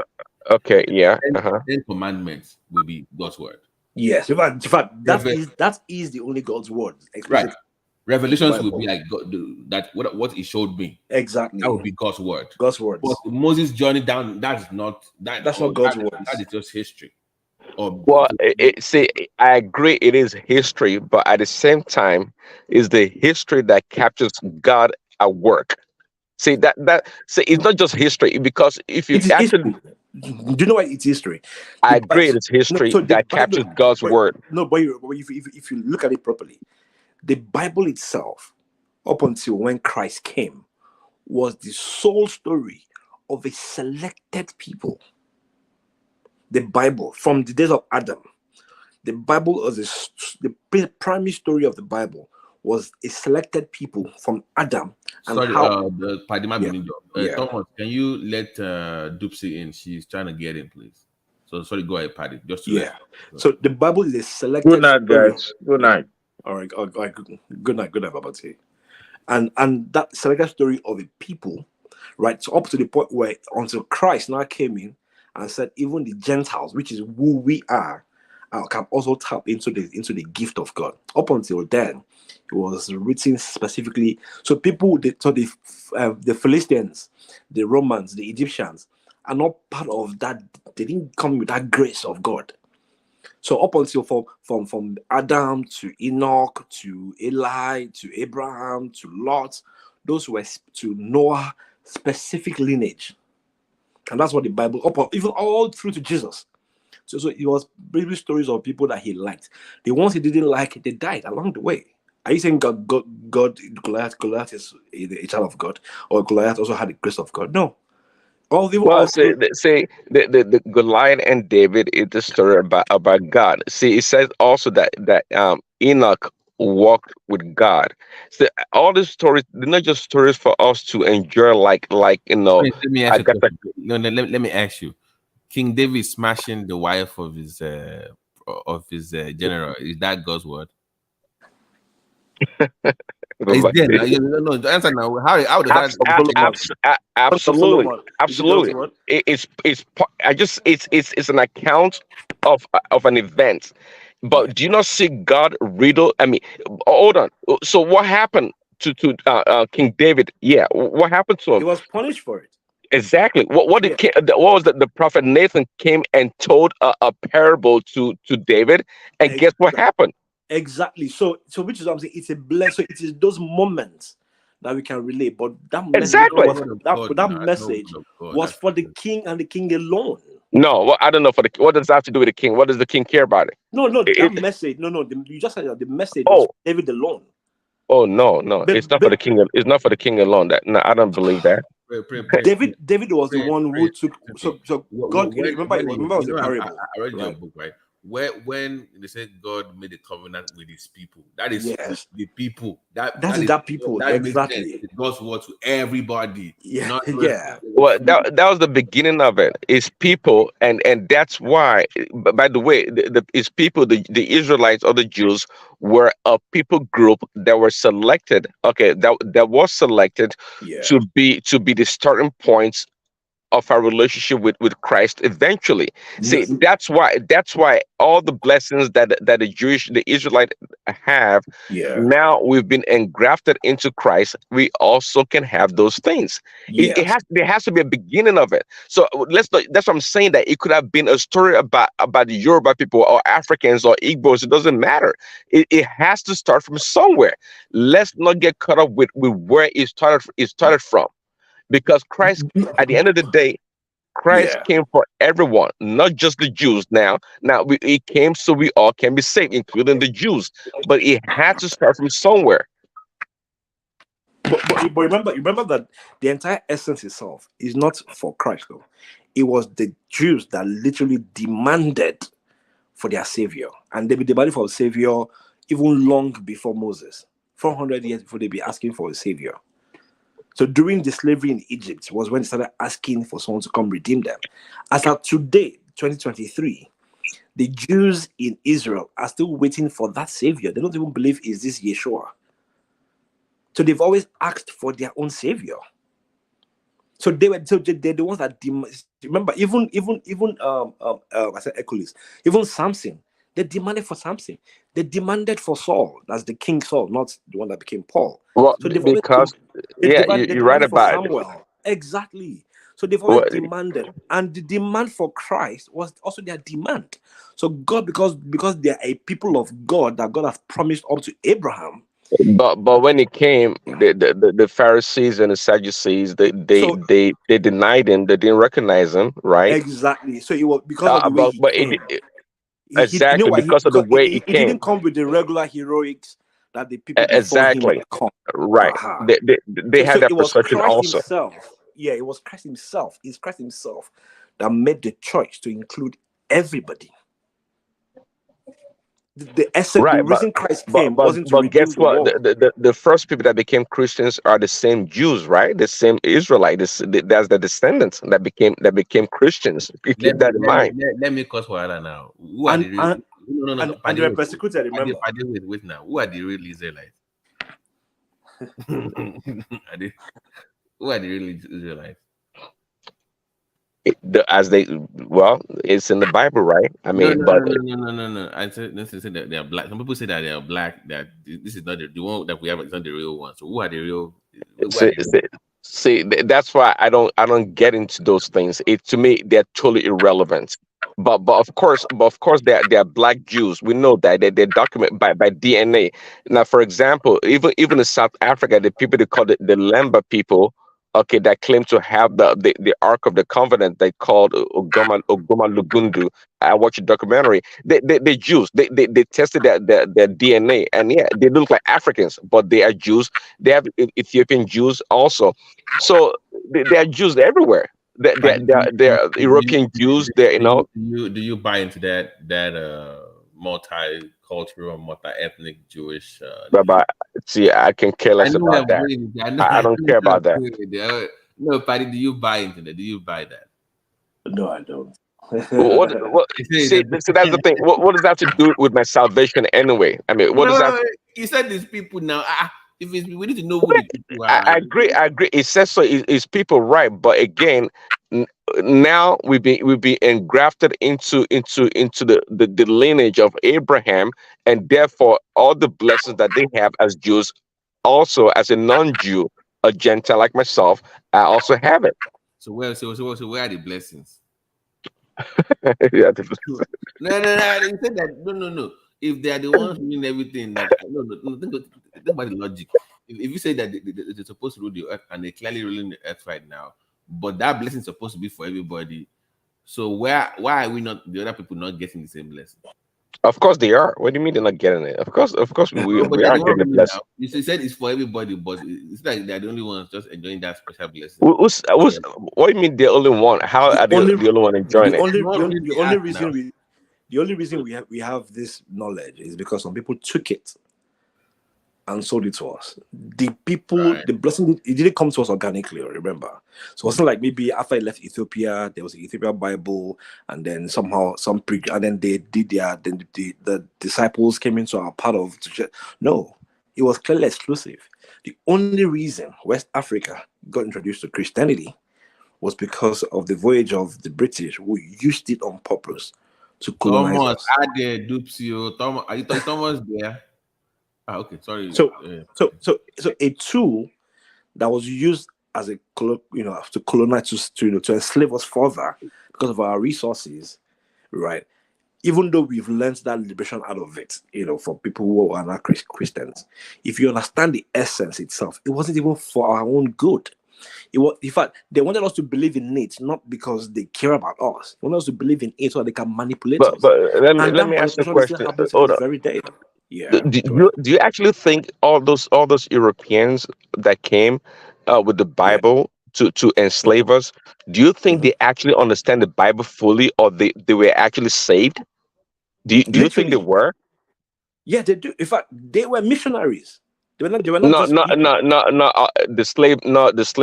the slave traders were not necessarily missionaries. The missionaries the slave traders always came with missionaries. Exactly. That was the game. Prince Daddy, the game was this, right?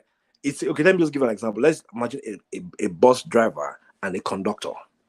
So they're the captains, the slave traders. On that voyage, there are missionaries who are the ones who will go into the inner lands and, quote unquote, convince people to come to the shore for baptism. It was the game. But if I see, just like and I know you know that, institutions since the beginning of time have always been infiltrated. It's nothing new.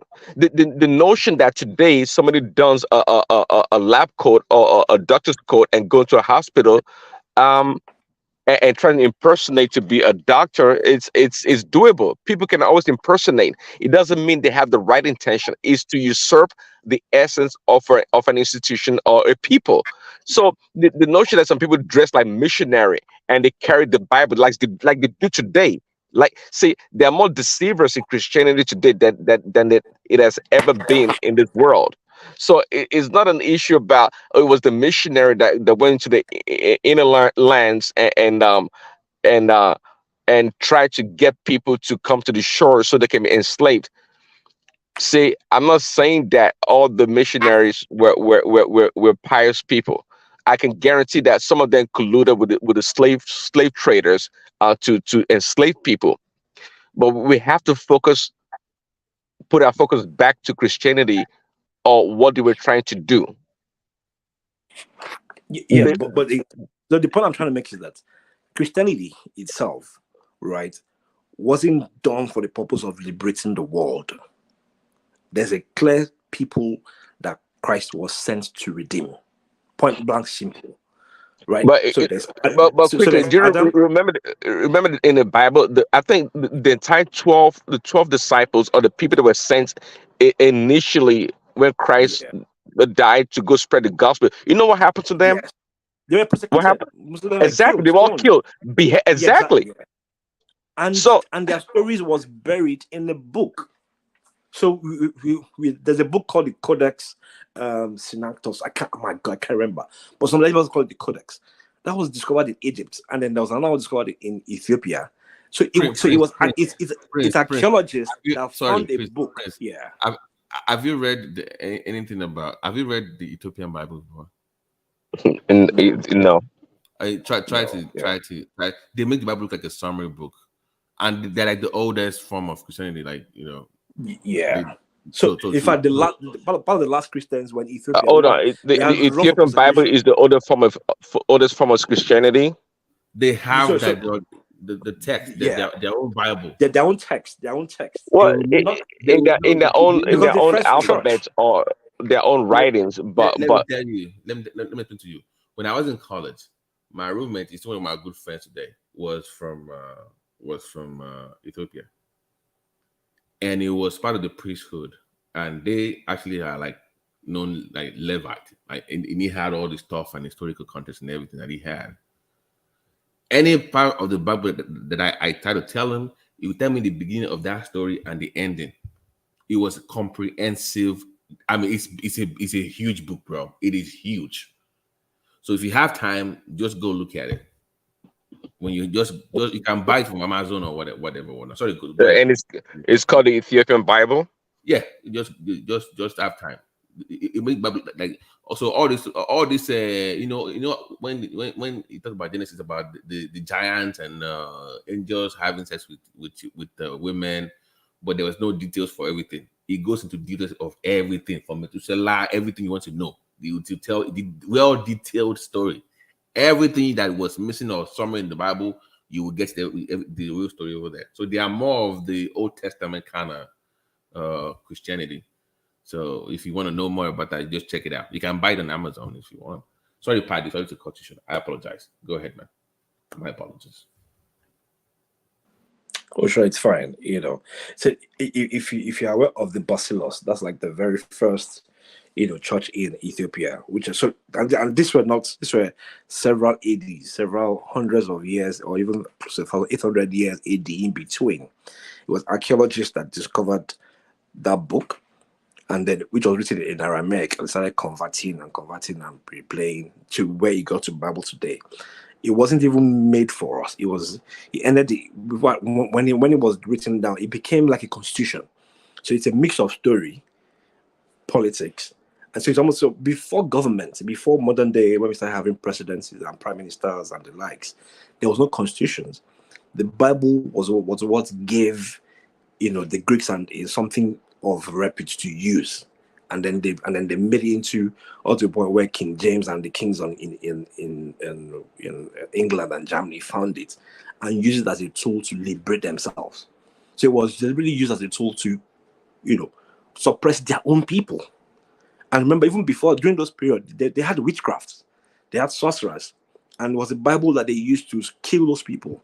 So the Bible was what was used to oppress them. When they were done with it, they had up until then, they had called Africa. Africa was just a trade point. They were buying and selling, up until they realized that, we can use the same thing too in Africa. They tried it in India as well too. So it's not peculiar to us. It just didn't work so well in India. They tried it in China, but it just didn't work well in China. But it worked easily well in Africa because we had a peculiar spirituality that had oppressed people that, it worked in West Africa. Let's just put it like that. It worked in Angola. And then they took us. They couldn't capture Ethiopia, right? They probably did. No. Yeah. They couldn't. But every other places where they could. And remember, even before they used it, the Arabs are taking territories. So where the Arabs own territories that become Muslims, those ones fought back Christianity because they already believed in their own version of Abrahamic law or Abrahamic rule. So it's more of the ruling because the Abrahamic bit had guides for people to live. That's what led to Constitution. Thou shalt not kill, thou shalt not starve. Those things were what Constitution became a part of. Because before then it was just monarchy, it was just monarchs, pay tax to the king, and that's it. But the Bible showed a documented civilization that people. So it's almost as though imagine maybe they discovered Ifa at that time, and then Ifa was documented in a place where they realized the philosophies of Ifa, and then they now made that into a book and now used that to create a constitution to rule the world. That's exactly what they did with the Bible. And the ones that were not relevant to them, they took it off. No, we don't want this. We don't want this. Oh, this can be manipulated. This can be manipulated. Or we can use this. It became interesting. And then when they needed the representation, remember the Bible that they gave the slave. They took out the Deuteronomy part. Exactly. Slavery. In fact, there was a slave Bible to oppress people, so that you don't even aspire to become rich. So in fact, the concept of heaven itself was as such things. Because you remember clearly in the Bible, hell, as people think it's supposed to be lake of fire, are two different things. There's a lake of fire which came in the vision, and then there's hell, and hell literally is the graveyard. That's what hell means. That's the conversion of what hell meant, not a place of fire and brimstone. So several things have been juggled over. So when Christ said descend into hell, it means that he was buried into the ground. Because before hell, the other alternative was to bury people into the grave, into the cave, like Lazarus. So it's that they put you in the cave, they cremate you, mummify you, put you in the grave, like Egyptians used to do, is what they did also during the era of Mesopotamia. The other alternative was to bury you in the ground. And that's what they did to Christ. That's the descending into hell. And then they can excavate your body and keep you somewhere else. So Christ's body was taken off and and then Mary Magdalene went to bury him in the cave, like they usually do. So they wash your body, put those white cloth, and keep you like what they did to Lazarus. So it was when they now came back and realized that something had moved. Then that's a resurrection. That's easy as hell. But we today think that hell is the place of fire and the fire burning lake of fire. No. Do you know how did you remember I they used to mess us up back when in the 80s in Nigeria, where they will bring out this gospel show, like those huge screens, and they will show all these stories, pilgrim stories. Man. People be shouting and screaming and wailing. Jehovah's Witness too, and then they give us Bibles, those pocket Bibles in school. That my Bible only got along Mike there. So in fact, those things were deliberate. That was, in fact, to the point where they started calling our cultures paganism, and those were things that the Saros did.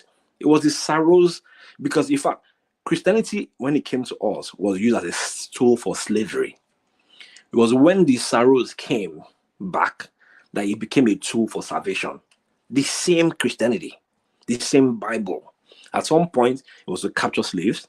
And another point, when those slaves are now gone to Europe, they've been free, they don't need us anymore. They now wanted all palm. They did not need enough human beings.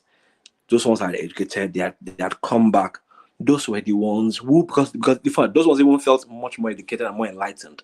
We're not the ones who now turned it into salvation. The same Bible. And these are not like maybe hidden secrets. These are things that we have traces of them even to this very day. So our culture now became paganism. They were the ones who made people, of course, which was convenient, honestly, who made people be able to throw away some of their shrines and come for a Christian God. Because a Christian God will give you free vaccine. So no more using all palm and chicken and ducks and cows and calves to redeem yourself. Go to the hospital because Medicare is free. So that was what, and then at that period, they did no longer need people for slaves because the British had already stopped slavery. Up until then, in fact, the very first ship that, I'm sure you probably heard this before, Prince Daddy, the very first ship that took slaves from Lagos, from Nigeria, was called Jesus. The same Jesus that's supposed to redeem you, your very salvation for your baptism, is the same Jesus that took you as slaves. It was a clear-cut tool. However, if you look back into our history as a people, our spirituality has always been divine, ingrained in us. From the days of our ancestors, we've always been connecting with our spirituality. So you're about to say, because we value the earth, the body, mind, and soul, the soil. We value spirituality. Yeah, the environment is part of your being. It's just we don't live in isolation. It's not culture. It's alien to us to live in isolation. Everything around you is about energy that evolves around you. The way you speak to people, the soil, the way. That's why let me help you guys. Anywhere you go, if it's a new city, take the soil, take honey, take water, and take salt, and mix it with your hand and pray with it. That connects you spiritually to the soil. Just to I hope you guys know that, just to connect to spirituality, Right. that's soil. Because that's who we are. That and that's exactly what they used to reconvert the much more modern people as the ones who were not slaved. Because remember, Christianity was elitism before. At the ones who had access. In fact, there were kings in the Benin Empire who, maybe if world peace were here, who were sold Christianity and they were captured as slaves. So some kings of some little kingdoms in the south. That is very wrong. If War Peace is here, War Peace is said no Benin man was captured. No Benin man was captured. Even Jaja was sent on exile to Trinidad and Tobago, or be Bahamas or something like that. So of course, there are Benin people there are Benin kings that were captured. They made it turn to Christianity. They made it drop it. So remember, it says the moment you drop your idols for trade or anything, there's a subconsciousness that you feel like you've left the things you defended on, the spirituality, your divinities, right? So you become harmless. You don't use those things anymore. Paddy is bad though. Let me tell you how it's worse for some people. Some people are known to them as Yoruba people or Africans. Your spirit is tied to some gods. Once you abandon the worship, or you must do yearly worship for that. Once you abandon because and you're still here to break away, especially from them. So they are still bothering you.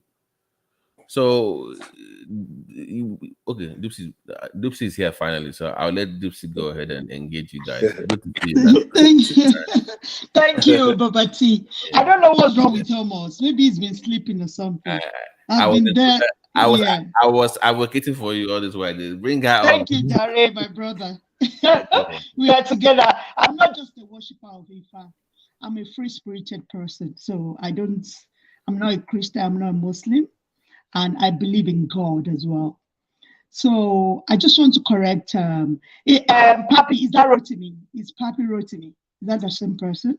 Yes, it is. Okay, because you're a very knowledgeable person and we have engaged here before. So Prince Daddy, I don't even understand. This guy with American English like this, talking like when we were in secondary school.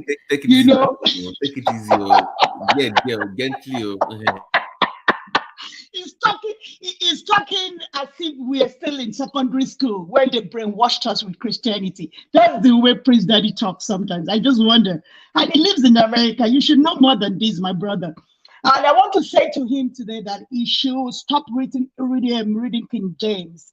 If he wants to read the original text of the Bible, he should try and go to the Latin Vulgate and read from the original text instead of reading King James. It might be confusing him, thinking they are talking about Trinity. Trinity is a very dangerous word that they used to kill a lot of people those days.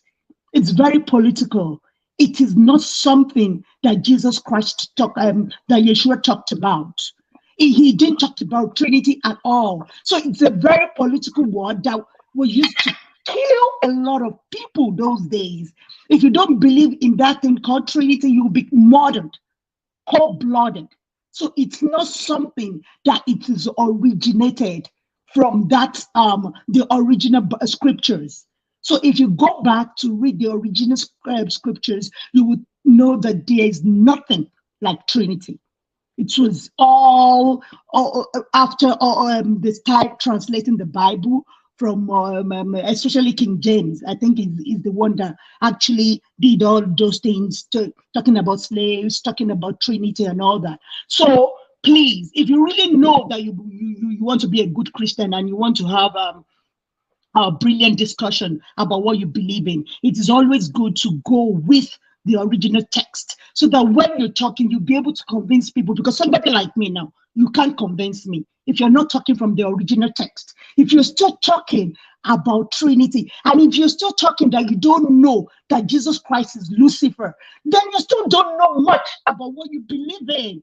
So people should try and research on what they believe in and try and read the original text of the scriptures, not the adulterated Bible like King James. So that is when you'll be able to convince somebody as knowledgeable as me that you know what you're talking about.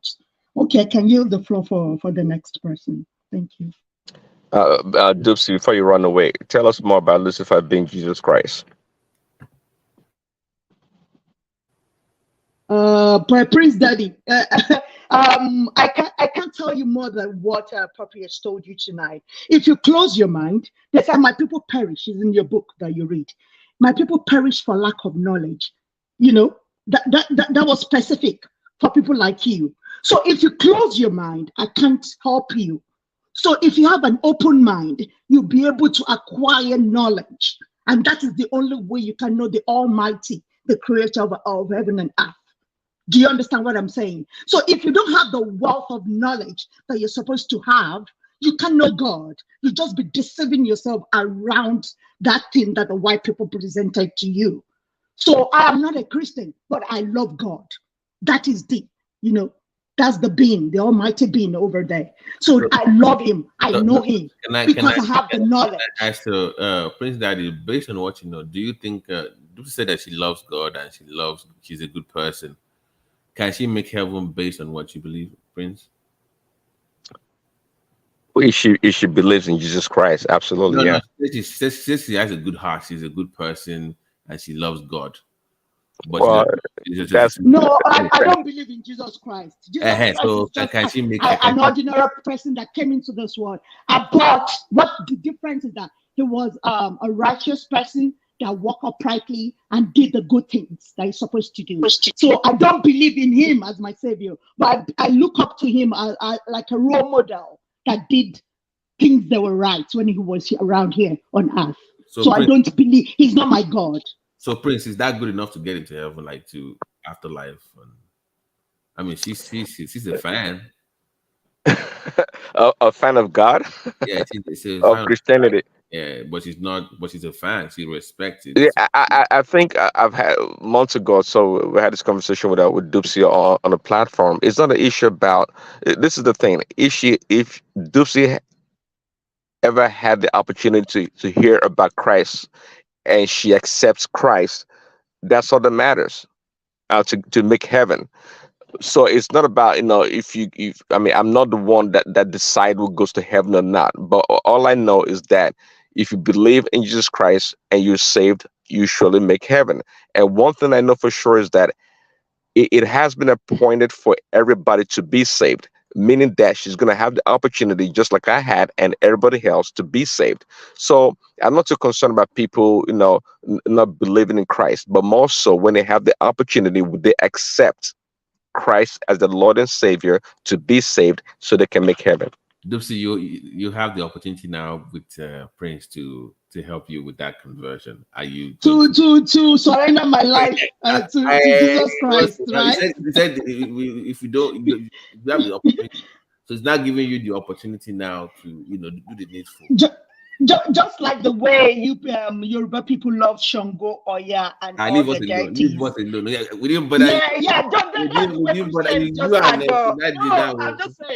I'm just saying, Poverty. I'm not against you. I'm just saying, just like the way you guys love your Oya, Shango, and all other deities, that's the way they admire Jesus Christ in Christianity. Jesus Christ is no other person. He was just an ordinary person that came to the world, and he did the upright things that he's supposed to do. So he's not God. There's nothing like Trinity, nothing at all. So all those things were just coined by King James and all these Caucasians. They love to own all the good things of this life. Yeah, I'm even glad you were here because you were not here earlier. I think you were here when we were talking about. I've been listening to you guys, for a long time. In Ilorin, they said that they could not practice that the Emir said they would not allow the Oshun worshippers to come out for their celebration or something, and it was because it's an Islamic town. You want to chime in on that one, or you want to stick to what we're talking about now? Oh yeah, I think that one. I don't even know because it's a Yoruba land and Yoruba people believes in all this Oshun and all those things. So I don't even know why a foreign title like the Emir, that's not even, I don't know. It's because of this inferiority complex that we have. We don't believe in our own things. We believe the foreign things are more superior. to our own things. So that is why somebody like the Emir can stop Oshogbo Festival in a Yoruba land. I don't get that. So it's so sad. You know that that's a short term in Yoruba's history that we have not yet to address. That because is it Yoruba land? Is it Fulani conquered? It is a Yoruba land. It is a Yoruba land. To the Emir, to them, they conquered it. So to them, is their own land. Why is Emir even talking about something like Emir? It's not Emir. What is the meaning of Emir in Yoruba, or even in any Nigerian language? Even what is the meaning of that? I don't even understand. So we want to throw our own things away because I'm a messing. We start hailing things that we don't even know the roots. Christians, Muslims, these are wicked people that came to this world, that came to control human minds. I don't know why people just put something that they don't know the root on their head. So like somebody like Prince Daddy now. So Papi just explained to you about Lucifer, the light bringer. That's the meaning. You still said I should go ahead again because you have closed your mind to that knowledge and to that new information that it's very important for you to know that Lucifer is Jesus Christ. Well, You still telling me to explain it. No, It's not fair. How human beings behave. if you can repeat something over and over again, doesn't make it right or correct or make it true. Then you go do your research, brother. Go do No. your research about that. What is the meaning of Lucifer? Is light bringer. Is Satan or I'm not disputing the meaning of it. I'm not disputing that. Yeah. But the notion that Lucifer is Jesus Christ, then that means Christ does not exist. Or in what form in the Bible does Christ exist? What did you say? Can you repeat that question, please?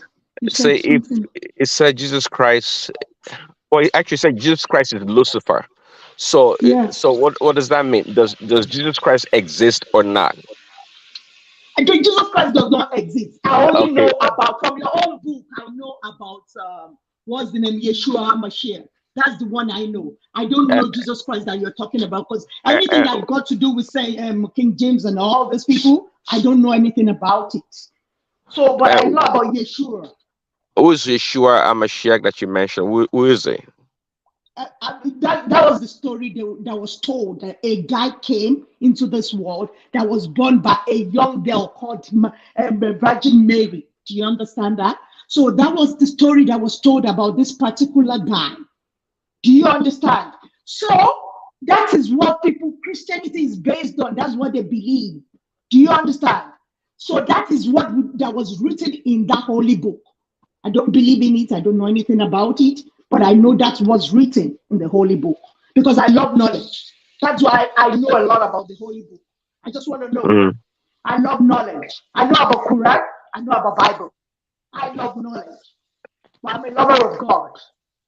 Because God wrote in that your book that my people perish for lack of knowledge. So I don't want to perish for lack of knowledge. That is why I always seek knowledge. I know a little bit about Ifa, what Babati believes in. I know a little bit about Shango, Oya, and all those deities. So I want knowledge. I love knowledge. I'm not a closed-minded individual. I love to know what's up, what is happening. Just the way I talk about a lot of stuff to my children, because they know a lot more than us. So I love knowledge. I want to know about everything.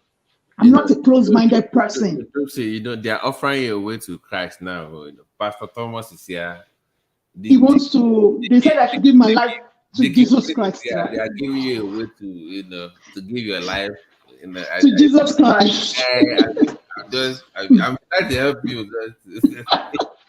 Because the way I'm going, make I not come perish. Me, I'm not after heaven, Baba T. I don't believe in heaven.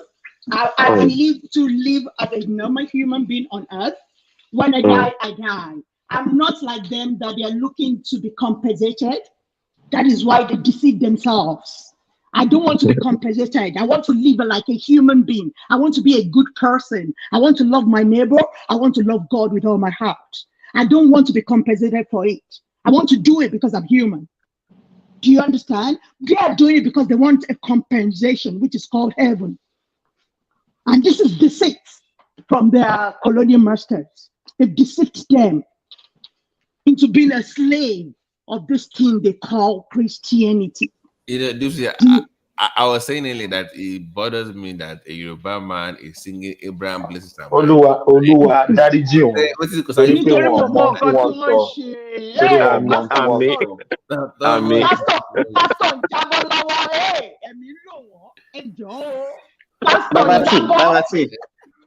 Tabati. Yeah, sorry, I want to ask a question. I think maybe Prince Daddy can answer this. Okay, generally. Why can't I say white Prince Daddy? No, it's related to religion. That's why I'm putting it to. You are anti Peter Obi, anti Jesus Christ now. Okay, so my question goes like this: how do you relate religion? If you believe in the concept of God, and we believe that God is just and is fair to all human beings, why do some people suffer and some people enjoy? Some people are born with congenital problems and they suffer throughout their life. So what is their sin? Why should they suffer for just no cause? Well, if you remember in the Bible, now somebody was asking Jesus Christ, I think one of his disciples, like, hey, Christ, they said, who sinned? Because the man was blind. The man was blind. So who sinned? Was it the man's parents or the man? And Christ said, neither of them sinned. That what has happened to that man is to glorify God. So Sinbad, I'm not God. Me too. I'm trying to learn as much as possible, like anybody else, and gain understanding and knowledge. So in God's mysterious way, He can answer that. But I tell you, it is God's will that we all be healed. That person with that condition also can be healed. I believe in miracles, so that's nothing beyond my belief that such a person can be healed. Maybe Patty has a contribution to that. Nice pointing, Prince. No, it's true. I will not help you. I know the answer, but I'm not going to say it.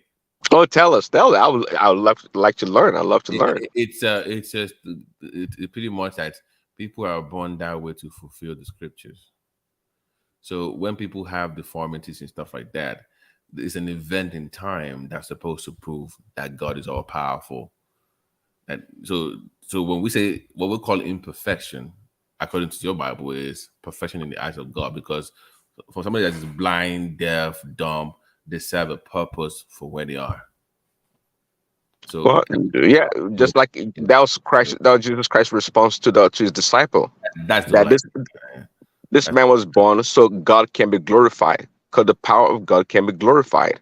Right. See, and people talk about, why should some people suffer? Why should some people be sick and all these things? And they don't. That question about suffering, because the way we see suffering is not the way higher beings see suffering. It's like, that is true. That is true.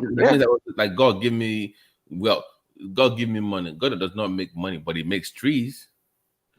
So the way a higher being will see what you need is different from the way we see, because these are human creations. Wealth, poverty is not the way higher power will see. So a higher power will see wealth as health, as substance, and place to sleep, and this happiness, being content, having that joy from within. So it's more of your soul being at peace. That would be. Babati, if you are giving it that interpretation, you think we are being fair to those people? To because people? I'm very sure those people that are suffering, if somebody has a deformity and the person sees somebody like you and is wishing that how I'm like this person, you think they love the way they are?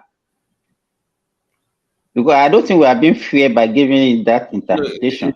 That God is using them to show you His. I didn't make them, but I'm not trying to defend position. I'm just No, because that interpretation is not being fair to those people.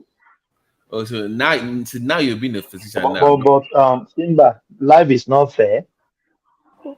Oh, come on. Life has But it never should been be fair. It should be fair. So why is Thomas 5'2"? Why is Thomas not 6'4"? It's like, it's what I'm saying. But he has to live with that height. That's what I'm saying. No, Babati. I'm 6'2". That's my point. Like, it's 5'2", and that's the problem. It's having the purpose for being that height. Go ahead, Prince Daddy, let me ask you a question here. Do you believe that every one of us were made by God? That everyone was made by God? Yeah, everyone, every individual of us. Do you think we were made by God? Oh yeah, absolutely. I mean, God is the only life giver. Yes, everyone is made by God. Okay, but then if you went by the Bible, that's not what the Bible said. Well, what did the Bible say? The Bible said God made male and female, and then he now told them to go and procreate and multiply. Mm-hmm.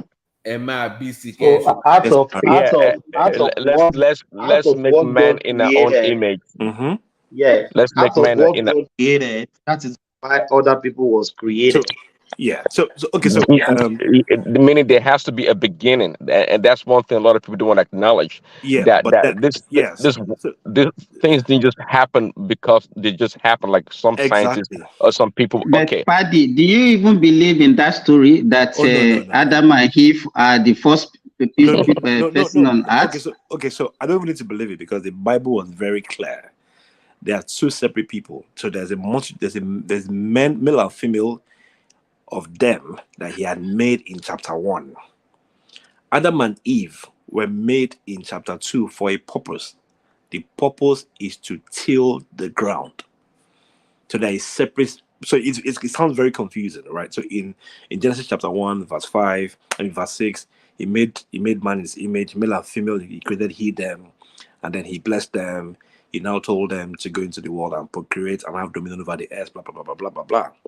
Now, in chapter 2, he now realized that there is no man to till the ground, and also he, the Lord, had not caused it to rain. So there was no rain, meaning that all the food all the consumption that the first men he had created were doing, those were just eating and scattering the earth, but the plants were not growing.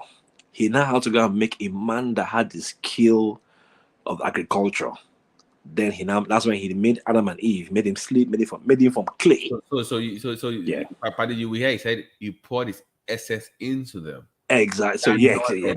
So he now made a special kind of man called Adam. That's one he now made from dust. Took that one to a Garden of Eden. So that's why even when Adam and Eve had fallen out of Garden of Eden, now here's the tricky part. He did not bless them. But it sounds very common. The ones he blessed were the first set he had created to go and procreate the world. Adam and Eve were only casted out so that they will not eat. Paddy, I'm sorry, I missed that part. Are you saying God created two sets of Adam and Eve? No. He created two sets of beings. He created a multitude of people in chapter 1. So on the 6th day, that's the day he rested. So on the 7th day, he saw that it was good, then he rested. He had rested. Well, however, he did not create rain. So remember, in his creation, there was no creation of rain. He had created the firmament, he had created the clouds, but then there was no rain. So in the beginning of chapter 2, there was now a problem. There was no rain, so all the so the crop was not yielding fruit. So that means that all the plants he had created before were not regrowing. So once they die, they don't regrow. He now had to now make rain. And then there was no man to till. That means the first men were not the ones to till the ground. Now here's a very tricky part, right? Paddy, why are we making God to look like a human being is just so why can he cannot reason completely and create everything perfect? So he's just doing it as it comes. Okay, we need rain. Okay, let us bring rain. So why is God behaving like that? If you remember, hold on. If you remember, God did not say everything created. It cannot be analyzed with a carnal mind. Everything the Bible said that God created then was not perfect. It said they were beautiful. You know, Paddy, you know why I'm saying this? Yes. Simba, because even Simba, okay. Let me say this. That is the brainwash right there. When Christians tell you it cannot be seen with the carnal mind, that you exactly, that is when you suspend your brain. The brain is because what we are saying now, we discovered that it doesn't make sense. Simba, they are now saying it's canon. The brain is there for a purpose, for human progression. So if you suspend the brain, there is no way we can move forward in this life. So Christianity has made people to suspend their mind and their brains. So that is why African will remain backward forever. When people talk like Thomas, that they cannot be seen with carnal mind. You have to have critical mind. Critical mind. That is the way to go, my brother. Paddy, have you taken time to study the Sumerian text tablets before? No. I mean, like, in passing, summaries, but not. That is okay. The Sumerians in Iraq, they are in the Iraq area now. Iraq area, that is where, in fact, the so-called Noah, the so-called story in the Bible of flood. So flood happened there because of the Tigris and the Euphrates rivers in that place. They have they have the oldest text in history of mankind. 5,000 years before the Bible. Yeah, and that's where they had the first civilization. Right. So Mesopotamia. Their own Mesopotamia, and even mathematics started there also. Yeah. So they are like Pythagoras theorem. Yes. I subscribe to their own belief about how so they see the Garden of Eden as a human lab. But are you aware that the very first name of Africa is actually, Akabulan, which means Eden, Eden. Eden is it Eden? Okay. Eden, yeah, the very first name of Africa. Right. Is Akabulan, which the translation is actually Eden. They've had their own facts. I mean, but it says in the Bible, God created man and put in man's heart eternity. So, meaning that we can go beyond this text. Before you move on, let's get one thing very straight here. The human God created back then and what we had now is way different. We are falling. So let's don't even that man that God intended to be on earth has fallen off. It's not because they've been okay. Let me even do that. There have been so much. If you take time to study your DNA, the strands, if you take time to look at it, there have been so much modification over the years, centuries. Somebody has it's not the original. Trust me, even scientists will tell you that this is not the original.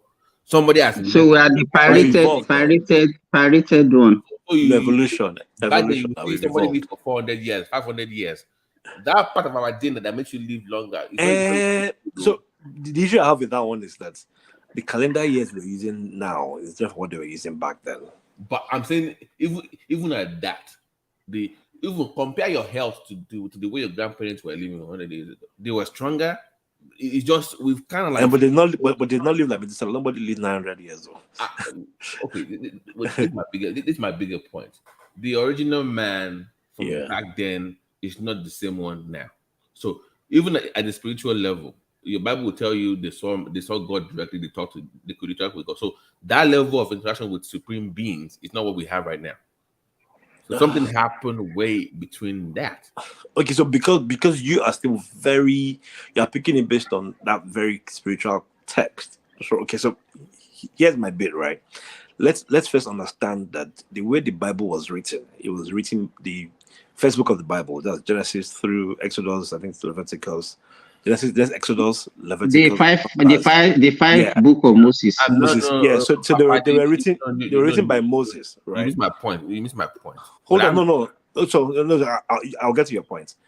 And remember that Moses was an educated Egyptian. I mean, permit me to use the word Egyptian. I'm sure you know why I'm using Egyptian. And some of those stories that even Moses wrote were akin to Egyptian mythology. Exactly.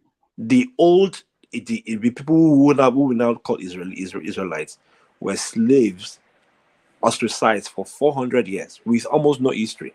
All they had was, we knew Abraham, we knew our father Isaac, we Brother, knew, sorry. Let's stop this this lie. I spent Yeah. months in Egypt. Yeah. With a prophet. I didn't even know it was he. He was the one that led the protest in Egypt. They killed his brother, but it was my tour guide. Right. Their own issue because they are the Egyptians, right? Those guys they were not slaves, though. Nobody was slave in Egypt. Those so they don't that. They were slaves. You can't be slave and be carving up amazing structures. So that's why they were slaves. I'm sorry, your It Bible is because they were slaves. They're the ones they did the manual work. So beyond the Bible, right? Was it free? I've actually read the book of Joshua. No, you cannot. No. Their work even if your own Bible, it tells you that when they had their favorite the king there, they gave them the best lands in Egypt. Yes or no? Who they gave who? Yes. Yes. Yes. You're right. No. But hold on. So why are we? No. But see, I've been to Egypt. There's no. You skip the history. Okay, so you know it's Egypt now. They won't tell you the full guy. So here's the thing: when Joseph was governor, right? Him, his father, Jesse, his father, his brothers, they enjoyed Egypt. You remember that Pharaoh is a title like president. So Joseph enjoyed well. But when Joseph had long died, a new Pharaoh that did not know who Joseph was. So after several years, meanwhile, those Israelites that we call them today were thriving. So it's like saying you have people, you give them a land, like maybe Alaba Internationals, just for the lack of a better example. Let's just troll them. So that land. Let's not use Alaba, but let's just say maybe Banana Island or something, or Lekki. We give them a land, and those families were thriving. They were bigger, they were stronger, they were prosperous, they were farmers, they were agric inclined. They were doing exceedingly well. Now, the Pharaoh had died, the one that Joseph ruled under. Joseph himself had died. Several other years, and I think maybe like the third generation or so, of another Pharaoh entirely that did not care about Joseph. I never even know who Joseph was. So they were getting beaten with kings and like because Joseph's the way they had it in the movie, Ivy. Just them and no, because Joseph's name was not documented in the real Egyptian history. He didn't have his own sphinx, he didn't have his own tomb, he didn't have his own pyramid, he didn't have all those things. Because he's a foreigner. That one, like, why are these people that are thriving? So, in fact, they become so strong that the real Egyptians started becoming scared of them. So they had to take hotels when they now made them into slaves. That story is clear. So again, the book is called The Book of Joshua. A very interesting book. He broke down that. You have no idea what my own research. Even the whole idea of the only reason they didn't know the difference between him and the palace was because it looked like them. Joseph? The Israelite that came in. Remember, initially they didn't even know what it looked like. That's Moses. Are you talking about Moses or Joseph? I'm saying, remember when he disguised, when he was as a governor, when he dressed up initially, and his brother came. His makeup now. No. So I'm saying that because my point is this. No. The argument I'm trying to make is this. He was a boy. He was a boy when his cousins. So it wasn't brothers that sold him to Egypt. It was his cousins. So when his cousins sold him, he was a boy then. He has been to see. So his body had changed.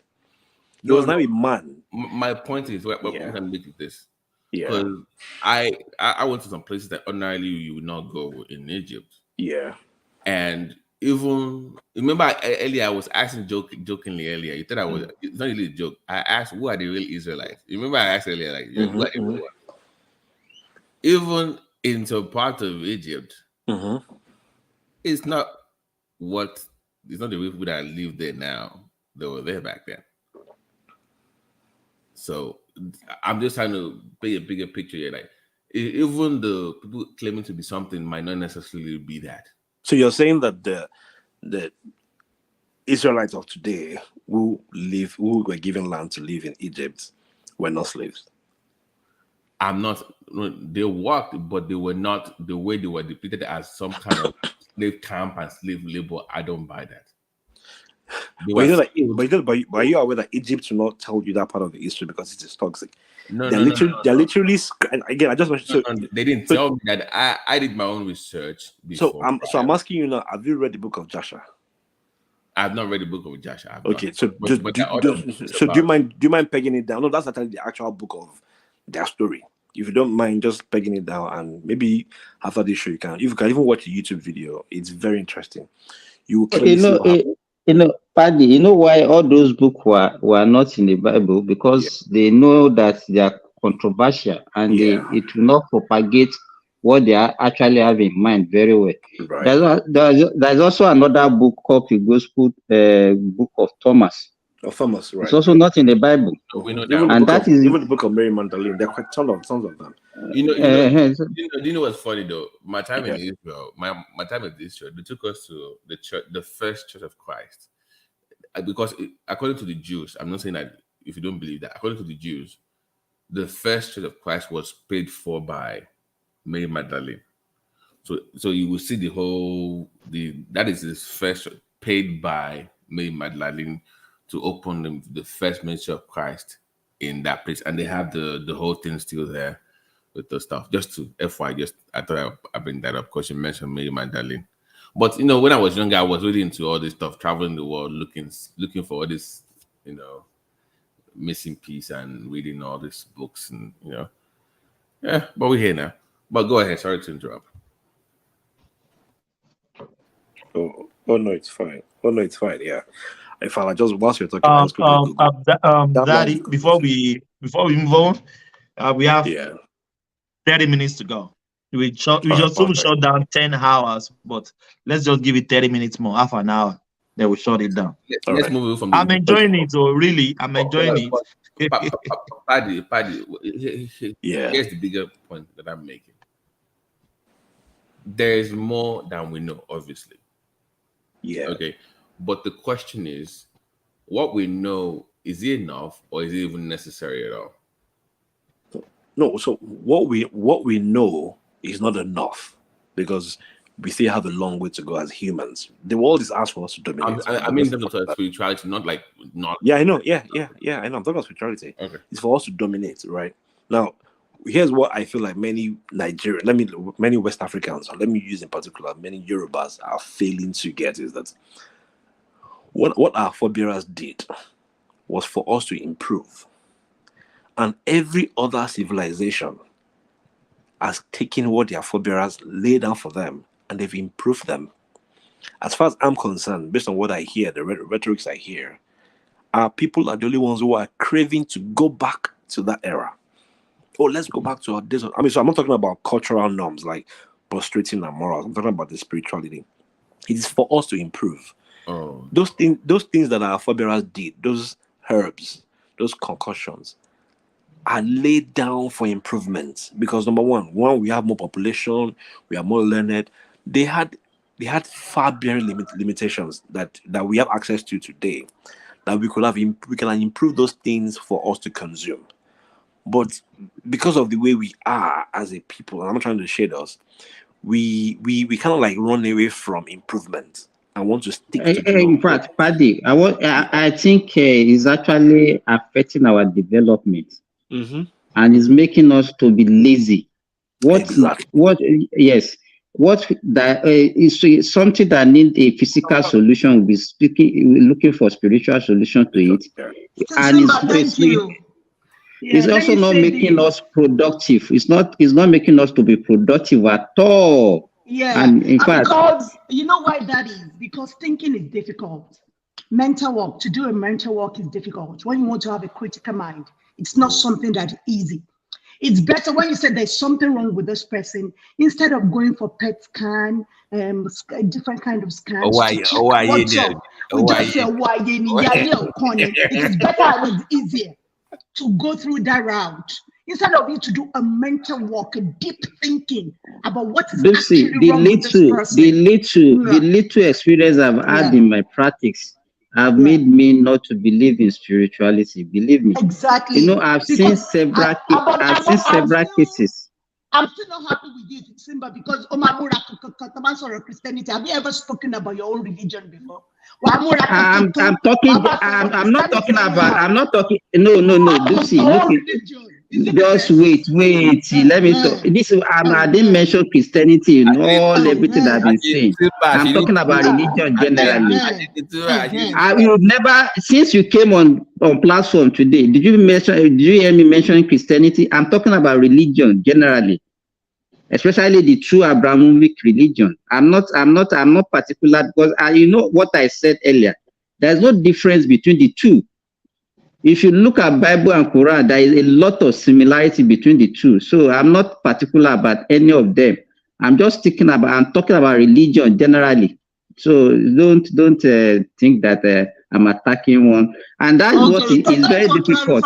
Because I've never heard you talk about it's very difficult. It's very difficult for somebody to, and that's why I have to be careful. That's why I'm not even too frontal in this discussion, because people see it as if I'm attacking. No, what I'm talking generally. I think on this platform, I've shared my experience, even where I work, that I sorry, practice.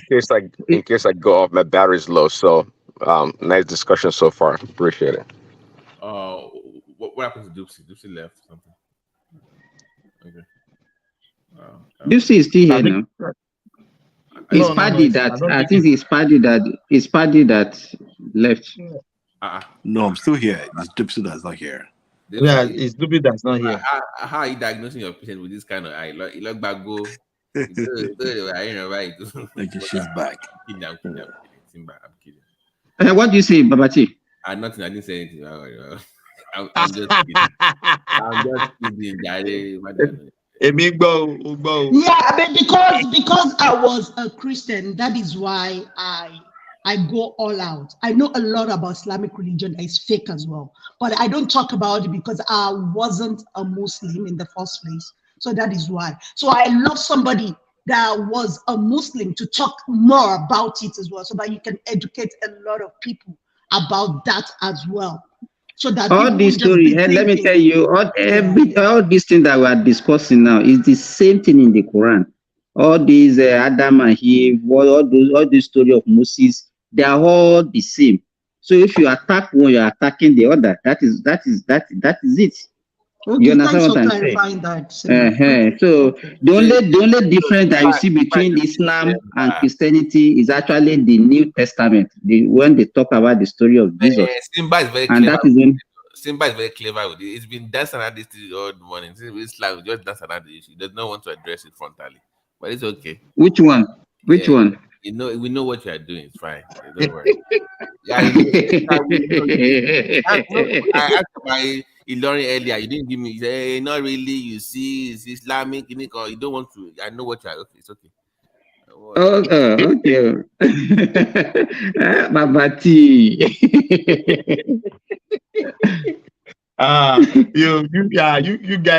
You guys are very amazing. I know. Today is my day in the hands of Pansa.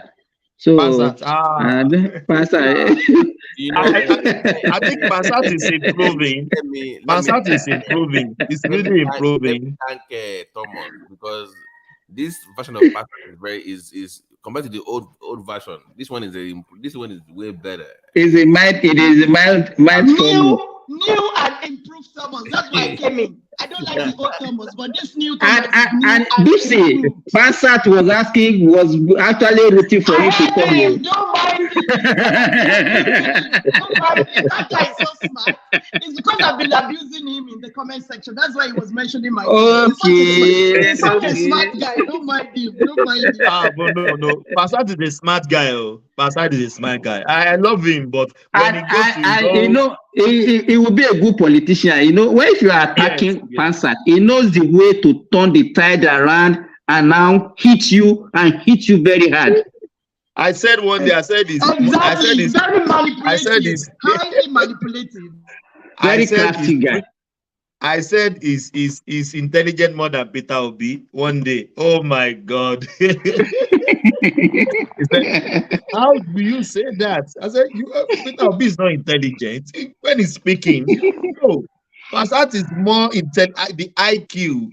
No. He can be saying all this kumbayaism. Dupsy, but he Thomas, got something upstairs. do you Yeah. mind if I ask Dupsy one more question before we wrap this up? Yes, yeah, we have 20 minutes to What go. is your take on this jam girl that robbed the jam? The jam the floor. How did Okay. it turn into a tribal issue? I thought it's I somebody don't mind robbed. them. They will turn it into a tribal issue because most of them have the same behavior. I mean the obedience now. I'm not shading the southeasterners.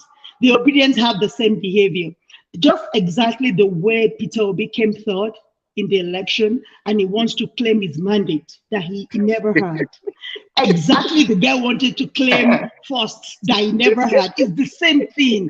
You know, they have a particular platform that they go to, and you listen to them. That is why I didn't want to answer Prince Daddy tonight, because Prince Daddy is too intelligent for what he's asking me. That what do I understand by Lucifer? When somebody has already explained it to you, you closed your mind, you don't want to listen to that explanation, you want somebody else, and that's the way you go on and on. You never listen to that particular explanation. That's exactly the Bible said from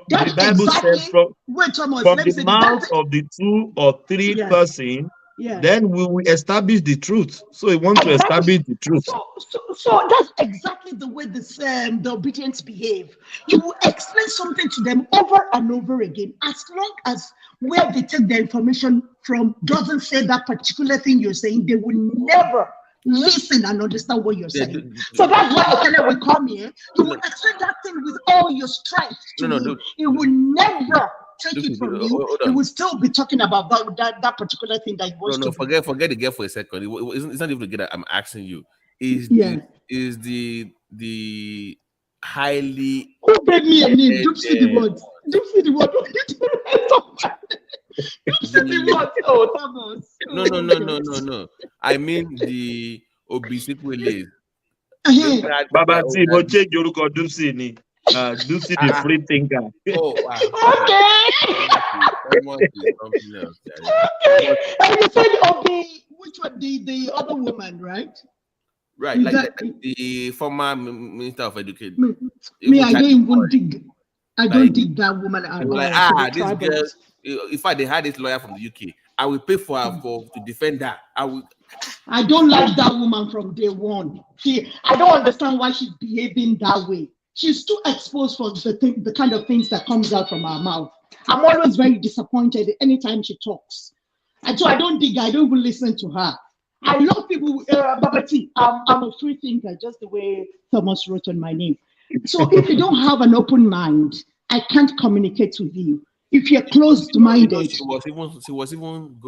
she said, I think she went that far saying that she should even have the opportunity to take JAMB again. And that's the way the one Ekene said they should go and do forensic. I imagine that. Just the way they wanted the government to redo the election with another 350 million. Wasting money. I said, which kind of forensic they want to do to a result? Nice. Oh, nice at all.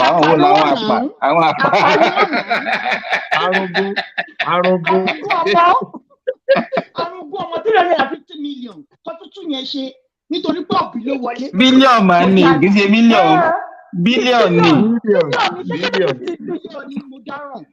Tibani can share opinion to me. Tibani can share opinion to me, lawyer. English. So you can speak Yoruba like this. Oh my God. I'm Yoruba now. No. Your donation, you just came here every time you oppress everybody because of your English. Oh my God! So let him speak Egba Paddy because my friend also no, I mean, you like Egba no is Bawa. Bawa. They don't want. Go ahead, Paddy. Tell your opinion, Gary. Let me hear. Yeah, I genuinely think our Yoruba are the opportunity to carry no matter. I think we are the last major tribe that is yet to be cut into this positive tribalism. I'll start if you want. Full on it if you want. Igbo not Ibereto, our local, we are still being overly liberal. So here's the thing: they know that what the girl did is wrong, but they are all united to say, look, you know what? We will not tolerate anyone bashing one of ours. Rotimi, we are too exposed to the tribalistic. We are too exposed. We are too well read. I don't know. We can't even go back to that. At a Koja level, yeah, man. At a Koja. So, well, I mean, I would say yes, and I also say no. But you see, Jackie Rotimi expressed. Let us even hear his own view about it. Yeah. So remember, I was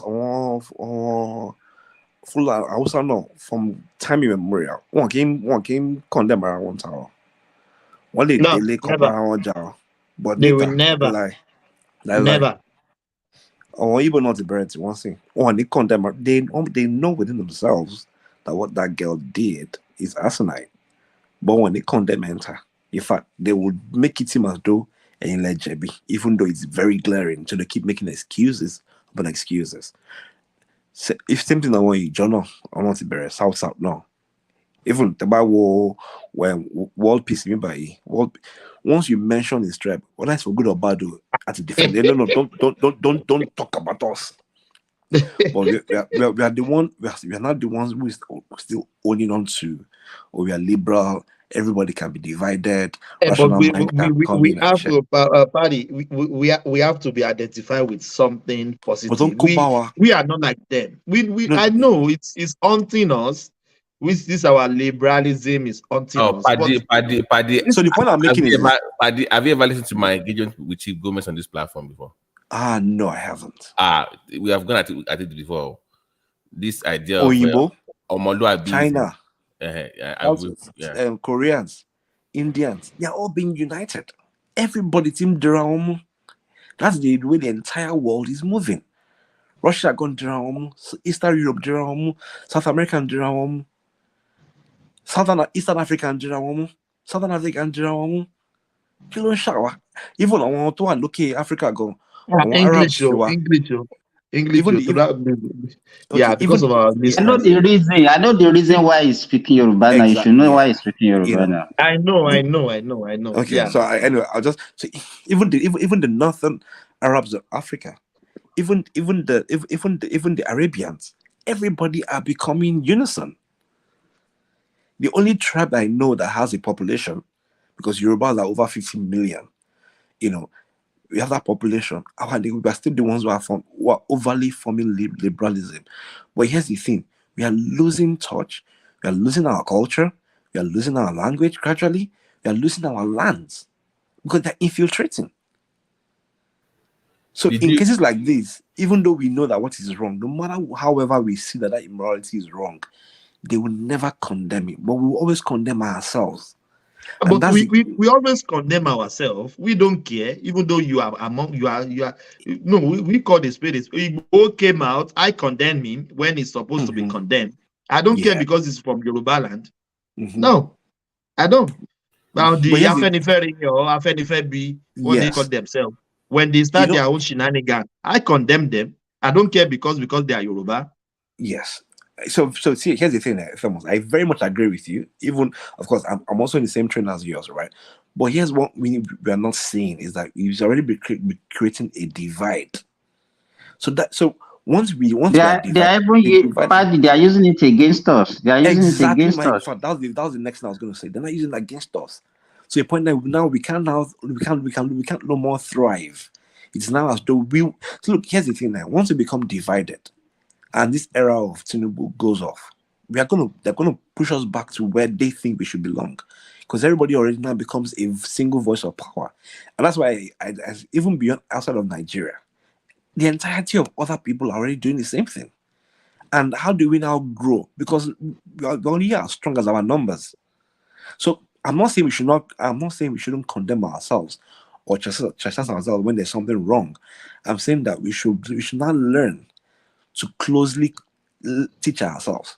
So instead of pushing your child outside and beating your child in public, lock your doors and scold that child. Paddy, blame your bad Libras and my blame. Yeah. Our money TINUBU is bad. It's bad. We know it's bad, but we need him. Exactly. Yeah. Because you know you don't. Can you imagine a guy called Mayegun open a show just because of Bola TINUBU? This guy comes every day to back Bola TINUBU. I just wonder what goes on in his mind. How does he He's cashing out now. He's cashing out. I know, but what kind of cashing out is that on your own person? They don't care.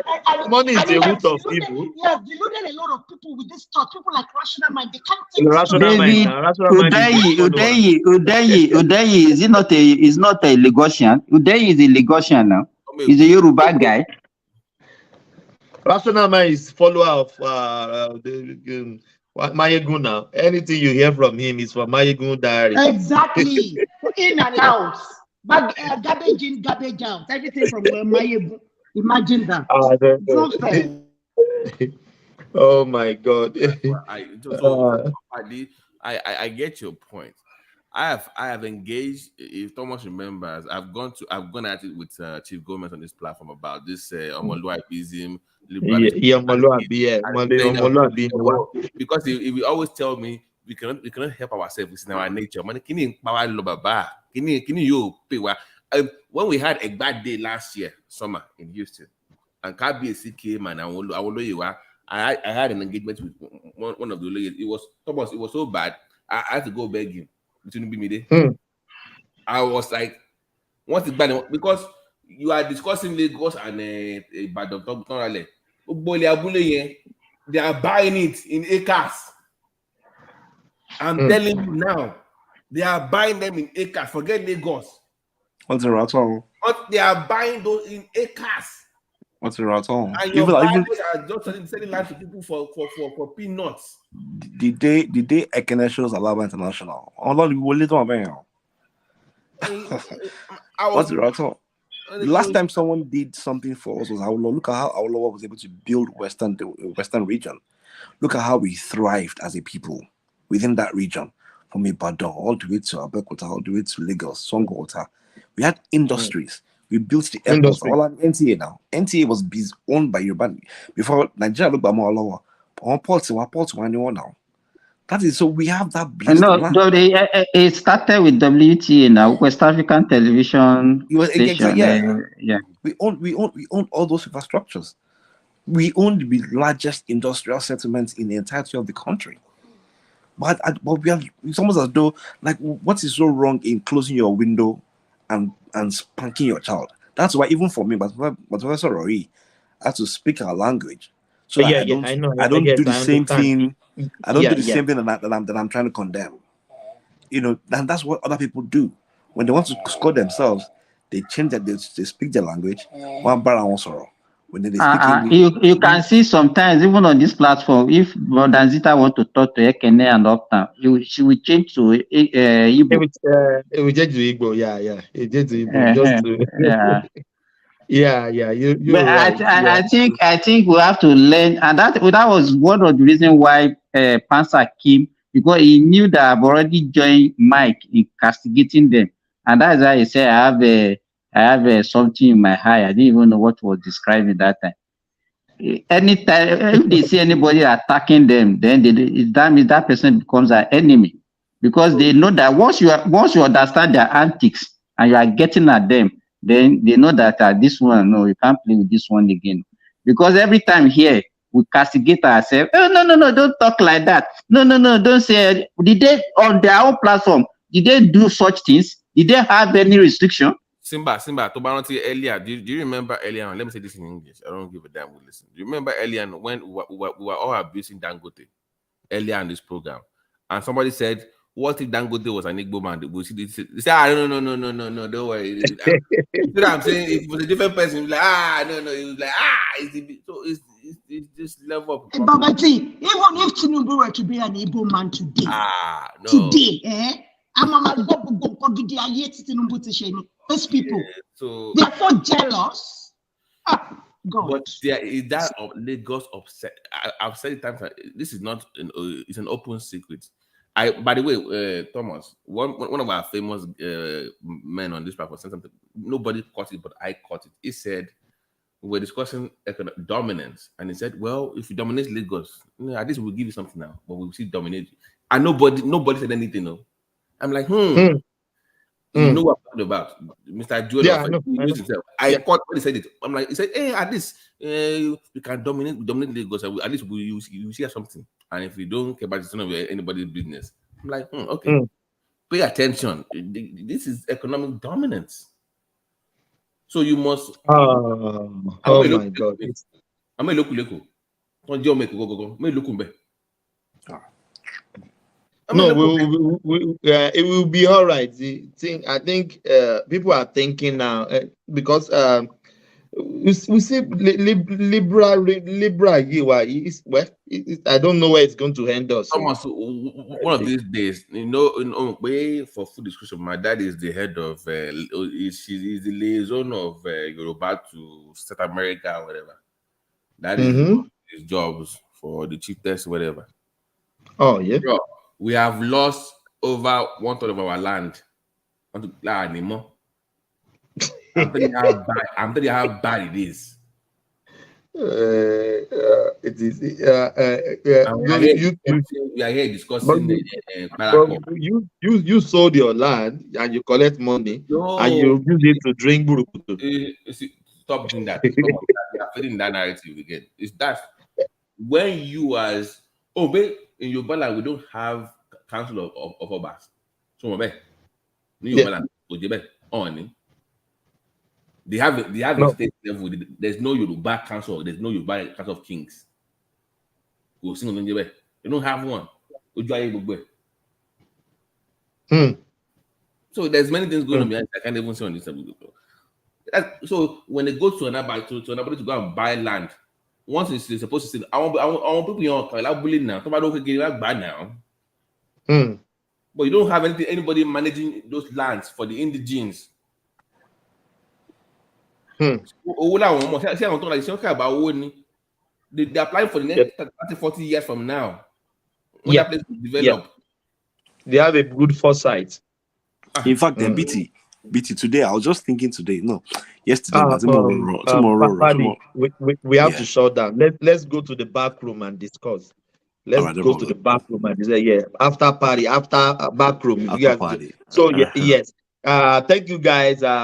Kumi, Dupsy, everyone, Kumi, BT. Thank you guys. We have come to the end of the show again. Yeah. One man will always say, one day, $1, another $1 now. Yeah, there's nothing we are here for. It's for to make the country better. And you guys have been a part of our success tonight. The comment section, you guys, you are very amazing. Our super chatters, we appreciate you for your super chatting. And to the panelists, we appreciate you as well. You guys are amazing. God bless you. Carry the conversation in the comment section. I said, peace. Thank you, guys. Thank you. Country people, make una come here tori o. Say Dino carry money, give talk. Say make you go buy gun to Fiakwa. They say Dino carry money, give talk, carry gun, give talk. Say make dem go dey prepare for 2019. Ọlọ́run má jẹ́. They say meet them for Airport Road, Alakiaye. My brothers, the venom of a viper cannot do anything to the back of a tortoise. I don't waka. But make I tell you now, Yaya Bello, do you know Yaya Bello ma ṣẹ̀wọ̀n lẹ́yìn ìjọba? I know Yaya Bello ma ṣẹ̀wọ̀n lẹ́yìn ìjọba. Do you know GYB ma ṣẹ̀wọ̀n lẹ́yìn ìjọba? We know GYB ma ṣẹ̀wọ̀n lẹ́yìn ìjọba. Ìwọ Yaya, you Yaya, kí ló tún kù tí ó sọ? Kí ló tún kù tí ó sọ? Ẹni tí mo bẹ́ lórí tó ń ṣẹ̀nu wúyẹ́, kí ló tún kù tí ó sọ? Àti ẹkún ìyá ni ó jẹ, Yaya Bello, àti ẹkún ìyá ni ó jẹ.